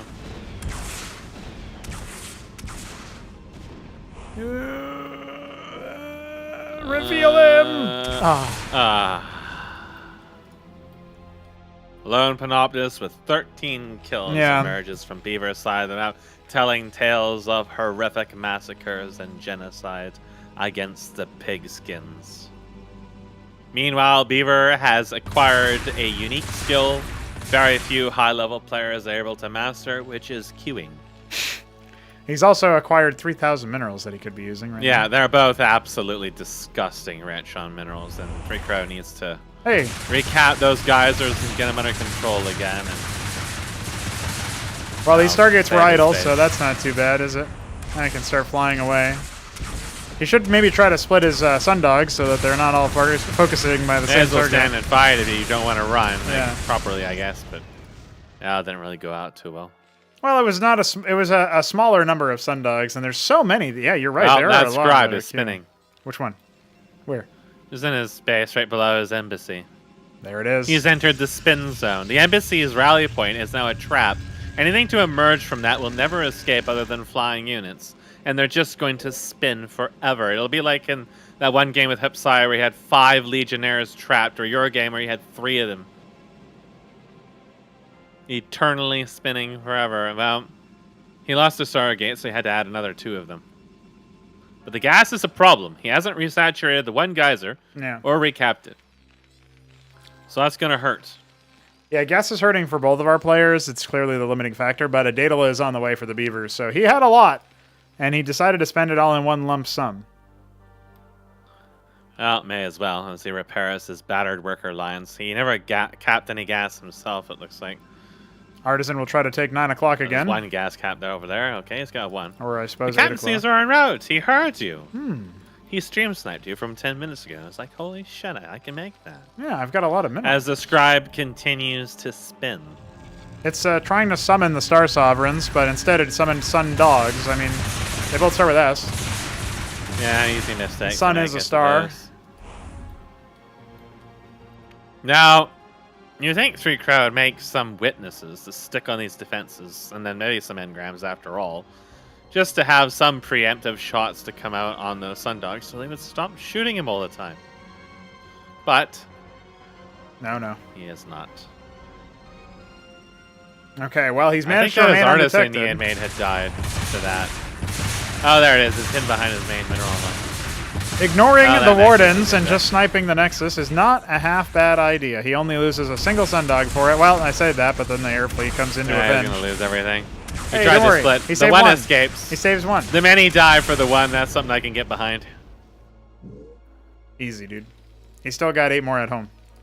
And with his Daedalus almost done, he can soon start massing up a large number of How many nano-dissemblers. Auroras does it take to kill a Phobos? It's a slow battle no matter what, because the Phobos has no crowd control. Exactly. I want to say 20.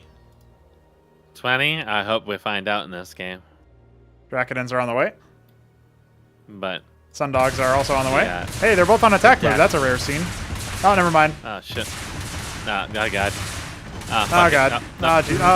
Okay. Okay, Maybe we should Crows stand have and been fight. rallied. All right. Disaster has struck. Big air stack happening in the top right. That's destined for this treasury that was never resaturated. You know, he got really lax about building watchdogs when he actually started really needing them. Yeah. 3 Crow is not now producing there is actually like a anything. lethal amount. And they're I going to can't just believe like accidentally fall into this ministry here. Where there is literally nothing at all, not even a deterrence. 3 Crow somehow spent all of his minerals though. It's because, look, probably because he's losing He's got everything. a depleted main. He's got a base he's not harvesting from in the top left. And he's got nothing at the 9 o'clock base, right? So if this forest ends up being destroyed, he's not going to have anything to remax, but it is a deadly force.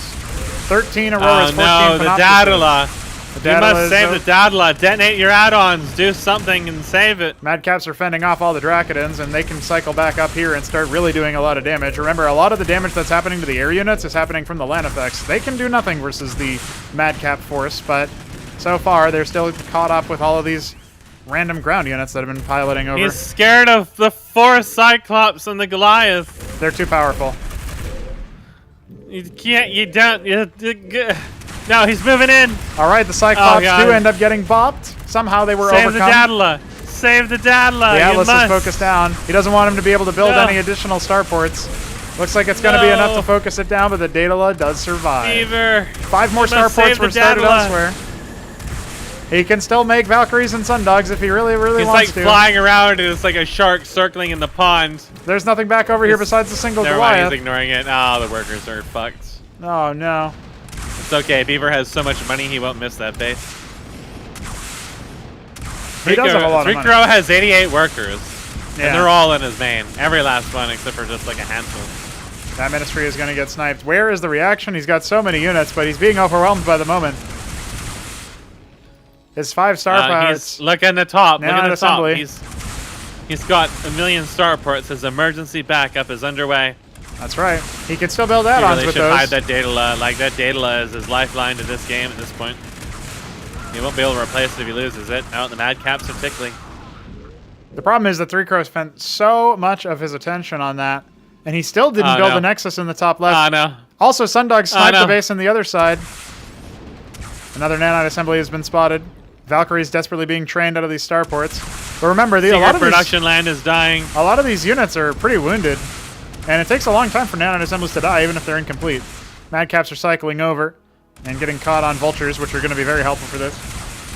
Looks like a cancel could come through, but it's not going to happen. There's so many workers in 3 Crow's main. I just want to see something blow them all up. Sundogs are going to try to oblige. Madcaps are biting. Yeah, they're forcing them into the Valkyries, which are dealing a lot of splash damage, actually. I don't think 3 Crow's Air Force is going to stay alive for too much longer, but I could be wrong. Another nanite assembly was forced to cancel, but there's still one that's going to complete in the top. And if one the Daedala's in danger again. No, there's plenty of units over here to thwart this. Remember, a lot of these units are still land effects. He's got 8 Panoptises. They're well clear, capable of killing everything over here. There's a couple more dudes coming, but they'll have flash shieldings by the time anything happens. All the workers are getting annihilated. Beaver is but a dam of his former self. Oh no. But the Madcaps are standing their ground. And that's going to be more than enough to force these units away. Treasury over here. It stood tall the whole time. A Centaur's on the way. He's got Volks. He can try to engage this. I would definitely be going after this. He can even land on those rotaries if he keeps them alive. Yeah. Yeah. Daedala is going to Excar. Finally, 12 o'clock being used by the Artisan. Well, he's queued up over there. Look at his main. His main has like 73 workers in it at the moment. Yeah, he still has never taken the top left base, so he never rebuilt any Nexuses. He's incredibly all in. He has this base in the 8 o'clock was actually made. Sundogs didn't snipe that. Now, massing up all the Valkyries into one spot, I would say is kind of a mistake, but that mistake is paradoxically going to be a good idea because the air units, reinforcements, are going to come in here, and at some point, 3 Crow's going to try to link up, but there's Centaurs. No. Oh, God, he's aggro. Okay. Oh, they're mad. But here comes the Centaurs. Oh, and the Valkyries. Just a disgusting amount of splash damage. There are some land effects in here, but there's so much armor on the Valkyries, and the Madcaps just shredded everything. That was just, oh my God. Well, now that 3 Crow is finally without any units to look at, he can look back at his base and do some sort of something. He has 1 military unit. It is that lone Dracodon. But he has 92 workers to Beaver's 43. If you're in Neblime, you're very happy right now. But there is something afoot. The workers are being annihilated. They're dying. Check that out. The 3 Sundogs finally started to use themselves. And look at this. Auroras are not the most efficient killing machines at that, but they do kill one of them. You're losing Sundogs to Auroras. It's time to reevaluate your life decisions. They're going to hunt around for it, but they're going to be missing it ever so slightly. That one Dracodon He could get aggro by them and then pull them in and then murder them. It's still a good distraction, though. Is still spinning to this day. He may be free. Oh, he was just selected. He just realized, wait, I really fucked myself with this. He's spinning. It's like the first thing that draws your attention when you look in there is this scribe having an autistic meltdown in this corner. Well, the centaurs are out, but they're not going to fly over 12 o'clock, so it looks like that might be enough at this point. Let's see. 3 crows. Defenses do not consist of any engrams. Honestly, I think he's fucked. Yeah. Pretty sure centaurs will easily kill everything there. We're going to a decider, boys. There's no way. No way in hell. The beaver can't be stopped. Not on his own map. Look at that madcap walk cycle. Look at them. Look at them. I'm deliberately not looking at them. Look at their walk cycle. Look at them. No. That's mad. Absolutely mad. They Ain't are even mad. cap. No cap, FR. Your Your star gets under attack. Crow. Your holiest shrines. I could have sworn he was going to build like 50 engrams in this match, but he didn't, and it's the one match he really could have helped. Don't worry, here come the 50 scribes. engrams. They're going to try to get stuck. Holy shit, look at them go. That's a real centipede if I ever licked one. Oh my god. Look at that. He's finally going to use some It's like of his... It's like Windows 7 or Windows XP, where when windows get frozen and you drag them around and it creates this giant psychedelic mass. I was busy paying attention to that. I didn't even see the battle, but it looks like it's pretty much over. There wasn't a battle. He didn't have anything to fight with. It instantly evaporated. He's got the 4 Drakenins that are sitting over here contemplating their life decisions. Madcaps? Madcaps? No, they're wondering. Mad. They're wondering. They're looking. Where is that gravy train? It's coming. There it is. They found it. The Madcaps have found it. Oh my god. The centipede is soon to be feasted upon. Let's go, boys. Shuffle on a little faster. Still have 93 workers. Where? Oh, they're all up top now. There's 52 of them. Still more. Oh my god. Oh, Argosies at 12. Here we go. More centaurs are there. They're They'll... gonna funnel. Oh, it's a disaster. Oh my goodness. The beaver will have more workers by the end of this game, not because he made any more, but because he's going to kill all of 3 crows. The envoy is going to ferry a bunch of them. There you go. This is big gains. 3 crows still in the game. Here's how he can win. If he sits on this island and masses battle cruisers and carriers very silently, well, the other player has killed himself. Oh no, not this! This can't happen! They found him. You can't do this! The centaur count is too damn strong, and the Drakenins can't do a thing about it. They're landlocked. The Wardens will kill a couple of them. They're pretty mobile, but they're not all that durable compared to some of the other capital craft that Terrans can deploy. Mostly hippogriffs that kill everything before they get a chance to shoot them. The GG has to be called now. Yeah, dude, he still has as many workers as Beaver does. Here's how he can still win. He has an envoy that still has workers inside of it. Yeah, but he's dead. That's sad. There it is. See, that was the straw that shattered the camel's back and impregnated it. Is the envoy dying with the 8 scribes in it. His hopes and dreams really hung on that. He could have come back if he hadn't have lost that. All right, we will go to Derelict for the decider.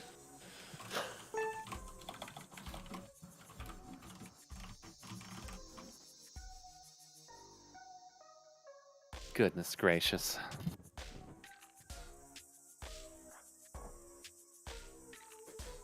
Yeah, not actually transferring his workers to either of the nexuses that he had up and ready to go. It was probably the real killing blow there.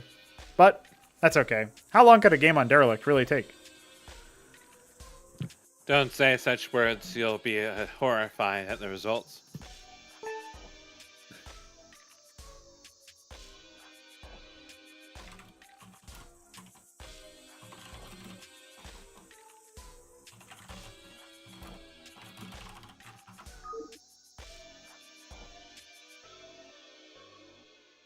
That is 3. Welcome, UEDCommander. I was going to say I hope you slept well, but you didn't sleep, so. Familiar for both Meska and myself.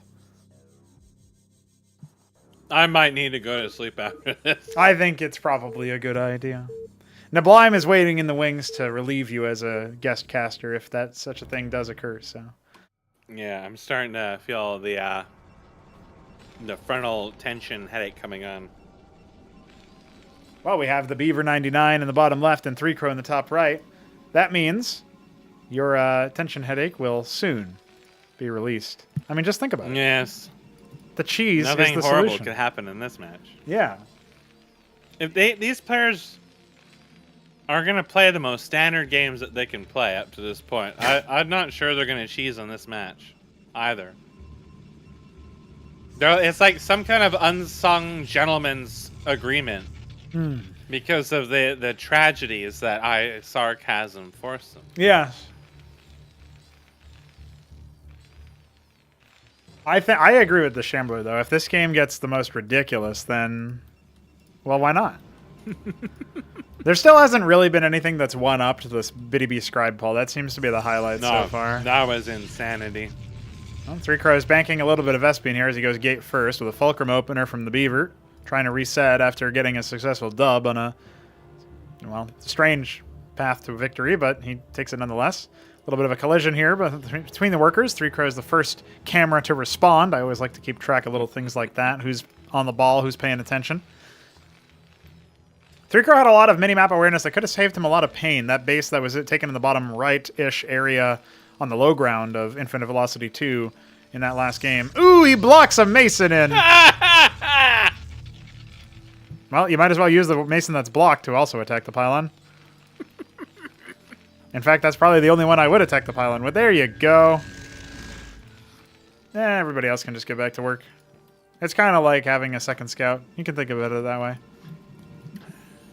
Well, he spots the gateway. There's no unit out of the gateway, by the way, so if you do that versus like say a Fulcrum opener like this, then suddenly, you know, the Vulture could hit your base around the same time as the Drakodon, and, well, if the Mason was building an anchor the whole time, then who knows what could happen. The pylon is finally defeated. After many years of battle, finally, after enough cultivation, the Masons gained enough power to ascend and awaken their chakras and open their third eye to the truth that was the go-to Mysteris from the hole within. I'm looking at this Vulture arrangement, and I feel like I'm hearing an echo. I've seen this before. I've been here before. Yeah, that's right, actually. He's really stacking up those lobotomy mines, too, which is not super good. We saw him do that exact same thing against iSarCasm. Well, you know, you go to like a grocery store and they've got lobsters in a tank. That's what that is. Well, think about it. Bundled up nice and tight. 3 Crow's just going to go for a Stargate again. Oh, it's Ardent Authority. Never mind. I'm wrong. He went the one Drakodon into tech. He's got 6 workers on gas temporarily, and then he pulled them off the ridge just for that moment. Could it be a Servitor rush? Like, honestly. They're pretty good for their stats, and they are mineral only. Maybe. Otherwise, I don't know what he's going to afford off of the Ardent. I would say it would be Positrons, but Positrons are a little toned down since before. So yeah, they're not so good against I don't think mech. it's really worth a tech rush. Yeah. But just thinking about what you can afford with one guy on gas, right? That's the thing. Is he's back down to one guy on gas. That's just going to be for steady Drak production. I guess this is probably Servitors. Yeah. Beaver's literally done Fulcrum every single match. Yeah. He's so going fast ministry. I feel like you could go for an Acantor rush, honestly.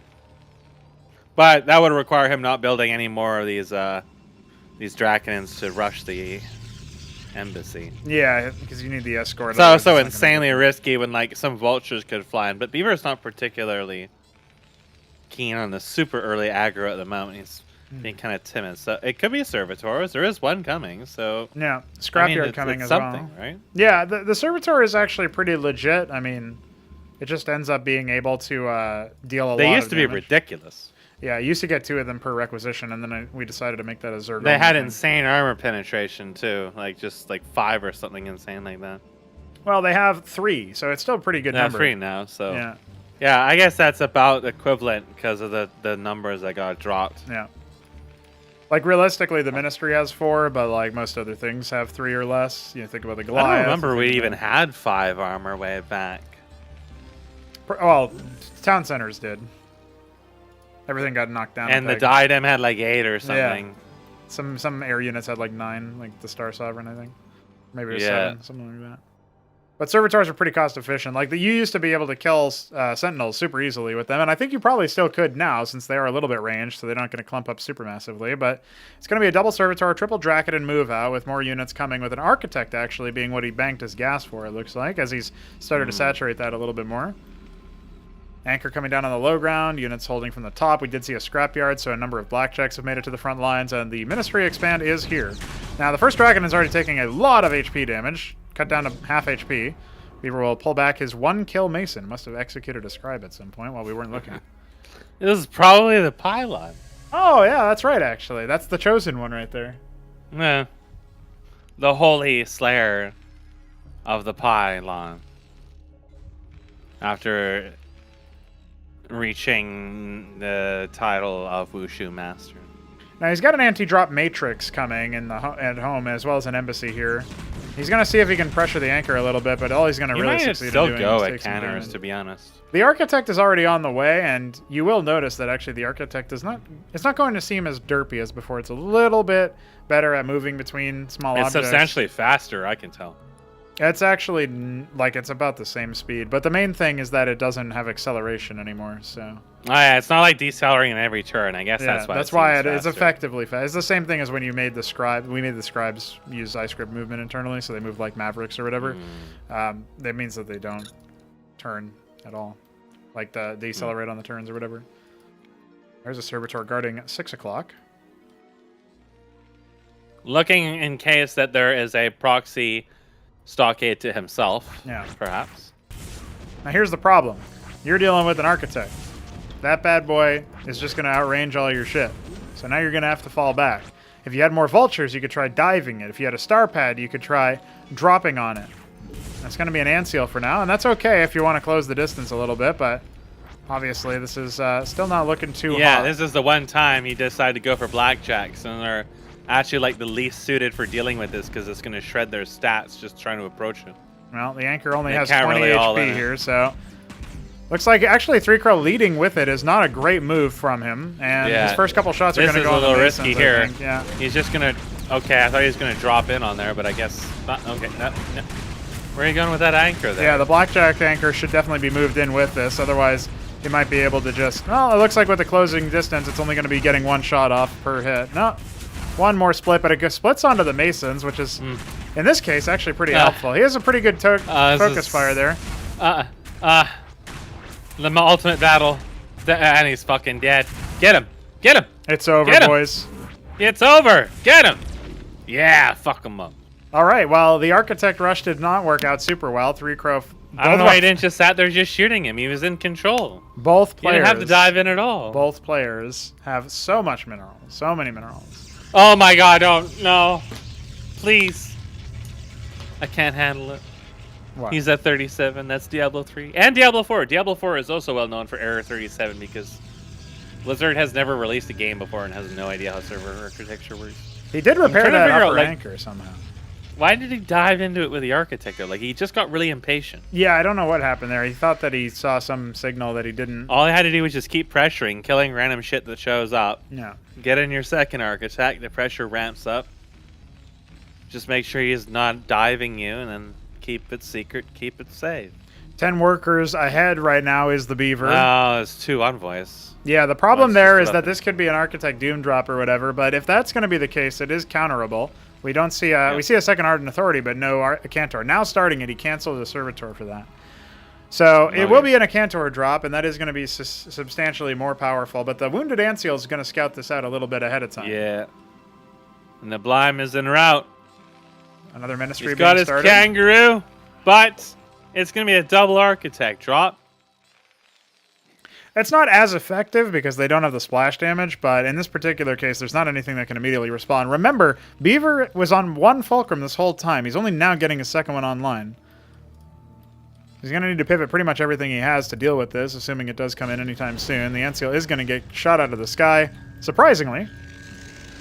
But maybe it spotted the double Ardent. Oh, it died down here where the Drakenins are. Yeah.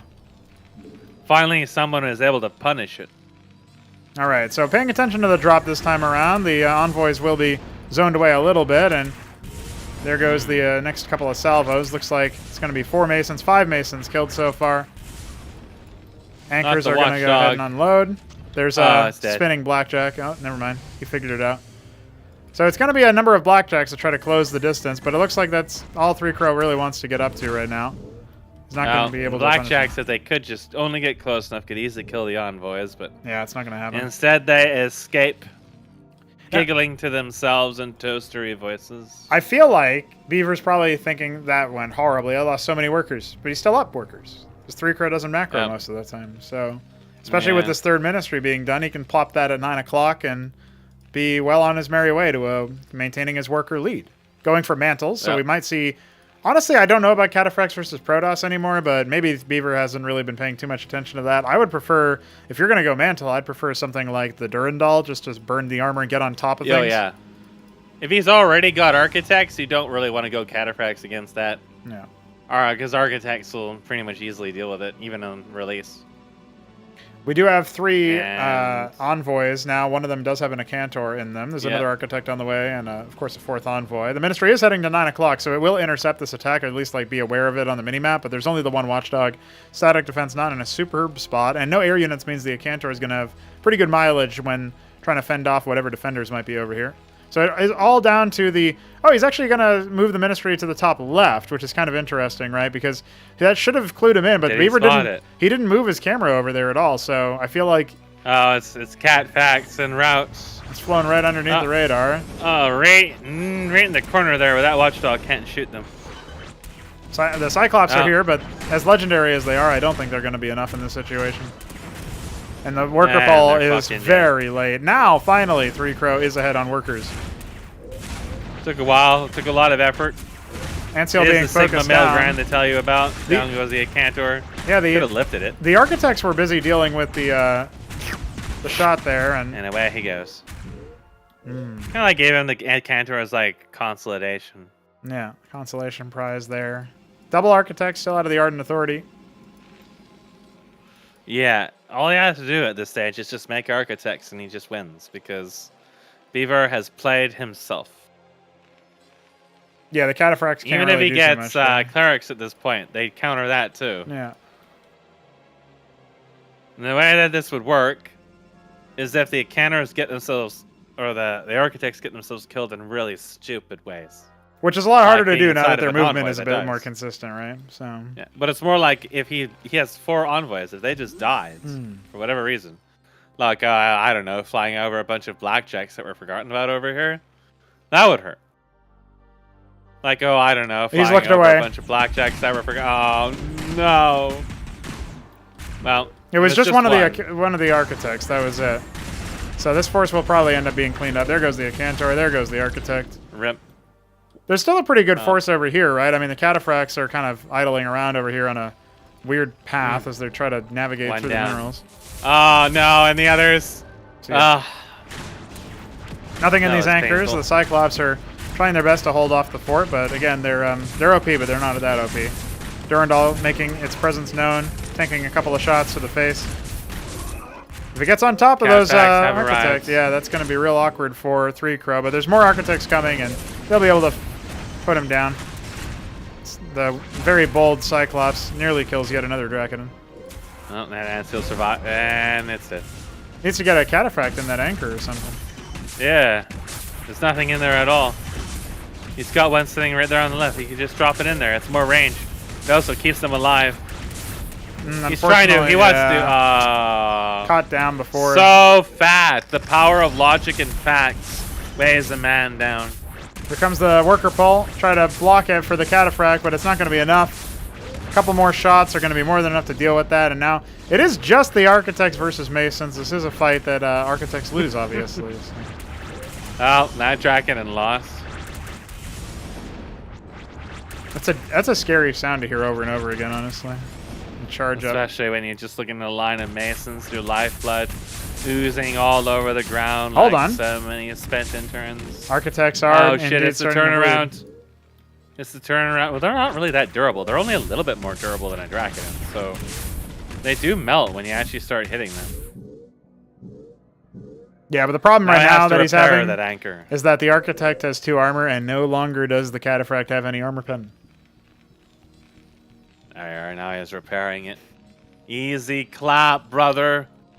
Easy clap. Meanwhile, we have another Slap embassy those being cheeks added. and you see him jiggle. Let's see what he's doing now. More architects. More workers. If Another at first embassy. you don't succeed. Yeah, I don't know what the second Listen. embassy is for. Another Ardent Authority. Yeah, why not? Just add 2 Another more Ardent Ardent Authority. It's Okay, just Drakon and all right, Architect then. the whole way through. He lost his defenses. He's going to scout the top left with the Drakon, which is pretty legit. No defenses over there. Yeah, what's up? Here comes that boy! Here comes that boy! Yeah, cut his balls off! Nah, it's not going to Alright, happen. now the others won't even attempt to fight this when they could kill him, but Masons are too powerful, dude. Gotta nerf them. go off, I guess. Here comes the holy charge forward into these suppressors. The Durandos will actually possibly kill these. Yes. Yeah, one of them They do goes some down. sick damage. Ooh. Oh, now they're getting annihilated by the turnaround. You gotta go all in and nothing but, right? Yeah, you really got to have your balls to the wall in that one. Otherwise, you just risk Tickled getting by owned. facts and logic from that anchor, his little basement. It distributes hard facts on the renowned, critically acclaimed logic website Reddit with his Rick and Morty avatar. Can you even set an avatar on Reddit? I just assume that everybody runs add-ons that give them accounts on it that have avatars and shit, kind of like on RP servers in World of Warcraft, where people have giant, like, 8-page bios containing all their various pronouns and fetishes and other sorts of odds and ends. And I've seen a lot of interesting screenshots that have really told me a lot more about the people that play those quote-unquote games than really I ever wanted to know. Final Fantasy 14 is just as bad, by the way. Really should just ban the whole lot of them, but now they thrive upon them. Degeneracy flourishes in the world of man. Only 3 Crow can possibly deal with it. Only 3 Crow can possibly scrub the world of this menace. Look at this. He has 7 architects. He's going with double more on embassy the for way. the double envoy for the double Acantor drop. It all makes sense. Yeah, well, he lost all of his envoys, and he Yeah. has to get them back sometime before the game ends. So just make another embassy. May as well. Meanwhile, Beaver, I'm not sure if he has a real plan here. He does have a Trojan. Yeah, you can He's go getting for a another double one. He has- Cataphract drop into the mineral line. Maybe start shredding some of those workers. But the bottom has a right ministry pocket here. base is basically just Vespine. It's got a lot of idle workers, and that's about it. Yeah, well, they're decorative. Ah, it's a At least they're not Durandal spinning. drop, and the Cataphracts are going in the anchors. Now it makes sense. Okay, well. That Mason died. Oh my god, it's an utter devastation. Now he Well. could use the Trojans to drop on top of them, but instead he's going to use the Trojans to spot the stuff down here at 6 o'clock. That 3 Crow The had shoes no. are biting. He paid no 3 attention. Crow's to that. having doubts because I think he may have noticed that and been like, uh-oh. No, he didn't Uh-oh, notice. Spaghetti-o. He didn't see it. Oh, okay. All right, well, look at his nat. There are a lot of scribes. Oh my That are god! It flew about over 2 to different be- things. No, he forgot about Yeah, it. it doesn't. No, okay, fuck it. This could really surprise 3 Crow. Yeah. He doesn't even have any no, units. it's en route again. It's coming. It's coming. It's coming, lads. There we go. He remembered. Oh, my God. It begins. Oh, Mech that's a pretty Ahmed. fast response, but oh, it's Ahmed. No, just slurp him up. Send him up there. And away he goes. But in the main, 8,000 matrices are being made. Oh my god. Up. They're escaping. They're escaping. Oh my God. Oh dear. Oh my God. Well, some workers did die. Oh wait, this one could kill so many.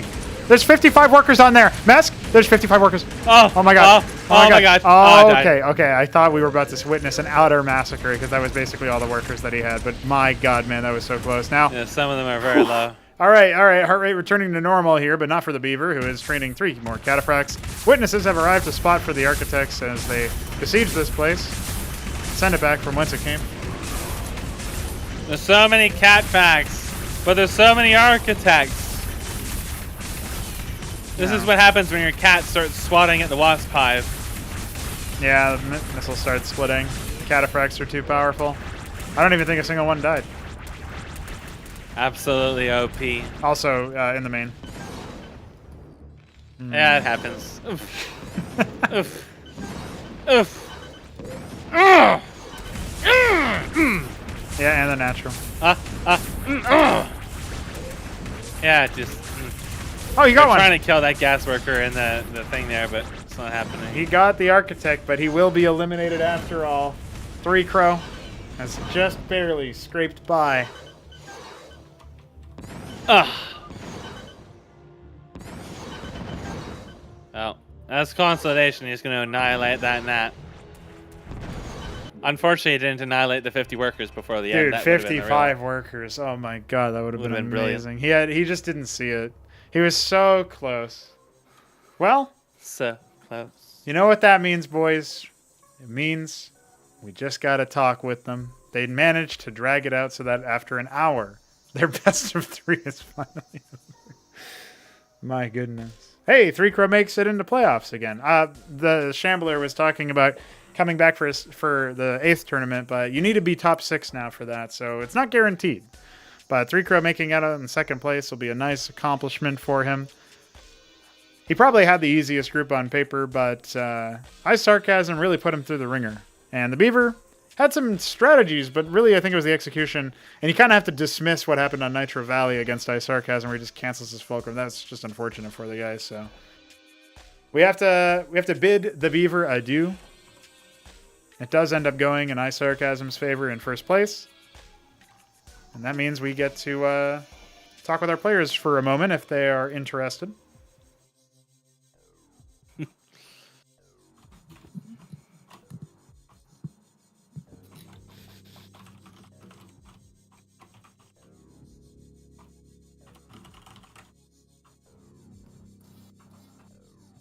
I thought I had water, but I don't.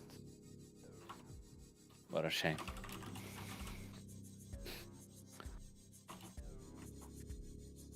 That's how I feel whenever I'm out of water, like right now. Yeah.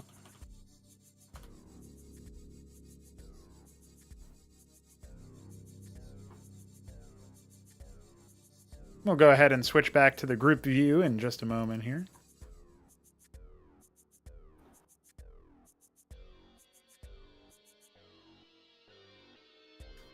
And with that, we can also bring in somebody for an interview if they are interested.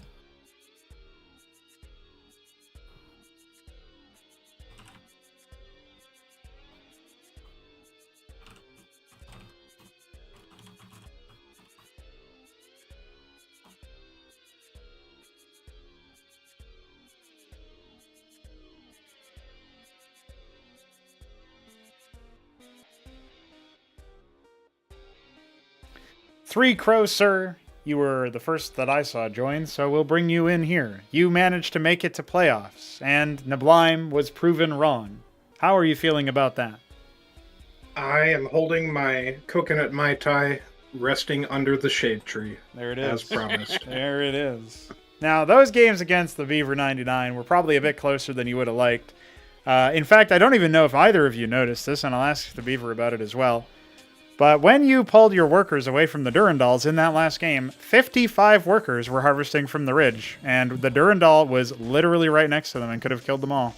And I was so scared. Dude, I saw that. I had like a bead of sweat go down my forehead when I noticed it was there. Yeah. And then I pulled them for the drill. Yeah. Wow, that takes balls. But hey, you managed to make it happen. Now, this was, like I mentioned on the stream, I feel like it was one of you guys, right, Three Crow or the Beaver, to get eliminated. That was sort of my thinking. Because iSarCasm just looked too good when it came to the gauntlet. And I guess neither of you were particularly familiar with him, so it kind of felt like it was even harder for you guys to get a beat on him. What was different about him compared to some of the other Protosses you've faced before? Because it's a mirror matchup, so it can be a little bit more volatile. But like, how would you break down those games overall, and your general feeling after playing him? He definitely surprised me with his ability to out-macro me. Even at times where I thought I had been doing well, he would have way more stuff than me, or he'd have like another base. For example, in that first, or I can't remember which game it was, but he had taken a third around the time I had gotten my second established. So obviously he had way more tempo on me. Right. And then he was also really good at zoning me. A lot of times I wanted to leave my base, but SYPIAC just had too many Dracodons, and then he had free map control. I see, yeah. So that's kind of an awkward situation where if you're going up against a player who's got like the better base mechanics than you and you can't really throw them off kilter with the knowledge check because they've been practicing a lot, it kind of feels like there might not be that much you can do. But even still, I thought the Potentates were an interesting choice. We saw them on Impetus in a small number, and they even picked off a Solarian, just showing some of their very powerful damage. I saw that you obviously had attempted to make use of them on Sideshow as well. What do you think of that unit? Honestly, I had never tried it before. And I went into the test map and looked at the Potentate before my first match because I was curious just what it did, because I was thinking about getting Mind Tyrant. So I was like, well, what else is on here? And then I saw it did 30 damage single target, and I was like, oh boy, I gotta try making a lot of these. Right. Yeah, well, the single target 30 damage is probably ideal, honestly, for sniping high priority targets, but usually that's only going to happen in PvP, right? Because otherwise, when you're dealing with the other matches, the other races, like in the Terran case, you want more crowd control or something that can handle with the larger numbers that they end up taking. Talk to me about Infinite Velocity 2. That match was ridiculous. He ends up getting a proxy, like a hidden base in the bottom right area on the low ground that you didn't end up scouting. And then at the point where you have an overwhelming, powerful army with the air, you end up losing the Nexus in the top left, and then your worker efficiency goes down into the toilet. What was going on there? Was there just too much to focus on for you? I started getting, like, my attention was slipping, and I was trying to figure out what to do, and I made some mistakes. Like, I should never have killed the buildings in his main after I shut it down. I should have left that, and I should have just shut down that base where all of his starports were. Yeah. But I wasted so much time that he was able to build a bunch of Valkyries, and then it didn't matter that I closed in on him. He just eviscerated me. Yeah, because there was also a bunch of madcaps underneath there. And for those who don't know, the madcap gains attack speed the more attacks it has without moving. And there is a cap to it. But it still is going to seriously increase their... You're talking about more of an increase in attack speed than what Stimpack offers, so when it's fully stacked up. So that ended up really going in his favor the longer the fight went. Well, yeah, I guess that makes sense. There was some silly antics, but honestly, I think Mesk might agree with me here. It was a bit less silly than we thought. It was pretty silly, and the Madcap, of course, would have a cap. Of course it would. It's right in the name. It's right in the name. I might... Oh, sorry. I was going to say, I might be the architect of cheese, but I hope that my gameplay has improved to be more standard over time. Yeah, well, I mean, the architect push was actually looking pretty solid. You almost got a little impatient with the first one, and I felt like you might have been able to just continuously besiege the anchor. That was on Derelict, of course. I'm talking about the game you just played. You got the rush pretty good for the timing on the first one. What was the deal with why you ended up committing so early? I made the mistake of not bringing a witness, so I couldn't shoot over the cliff without putting myself in a vulnerable position. And after he moved both of the anchors back, I thought he was landing them on the high ground. So I tried to sneak in so I could snipe some workers, but I went too far in and I was forced to let them go. Right, I see. Well, I guess it was just a misplay. There's some things to tighten up, right? You'll have some time to figure out who your next opponent is. For those who don't know, we'll be seeding the playoffs after the stream is essentially concluded with all the groups done. So we'll be doing that on stream, but that'll be one of the last things we do.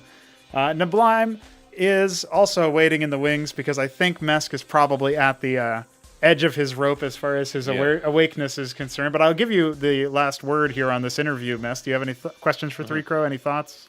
I probably would have something if I was more awake, but there you go.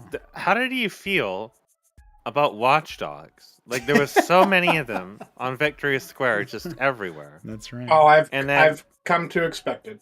And then you go into Infinite Velocity, and literally the very first thing you see with your Panoptis is yet another Watchdog, and you go around, you try to go somewhere else, and there's more of them. Well, not even Don't you think that it's like the Dogger? When I scouted him on Infinite Velocity, as soon as my scribe got up to his ministry, he dropped a Watchdog. That's good. I like that. I felt like he was taunting me. Yeah. He's like, listen, dude, I know what you're doing.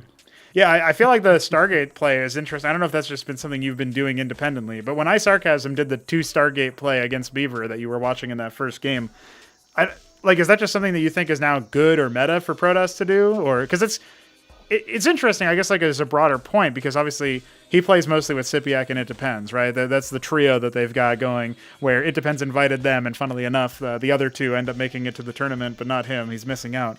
But the fact is, they managed to make it in, and they're practicing against each other, and they have their own internal bubble of a meta.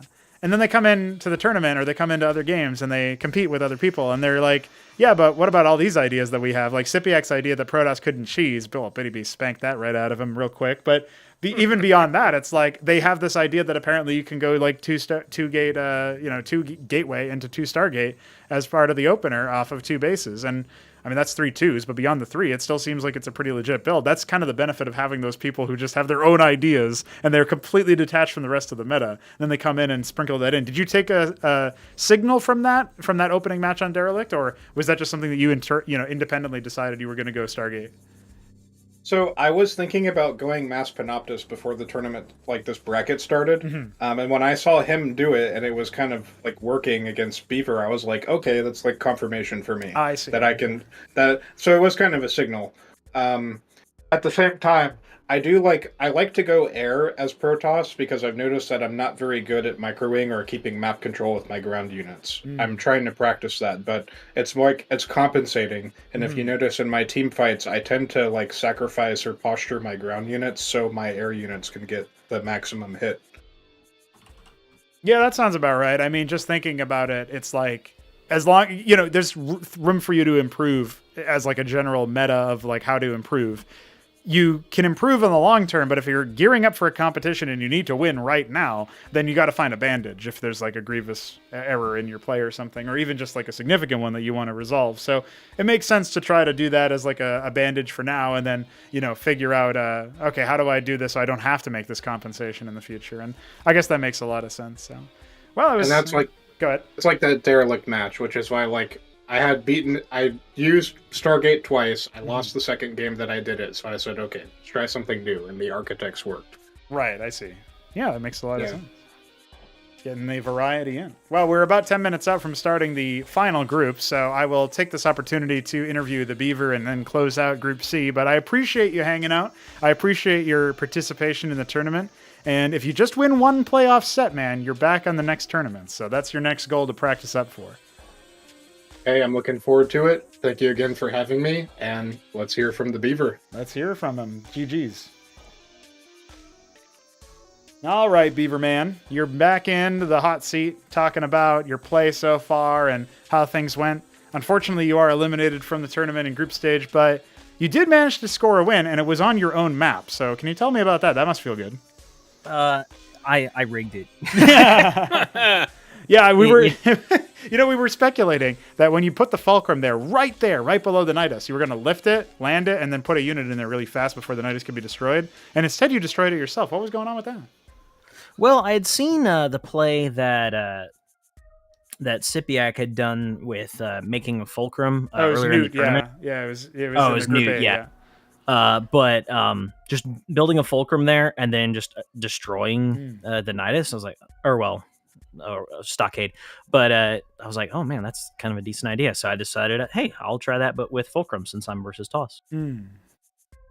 Okay, so yeah, that makes sense. You went for the Fulcrum a lot, actually. So yeah, that must have been your just general plan versus Protoss. I don't think Bio is good versus Toss, or maybe I'm just bad with Bio versus Toss. Right. But so yeah, I went all Fulcrum. Well, I feel like it could be a play style even to play against Zerg if you wanted to go mech. It's just a question of, can you survive the early stages of the game? Like SYPIAC is of the opinion, for example, that if you scout a Fulcrum first as Zerg, you just all in with Zeths and you win from there. I feel like that's kind of like how Protoss feels, or like Shambler keeps arguing for this idea that just do Protoss builds, just do 4-gate Legionnaire and just win every game versus Fulcrums. But I feel like the one time that doesn't work, you're just all in and dead because they've held. So there's probably some interplay there where different openers can give you some different play, but I guess we'll just have to wait and see. Maybe like 4-gate Legionnaire can kill Fulcrum, but like if you make 2 Fulcrums and you've got Cyclopses, I'm not so sure it's cut and dry. Yeah, especially if the Matadors really start coming. Unit. Dude, yeah, come on, Cyclops best unit, obviously. So Yeah, I'm sure Neblime agrees. Yeah. Now, you did manage to get a number of really interesting moves off there where you actually, I don't know if you knew this or you clocked this, but your Durandal drop in that last match flew over the Servitor at 6 o'clock, as well as his Acantor drops, and then another Nexus he had in the bottom right. And he still didn't do anything to stop it because he was so needlepoint focused on other things. So, in a way, like, that drop was really good. However, there's one thing that you didn't get very lucky with, and I don't know if you noticed it, but there were 55 scribes stacked on top of each other, mining from one ridge, and your Durandal was right next to it. You could have eliminated every single worker he had in 2 hits or so. And I was so, like, butt clenched, man. I was so terrified. And he found it and fixed it within, like, maybe, 10 seconds or something. But there was a window there. Man, I wish I would have known that. I think I probably still would have died because just his Architect push was really good versus me. Like, Architects are pretty good. I think if I had built Phalanxes there, I would have been fine. I'd actually thought about that before the tournament, but I just didn't end up executing that, and that I think kind of killed me that match. I gotcha. So, with that said, I don't know how you're feeling overall, but if you are going to participate in the next tournament, you would have to now go through that gauntlet. And that's obviously going to be its own bit of a challenge. Like, you may have noticed that, I don't know how much of a keen eye you were paying attention to the gauntlet that we had for this tournament, but it was pretty competitive. There's definitely a lot of stuff going on. It looked very competitive in a lot of games. Yeah. So how are you thinking about that? Like, do you reckon that you'll have to practice up if you want to make it in? Because it seems like something that people would need to tighten up. Like, the one glimmering factor is top 6 of the next gauntlet will make it as opposed to top 4. So there is at least more spots on the line, but it's still something that, I don't know how people are feeling about that, right? So I'm curious as to your take on the gauntlet overall. Well, I may try it, but we've got a lot of really good people joining the project and who have a lot of good RTS experience. And as someone who's, I guess, a bit more of a mapper and doesn't play as much, that can make it a lot more daunting. Right. So I'll probably see what I can do if I've got the free time. Okay. And hopefully maybe get some stuff done. But well, at the very least, you can. Every time somebody wins on one of your maps, it's like you getting a win in some ways. That's true. Actually, the mappers win the whole thing. Yes. Yeah. That's how I feel every time somebody picks Sideshow, and I feel the inverse if they ban Highwater. So don't do that, guys. There you go. So, well, it was just something I was curious about because I remember you saying that, I was extending the invite to you after the last one since you had managed to make it to playoffs. And this time around, it seems like it's harder to do that. So, yeah, like you're saying, the stuff's only getting more competitive. But I'm glad you could put on one more show. And you didn't exit winless. You did take a game off of 3 Crow. And even the other ones were closer than maybe they initially appeared. So I'm excited to see what happens there. If you guys end up taking each other on in some ridiculous matches in the casual ladder at some point. That'll be a nice throwback cast at some point to do. But I appreciate you playing, man. Appreciate your participation. One thing I will say, I am so sad that I canceled my Fulcrum. Oh, yeah. Oh, yeah. I feel like I could have put up a better fight against iSarCasm, right? And I didn't. Well, you think about it, it's like he beats you with the surprise Stargate. It's like, okay, now I know how to fight that, but then you put yourself behind with that mistake, and it's just something that 3Crow was saying in his interview. iSarCasm is great at macro. Yeah, he had a second base before I'd even his was up, and he was mining from it before I'd even started mine in one of those matches, and that's just pretty good play. So right. Yeah, I feel like after I knew that, I might be able to put up a better fight, but then what happened. So, well, all good. Mesk, do you have any closing thoughts or questions for the Beaver here? How do you feel about Watchdogs and Watchdog accessories? Yeah, you built a lot of Watchdogs, dude. So I think Watchdogs, Sundogs, dogs. Dogs, yeah, that's true. Mesk did wonder if you were actually the Dogger 99 instead of the Beaver 99. Looking for a dog, yeah. Well, you had plenty. You had plenty to go around. All right, man. Well, we do have to get ready for that final group, and Mesk has to get ready for bed. So we will see you guys off as a result, but I do again appreciate your participation, and we'll be seeing you later. And iSarCasm here. Yeah, we do. Yeah, we have one last exit interview. Well, it's not even an exit because I guess he graduated. But thank you for the interview, Beaver, and we'll see you soon. Bye. Bye. All right, iSarCasm, a.k.a. Igor. You are going to have to probably configure push-to-talk or something real quick to talk in here because I guess it's cursed. Who knows why that is, but welcome. Welcome, sir. How are you?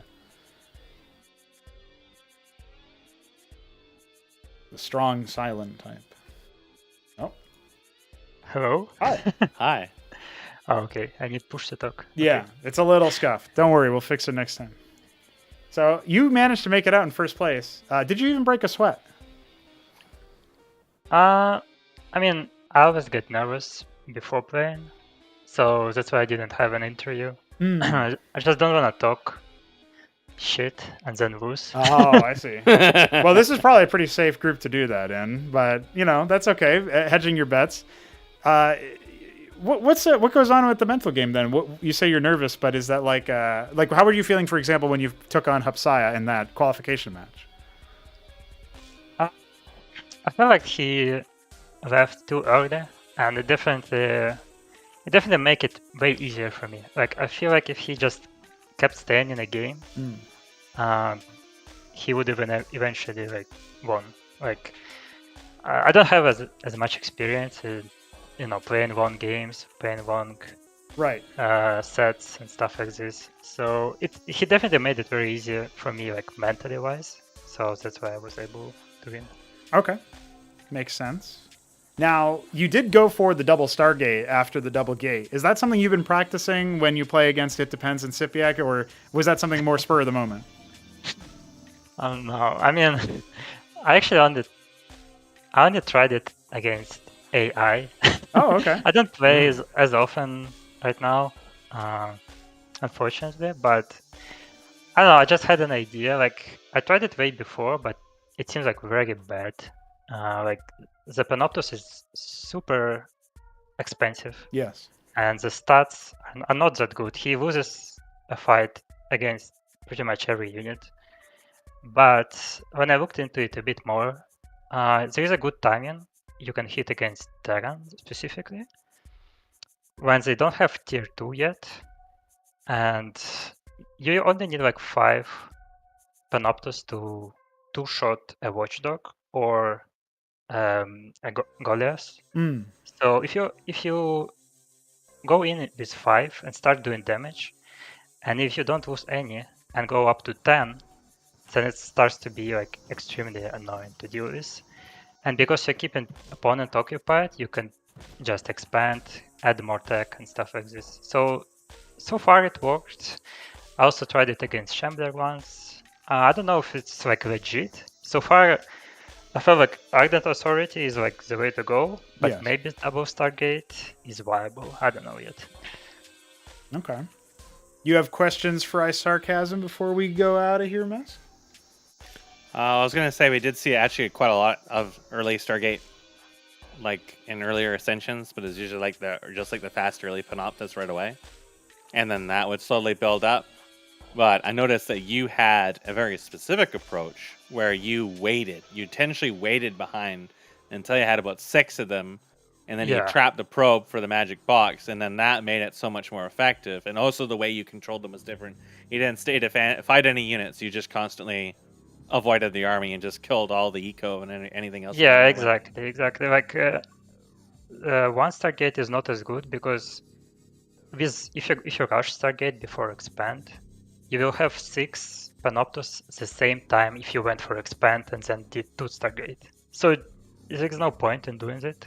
Like you don't hit your time any earlier. You just make your eco worse. And yeah, also what you mentioned, like boxing your units is very important because this way they all hit at once. Yeah. And otherwise, like it takes like a second for them to all hit, and it's so bad because it's like an extra second you take damage from a Watchdog or something. It's not really good if you don't do this.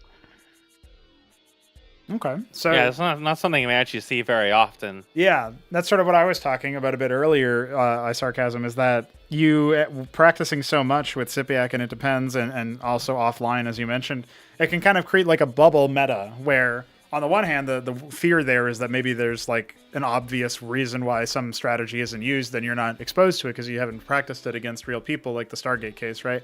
But on the other hand, it could just be that nobody knows the answer yet because nobody's even tried that. And that's also the benefit of having new people come in. And they have not really nearly as many predispositions as, oh, this is good, and oh, that is good. Maybe they see a video or something where somebody tries a strategy, or they watch a tournament like this, and they see somebody do something. But other than that, they might not really have any predispositions. They got to practice it and figure it out. And it was cool to hear that from SYPIAC earlier, that that's basically what you guys do, is you guys try all sorts of different things. Like, what if I do this? What if I do that? And figuring out timings and all that. It's very important for figuring out those build orders, and it's something that not really that many people have done within CMBW so far. So it's interesting that you went for that. Do you reckon, like, what are your overall thoughts so far with CMBW? Because obviously it's been a while now. You've been practicing up and playing, and you managed to make it out to playoffs, so you're going to be continuing to compete. What's your impression so far from the project? Yeah, I've had like a lot of fun playing. Like, to be honest, I never played Brood War at all. So it was a little steep for me to get into this game. And fortunately, you can at least select as many units as you can. Like, that's like a deal breaker. Yeah, okay. Otherwise, I wouldn't be able to play it, to be honest. But no, you actually made it like really playable for newcomers, even to Brood War. And I'm really impressed with tech tree. Like, there are like 30-40 units in each race. And it's like I've never seen it before. Like, it's really like amazing. And like I feel like RTS wise, like strategy wise, it's like probably the best I played in a long time. I think my last RTS I played was Grey Goo. I don't know if you know about this. I've seen a bit of it, yeah. Yeah, it wasn't nearly as fun. Like it obviously it like had better graphics and a lot of money, but the game was like kind of boring. So here it's like the opposite. Like, it's like a bunch of dedicated people, no money. Yeah. But the game is amazing. Well, I appreciate that. I'm glad that you're having your fun. So, yeah, I mean, that's the main important thing. That's actually something that Hupsaiya had said earlier, too, is that what matters more about it, whether it's balanced, is whether it's fun, because then that's going to get people to keep playing until they figure out what might not be balanced, so then you can fix it, right? So it's actually not as bad if something might be broken. And you know, even then, I didn't change all that much in the patch, and yet people are still kind of finding responses. And then we just got to evaluate, are those responses like reasonable, or is it like you have to really mutate your playstyle heavily to counter this one silly thing or whatever? And you know, that's where we start to attack things like maybe the Terran cooldown for lifting off and landing should be a little bit higher, for example, or the animation for it rather, and other such things, right? So there's always adjustments we can pull, and it's still a work in progress, but it's cool to hear that you're having fun and appreciating the depth that it offers, because there's definitely, like you said, much bigger tech trees. So that's probably the main, I guess, calling card of the project so far. So yeah, cool. Yeah. I feel like it's pretty balanced at this point. Like, as long as you can use most units, it's balanced. Mm-hmm. Like, some Protoss units, I feel like cannot be used in any scenario, right? But very small amount right now. But yeah, it feels like okay. I had like a lot of bad hurt with Sentinels. Yeah. But I haven't played neblime in a while because he's playing at night for me, so it's like really hard. I may have like a Reddit response to Sentinels. I don't know yet. Okay. So maybe that's fine right now. Yeah. It does require a learning curve, right? That's one of the main things, is most RTS games don't have as strong static defense as what you might see in this. And the learning curve of the cliff advantage also applying to them and stuff. That's something that Newt actually, shout out Newt, in his interview, he said, even on his exit interview, he said, I still think, you know, static defense on the high ground is totally busted.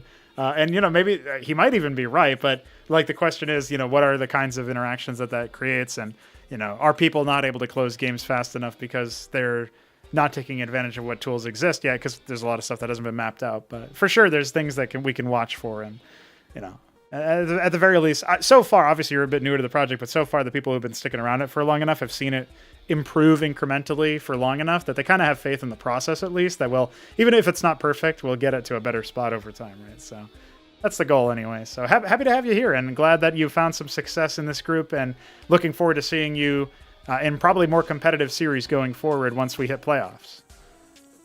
Yeah, thank you. Thanks for having me. Of course. GG's, man, and we'll talk soon. GG's. GG's. And with that, we can conclude Group C's coverage. We will take a short break. Well, Mesk will take a longer break. Thank you again, Mesk, for casting the first 3 groups with me. It was really nice. Mm-hmm. I wish I could stay for Group D, because I'm sure it's going to be silly, but I actually cannot even keep my eyes open. My head's starting to really drift, and I know at that point that I can't really contribute anymore, even if I want to. So no worries. I'm going to tap out now. I hope that D's Nutters, because that's what Group D is D's Nutters, are going to have a gay old time. I know Hupsaiya said he doesn't like people saying have a good luck, but good luck, Hupsaiya. Good luck, man. Good luck. All the best to you, girlfriend. There it is. Clap those booties. Clap Shambler's booty. Make him type and make him squeal. Get him. And all right. We'll be Smoke right back. weed. GG's.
ladies and gentlemen, we return for Group D. And I say we because I got a neblime with me. What's up, dude?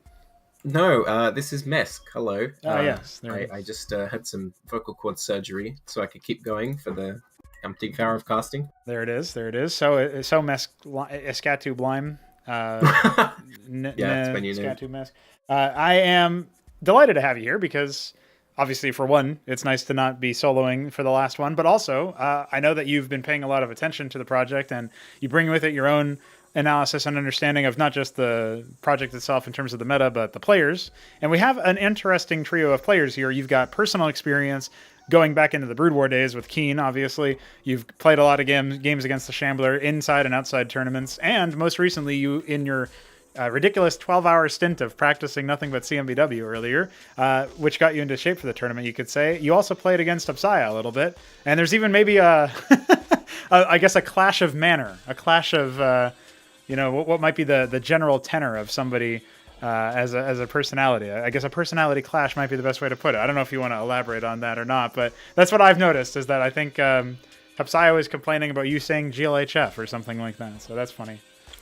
Yeah, look, I don't want to go too much into that because I feel like it's a bit unfair to Hupsaiya for me to talk about that time and things that happened. Maybe if you want to ask him when you're in the interview, but that's up to you. But I'd rather not, unless he's here, if that's all right with you. But as for like the gameplay, we did play a lot of games, but I was playing Zerg for most of them. I think I played Terran for like 3 or 4, if that. Okay. Because for Gauntlet, I just sort of asked, like, who's your Gauntlet opponent? He said, I don't know, maybe Zerg, I think. I think he said something very non-committal. So I'm like, okay, whatever. I don't mind doing Zerg, because, I was playing a lot of it for Ascension 5, was it? Or was it 4 even? I don't know now. And, I like it. It's fun. I wanted to play a bit of it. So, do you want me to go down all the players and what I think and what my experience with them is? Well, we can first talk about the Shambler, as I have just summoned him for an interview. We'll see how soon he joins the channel. Oh, there he is. There you go. Welcome, Shamble Man. You have been summoned for an interview. Now, we talked a little bit earlier about Shambler because neblime actually, on his exit interview at the very end, when he was qualified to playoffs in first place, he mentioned that he thinks that you should be able to get out of here in first unless Hupsaiya has prepared some epic builds. And I think you said something similar in the Discord channel earlier as well. So how are you feeling about this group, Shambler? I'm not in the mood to boast or showboat right now, so I feel all right. I don't think I'm going to be kicked out by Keen, but, I'm not going to disrespect Hupsaiya and say, I'm going to send you the hell, mate. Because maybe he plays... I didn't even practice Protoss for this because I think his Protoss is so alien to what's standard. So, and I think that's going to hurt him, but, I don't think it's worth... I didn't think it was worth practicing as hard. I just want to make sure that I don't trip up and demoralize myself with ZVZ. I see. Okay. So which is better. Right. But still a little autistic. Okay. It's playable. It's playable.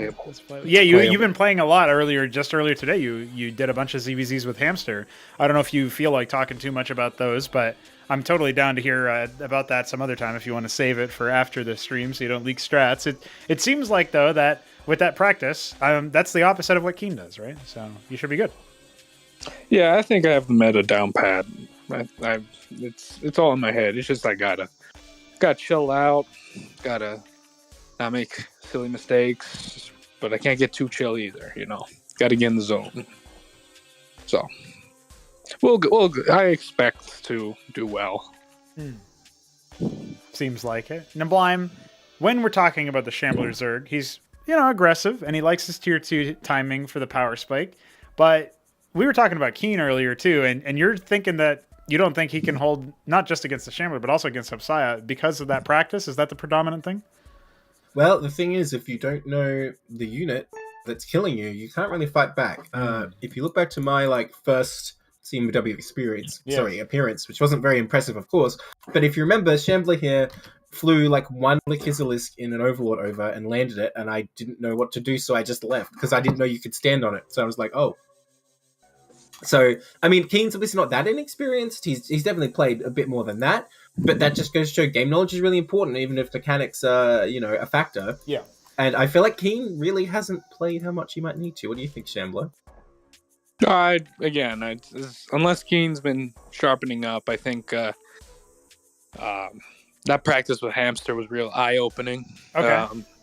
So I think I got him. I'm going to be exiting out of the group stage. It's just a question of how gloriously. Right, I see. Okay, well, and that's hopefully Hupsaiya is nice and pre-tilted.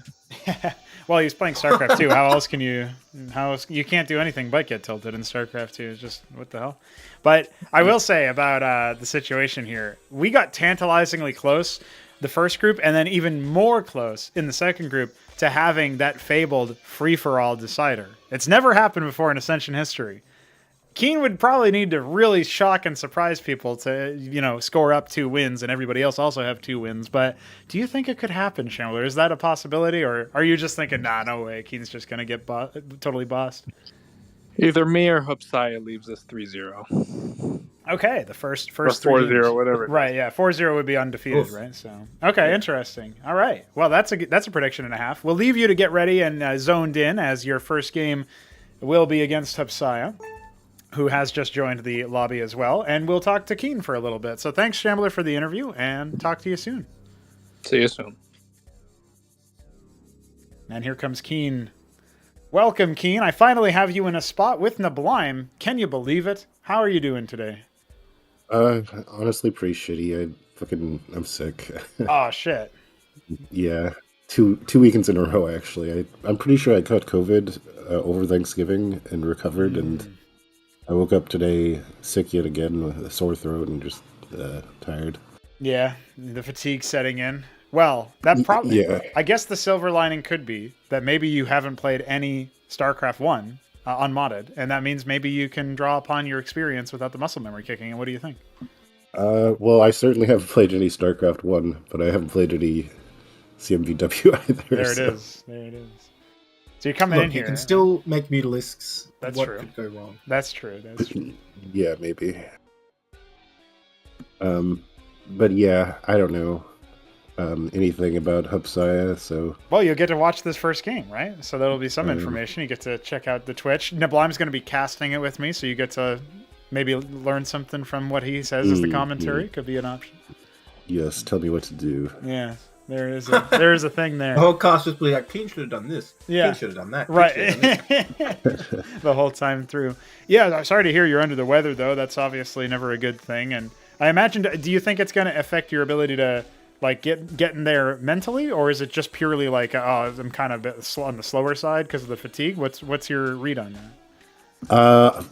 I mean, it'll affect me mentally in the sense that I really don't even want to play. I kind of want to just go to bed. Oh, but, I see. Yeah, no, it'll be fine though. You'll make it through. You'll soldier on for us. Put on a show. Get that 7 pool going nice and early. Yeah, that's what I said in the hype intro for you. I said, this is the first time Keen's ever been an underdog in his group. How long until the 7 pool shows up? That could be a thing. So. Yeah, I'll have to throw it in there. Yeah, every now and then. Well, if you do win, it'll be a lot more threatening for everyone else. Like, God, that's what he can do when he's sick. So, right. Yeah. My expectations are still high.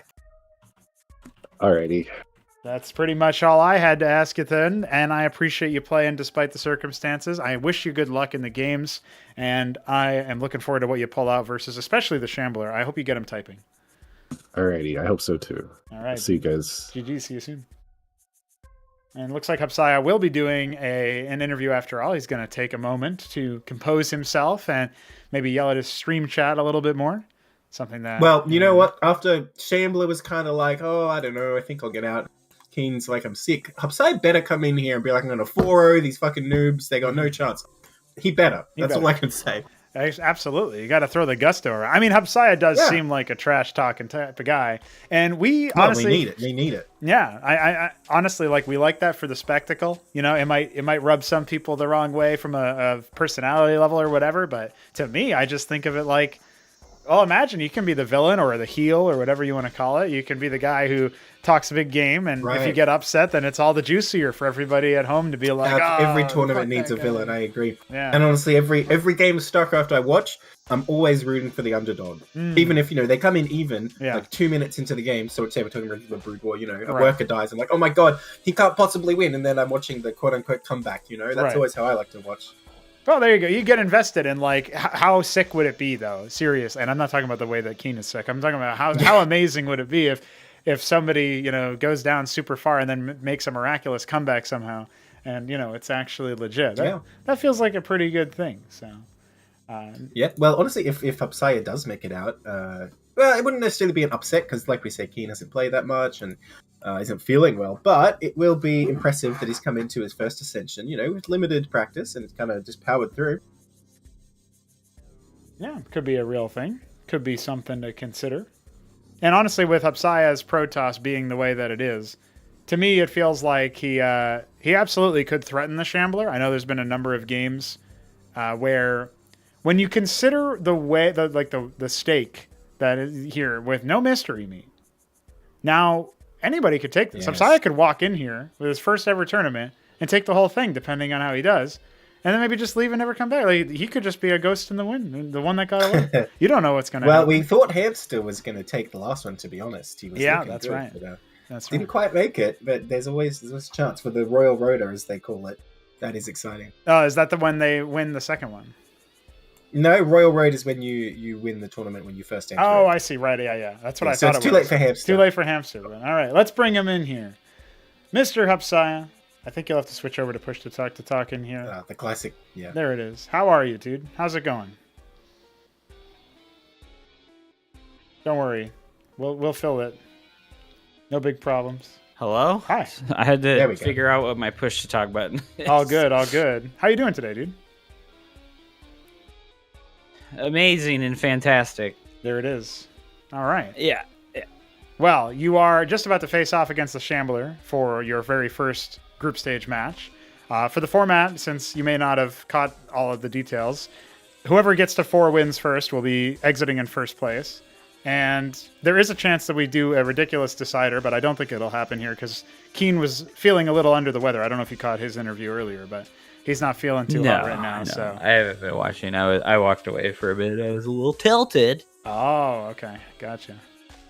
Yeah, I was playing StarCraft 2 and hitting all of the hotkeys for CMBW. I was like, build cannon, and I just hit the wrong button to open the build menu, and then I hit the wrong button to build the cannon, and I'm like, I can't do this anymore. Yeah, absolutely blasted going back and forth. Well, hopefully, your first match in here, you'll just go back to what you were doing in the StarCraft 2 game wrong, and it'll be right here, right? That's how it works, I think. So I think you'll be able to. Dave. I think you'll be able to survive. Now, obviously, it's all Zergs. So the one benefit here is that a strategy that you try that doesn't work against one Zerg, you at least know what to adapt in general because you're only going to be facing Zergs. And you also avoid mirror matchups, which you were talking about how you really didn't like when you had to face off against iSarCasm earlier in the gauntlet. So you feeling good about your chances to get out of here? I really don't know, to be honest, because we played our games last night, and I've played a few other games, and I played Neblime a little bit, but I feel like I just have no clue what's going on in this game. There's too much to it. Okay, still haven't gotten the figure it out, especially I imagine as the game goes on, it gets a little bit more unfamiliar, right? Because early game might be a little bit more mapped well, out. I don't think it's so much about the progression of tech. It's there's so many different units to make, and it's very not obvious what you should make to deal with what your opponent is doing. I see. Because there's so many different options. It's not I have I'm not building the next tier of stuff. It's I'm building the next tier of stuff, and then it's not the right thing, and it's all right, well, this one's a wash, what should I have done? And then, everybody's like, well, you could have done 52 other things, and it's that's not helpful. Got to be more specific, perhaps. Okay, so we'll see about that. We have been talking about Keen has not played too much CMBW recently, though. So you might have more recent experience than him. It might, everything might be better in your memory there. So I guess the question I want to ask is, if all else was equal, if we stopped playing this and women had played StarCraft 3, where no one had any experience, what do you think about this group then? I mean, Like just I'm on not sure, to be pure honest. skill, I think I've only played Shambler like 2 times, maybe. Okay. And like I have no idea. Like it's pretty difficult to judge people's skill levels Mm. in this game because I am so clueless about not like because my mechanics are there, but Yeah. like I'm so clueless about the like specifics that I have no idea what people are doing.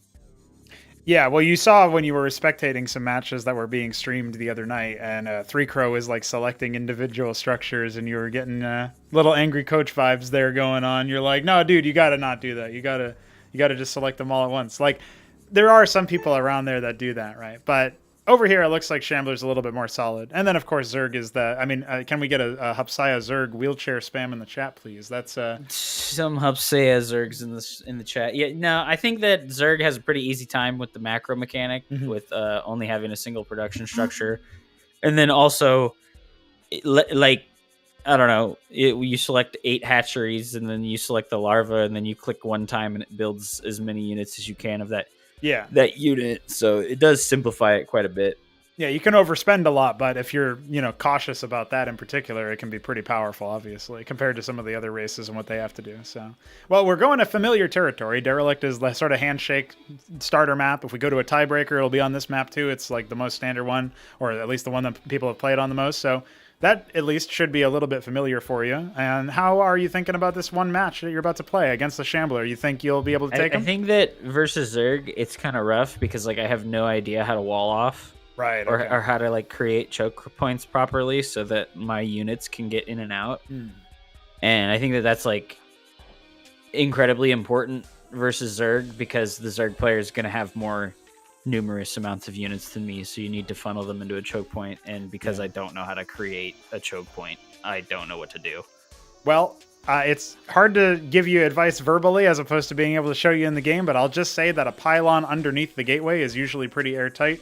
Of course, I don't want to just have you rely on that advice because maybe it wouldn't be in one magic combination of terrain and structures, and then you just get fucked for it. Pylons feel incredibly squishy, so putting them in the wall off feels pretty bad.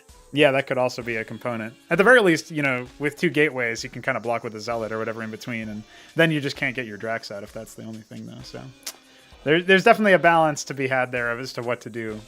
Well, I guess we'll leave it on that note, and we'll get into the game here. I appreciate you giving us your thoughts. Well, you got to show me the intro. I got to see the intro. Oh, you missed it earlier. Okay, let me. Yeah, because you were in there obviously, and you had your MF Doom song. Yeah, that was at the like at the way beginning. Now that's the very start of the stream, basically. If you rewind, I was disappointed to see no one kept the Yoda legacy going. Yeah, the cock and ball torture song didn't get played, unfortunately. Oh my god! All right, I'm gonna go. All right, I'm gonna go. I'll be back. See you soon, dude. See you in game. Good luck.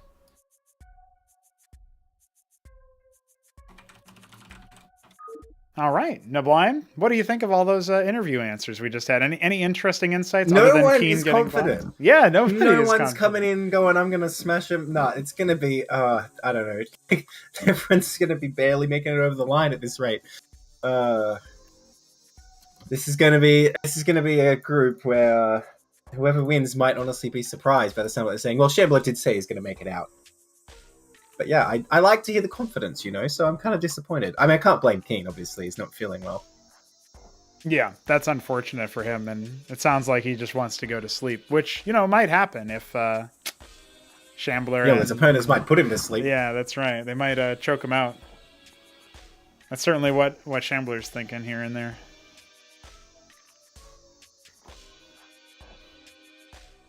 Shambler did, honestly, really surprise me in a way. Where he was like, Keen was like, Shambler's a pretty good player. I can't wait to face him. And then Shambler's like, I'm going to rip your throat out. It's not very nice. Really? Yeah, that was. Yeah. Okay. Yeah, that was a moment. Well, like you say, I guess he agrees that the tournament needs trash talk. Absolutely. All right, Hupsaiya is taking a bathroom break. His final extension here, as we get into things. Some talk in the chat about customizable hotkeys is an interesting one. Sounds like Hupsaiya was exceptionally tilted after that one game.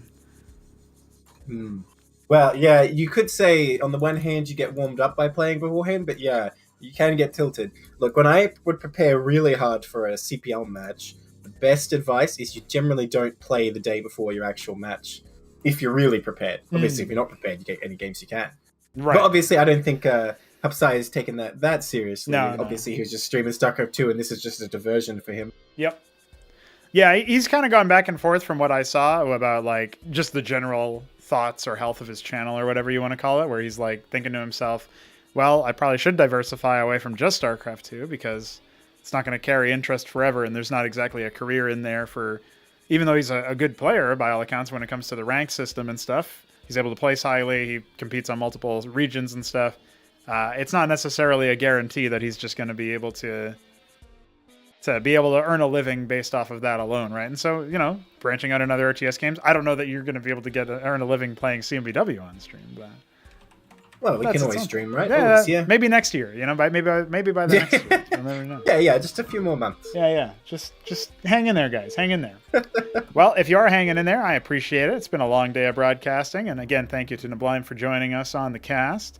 We have none other than Hupsaiya in the top right of Derelict, and the Shambler in the bottom left. A classic color matchup of yellow versus blue, and Shambler called Hupsaiya Pissaiya, but it's Shambler who's yellow, so what's up with that? Is there any lore for the names, by the way, or they are what they are? Oh, I never questioned the Shambler, just for their names in general. I think the Shambler is like a... I mean, I think his name is taken from the same place that his OST is taken from, the Darkest Dungeon or something. I can't remember. I know his avatar was taken. I played Darkest Dungeon, but I haven't got very far, so I don't know if that's an enemy. It probably is. It's like the final boss, apparently, or something. So. Oh, is it? Yeah. That's not a very intimidating name for the final boss, now, is it? No, it sounds like a basic mob or something. You know what I mean? Like just a zombie. Well, at least is like a boss, right? Right. But, yeah, right. Great. Yeah. This worker's going to meet in the middle here, it looks like, or at least, well, not the middle. Yeah, somewhere around there. Shambler's territory. Is it going to kiss him? No, they just bounce off each other. No tail slap, nothing on there. No, yeah. It's going to be a Quaseth pool first, so I guess looking for maybe a little bit of an early. Yeah. Oh, I thought he was going to go for Lattice because he didn't get a gateway at 150. I think we might see Lattice here. It's not. I know what this is. So a little while ago, right? What was discussed here was something that you did a long time ago when we were testing a really old Btyb map. And with the Warden here, it's confirmed. This is a Grand Library first from Hupsaiya. Surely this isn't like actually a build though. I mean, no offense, but when you and I tested that out, like I felt there was a minor mismatch there, so I was able to get away with it. Surely this isn't like actually a thing, right? Oh, he's gonna go for it. Do you make Atreus? Yeah, I think he's gonna go for. He liked the Atreus. He also liked the Herald, but without like zealots and stuff to really benet from the Herald passive. You can make Amaranth, right? Yeah, that's also. I imagine Amaranth would be pretty OP in the early game, especially against Quaseth units. Actually, wait a minute, Naf's also a Quaseth unit, so maybe not. Atreus is really, really solid at dealing with anything out of there because of the armor plus the sustained damage, and there it is, Grand Library plopped out right in front of your face. About 40 seconds to lift off on that one, and. That means that we are going to see a Nathrakor first scout. Obviously, it's not going to get anything done, but it's just the rescout, I suppose. I'm not so sure about this cannon position. If Quaseth just came in and ran around the back, wouldn't they be able to hit the probes? I think so, yeah. And they might even be able to outrange the pylon, to be honest, from the right angle there. Yeah, absolutely. They'd be able to hit the pylon from like a magic angle to the top left, so... Shambler not freaking out here. He's just getting his hatch and staying home. Honestly, like Shambler just looks like he hasn't even thought about what Hupsaiya is doing, and not in a bad way. He's just carrying on, not really minding. Or he's not going to make it out. Or is he? I spoke too soon. Well, Shambler isn't paying too much attention, so he actually might. Yeah, he sees the Warden again. He might have noticed that there was a structure there. Oh my god. He's tickling. Yeah, see, this is the problem. This is not actually positioned correctly. But he gives up on it. He could have denied mining for like a minute there before anything came out. And like, okay, here's an Atreus. Yeah, I like this. And you know, if you really try hard, you could keep harassing the Atreus there and try and dodge its shots. Probably not recommended though. Quasi is going to once again start striking this scribe, but it spots the worker move out. Something that he did to me a lot with his first scribe is he would just like relentlessly try to harass workers. It doesn't really matter in the grand scheme of things, but it does a little bit throw your opponent off. They can't just be in their own thoughts in the early game, right? If you're giving up on that probe that like it's 100% going to die, scribe, then you might as well get a tiny bit of value, right? All right, Herald is coming after this. Now, Does that really make sense when you have one other unit? Yeah, I'd love to see. Yeah, I'm not sure how many people at home are going to be familiar with how the Herald works, but basically it debuffs a unit, and then that unit, every time it gets hit, as long as that debuff is intact, basically bleeds shield restores. And so it's obviously really good for melee, or perhaps for anti-melee. It's kind of a similar role to the Ecclesiast, but it's like souped up in some way. And it scales especially well with high attack speed. So if the Atreus is dove in on by a bunch of Naths or a bunch of Zeths, then it's going to attack a bunch of times. One more tier 1 unit that'll do diving, because I think Shambler has a plan here. Yeah. He's coming across with the Vorves, and you know what? They will absolutely destroy an Atreus if they can get a good engage. If, Hupsaiya's back here with the Warden, he's doing okay, but he does have a Nexus he's got to worry about. Yeah, it's all about whether or not the second Atreus can come out in time and be positioned to not die immediately, because then you can start to sort of like form a wall. The third one is on the way, but those are fairly expensive units as far as that's concerned. He might just have to cancel the Nexus here, but he would still be up on workers. He's going to go and start attacking here. Does a lot of health, but Zephs do a lot of damage. That's right. He's going to have to come down here. I don't know if this is even the right decision. Okay, that's a great engage. They're sending the Herald out to sort of be the anchor to get all the Vorves in, but does he have enough? I don't think these two Atreus can do this. Yeah, he needs to maybe pull some workers for the drill, but they are staying alive for a very, very long time, even without any support. One of them will eventually fall, and here comes all of the just Zest. There's no Vorves with this army. It's actually a couple of them attacking the Nexus right now. Shambler being a little bit misplaced and complacent there, and yeah, these are also just going to start getting shelled. The tech rush works out somehow. Well, it ain't over. Shambler had a huge bank, which conveniently you can just use to make more Vorves. I mean, look how many Vorves are going to be out. I don't think it matters if you have like 4 or 5 Atreus. If they get surrounded and they're all getting ensnared, I think the Lings will be able to get through them. Here we go, he's coming in for another round. I don't think he can go for this Nexus. I think he has to clear the Atreus. There's just no way he's going to kill it in time. Yeah, the third one's out too. This is a little bit awkward. Yeah, the Warden didn't get canceled, but again, like it's just the surround and the fact that the ensnare reduces their attack rate as well. Shambler did a pretty good job initially of picking off all of the different sort of units and targeting so many of the different Atreises so that every single one of them was attacking a little bit slower and moving a little bit slower. But again, Hupsaiya, he's got very expensive units, and if they can get back to that Warden, they will be okay. But he's left the foot off the gas in just one moment, and that might be the critical error, Neblime. Yeah, I think this game's over, or at least this Nexus's life is over. But the thing is, once he loses that Nexus, then what? He's still only on one production structure, so he's banking a bit here. He's putting down another one. He needs more. He's doubling down on it. Now, the splash damage is going to be pretty considerable over here. And that Nexus is indeed going to fall. No, this is really spooky. If he loses this one, he can actually just lose the game instantly here. Well, okay, let's go back in the choke, which is a nice position. Oh, the Zephs! Yeah, it's going to try to get surrounded here. He needs to pull the workers off of it, but the first Atreus goes down, the Warden goes down, and the other one is not going to finish in time. He still has a lot of scribes. He might be able to stick into it just from the drills, and he's not really got vision on anything. Making draw lefts at home, man. Yeah. He's going to finish him, I think. Oh, and more Vorves even come in for that. Yeah, that last Atreus on the left, it's not going to work out. Just a non-stop sucker punch there. And I like the idea. The problem is there was just... Versus somebody who goes pool first, I feel like it's real spooky. And that will indeed be the first match taken out. Yeah, I'm intrigued that we saw such a sort of specific strategy from Hupsaiya. Because, I know he just likes making gateways and making Dragonins, because it's pretty similar to whatever else he's done in StarCraft 2. So I'm pleased that he tried something like that, but I'm still not entirely convinced that it's a legit opening. It feels like if it is, it has to be against a different setup, right? So that's the thing. It's like it can't be versus pool first. Meanwhile, Lucifer is saying he should have cancelled the Nexus. I agree. If he just stays in one base, I think it makes a lot more sense, because your army, if it's time to build up, is going to be so advanced. I don't think you want to get a fast Nexus there. Well, Lucy Furious is also saying donate on coffee, and I can select that. I can agree with that. Now, Keen does the classic move of selecting the map that is in the top of the list alphabetically. So that will be... I mean, does he know that... It kind of makes sense, though, because he probably doesn't know any of the maps right now. I don't know how much he remembers. But no one really knows Impetus either, so it levels the playing field. It might be a genius move. It could be. It could be.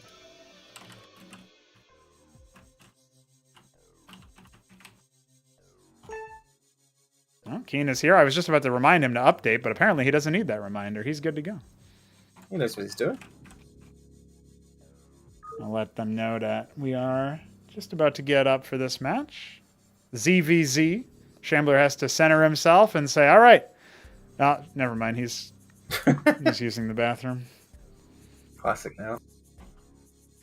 Well, that means that we will see. I'll let you know. Spawns on this map are 0.5, 6.5 o'clock.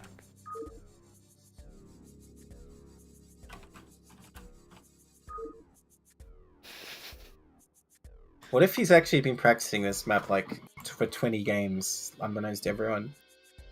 Oh well, okay, all right. Good thing you let him know. Yeah. I mean, he probably would have figured it out because you spawn in one spot and there's another spot on the other side that's exactly like it. But, dude, if this was in the top left and bottom right corners, could you imagine trying to take an expansion? I mean, I've seen Blizzard maps like that, man. I've seen stuff. Anyone who's played StarCraft on the base Blizzard maps knows pain. Nothing. Sometimes they have a natural that's like a gas, and you're like, what am I going to do with that? I like when they have there was a term for it back in the day. This is more deep lore. I was doing a lot of custom campaign work before I got super into CMBW's competitive side. And as far as map design goes, even for campaigns, I took it quite seriously compared to some other people who just seem to sort of just vomit stuff out, like the Blizzard stuff. And then there was this thing where there's a guy who both makes maps and does videos on other people's campaigns where he just basically does playthroughs of them. And he mentioned that he's like, oh yeah, there's a random geyser in the middle of nowhere. I kind of like that. And I just forever, his username was DK, and I always called those DK geysers. Blizzard must have hired him when they were making Brood War. Yeah, exactly. All right, we are ready to get things underway. There are no DK geysers on Impetus, but there are some interesting layouts. And like you mentioned earlier, there's like a little spot here where you can hide proxies, but something tells me that won't be of significance in ZVZ. Look, man, in Brood War ZVZ, you can pull off a proxy hatch, so who's to say we can't do it here? I do like the idea of a proxy hatch. Keen says, okay. Is he actually going to do it? No, he already made it. That's sort of a mind game, because if your opponent was going to do it, then they're like, oh, wait, does he know I'm going to do it? But then, maybe they should do it anyway because he won't expect you to do it, and so on. So, Shambler coming out strong, honestly. Yeah, Shambler establishing dominance. I mean, Keen kind of established dominance for everybody who's not named Keen pretty early on. He's also got a worker idle in front of this worker, this minerals. Oh, dear. Oh, Keen. Well, I've made this joke before, but I want to see the sick plays out of Keen, who is sick. Yes. I still have high expectations here. Now, this is a pretty early scout. Assuming it's not going to be a proxy hatchery, which I think is a pretty safe assumption. Yeah, probably. It's gonna be pool first. For some reason, right click to follow unit. Oh yeah, that's true. There's like a follow command, but I don't remember. It probably doesn't work very well. If I start typing stuff in the console, I'm gonna delete one of their buildings or something. So all that stuff's cheap protected. Don't worry. What I will say is, Keen should have more money, and he doesn't, and it's because he has that one idle worker that's been there since the beginning of the game. Enough. He's gonna throw it on his hatch. Okay. All right, we'll see. Both of them. Oh wait, that's a no. That's a pool. This might be over real quick. But it really depends, right? Like, you can still get your pool up pretty, fast after that. It's just... Well, you can get a Sorkif at any... well, okay. I was going to say, you can get a Sorkif, but Shambler's like, yeah, you can. You can. Look. But I think as long as Keen makes his own, which I think he will when he sees this Kozev, I think he'll be fine. Because it covers the ramp well enough. Yeah, and Shambler probably isn't too serious about that Kager going down. Oh, he fixed his worker, too. Thanks, dude. You reminded me. Oh, never mind. It's still there. We'll have to do extra high for the lag compensation there. Alright, so F's come out, and if you really are rushing your opponents, F is what you want, because they move faster than Quazzle is. They're not as strong, though. Still no Kagret for Keen. Maybe he did not realize how much trouble he's in. I mean, his Jolif is in the enemy base, sort of watching this stuff come out. I don't know what his plan is here. Kagret goes down again for Shambler. He's committed. Maybe Keen just thinking he has enough Drollis to fight this? He may be mistaken. The problem is he can't really drill towards the ramp, so if they sort of stay on the left-hand side, he needs vision of something to drill onto it. I'm sure he's familiar with that with Brood Wars, so... Problem is now his workers are coming and the Circuit is in about half HP. He really needs to deal with that. He's going to pull much more workers now and start taking it a bit more seriously, but he's already lost a worker. There goes the Kagren, so that's another dead worker for Shambler as well, but here it comes. Second worker dead. They're on dead even right now. And now some Zets for Keen. No Quasis. And another worker was sent up by Shambler, really committing to the proxy circuit. This must have been some of the stuff that he said was eye-opening about fighting.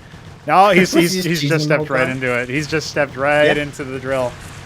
That's Brood War SimCity right there, although it doesn't work as well as it does in Brood War maps. I won't get into that though. But I think he will hold. Well, let's see. Yeah, it looks like he's got hold. He's got enough, yeah. He is a bit behind here. He does have 2 Hatcheros though, so actually he should pull ahead. If he goes hard into Drillef now, he should just pull ahead, or else he can go hard into Zeph and counterattack, because he does have the lava advantage. Yep. And I don't know the saturation as well for CMBW, but I assume 9 draw left on minerals, or 8, I guess in this case, with this idler over here, is enough for more than 1 hatch worth of production, right? Yeah, it should be more than enough. I mean, every worker is basically like 10 per I forget what it is exactly off the top of my head, honestly, but there's something like that it's a pretty easy number to remember. So once I remember it, unlike Brood War here. Oh, well, hang on. Shambler's coming down. He does have the Zeph count. Keen may be caught unawares here if he loses these Zephs, so his counterattack potential is over. He's going to try to dive in. He actually does manage to pick the Quasi, and he trades okay, but he's got more on the way. I think. Oh, he's going to call it relatively prematurely, if I'm honest, but he calls GG. Yeah, I think after losing that bunch of Zephs, he did not have good prospects, but definitely wasn't over. He could definitely still have made a bunch of workers, but I can't blame him. Yeah, you know, compared to regular Brood War, you just get the Zephs or the Lings in Brood War, and you hold the ramp, and there's nothing fancy you can do. But with the Quasis there's another dimension to it I think he wasn't prepared for. Or even Wars, for that matter. But yeah, I think Keat actually held pretty well in the end.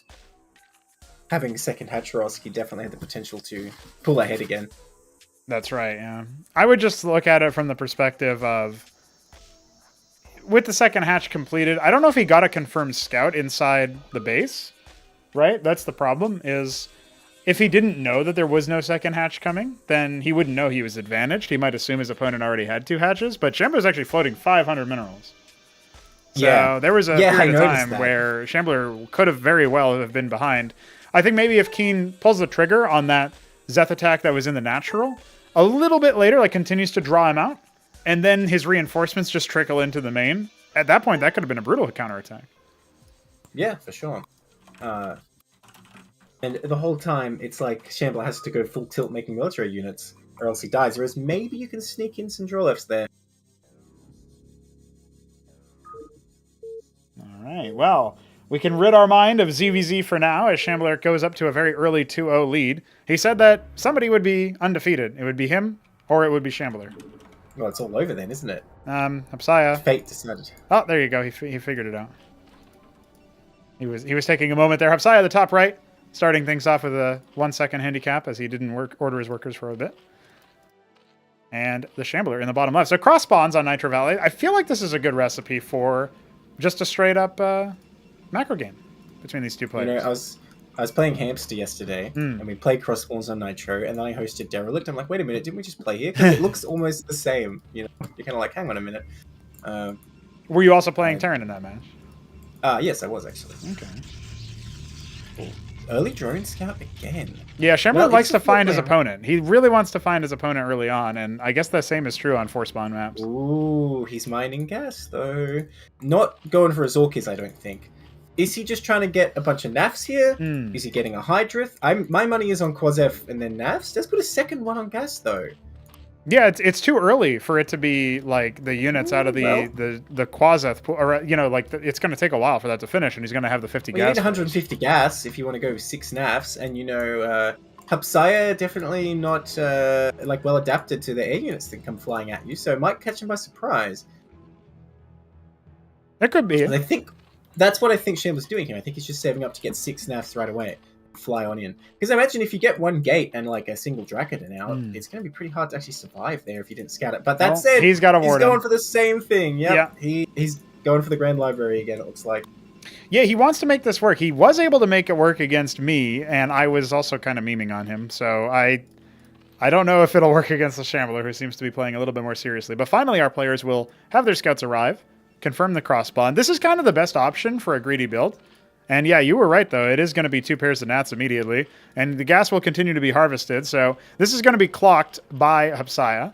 I have to assume that in the games that he's played against the Shambler, Well, she said there was only 2, but they've played like 8 or 9 or 10 or something like that. So much higher than that. Maybe he just doesn't remember in the moment. Hopefully that awakens something in him. Gas, Quazeth, couple eggs. What's going on here? Must be Naths, right? There must be something. I do have my doubts, honestly. I mean, I guess we'll hear from Hupsaiya afterwards if you figure that out, but if I had to guess, I'd say in his mind right now he's not aware that he's coming. Now that said, I don't think can 4 Naths beat a Warden? It doesn't seem like they quite could. No, I think you need even 6 might struggle. It really depends on the micro, right? Because they have that strange. I think 6 could do it, but the question is how many are you going to have left. Yeah. Thing is, if he comes in there with like 2 Vorvs and just ensnares it, that's going to be it. And the Grand Library is going to take a long time for it as any units out.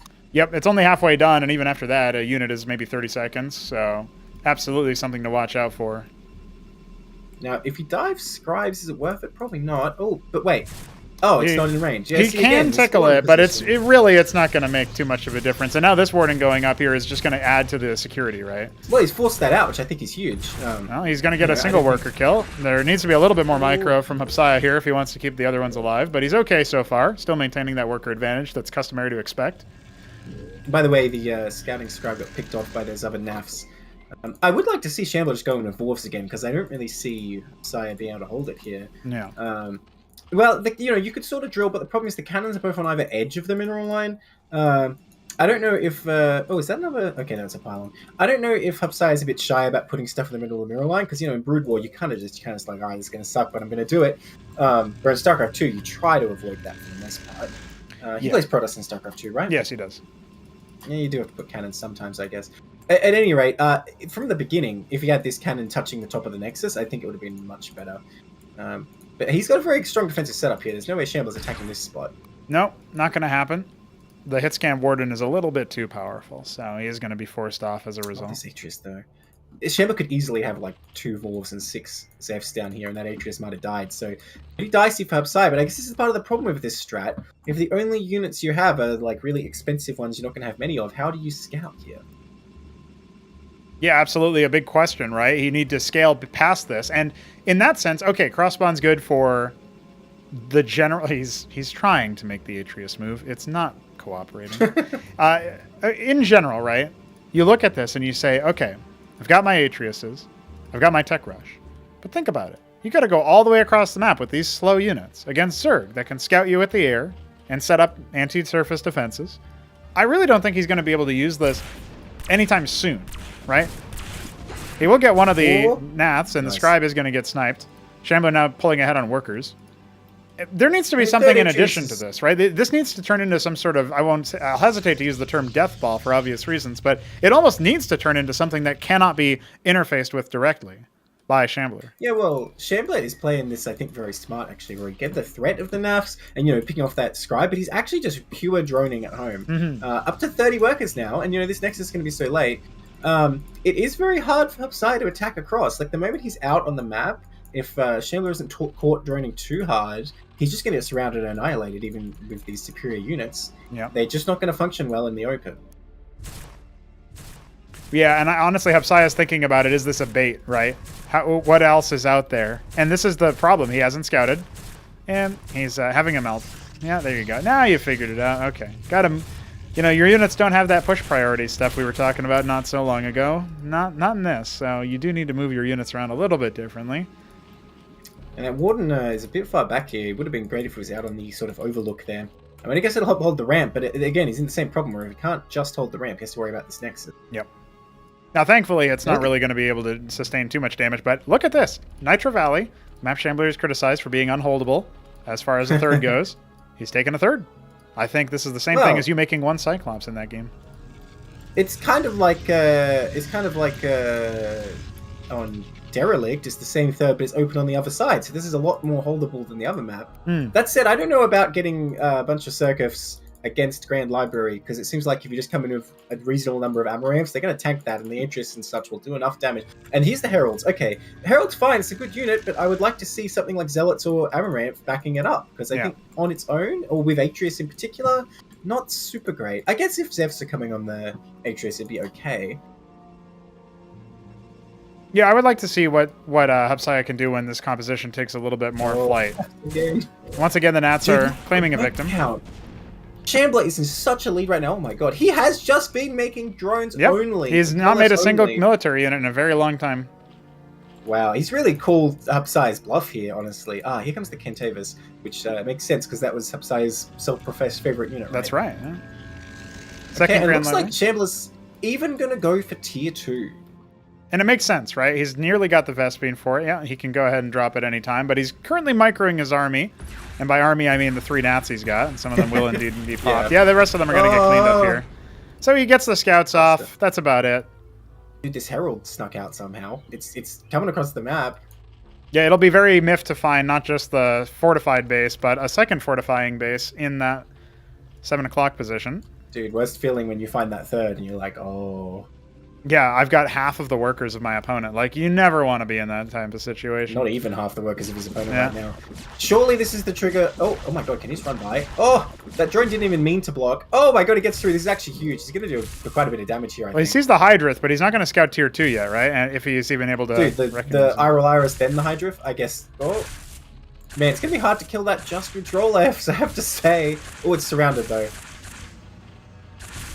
Yeah, it's tickled. Wow, that's how you know your opponent had so little defenses. You send one unit and it like barely can't do anything. It almost causes damage. Alright, Amaranths are out though. So, is he going to go straight for Bactals with this? Is that the idea of the eye roll, I wonder?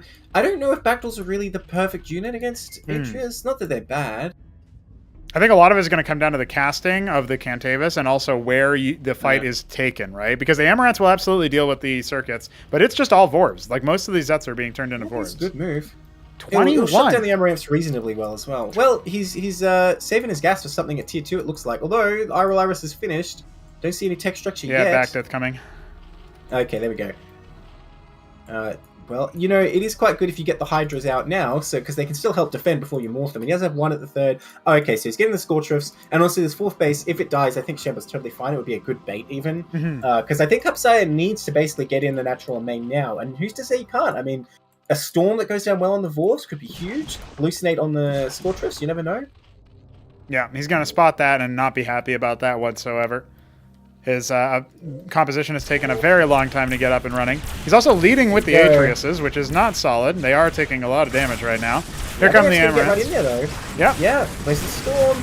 Oh, does he know how long it takes to cast? Here it goes. Oh, very, very good Storm. That's going to deny that whole section, almost using his wall against him. The reinforcements came on the right side, though, and that is going to help clean up the Atriuses, which are still in range of the circuits. And that is going to be a lot of his units going down.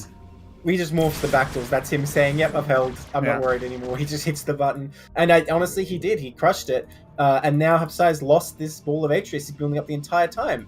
He's got 2 at home and 2 Amaranths, and these brave Amaranths trying to flee, but they're not. They're not getting very far. Honestly, they should have gone to the top left to bait out the rest of the army, but he might see that the units, mutated yet again. So there's a little bit of a timer here where maybe this engram can come online. The problem is the Vorvs are just going to shred through it and, ensnare it, reduce its fire rate, etc.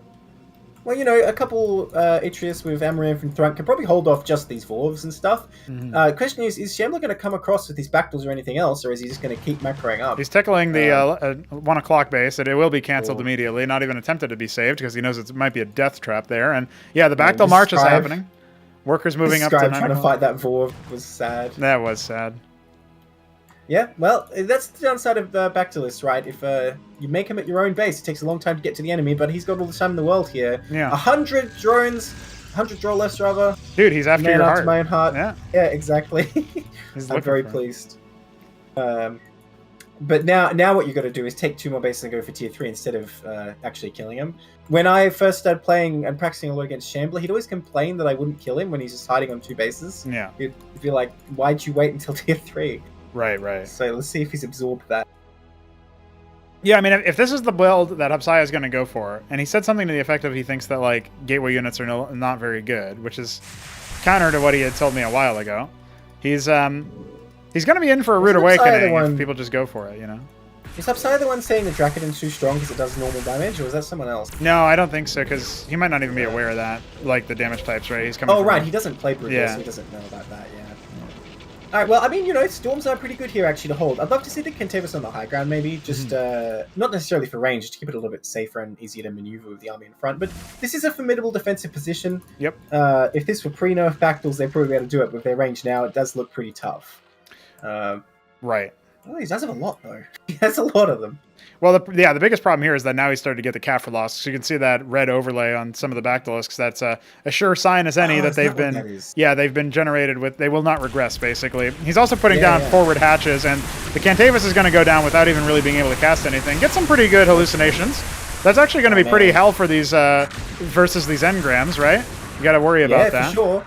You see the field of Bactyl shots was coming in thick, though. That was scary. But the choke actually is very impactful here because the Bactyls need to have like a firing arc, and they're not going to be able to. Now, they can proxy hatches here. I don't know if he wants to creep in static defense with the container or he just wants to rally more production here, but it definitely seems like Shambler's thinking of just trying to end it here. Yeah. He does have a lot of gas, though, so he might even still be able to get tier 3 behind this. Yeah, that's what we're all hoping for, getting some representation of the tier 3 Zerg, and it would be before Hupsaiya is really able to do too much of anything. He's capping his second geyser in the natural this time around, has already capped the main, so there is that for him. It's not something that Shambler himself has sought to do. He's actually a surplus of Vespene right now, taking top left natural. Artisan moving on to take the top left main, funnily enough. Well, here we go. He's going to come out here. The Heralds in front, ready to do their work. Amaranths as well. There's not as many Dwarves here, actually, so the Amaranths might get on top of the Bactyls. Oh, but there's so much fire coming in, it's just shutting them down. Yeah, there's just too many of the Bactylisks at this point. There's 22 you're talking about, and now you've got all the Tetzoricors here ready to do AoE cleave damage on top of being able to lifesteal. You know, you need some sort of heavy hitters, maybe Cantors, maybe Architects or something to that effect. That could be an option. Dude, Shambler's going tier 3, man. He's banking. Hash for ID5 is okay, right? What did you end up getting for player ID? Player ID 2? Yeah, I got it too, so we'll see. It might be us out, but it looks like the game's about to close out anyway, so I think it's all good. It does. He's coming in here. Texoricors ripping their way through. The Bactyls, I mean, they're high in number, but once the front line goes down, they might have hard time. Nice. Storm comes down. That's going to do huge damage. And he's sitting right in the middle of it. The Engram's not that tanky, but they're still holding. Yeah, one of them's down. The Protathalors have hit now. And it's just way too much Zerg here. At this point, he's only got the Warden on the low ground. No other static defense other than what's in the main. Putting out Heralds, they're obviously only support units, and that's going to be a yet another GG, or GG less GG, from Hupsaiya dropping out. And that means Shambler is one win away from just parking his ass in first place. There you go.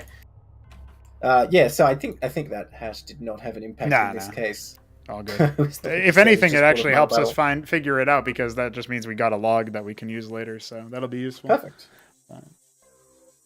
Yeah, I gotta say, I'm impressed by Shambler because he's not known for making 100 workers, you know? That's not his usual playstyle. So it's very strong that he just saw, probably from game 1, saw what Hupsaiya is doing. Is like, okay, well, I'm just gonna make workers and you'll be in your base, have fun. And just, honestly, Hupsaiya didn't have much of a chance after it was like 50 workers to like 27 probes. That's right. Honestly, I think the build could have some ideas behind it. The problem is I think you still want to go gate first so you can do some kind of early pressure. Probably. You know? So. Either that, or you just start making Amaranths immediately and just running across the map. And then it's like, well, if they made air units, good luck. You know? Yeah, then at least you have your Warden to buy time or something. But the Warden into production structure feels pretty rough for me. So I think that's the biggest thing is the tempo, right? He wants to skip straight past the tier 1 units and go straight to the heavy hitters. But they do need that support in the early game. So. Well, this is just like pure theory crafting now, but I'm wondering, if you go Lattice, just to force some spores or maybe, a bunch of quasis running around, and then you start making Amaranths. Because I think Amaranth is really underutilized here. Unfortunately, usually when we see Amaranths, they're kind of not very good because they're getting hit by so many ranged units and their lifesteal can't really come in. But early game, especially against Quasi-F units, I think they could be really strong. Yeah, I think when you look at that, I definitely feel like there's power to be had out of the Grand Library. I just feel like you need something else to buy it enough time and still pressure your opponent so that they don't do what Shambler did, right? Like, Shambler's probably never seen that build before. And then he comes into that and he thinks to himself, okay, well, as long as if I commit to the attack, I have to do it like I did on Derelict. Just hard push it in, no fucks given, just non-stop Vorvs and Zeths. But then if I'm going to dive into, okay, it's cross-spawn, and he's going to do it with a little bit more security behind it, well, maybe I can't kill him because of the drills and the double Warden in the main. Okay, I'll just go straight to tier 2, right? Like, no worries there. I'm just going to take every game, and it'll be essentially like a macro practice match for him. And that's he was building the what do you call it? The tier 3 structure. Right, the also level form, right? So getting up to tier 3 at that point is pretty big, like that's very fast for a tier 3. I think my fastest one was around like, it was just so ridiculous as an aberrant game. It was like 13 minutes, tier 3 Zerg on the way. And it was because I was playing against a very turtling dead infested, I think. And it was just, I took every base in the map and I just had hard gas mining the whole time. And it was like, like normal, even in that situation, it's actually not that great to do it usually because they are probably building something and you will take so long to get your tier 3 online. But I was like, well, I probably am just going to be fine. And sure enough, I was. But like, you wouldn't normally see that situation come up, right? So Shambler's showing himself to be a little bit of, fairly comfortable at this point. He only needs one more win to exit in first place. And then it'll be Keen against Hupsaiya, the Sick versus the Tilted. It'll be quite the interesting show up. So. Yeah, I was just thinking it was smart of Shambler to do the aggressive option first. Conditioning. Not only because it'll tilt Hupsaiya maybe, but also we saw in the second game Hupsaiya was like sitting in his mineral line, worrying about links coming in and dealing with them. Yep. Instead of worrying about expanding so fast. So it sort of lined up very well for Shambler. Yeah, I think so. I think when you look at it that way, it's like very clear that the Shambler knew that his past experience against that build had worked out pretty well.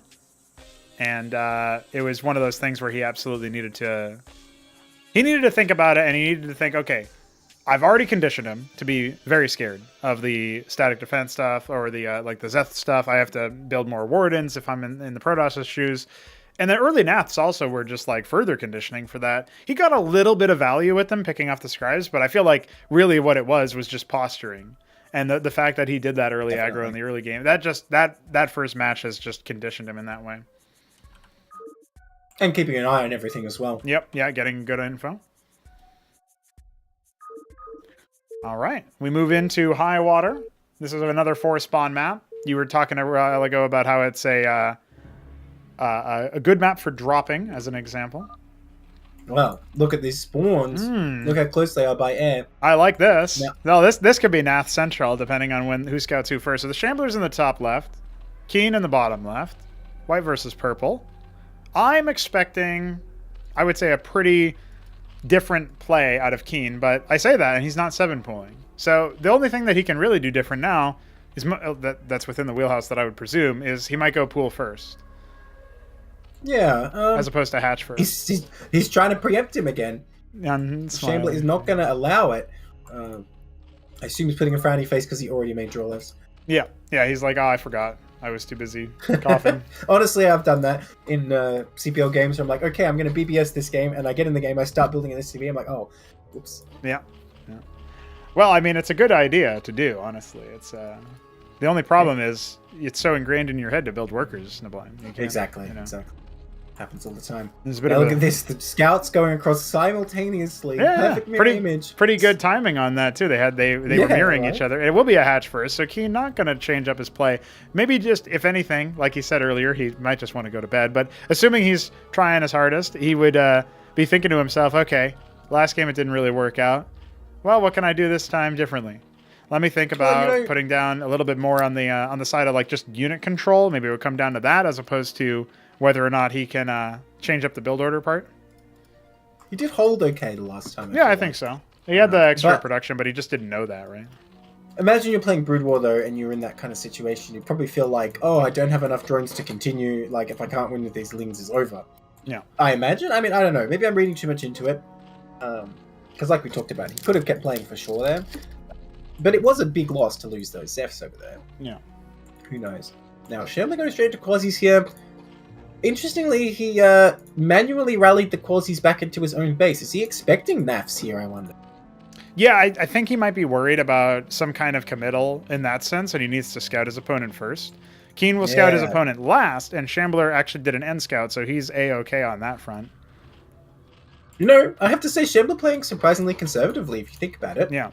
Getting, like, not that it's a bad thing, I think it's smart, just getting like, okay, if he gets Naths here, I might lose some workers, so let me just prepare. And, you know, like we said, against Hupsaiya, you just took the macro option. Yeah, you know, not the kind of stuff we usually see from Shambler. Yeah, it's interesting, right? Because part of his character seems to be a bit more of the aggressive early stuff. And you commented, well, Mess commented earlier that he's changed his playstyle a little bit to favor that tier 2, and how that was kind of surprising to him, because that was something that you were mentioning, is that he prefers the tier 1 power, tier 2 power spike to maybe a hard committal in tier 1. But you know, it's interesting, right? It's like I feel like he's really well prepped and practiced, especially for ZBZ on the side. But like even in that last game on Nitro Valley was impressive insofar as he just chose to go for the macro option. And he did claim that he hasn't played any Protoss games, but yeah, I think you know he knows enough about the game to know what's going to work against that. Now look at this, Keen going to become the aggressor here. Yeah, lots of quasies coming out. Right, and you know he's got the borrowed worker, but the Shambler Drolef there. Yeah, the classic. I still feel like you would prefer anything other than a worker, because the worker can give you so many minerals, right? Like you can surely, relieve that at some point. You can move somebody. And the thing is, if it's like you have that over there already, and if you don't put that there, you won't be able to get anything in later. I would say is the consideration. But against Zerg, I would agree. Against Protoss, it's hard to kind of sneak anything in. But against Zerg, oh wait, that's his own. That's his own. Yeah, Keen just scouted that, and oh my god, he didn't notice it, right? So it's all good. God. All good. You heard it here first. That's why you should always A-move your workers everywhere. Honestly, versus Zerg, I feel like people have to start getting into the habit of A-moving. And something I notice in general is a lot of move commands. Like, I was actually surprised in a match between the Beaver and 3 Crow earlier today on Infinite Velocity 2, how Sundogs were A-moved and Drakodins were A-moved, and they met each other and actually fought. And it was like, wow, that never happens. Usually only one of them is A-moved, if any of them. Sometimes they just pass like ships in the night. So people can practice up on that and do like the Beaver and 3 Crow, at least in that one area. The quasi count is going to get revealed here in just a moment, and there are 6 nats for needs to come across the map with this because he's invested so much into this. Yeah, I mean they're kind of even on workers so far, which is pretty nice. There's a 3rd hatch coming in the main.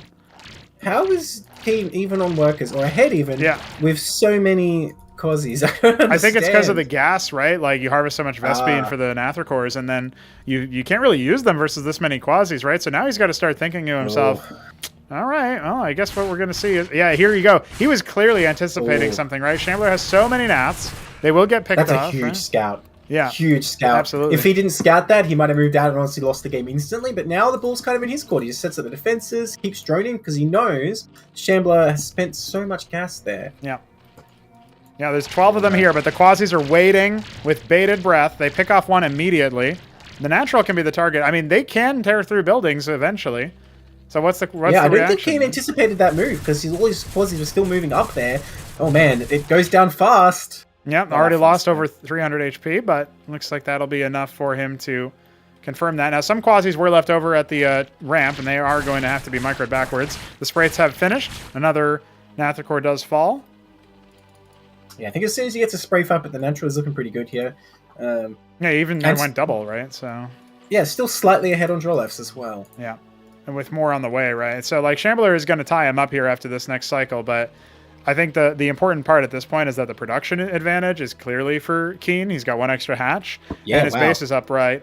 So like Shambler's technically mining from it a little bit faster, but not Vespene, only minerals, right? So yeah, interesting choices there. Well, he could still absolutely potentially attack with quasis or what have you here. Maybe not even realizing that. Because right now, if he was at Shambler's natural, his army is superior. Well, here we go. He's going to come in here. Yeah, just confirming scouting. He sees the double sprays in both bases. You can't really, even with this NAF count, you can bust, at least one of these sprays and then maybe play around the periphery of the attack range to shut down some mining. But you don't want to go for that trade, though. You want to keep the threat alive. Yeah, absolutely. I'm just thinking, quasis are terrible against Circus, so Shambler is smartly here getting the static defenses up. I assume he's going tier 2 behind this because I see the gas building up. And you know what? I got to say, Keen not quite as much on the ball, realizing that's what he's got to do here. Unless he has some kind of plan. And if his plan is pure quasis, I don't think it's going to work. Oh, there's a lot of quasis there. Pure quasi is a man after my own heart. I have essentially hazed many people with that strategy alone, and it takes him 25 minutes to go to the drone. Anything. Yeah, the Shambler drone. The borrowed worker did indeed die. Isn't that lovely?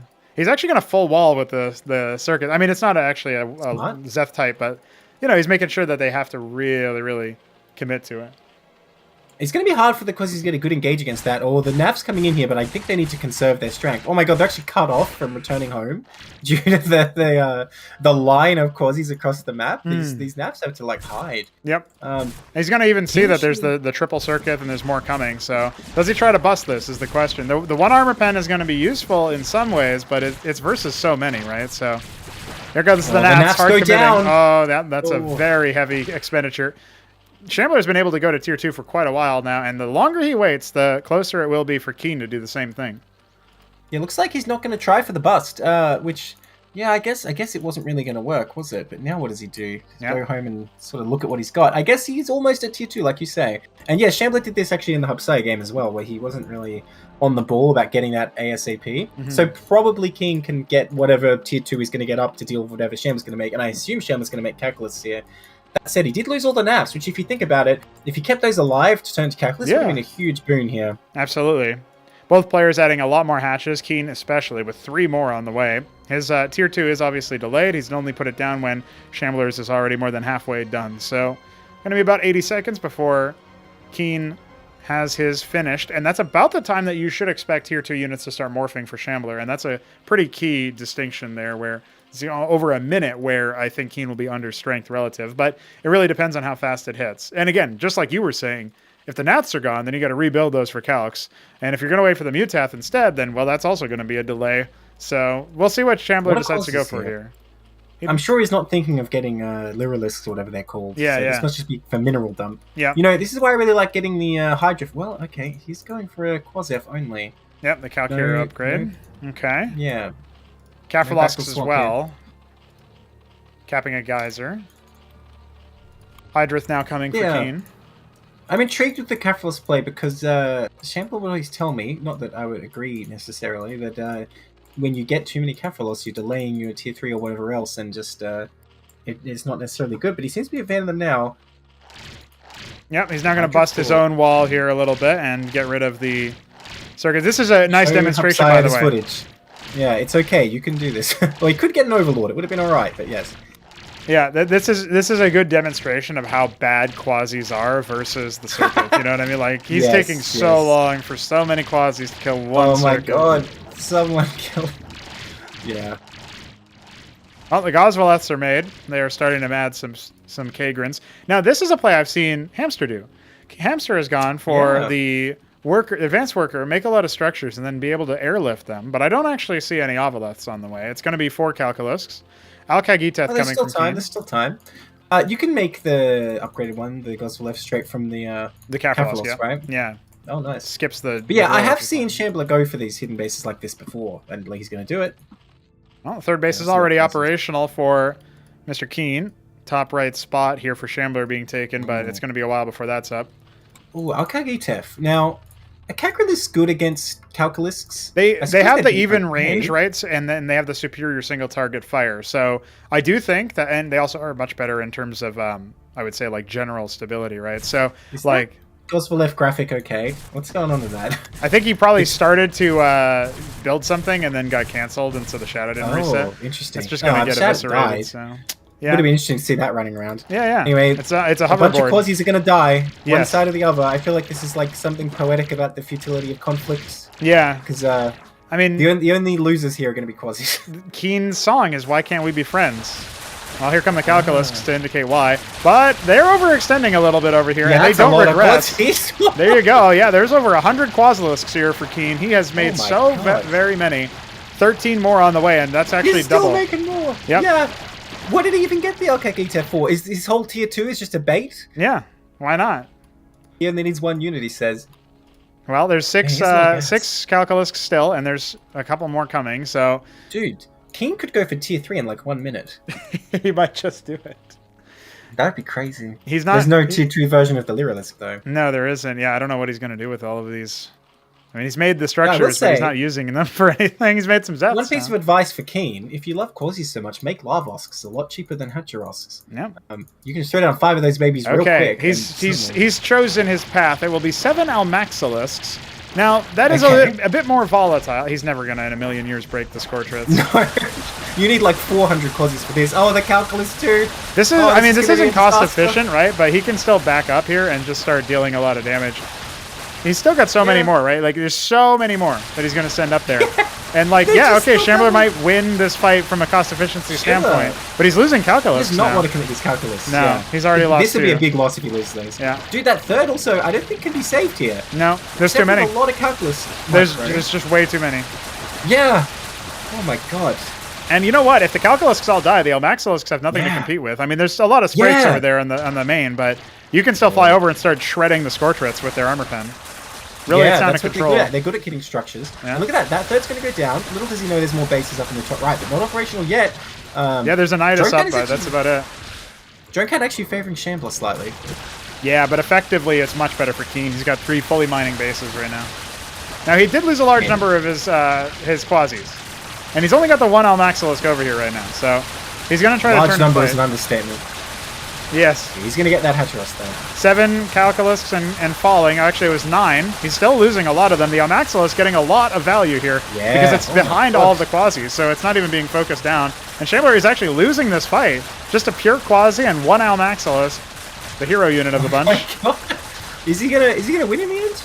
Oh my god, I think Keen actually comes out on top with the 1 Elmaxilisk. No, oh, just it's gonna barely. die. Just barely. So close. So close. 2 more hits. But think about it, right? Like, that was all of the tech for Shambler. He had nothing else. Look at Keen's army now. Yeah, all these Elmaxilisk and Skiffs. Although I don't know if Skiffs are any good against what do you call them? The Calculus. Calculus. They're Maybe he wanted effective Vifs. enough, yeah. Like, the biggest problem Maybe right he wanted now, Vifs. there are none. There's none. There's nothing out here. Oh. He's got 1 Calculus. He made Lyrilisks for the next round because he was really paranoid about dealing with crowd control. Now he's got to bust that, and the last air unit for him has completely fallen. He's stacking. Look at him. If there was like 3 Calculus, they could do so much, but oh my god, I don't think Quasis can deal with this. No. Although they're massively overkilling. Shambler might just get bopped just by this here. I thought for sure God. he would have this as a lock overall, but the Backlisks are here. Well, They should be Backlisks, they should be focused down here, right? There's 15 Almax here, and they can just focus them down completely.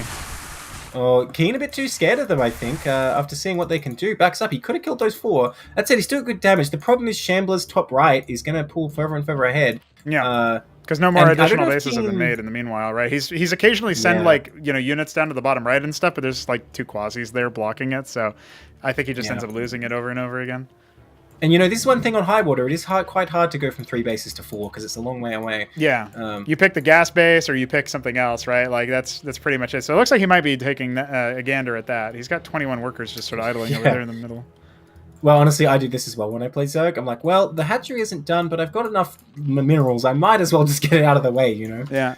Yeah, if this base in the top right gets discovered, it's all over. I mean, the ground units just can't do anything because they'd be coming up on top out of the Nidus right Dude, look at underneath. this NAF in the bottom right. Oh my god, it's still there. That's been there since like almost the beginning. Bottom left, I mean, sorry. Very bottom left Oh, of the it's map. just hanging. Yeah, he's got 1 kill. Yeah. And 1 quasi. Yeah, that was a quasi who just went over there and attacked. More skiffs coming out. No back to swamp though. Yeah, okay, I don't think Calculus are coming out again, but if they did, this would be good. I think so, yeah. I mean, it seems like a pretty obvious move at this point to guard yourself against that because you can just use Quasilisks to deal with everything else, but he's making a lot of Hang on a Almax. minute. Are skiffs cost efficient versus Bactals? Because they'll get close enough to them. Yeah. And if you just stack them all up. I think they disrupt the attacks quite well, right? So that's the main Yeah. thing to think about there. And then the Almax in the back to just do good damage? Maybe. Well, Keen's still numerically ahead in military, which seems like it's going to be the theme for this game. Yeah, no kidding. I mean, he still has a pretty big A move that he can pull off here as soon as Shambler's forces reveal themselves, which is going to be pretty soon. Just 3 Calculus moving down to the bottom right. And if he responds to this with every single thing he has, this is going to be a little bit silly. But the Quasis alone are probably going to be able to at least alert him to this presence, right? They're starting to get splashed a little bit, and it's not fast enough for Shambler to save the air. So he's not going to have any more raid potential on the bottom right and maybe like snipe that base. This in the middle. Shambler army is in big trouble. Yep. I think he's going to get wiped. The Backlist there's 14 of them, which sounds like a lot, but there's so many more Almaxilisks, and they just basically nuke these to death. Oh my god. Yeah, the bounces are not going to be hard enough there for the Skiths. They already hit pretty hard, and Yeah, he's got some units back at home, so I think he might be okay. But he never really reset the space. Look, the one Quasilisk in the top for that third base that Shambler would normally take from this position is just sitting there denying it. I don't even know if Shambler knows it. It doesn't have any kills. But I don't know which unit he's talking. Typing. He got him typing. He got him typing. And not only that, dude. Oh, Calculus. He's talking to Keen. He's talking to Keen about games. He doesn't know. Keen doesn't know what's going on here. Now, yeah, that was a lot of splash damage that just got exchanged. He got like 10, but he lost a bunch of calcs as well. Yeah, so there's still 12 here, right? And so they can win this fight. The armor pen is not there for them, right? There's only one armor for the Calculus, but it's coming in the clutch right about now. So he has to fall away. I don't think that was a fight Keen wanted. I think he'd rather keep those alive. Now, I have to shout out Shambler for making all these sprays, because it does take, or spear tips even, it does take a bit of APM to try and constantly throw down buildings while you're microing your army and all that, and it's going to serve him well, I think, not getting hit by his Maximus. I do wonder, though, because, yeah, he has these extra bases, but Keen still seems to have him under the pump here. Yeah, I think the problem is that's keeping the Shambler in the game, but I don't really know if this is going to work out for him, right? He's still making units out of the Kafralosk, right? That skips the first unit. Now, the Almacs are starting to get popped here, but we obviously have the Avigralisk and the Kagralisks. They can deal with the circuits a lot more cost efficiently. Problem is, now we've got a lot more Calculisks out, and that's going to deal a lot of the splash. So he needs to be careful a little bit here. Maybe pull the Kagralisks back so they're not getting attacked by the circuits in the same way. Yeah, it's a big overextension by Keen. I think all this stuff is just getting annihilated. Yeah, he's not winning this fight right now. He did clean up the air. That's an important part, right? There's like 5 Calculisks in the main still. That's not going to be very many. But I think both of our players are very hard committed to tier 2 right now. Neither one of them very interested. But now Keen is saturating the double gas base, and he has bottom right. So he can kind of be somewhat on even footing with his opponent. They have, relatively even worker counts. I think once you get to this point, I know you might disagree, but when you get to the point where you both have 130 or so, like it doesn't matter if you're up by 10. It's probably the same thing. It really matters much more where the workers are. And now it looks like Shambler trying to go up another base. He's getting up to his 6th, which is going to be one ahead of Keen. But the crucial thing is that he's taking ridge bases as opposed to gas bases. Yes. So as soon as this sort of forward base outside of Keen's main gets saturated, it's going to be a whole different world. And that Nath at some point did die. What you were saying about workers, if you're somehow at tier 1 with 150 workers versus 140, I would not agree, but at tier 2, I absolutely agree. You really need gas. But look at this. The lack of static defense Keen has the outlying bases is really going to bite him here. The Calculus is going to come across, and honestly, this looks almost game-ending, because Shambler's going to clear this base while keeping another one under siege, and Keen cannot defend both locations. And honestly, Keen cannot deal with sort of like a speed bump on the road here. I don't think he's going to recover. No, the skiffs are going to get annihilated. Does he even have enough Elmaxius to defend this time? I'm not sure that he I don't does. think so. He needs to close the distance, but I don't even know if he recognizes how Bactylisks work in that way, where they get the extra bounces the longer their projectile travels. And so his army is going to get wiped over here while his bottom right is taken care of. Now, he does have some Kagralisks coming, and that's not going to be too shabby, but they still have to get through the Teths then, right? And that's going to be a very, very durable front line. So this base is over, and so too is the bottom right, right? The Calculisks are slowly dealing with it. And he's going to call there's GG. a bunch of Nafs. Yeah. Did you see those Nafs fighting those Yeah, Calculisks? they managed to take it. They didn't die, but, they would have been not long for this world. Damn, a solid showing by Keen, man. Yeah, honestly, there were moments like this would have been. that game looked a lot more competitive than I think even Keen would admit or want to say, So that's very interesting. Now it's going to be a showdown for whether or not Keen and Hupsaiya, which one of them is going to move forward. So. Yeah, well, Hupsaiya's typing in the events channel right now, so I don't know. Shambler has started typing, technically. Yes, the Shambler typing there, it was just the one thing, right? Shambler doesn't know about Elmaxilis? Come on. Yeah, they're essentially designed, right, as this sort of armor-piercing single-target unit, but they're kind of fragile, and I think Keen found out about that firsthand. So we'll have Hupsaiya take care of the first, or the next map pick. I'll go ahead and post that.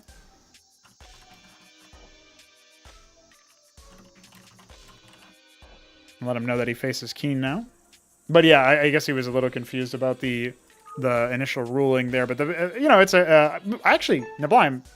Not that you're necessarily a StarCraft 2 expert. Do you know if there's this kind of format with the King of the Hill groups?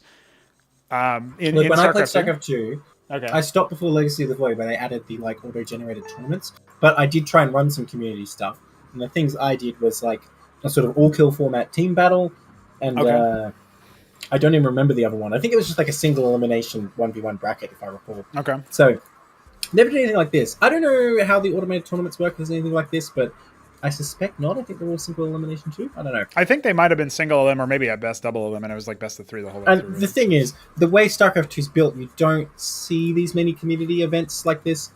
I mean, there's some, I'm sure, and I don't know if Hupsaiya probably participates in that kind of stuff a lot, I imagine. But compared to like the size of the Brood War player base and how much people play in tournaments in Brood War, StarCraft 2 is a lot less. Okay. Yeah, I'm definitely not super familiar with that neck of the woods, so I wouldn't really be able to speak authoritatively. I would just say, like, I definitely think that the number of people playing in StarCraft 1 seems to be higher, but yeah, that's specifically talking about the latter 1v1s. I guess StarCraft 2 might have a bigger player base when it comes to like co-op and stuff, but I'm not even sure about that. I don't know that they... Oh, really? Oh. I don't know that I always just sort of am operating under the assumption that StarCraft 2 is bigger, but I don't know for sure. Oh, yeah, I don't know. I mean... It seems like the viewership for Brood War is bigger if you look at like the Twitch categories. Oh, sure. So, but that's another matter because, you know, there's a lot of like diehard Korean fans who may or may not play the game anymore. Who, right. You know, it's like, oh, Flash is playing, they'll come and watch, right? Like, yep. That could be me. I'd come and watch Flash play. Yeah, of course. Oh yeah, more talk about the hotkeys and stuff. I wonder if we could set up like a profile somehow for like individual. I mean, it'd be a lot of work to do. Just asking him again because it was a while for that. Yeah, I assume I never asked, but I'm assuming you guys are fine with custom hotkeys. It's just an engine limitation, right? Yeah. I think it's totally fine. Like the thing for me is that it's just like, does it move? Most people just play this, or if they play Brood War, they deal with the fact that it's a little awkward. Well, you know, remastered you can rebind. Yeah. And so, like, if they play more than one RTS game, then CMBW is like one of them, right? But Hupsaiya is a bit of a different case because he's playing competitive. Oh, I know. He's doing it. I know. Yeah. Oh. So that's a big one. That's a big one. Where's Shambler to type 6 pool? Go ahead. Yeah. Well, now he hasn't typed it, so Oh. Keen is free to do it. And honestly, oh, you know, we didn't even mention, by the way, that's Shambler qualifying 4-0. Good job. Yeah. I think I said it, but maybe I didn't. I might have been too busy talking about his typing. You know, that is the expectation he set. He said that one person would go, you know, without losing a single map, and it would either be the Shambler or it would be Hupsaiya.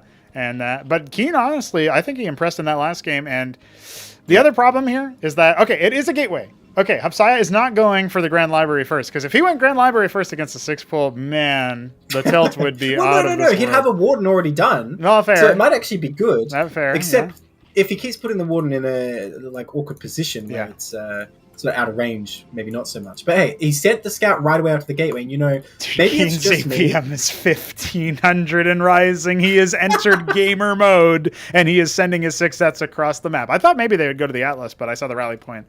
I think it takes too long. I don't know. Look, here's the thing. I don't know if it's just me, but when I play Infinite Velocity, I'm like, do I really have to send a scout? It takes too long. I'll just get an air unit soon. But Hupsaiya did just send it straight away. Now to Drakanon coming out. He needs to put down. Yeah, he needs to put it down. Where is it? Okay, the Warden. 30 seconds.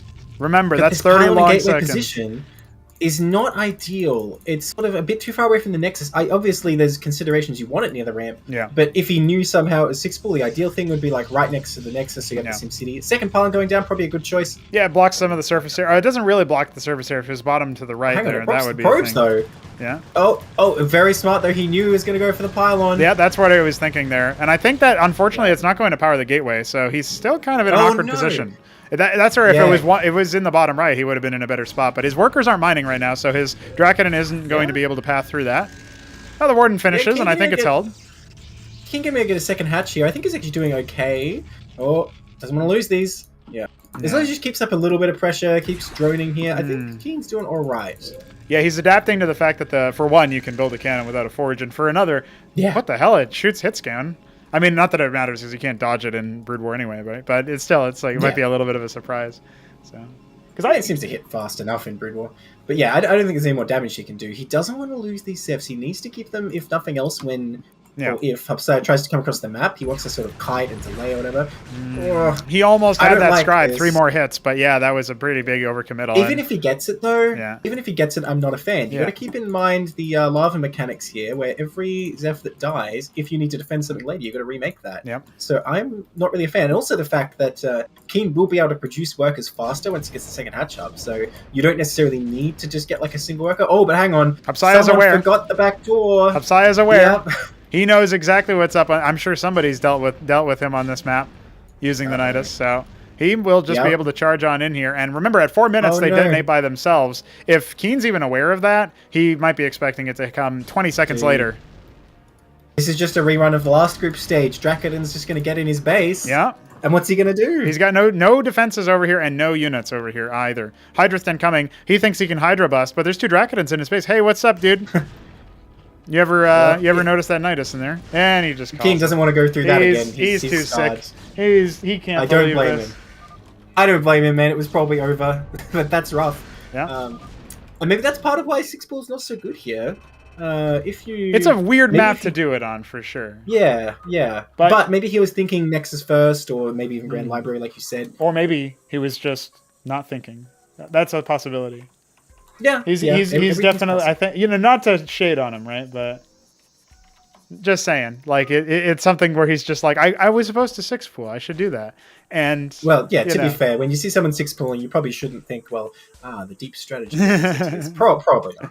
Yeah, and I know he's probably a little bit under. Yeah. So- So I like the attempt because Yeah. you never know. If you are going to go for Nexus first, which Infinite Velocity is really far away, it seems like a decent map for it.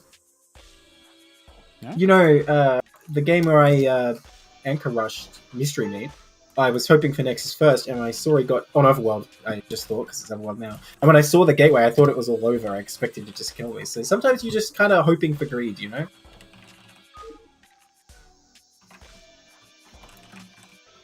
Okay, so this is decider if we need a decider. Yes, that's right. We'll see what happens here. Just letting Sorry, people I'm know. I try to looking remind for- people of the stakes before an important match like this, and generally trying to keep it in mind there. And Keen is Is that you ready to saying, go. you know, you want to ward off another 6-pool? No. Actually, I think if he's going to do it, this would be another map to do it. And who the hell is Yeah. going to 6-pool twice in a row? He did say earlier he just wants to, go to bed. So I feel like Calling this out would be an Shambler option. for 6-pool and twice in a row, but anyway. You're right. Listen, there was that group that 3-cred did it, so we'll How get many it in. games in a row did Btyb build pylons in his opponent's space? I guess 3 out of the 4 he played against. Well, yeah, it was only on SYPIAC, right? So yeah, it was all 3 games he played against SYPIAC. Or no, he didn't do it on the Highwater match. So 3 out of 4 games, yeah. Now Keen on the top right, Zerg represent. Hupsaiya on the bottom right, Starcraft 2 represent. I can't really say Protoss because it's some really Yeah, I weird guess things. this is like Brood War versus StarCraft 2, isn't it? Yeah, and in neither game. That's kind of funny. This is Yeah. this is the great unifier, and it's a 6-pool. Well, I will say though, it's much more Brood War than StarCraft 2, obviously, isn't it? Yes, yeah. I think people who have a deep sort of familiarity with how units move in Brood War get a lot more advantage, even if they're not able to sort of do what they want to do, just knowing what they can do and not do. Yeah. Because I noticed Shambler in particular, a lot of times, he's like, the units won't go in there. And I'm sure if Shambler's in chat, he'll understand why I'm calling him out for typing all the time. But like in Brood War, you're just kind of like, yep, I know that's not going to work. Yes. I need to find another way to do it. You know? Well, and some things are different and in a discombobulating way, like structure collisions and stuff. So there is that Well, to it's keep in mind. definitely easier to move units around in Yeah. CMBW because the changes have been made. But fundamentally, you still have these Brood War aspects that you have to pay attention to. So the gateway has started. Hupsaiya is going to scout 3 eggs and a pool already. And he's going to say, wait, you don't have any workers. And he's going to say, I need another warden. This guy's just going to cheese me again. And this is what I was thinking, right? Is Keen might just literally 6-pool. Even if he wins here, he might 6-pool again.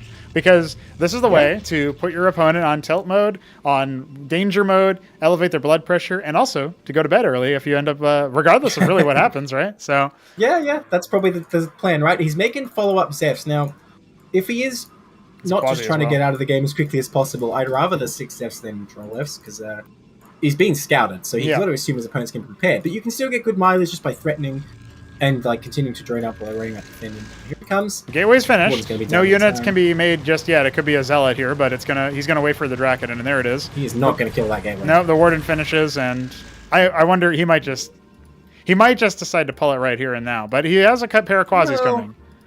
I think there's still play here. If you just go hard into drains here, it's okay. You can still try. Because Zed can catch up relatively quickly, you got to remember. Yep, with the second hatch. It depends on, do you want to have to stall it out for another 5 minutes or so. Now, there was another scribe at some point. I guess it must have gotten executed by...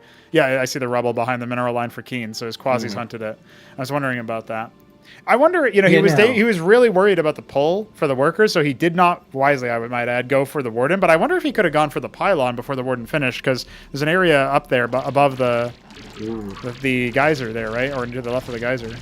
Well, the Quasis are going to start tickling the gateway. That's another thing that you'll never finish. Oh, that Dracodon, okay, it can fit through there. I thought it was going to get stuck, but now this is like a really good SimCity. And yeah, he just threw away all those Zephs, unfortunately. Did not get the Dracodon, and honestly, that might be it. Yeah, that might be it. And morphed into Dwarves, you'll never know. But yeah, Quasi's alone, he can have a bit of a hard time here. Well, overextending. Yeah, the Dracodon's very low, right? If he had a Dwarves with this, or if he had anything else, he really just wants to bring down the gateway, because then he knows he has an advantage. He's going to try to dive on it, but that Warden is too far forward. He's going to be able to snipe him out, and Keen will just get six pulled out of the game, right? So that's fine. That's one way to do it. 6 pulled out of the game by himself, to be fair. But hey, that means Hupsaiya qualifies. What's the score for Hupsaiya? 3-2, is it? Or is it 2 for 2. It's like one of the classic groups where somebody goes out, crashing out with no wins. But honestly, Keen played better than that when it came to Highwater. I was impressed with his play there. And that will be a rather unceremonious end to Group D, but it was the fastest group that we had so far. Usually we close the stream out around like 11:30, 12 hours, 11 and a half hours. We're not even at 11 hours yet for the stream. So that's actually a record for group stage. Yeah, wow. Well, Mesk bowing out. It's too tired. I got to shout out you for casting the whole thing, as well as getting up and doing all the production stuff as well. It must be a bit of a marathon.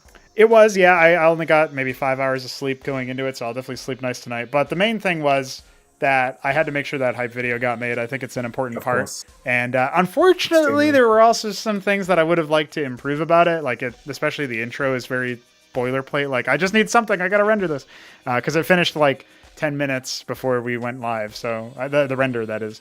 So it's like, okay, it was really down to the wire. Yeah, so I was like, you know what, it's good enough, minimum viable product, and I just keep telling myself that. But that'll be it for Group D, and I'll just go ahead and type out the results. Are we going to get an interview with Hupsaiya? I'll say if anyone from Group C or Group D wants to have an exit interview, join voice now. And I'll also ping Shambler, since I did not ping him initially. Oh yeah, we didn't even interview him yet, huh? No, not for that one. Not for winning, yeah. So there you go. Hupsaiya manages to hang on. I think, honestly, the Nidus play was pretty funny, and Keen probably forgot about that entirely. And then, I honestly, it is a shame that he was under the weather, because you saw his macro really kick into gear on that Highwater match, for sure. right?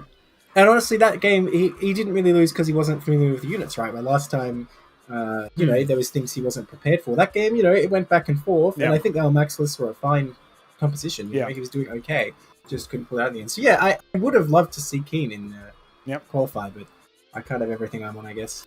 Well, let's talk to Shambler about that. Bringing in our first place exiter, the Shambler. You were able to triumph, but honestly, I want to talk to you first and foremost about that last game versus Keen. It seemed like he kind of had you on the ropes, if were it not for those top right bases that you had.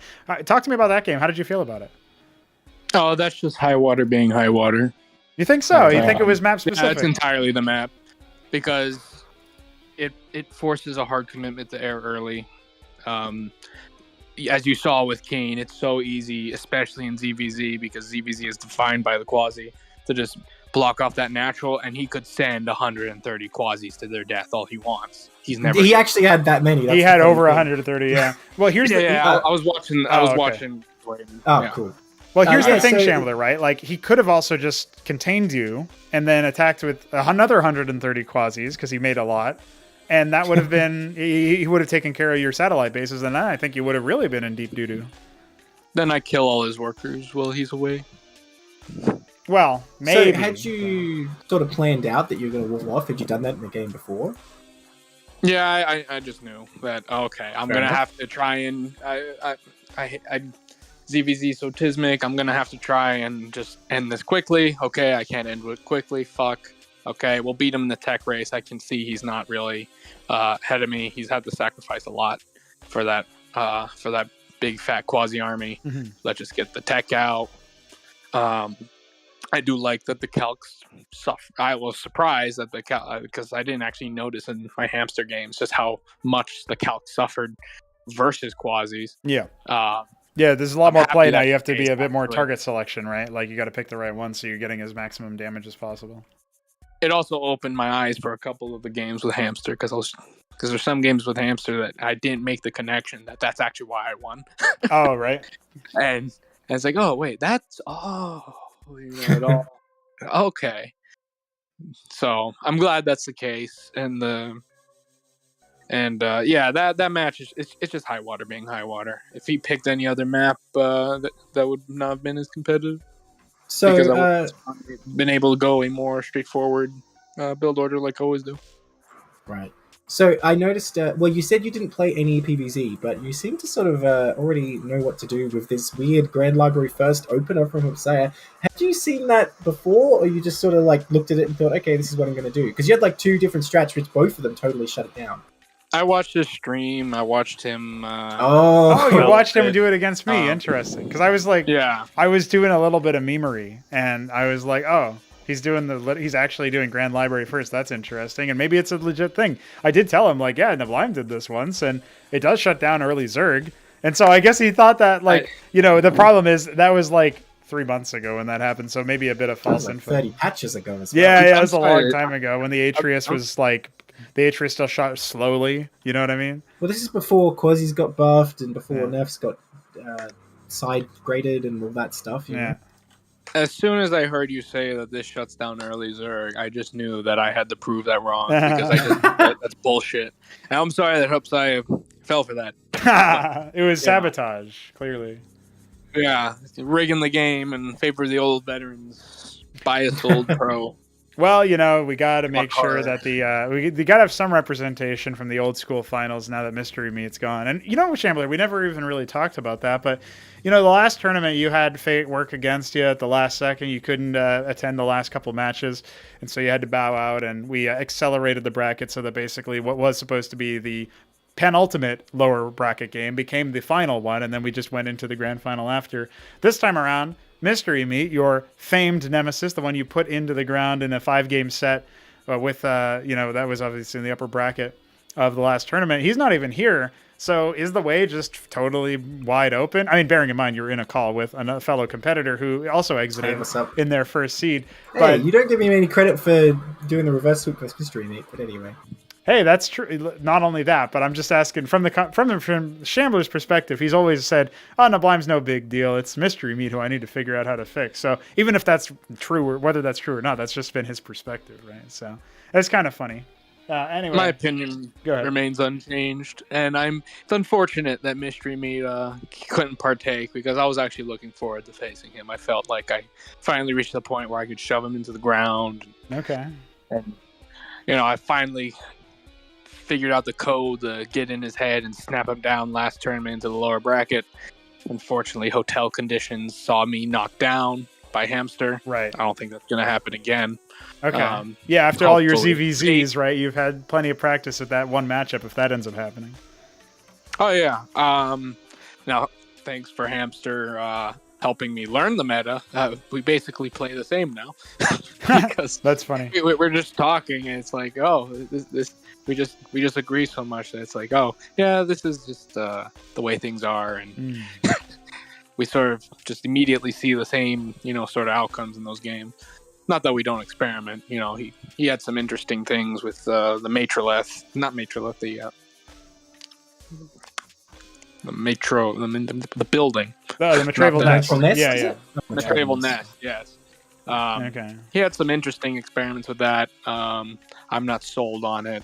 and he didn't seem too thrilled about it. But it had some interesting results that are definitely worth exploring later. Okay, But yeah,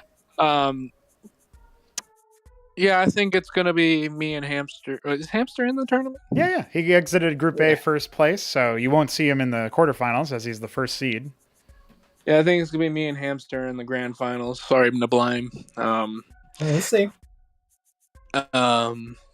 We'll see. I think you'll make it a good third. I think Hupsaiya is a bit too tilted to reach the stars. I think if he took some time, put his nose to the grindstone, he'd see that there's actually a lot he can do against Zerg, and that it's not as. Again, he's playing the worst race for this.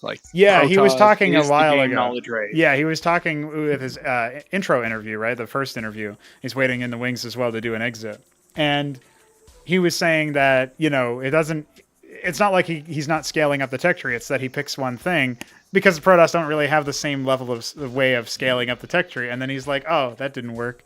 And maybe it didn't work because of usage and execution, or maybe it didn't work because it wasn't a good option for whatever reason. But it definitely feels like it's something where you need we need a high level Protoss player who does dedicate a lot of time to figuring out that, so that somebody like Hupsaiya, who obviously plate spins and with a bunch of different games, he's been streaming Age of Empires. He's also obviously mostly StarCraft 2 streamer and player.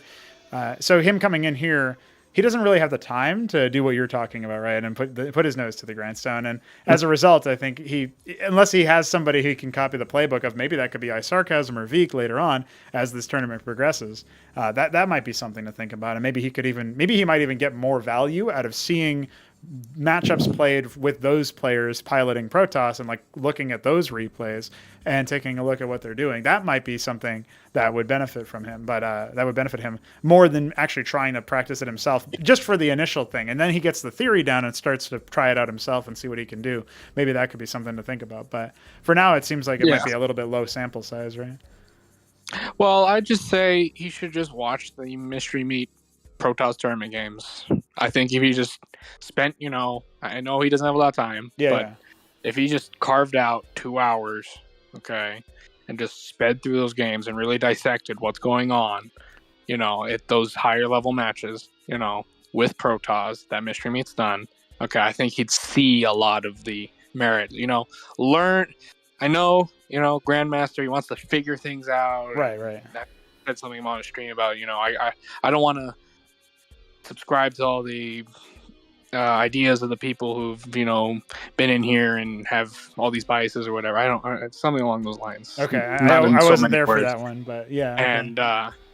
And something along those lines. I was like, well, okay, but maybe there's some merit in first understanding, what they're saying first.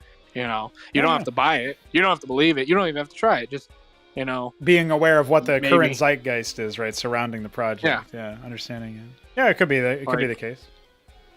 Oh, everyone goes 1 gate, 2 gate, or 1 gate expand, whatever, against Zerg. I wonder why that is. Yeah, just seeing if that works, right? And that's something that people are finding out now, that because we have some pretty good Zergs, people are finding out that the early game ZVP can be quite decisive in favor of the Zerg, and so Protoss have to get pretty good at holding, but also at figuring out what the read is versus Zerg. Are they going a greedy macro opener and they're just posturing like they're gonna hit me, or are they doing the more aggressive 18, 20 Vorvs or something, some crazy number of that, which can absolutely run people over. So I don't know. I look at that and I think to myself, there's absolutely some play there for both sides of the aisle, and I think right now it seems like our internal meta has decided Zerg is favored in the early game, but I'm really interested to see what people come up with, because there's still a lot to explore. There's a lot more units, and I feel like there's going to be somebody out there like Veek just on the fly theory crafted versus SYPIAC in his 5-game set in the Gauntlet qualifier, and that's how he qualified in. He basically just decided, okay, well, I'm going to go gate into Otherworld. On Otherworld, I'm going to go gate into Lattice. And I'm just going to spam out a front line and idols. And that just totally shut down early game Quasith, right? And then if somebody's overextending into that and they're building a lot of that early game, then they're not going to have the workers behind it to be able to just turtle up as opposed to it. They have to use the units to do something. After you spend the units, if you can't use them, I mean, that's what Keen's downfall was with all the Quasis on Highwater, right? So it's like you really do want to make use of those. You would much rather make workers than military anyway, but if you make the military, you damn well better use them. So that dynamic exists for all races, but especially Zerg because of the larva. I can definitely see Gate Lattice for Protoss because again, that's what Mystery Meat did. Mystery Meat in against me has played Gate, Lattice, and then maybe he's made more gates, but you always have that little bit of splash, okay? Yeah. Because it allows you to break up the surrounds, before it softens up the Zerg, and it allows you to, if you do get in a tight situation, actually break out, because if you have all single target Draconans, they're all busy shooting one at a time and overkilling a lot of the time. Individual Zeths, they're not going to get out because I'm going to have 10 more by the time you actually manage, to get out. I'm just going to make another surround. Right. So those idols, they're vital, and not enough Protoss know to use the idols. I think just watch the games, people. Look at the path already carved before you by the Mystery Meat, because he had it down. He saw that Protoss was OP, and people have forgotten what made it OP. Yeah, well, maybe Nerf Toss is real, or maybe not. Neblime, I wanted to give you the final word if you have any questions or other things you wanted to chime in on about Shambler before we let him go and talk to Hupsaiya. Well, I just noticed, by the way, I'm the only Terran who qualified then, looking at the results. What do you think about whether you have a Zerg opponent or a Protoss opponent in this whole thing? Which would you rather the brackets went? I'm sorry, if I have a Zerg opponent, or would you prefer having a Zerg or a Protoss? Because we've got only Zerg and Protoss other than me in the Ascension now. Oh, to face, I'd rather a Protoss because and ZVZ is very, very volatile. I know that's always the case for ZVZ and all the StarCraft games, and I think CMBW has at last, finally, after many Tismic tournaments and sacrifice and blood and tears and hatred and threes, has finally reached a point where it can say our ZVZ is not as Tismic. That's right. Yeah, we have the least stupid ZVZ, I think, in the whole set. However, I will say, all of the Zergs that qualified, I'm looking through the list, it's actually just... Whoa, this is a Protoss stack tournament, I just realized. Yeah, it's you and Hamster are the only Zergs. And you're both first placers. So the Zergs that remain are apparently elite, just like the Terran that remains is apparently elite. And everybody else is Protoss. And yeah, only iSarCasm is as the elite Protoss has made it out, right? So that's pretty legit. That's pretty interesting. Surrounded by religious fanatics. Yep. Time to bring the wrath of God. Isn't that just Texas life, though? I mean, you should be. Well, Shambler, congratulations on exiting in first place. We have a Hupsaiya to talk with now before we close the show down, because I imagine Keen went to bed. But shout out to Keen if you're watching and listening. I appreciate you. Get well soon. Thanks. Get well soon, and thanks for playing. You looked real good on Highwater, I thought. So, you still got it in you. You still got that dog in you. And I appreciate the double 6 full to close it out. That was funny, too.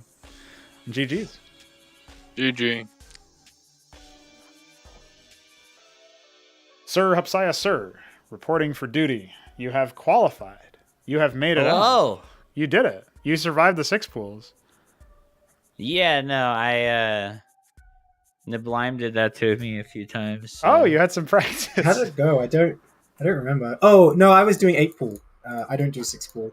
No, well, you were just fucking pool super early and then making units and killing me, and I was like, all right, well, make a cannon or die because game bad.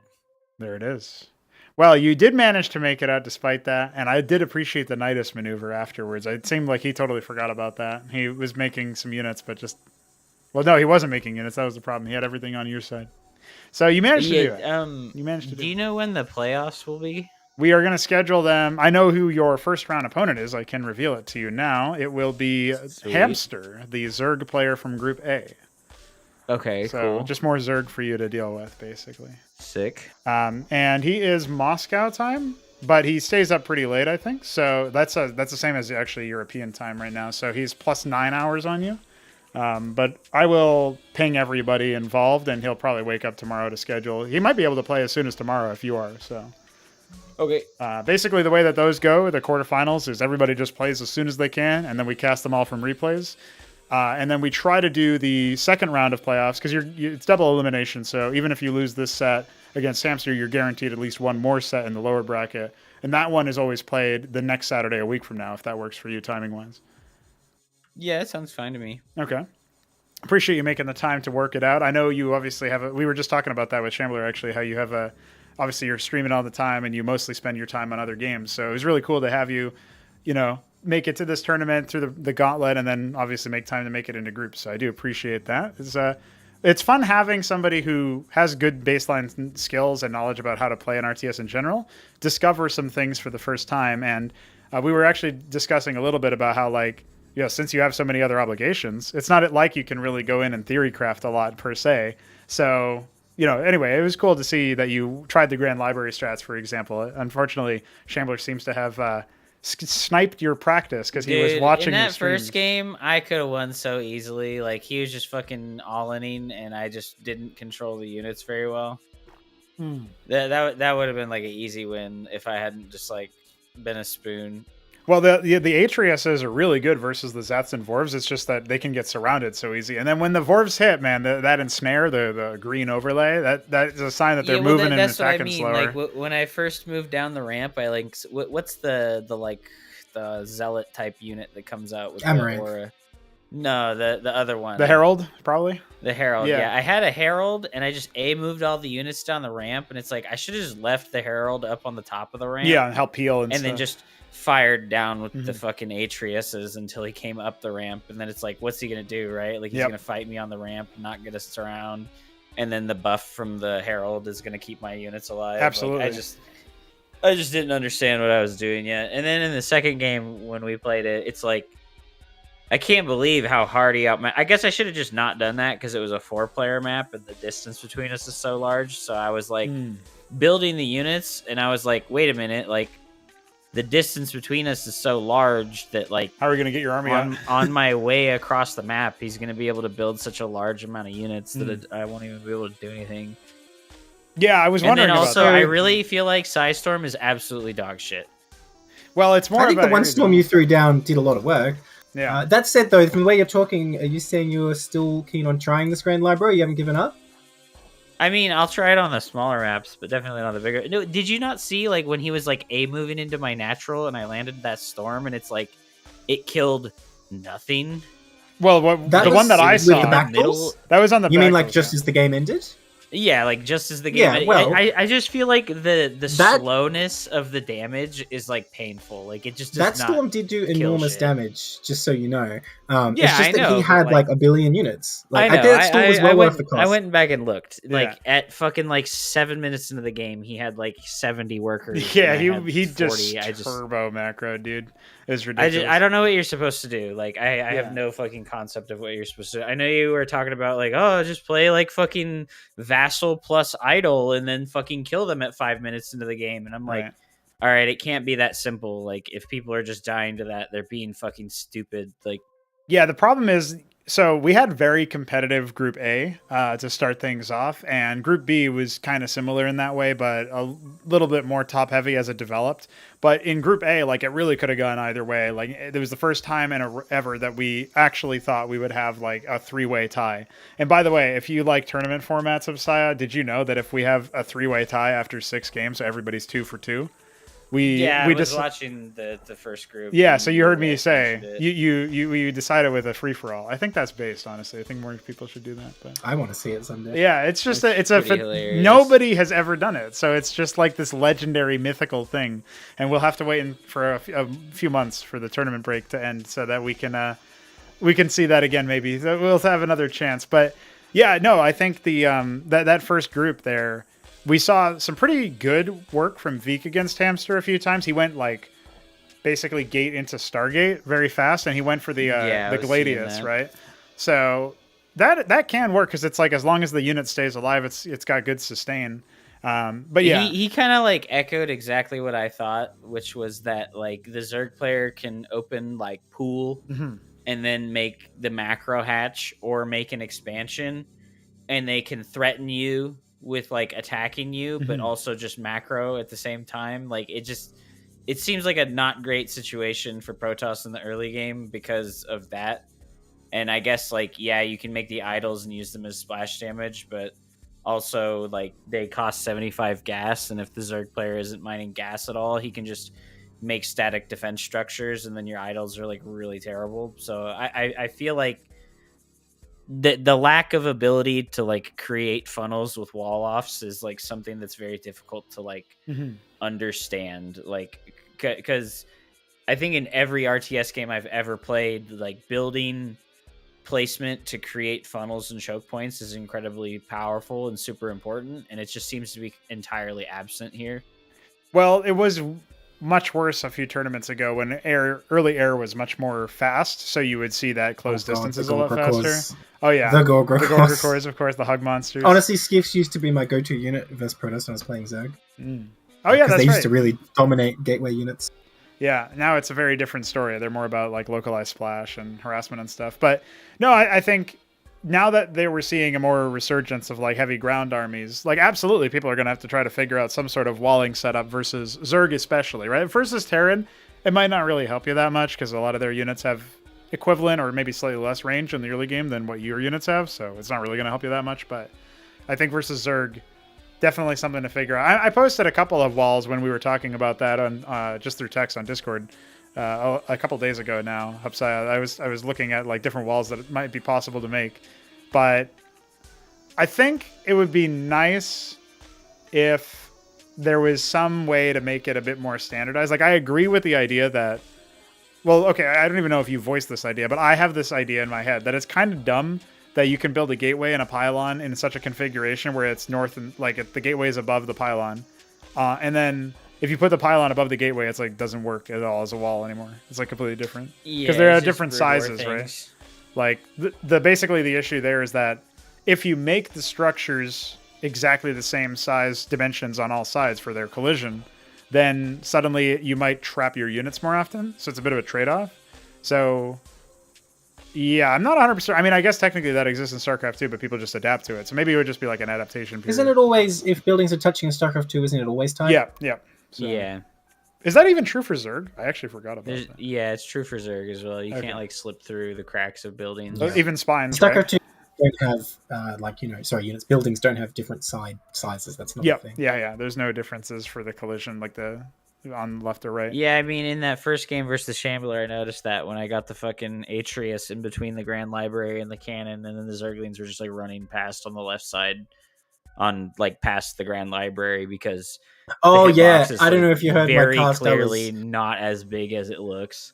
I was very surprised they got in as well. I was like, what the hell? Yeah. The building position of it is massive, but then like the actual hitbox of it is not the same. I don't know. It's tiny. Well, it's because for a long time people were getting their units stuck, right? So it's like, okay, to combat that, I'll make it so that the structure has more generous collision, but then you can't wall with it. So what do you do, right? So it's a 6 in one, half a dozen in the other, like, or whatever. There's like an expression there that it's like, you know, one of them is bad and the other one is also kind of bad. And what do you do about it? So yeah, it's something that we'll think about. Like I'm fine iterating on that or considering changes to that.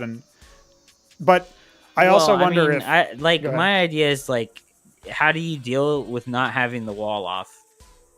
Right? Because like, if you don't have the wall off, you need to build units early, and like they can outnumber you so badly early on that you like have to build the cannon or the anchor. What's it called? The Warden for Protoss, yeah. The Warden. You have to build the Warden, and it has to be like in your mineral line, and then they can just see that you built the cannon and then double hatch, and you can't really like pressure them. Like you can't like represent a big enough army off of like 1 or 2 gateways to like move across the map, because the build time of your units is very long. Like 30 to 45 seconds per unit is a very long build time. So if at like minute 2 the 6 Zephyr cores run into my base and I have my Warden up and I am building my first gateway unit and then they just drop 2 hatcheries and make drones, like how soon can I possibly walk across the map with like an actual army that would be threatening? And the answer is like not until many minutes later. Because if I move out with anything less than enough to like fight in a spot where like I won't get surrounded, I just lose anyways. I don't know. It just seems not very easily to solve. Well, if you're mostly fighting Zerg melee, I would definitely give the Ecclesiast another shout. When you first started playing, because you're used to the Adept and it's a similar resource cost, you were spamming those out a lot. And that's a case where, like, honestly, that's not a bad first instinct, despite the fact that they're completely different units. The Ecclesiast is much less about upfront damage, but it obviously kickstarts the shielding and radiates shields. So when you see them, like, there was a match where I think it was Veek against Hamster again in Group A. He went mostly Ecclesiast. It was like Zealot Ecclesiast with like 1 Drakodin, and he was able to really heavily punish the heavy melee commitment from Hamster, because at that point he wasn't making any Quasilisks, none of the ranged units whatsoever.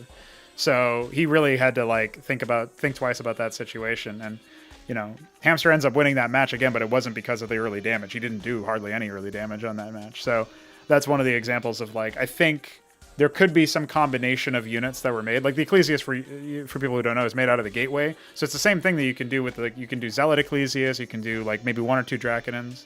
I know Hierophants are more represented against Protoss or Terran, but they can even be useful for picking off like air units if there's a committal into like Skiths. Or when you were fighting against iSarCasm in that Protoss versus Protoss, you could have used Hierophants to deal with all of his Panoptises, the air units that kept diving in, because when you slow them, they get totally desynced from the rest of the group and you just bop them. But like, those units cost so much gas. They it's do, insane. yeah. So they're much and more. Their range is only 5. Yeah, because and they do the Dragoon thing where they get stopped up on other units and other units get stopped up on them. So it's like, they should be a little bit better about that on this patch, actually. But I don't think they were used at all besides like 1 match today, so we didn't really get a chance to see them. But I improved the collision, you could say, of the Drakodin and the Hierophant, as well as the Atreus a bit. Although you probably didn't feel that way when you were playing with them today. But they're a little bit better at not getting stuck. The Atreus feel fine when you have like 3 or 4 of them, but then when you start to get like more than 3 or 4, they start to do really poorly. Yeah, I think that particular thing should have been addressed by the change that I made today, or not today, but yesterday. But hopefully, anyway, either way, the improvement will be there, so it should be acceptable, at least for now, compared to the other stuff. So, but yeah, I mean, I think it's cool that you were able to make it out. I was not expecting Keen to be so very sick that he mentioned that he was feeling pretty dreadful himself. So normally he's I don't know if you watched the match between the Shambler and Keen on Highwater, the 4-spawn map, but he kind of showed a little bit more about his macro there. Yeah, no, he like played a macro game. I was kind of surprised. I was like, oh no, like he does know about these later stage units, and I was like, well, like I don't understand how to get past 1 base versus Zerg. Right. Yeah, well, it might be some targeted stuff. I mean, again, like we were just talking about time and practice and stuff. Like, I don't know how much of that you're going to be able to do, but you ping Prodmonarch every now and then. So. I'm gonna set up auto hotkey here, and I'm gonna move some hotkeys around because I cannot fucking stand the hotkeys. So we'll see what happens. Yeah, if you run into any troubles with that, let us know, and if we can make it easier for auto hotkey to work with it, I would love to. Because again, it was something that we talked about, Neblime and I. I'm fine with you being able to remap the hotkeys. It's just an engine limitation, right? So something that we gotta work on. I think by the time we kick up our next tournaments, that'll be resolved. But it's just one of those things that, like, honestly, I think. Go ahead. Fuck! My brain fucking every thought left my brain right at that moment. Holy shit! Something about hotkeys? Yeah, I think with the auto hotkey, it's really easy to just switch like 1 key for another key. But if I switch any of the keys on the command card, it's going to change those keys for every other situation, right? Oh, I see what you're saying. Like if you, because it's grid, right? So if you switch Z for something else, then it'll always be whatever you switch. Yeah, every other version of Z is going to be that. And in StarCraft 2, I used to play grid, but then I heavily modified my hotkey layout, and I made it so that the opening the building menus is Q and W instead of Z and X. Okay. But then all of the buildings in the building menu are still the same grid pattern. I see. And I wouldn't be able to do that, so it would be switching some buildings around. And I don't think I would have a huge problem with that. And then also, for all the spellcasters that I use, I switched the spells from Z and X to Q and W because it's just atrocious to have like a hotkey for a unit up on 3 and you have to like click the 3 button and then reach down to Z or X to cast the spell. It's like not ergonomic, and it takes quite a bit of extra like movement to do things like that. So have you checked out smart targeting by that. any chance, or smart like the auto? What is it called? Quick targeting is what I'm thinking of. When it immediately casts your order on the mouse. No, I don't really like that. I don't know, like, because you don't get the same like accuracy. Because a lot of the times I'll like click the spell and then I'll like be moving the targeter around to decide on the perfect spot that I'd like to cast it at. And if it just casted it on you pressing it, that would be like, I don't know. I don't know. Like, I'll try to use it. But well, it might also, because again, I'm trying to imagine like how to make your UX experience a bit better. But also, you're going between games, and I don't think StarCraft 2 has exactly the same kind of quick targeting that we have anyway. So even if you were to get used to it in CMBW, you'd then be back to the same problem, which is switching between games is really deleterious to your ability to play one or the other, right? So if we're trying to alleviate that, maybe it's best to keep it rough off. because like in StarCraft 2, like the grid is 5 keys across instead of just 3. So like my attack move is on T, but it's on E in CMBW. So it's just like, I don't know. And then, yeah, like my building menus are Q and W in StarCraft 2, and there's Z and X in CMBW. So it's like, it is very difficult to get used to because in Age of Empires 4, when I played that game, I was very upset when they first released it because it's like, hey, AAA title, blah, blah, blah, blah. Like, you would expect all the fucking bells and whistles to be there, and it's like, no customizable hotkeys. And I was like, I'm going to fucking shoot this place up. Like, you can't stop me. Yeah. No, exactly. I mean, obviously, it's causing a little bit of grief when it comes to your ladder or whatever. I mean, I don't know. I wasn't watching your stream, but people were telling me that you got pretty tilted because you were hitting like a CMBW thing when you were trying to do something in StarCraft 2, right? And so, like, I get that that's obviously I was trying to build a photon cannon. Right. Yeah, you said that earlier, and you ended up doing brutal. Something else. So, yeah, I mean, that can be difficult, right? So, I guess what I'll say is, since we're just like, we don't have funding for this. We have like some fan donations that come in, and basically like, I don't think it was an expectation that we would have all that stuff wrangled, considering it's all from like reverse engineered stuff. But I do think that when it comes to suggestions like that are going to make it easier, not for people to make the total switch and move over, because I don't predict that from anybody, but for people who want to switch over, even from StarCraft Remaster, which, as Neblime pointed out, allows key binding, remapping to some degree. I think it's a little more limited than in StarCraft 2, but it's like good enough. It is. And when you compare those to like figuring out a way to add that feature in, just like today we deployed and debuted the production view on the top right, which is going to see some adjustments. That was very cool. And having that in the game, like that's a remastered feature that wasn't in Brood War. But being able to have that in ours, even if it looks a little different, is still massively useful. Okay, but when can we toggle the UI and I could get started on all the replay features I want, man? Oh yeah, what's the what was it? You wanted to toggle the UI off? Is that what you said? Yeah, it's very important for observing and casting.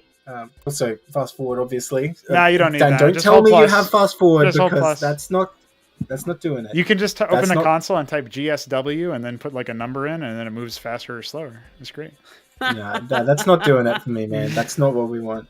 Look, there's a lot of replay UI things we could use. Yes, that's true. Yeah, and that's another thing that we can focus on for the break. Like, I'll probably just make a thread that people can post in, and I'll be like, here's the list, link to a Trello page, and people can look at the checklist and be like, all right, is my thing on there? Okay, yeah, it is. All right, good. Or no, it's not on there? Well, absolutely fucking, type nerf toss or whatever. Like, whatever feature you need added over the break, and we'll look at it. Like, there's definitely going to be a lot of things there, so... definitely something to keep in mind.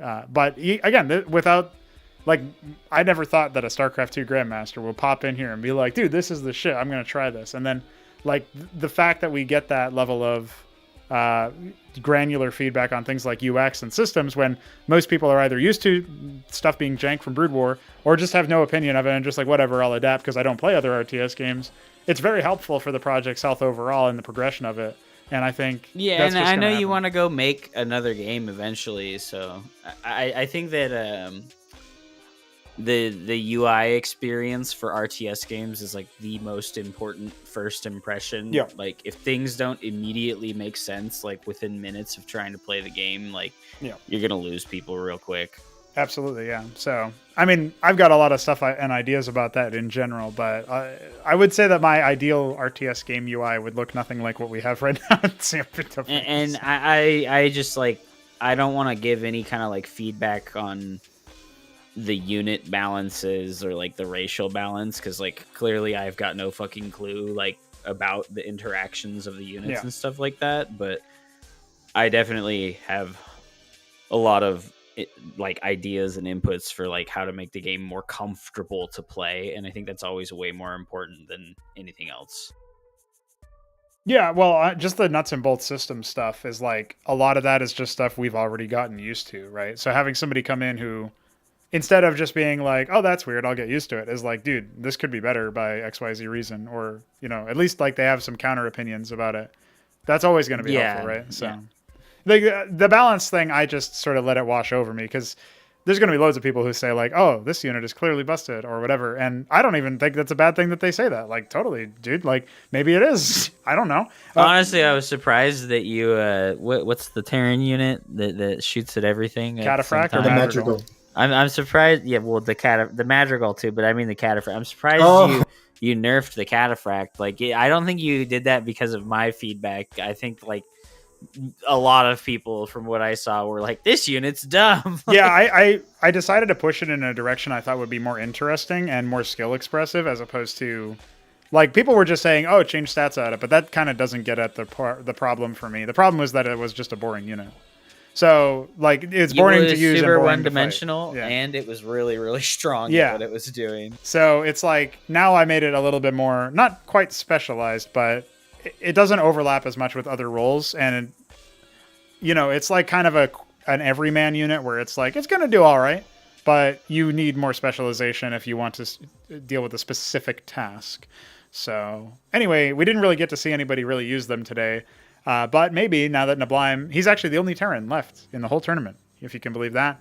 So maybe Neblime will go ahead and use those at some point, but I think he has other ideas. I feel pretty confident versus Terran because Neblime beat me 7 times in a row with Zerg, and then he tried to play Terran, and I spanked him. Oh, so, okay. You know.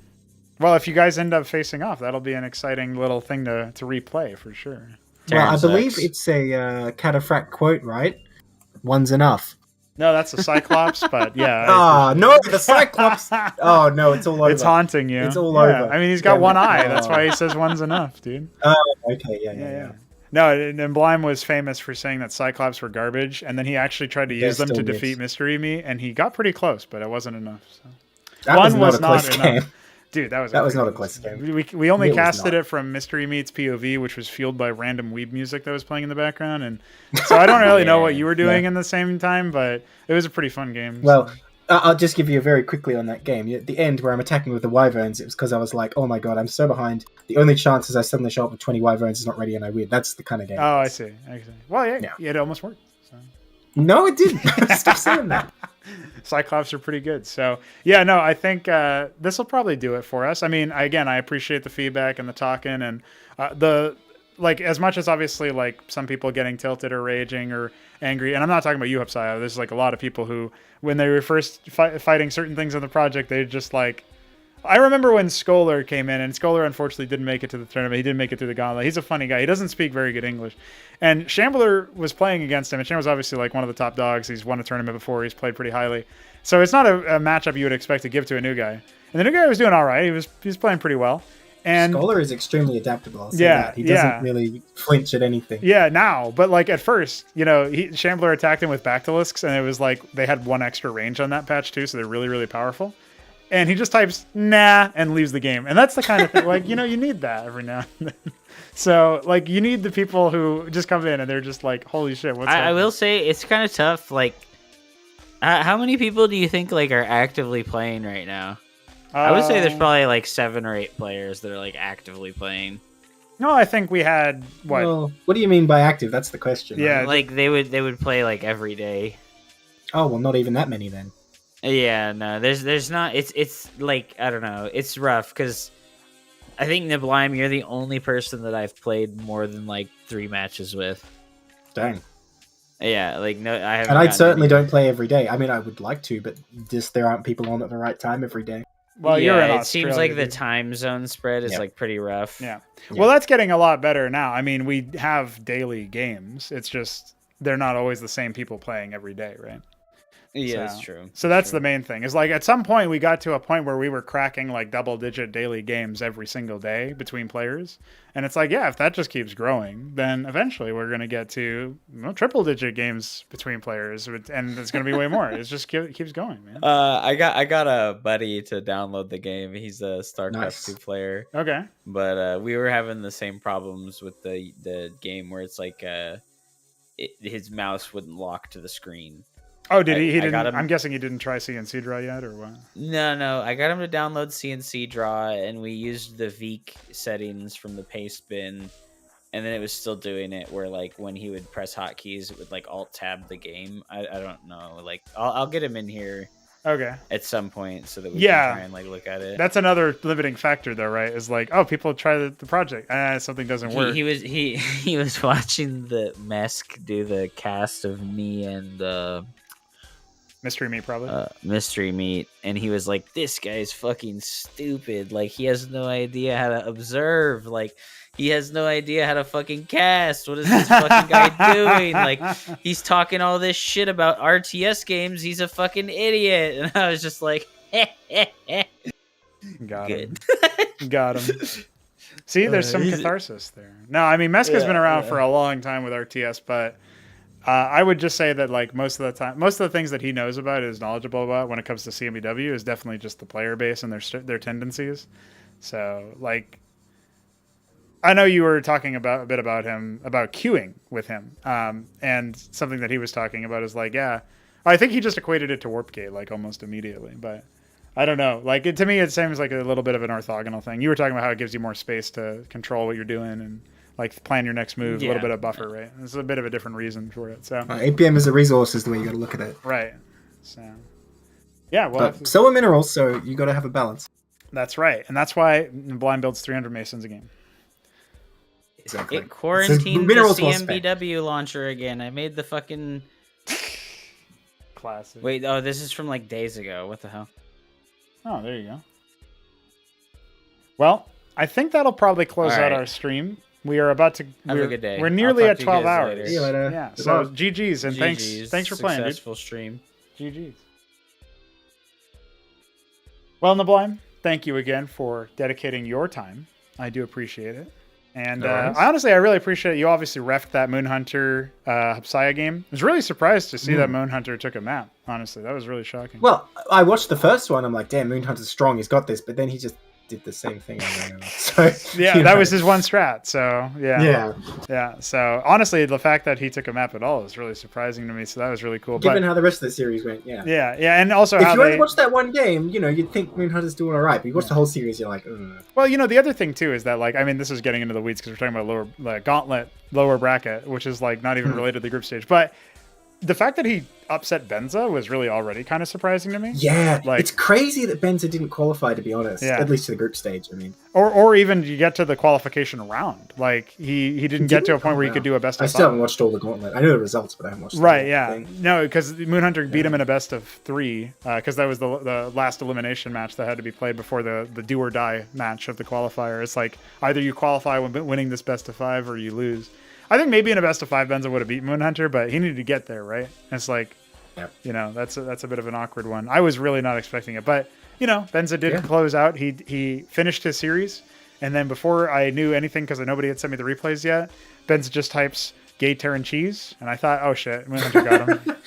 Yeah. You know, there's a spoiler without actually trying to be spoiler, but just like venting the rage.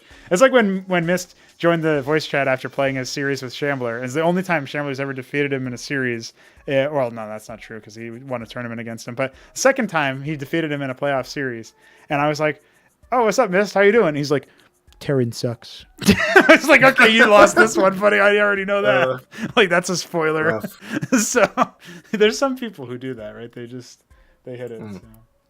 Yeah, it doesn't look like Keen's around. Unfortunately, I say that he's resting well. He's resting well, hopefully. So there will be no exit interview for him. But hey, he said earlier that when I announced the qualifier, he's like, "I love qualifiers." Well, now you get to be in one, dude, if you want. Yeah. If you want, in like a few months. So rest up, train up. You got plenty of time to not play the game and then try anyway. So I look forward to that.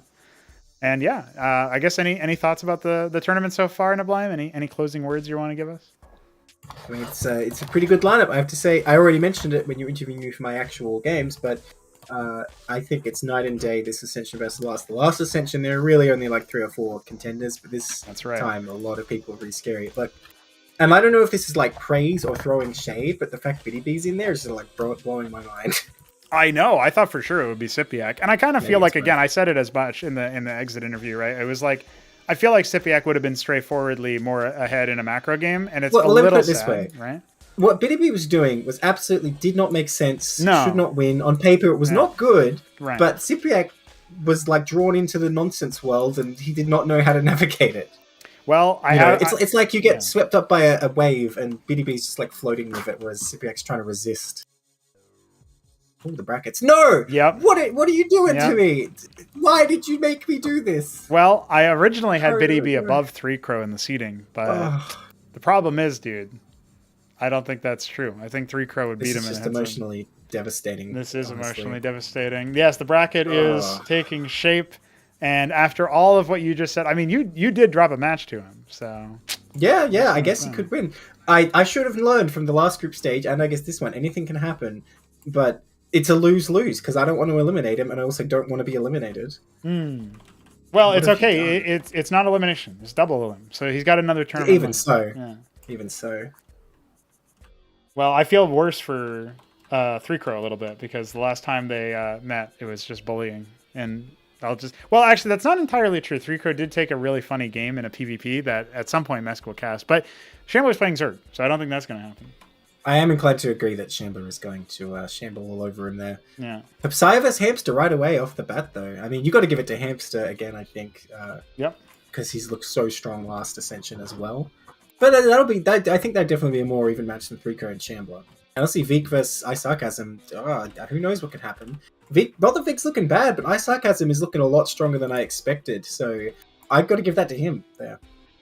Yeah, unfortunately, Vic and iSarCasm were fated to duel in the gauntlet, and they could not find the time. So hopefully they can play tomorrow. But we'll have to wait and see on that one. I have gone ahead. You know what? Maybe it's not a lose-lose. Honestly, if I lose and Btyb proceeds, I'll be happy. I'll be sad if I win. You'll be sad if you win. That's a winner's mentality, I think, or something. Well, what was I saying about everyone being confident? Look, I think I'm going to win, no doubt, but I'm not going to be happy to do it. I see.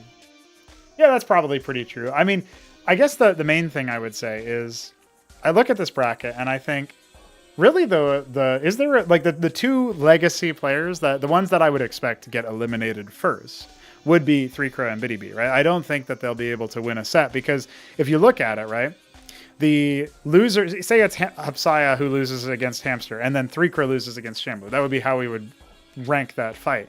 That means that it's 3Crow against Hupsaiya in the lower bracket elimination 1B, right? The second set, and then the first elimination would be Btyb losing to you, presumably, and then Vic or iSarCasm, whoever takes that, and whoever loses that goes up against to face Btyb.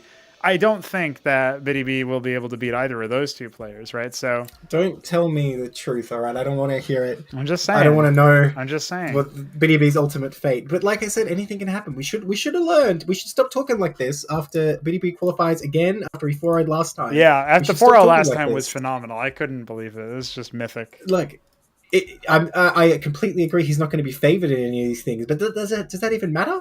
It seems with Btyb, that's not actually how the game works. Yeah, that's true. That's true. I was hoping to actually get him in for an interview. Maybe if he replies to what you're saying here, then maybe we can get him in. But it doesn't look like he's still. I think it's a bit late for him now. Yeah, it's late. It's too late. It's over. The stream's done. But it was really great. It was awesome, and it was great having you on the cast, and also just to pick your brains about things. I feel like, Yeah, especially anytime. towards the end where we got into talking about just general stuff about Hupsaiya, we all like went into podcast mode a little bit on autopilot there, and yeah, Well, that's fine. Once the games are done, we got time. yeah. So it was pretty cool, and yeah. Anyway, it's nice to be done with that. It feels good as as the operator and the game designer and all this other stuff. Feels really good to have people who are interested in contributing to it in a community sense. Like I said, again, I really appreciate you reffing that series to decide who makes it in. Was it Hup and Moonhunter? And honestly, I'm really glad that Hupsaiya managed to do it, because if not, I don't think Moonhunter would have even been able to make the tournament because all the groups in the early stages were full, and he can't Did play this Scholar late. play in the Gauntlet, by the way? He did. He didn't show up to his Veek set, so that was a default. I was going to say, if he makes it to qualifier, it's kind of like 50% chance at every point of just not showing up. Yeah, So, and somehow he managed to make the next two series, and he was pretty good versus It Depends, and pretty good versus Luciferius. So he made it to 3 out of 4 of his series. The other one was against SYPIAC, and he... hey, he's not bad playing the game. He's just he's not showing he's up. bad That's at the showing thing. up. Yeah. That's the main thing holding him back. Yeah. Like, if he showed up and played lots of games, honestly, I'd rank him as like a contender. He could definitely be there. But Yeah, he would really impress me with his TBT knowledge. So it would have been nice to have another turn. Like I said, he's so adaptable. Yeah. I think when you see that, he hasn't necessarily like played a lot and learned a lot. I think he's just very smart and very experienced, clearly, with Brood War. Yeah. When I first played him, I think I mentioned this, he's clearly played a lot of like random lobbies on Battle.net where people come up with the most ridiculous BS. Yeah. So he's very flexible. Yeah, he responded to the Shambler's 6-pool strat or whatever in the way back when they were doing a playoff set. So that's pretty based. Hey, and I lost to that both Ascension, so there you go. There you go. So, yeah, all right. That's pretty awesome. And again, pretty great to have you here. So thanks for that. And we will send the screen to stream the one last break screen, which is not really a break screen. It's giving us a break, but we're done. It's over. So appreciate you guys watching, and we will be back. We'll be scheduling these matches out. We'll see whether Btyb has it in him to beat Neblime, not just in one game, but in 3. Do I have it in me to beat Btyb? Like emotionally, I mean? Yeah, I know. Yeah, it's going to be taxing. Just think of all the Masons he would kill if you didn't. Okay, you got me. I'll do it. There it is. Here's how I'll do it. I'll make so many bases and Masons. The only way I can make more is like taking a base that he has. Right, I'll have to fight him. That'll be horrible to cast, but I appreciate it. My game's bad enough to cast anyway. Well, the infinite velocity one was funny because that's sort of what Mesk was saying. He's like, you could have won like 10 minutes ago, and I don't really care. Like, it's fine. I guess the only thing he was thinking of was probably that he was pretty tired, right? So it's like maybe if the game's over, man, somehow it's worse. Dude, at least in TVP. Well, TVP is also a really hard one to figure out when you can actually move. Like if you decide to make one change, it's like, oh, I'll move out like 5 minutes earlier or 5 seconds earlier. Or something. In Brood War, you got scans, so after a point, you can figure stuff out. That's I'm true. Just scared. Dude, imagine if I added scan back into the game, how OP Terran would be. It's like a drug. I can't exist without it. That's why the ant seal's there, dude. 100 gas? Yeah. Come on, man. Dude, that's like 2 scans, except it's permanent. It doesn't even sound like Mesk anymore. I know. It sounds like I tried to be kind of like annoyingly. Hey, not that you did a bad job, but like, who doesn't want the Mesk seal? Yeah, that's true. Yeah, you got to get the Azazel. The tier. It's because Mesk is a tier 2. I do like the Azazel. Yeah, it's pretty legit. We're getting sidetracked again. We are. GG's, boys. We'll be out of here, and you'll be hanging out or not. And maybe talk to you guys soon. GG's.